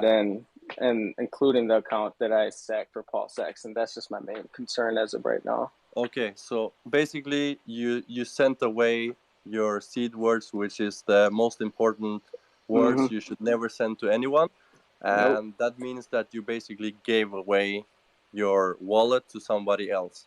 What I would suggest to do, because I know Richard Hart is trying to solve this for the people who have been in the same situation as you, unfortunately. I mean, for people who are new to crypto, it's a whole different world out there with crypto, right? But anyway, what you should do, you should send him a message on Twitter or Telegram. Make sure it's the correct one, because there's thousands of scammers out there getting you into those sites, right?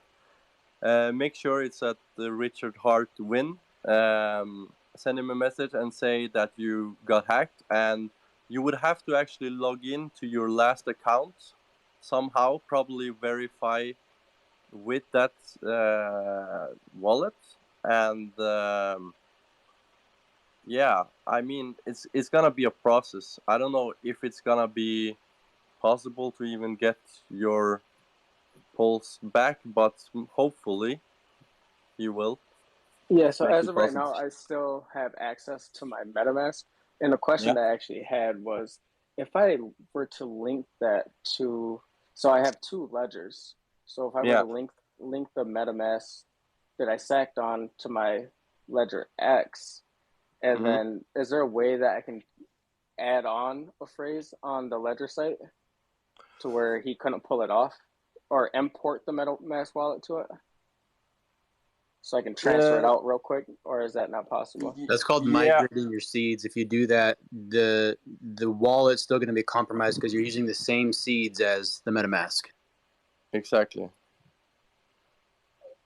But I thought when you import something onto your ledger, oh no, because he could just use the seed phrase on an actual site and then still pull them out. Your seeds are still compromised because the hacker has the seeds. So, or the scammer has the seed. So even if you migrate it over to that ledger, it's still compromised because those seeds are compromised. Sure. But the thing is, that guy might not know about Pulse Chain, so you might be lucky. Yeah, that's for a the only small saving window grace of for you. opportunity.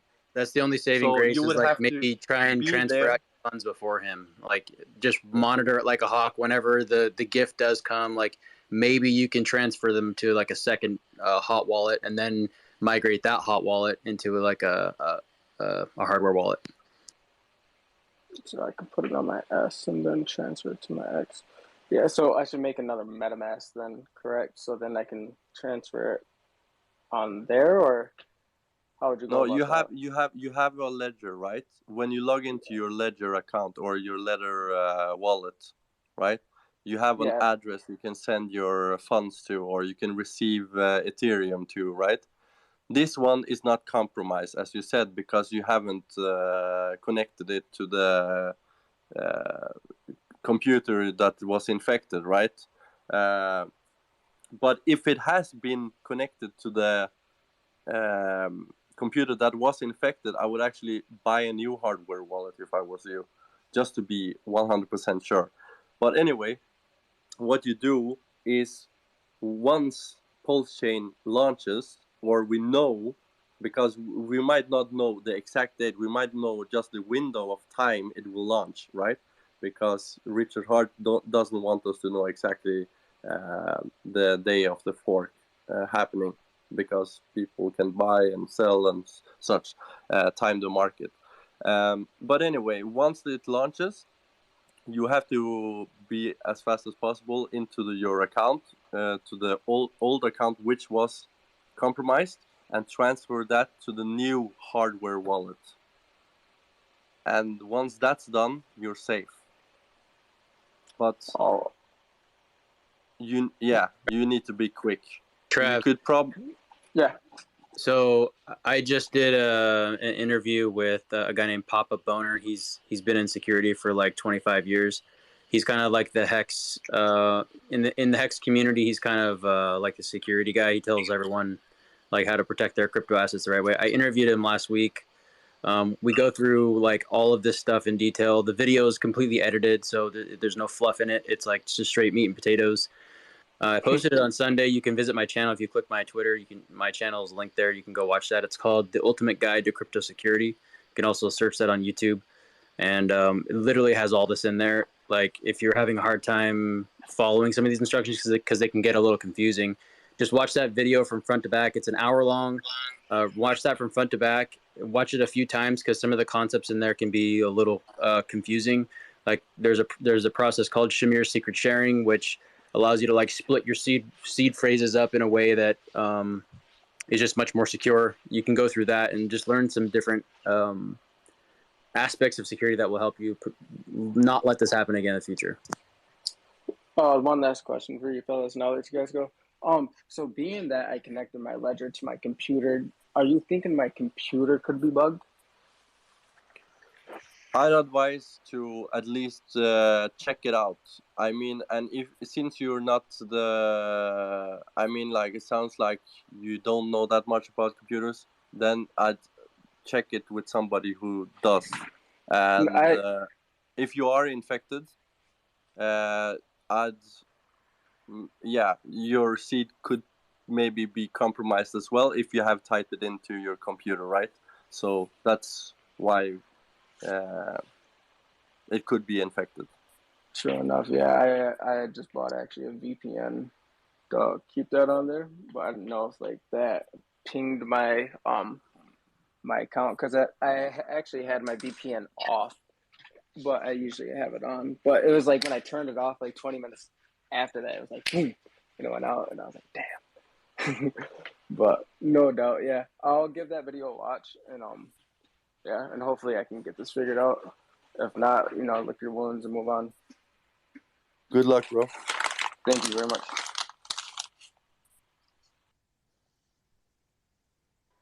Hey, Crypto Fitness, are you which video you're referring to? It's called The Ultimate Guide to Crypto Security from A to Z with 25-year expert. It's like I posted it on Sunday. I think it's like I've been streaming this whole thing, so there's a few clips that I clipped in there. So there's a few videos in front of it. I think it's like the 5th or 6th video, probably now. 4th, 5th, or 6th video on my channel. What's the channel name? Crypto Fitness. Ah, okay.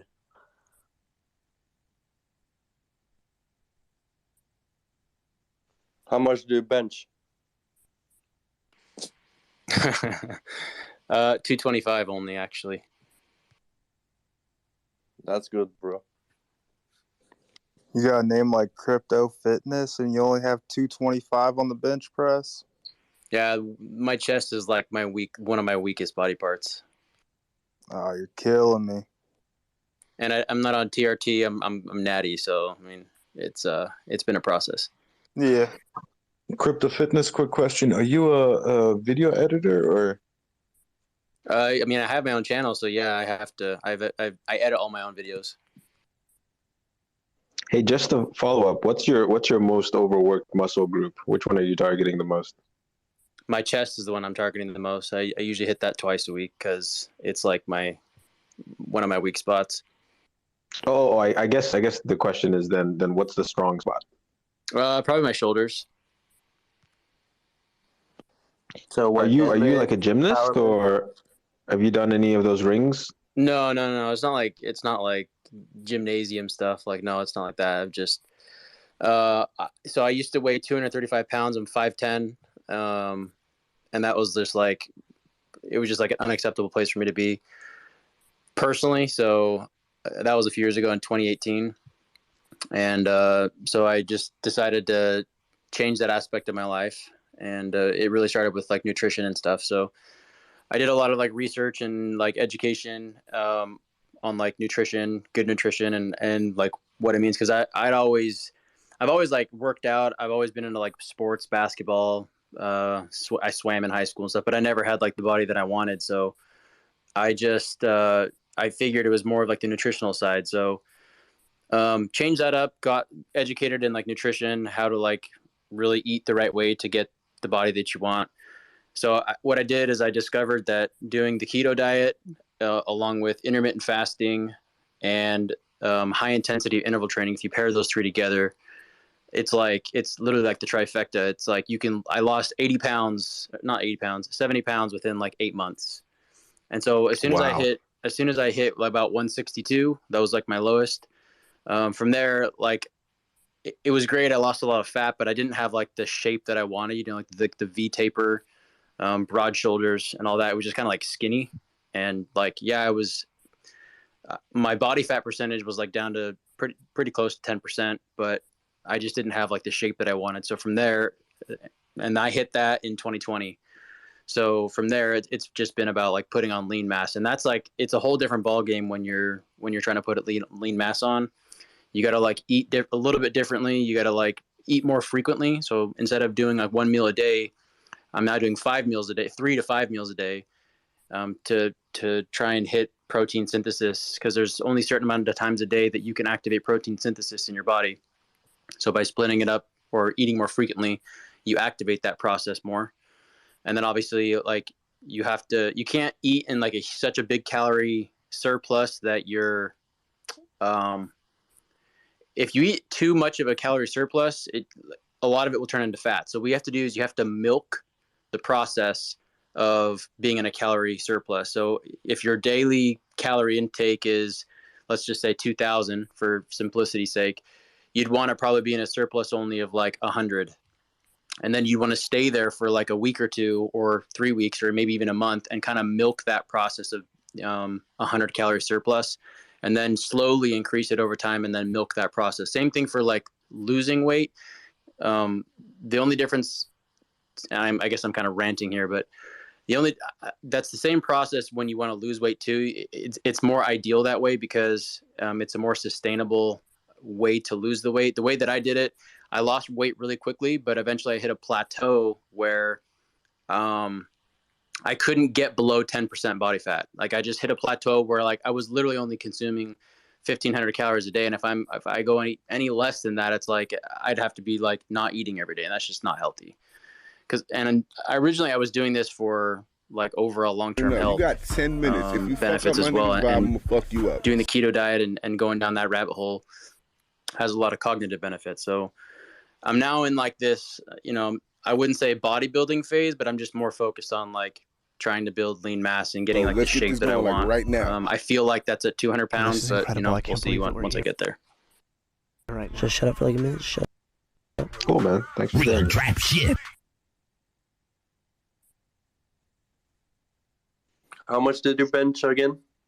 225.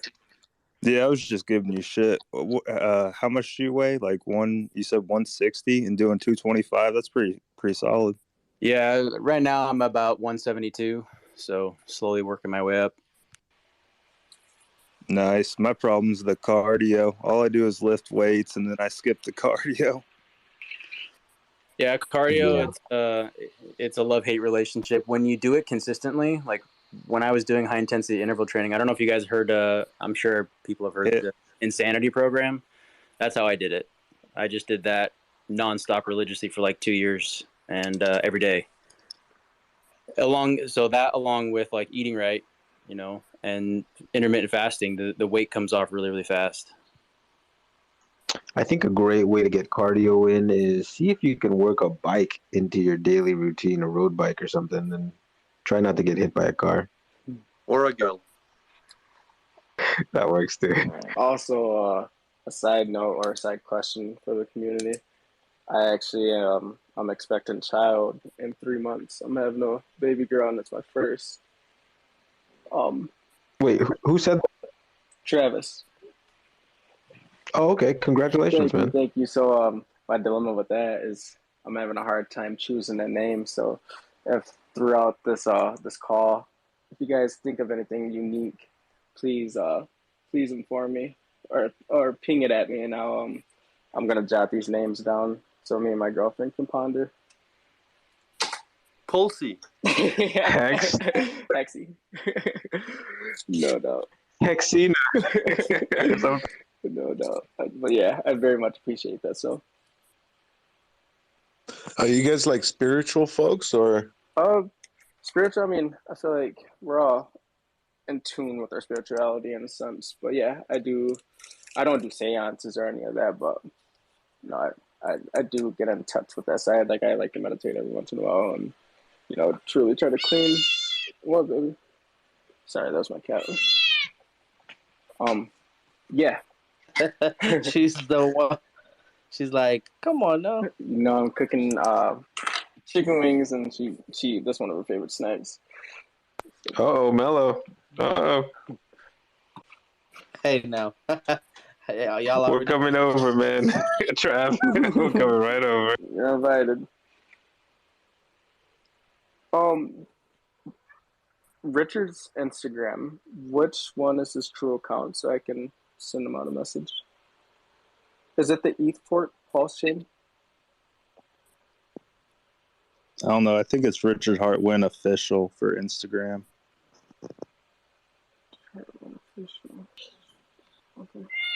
Okay. Just go on All right. Twitter. Richard Hart to win. Okay. I'll look at that. I gotta go feed my cat. She's a unhappy camper right now. Hey, Pulse Whale and Parkway. I've been doing this like NFT thing for a couple months now, and first time I seen y'all around here. Glad to see some more people, you know, going over and doing NFTs on Pulse Chain and stuff like that. I think it's great for it. You know, people need to definitely understand what they're investing in whenever it comes to like NFT projects and stuff like that, because, you know, obviously a lot of people get promised hopes and dreams and that turns into be a rug pull. But yeah, I mean, I definitely love the community and stuff like that. I don't think you should like, you know, invest into NFTs for trying to get, you know, substantial wealth, but I do like playing around with them. So, but it was good hearing your guys' projects and stuff like that. I look forward to getting my Pulse Whale. But hey, if y'all want, every Friday I always host a space called JPEG Junkies, and we just talk about you know, NFTs and stuff like that. And then actually this Friday I'm going to be talking with Mello, maybe streaming and stuff like that. And we're going to, you know, be in a Twitter space, and I'm going to be giving away, you know, some free NFTs and stuff like that. So if y'all want to come check it out and talk. Pulse Whale, heard you said that you're a dev, you know, always looking for people, you know, who are good with code and stuff and writing smart contracts and everything like that. So good hearing from you guys. Cool. Appreciate it, man. I'll drop by. Yeah, man. Same here. It's really good to see more people in the Pulsican, Hexican community that are involved in NFTs and understand the community factor of it and functionalities that could be used. And I'm super happy that I ran into Pulse Whales today. I'm definitely looking forward. I got myself steak, buddy. Don't you worry. I'm going to if you guys put a tier system that you would get even 2 NFTs for a certain amount, that would be really cool. Because they're all individual looking like, right? They all have different attributes, and I guess you guys ran them through a generator. So I would be loving to get my hands on an extra one.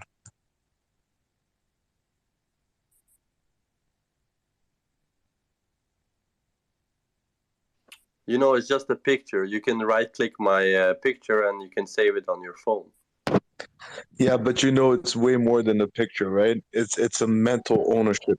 It's not just a picture. It's like knowing that you own that contract, that you can go and play, and while the machines are running for you to play, they're actually mining in a way, and you're getting money.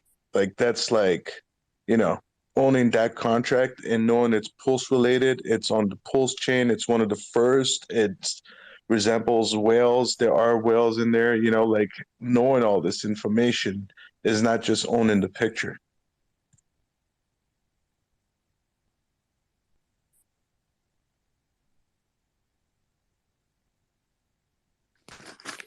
Hey, what's going on? Playing CSC. You got your hand up? Yeah. Hey guys, what's up? What's going on, Plan D? What's up? Yeah. What's the D Steak and stand eggs. for? I don't know. It's just you got Plan B and Plan C. I thought, what the hell? Let's make it a Plan D. Maybe I'll get it to Plan G or something. I don't know. Or E or F. Yeah. How you guys doing? Steak and eggs. You look like an expert in NFTs. I mean, I'm not by any means. Okay, at least you got more expertise than me. Been ranked a lot. Why do you think NFTs failed on every other chain except for Ethereum? So it comes to that first mover average that you have on the Ethereum chain and how you have to actually fork up real money because of gas fees to actually own one of those Ethereum, NFTs. Because we saw the market got oversaturated with Polygon because, literally anybody could go on Polygon. They could mint, 10,000, 100. They could just keep minting away and stuff like that. So the market got oversaturated. Whenever it comes to Solana and these other different NFT marketplaces, they're just a whole bunch of rug pulls with spaghetti code that doesn't actually provide any real world function. There's just that large user base on Ethereum, and I think the best part about Pulse Chain is it's literally copy and paste, same code but cheap gas fees. So a lot more people, a lot more devs are going to be able to build on Pulse Chain because of the economic, it won't be the same economic value to do that on Pulse Chain than it is on Ethereum, which might make Pulse Chain get a little oversaturated. But, so you're just going to have to be more picky while you're on, Pulse Chain is what I would say.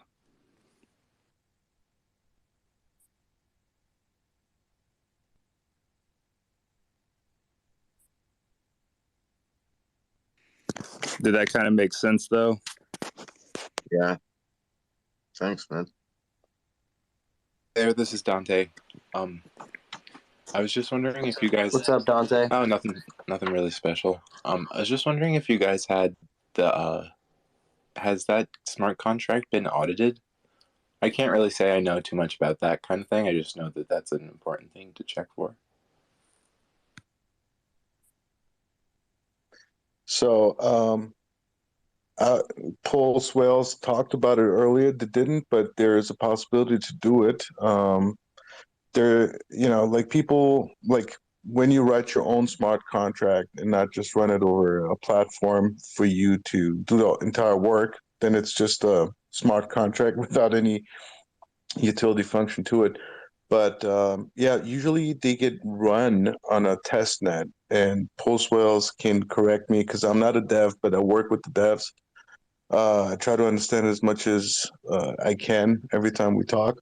But so they run a test, and if there are any flaws, the test net highlights those, right? And then you just go and fix those issues. And then once it's done, that's when you would audit it. Obviously, it gives it a little bit credibility, but who the auditor is, I think, is even the bigger question. Who is a certified auditor? Would they have to have a white hat certification? I don't. I just know that's the thing.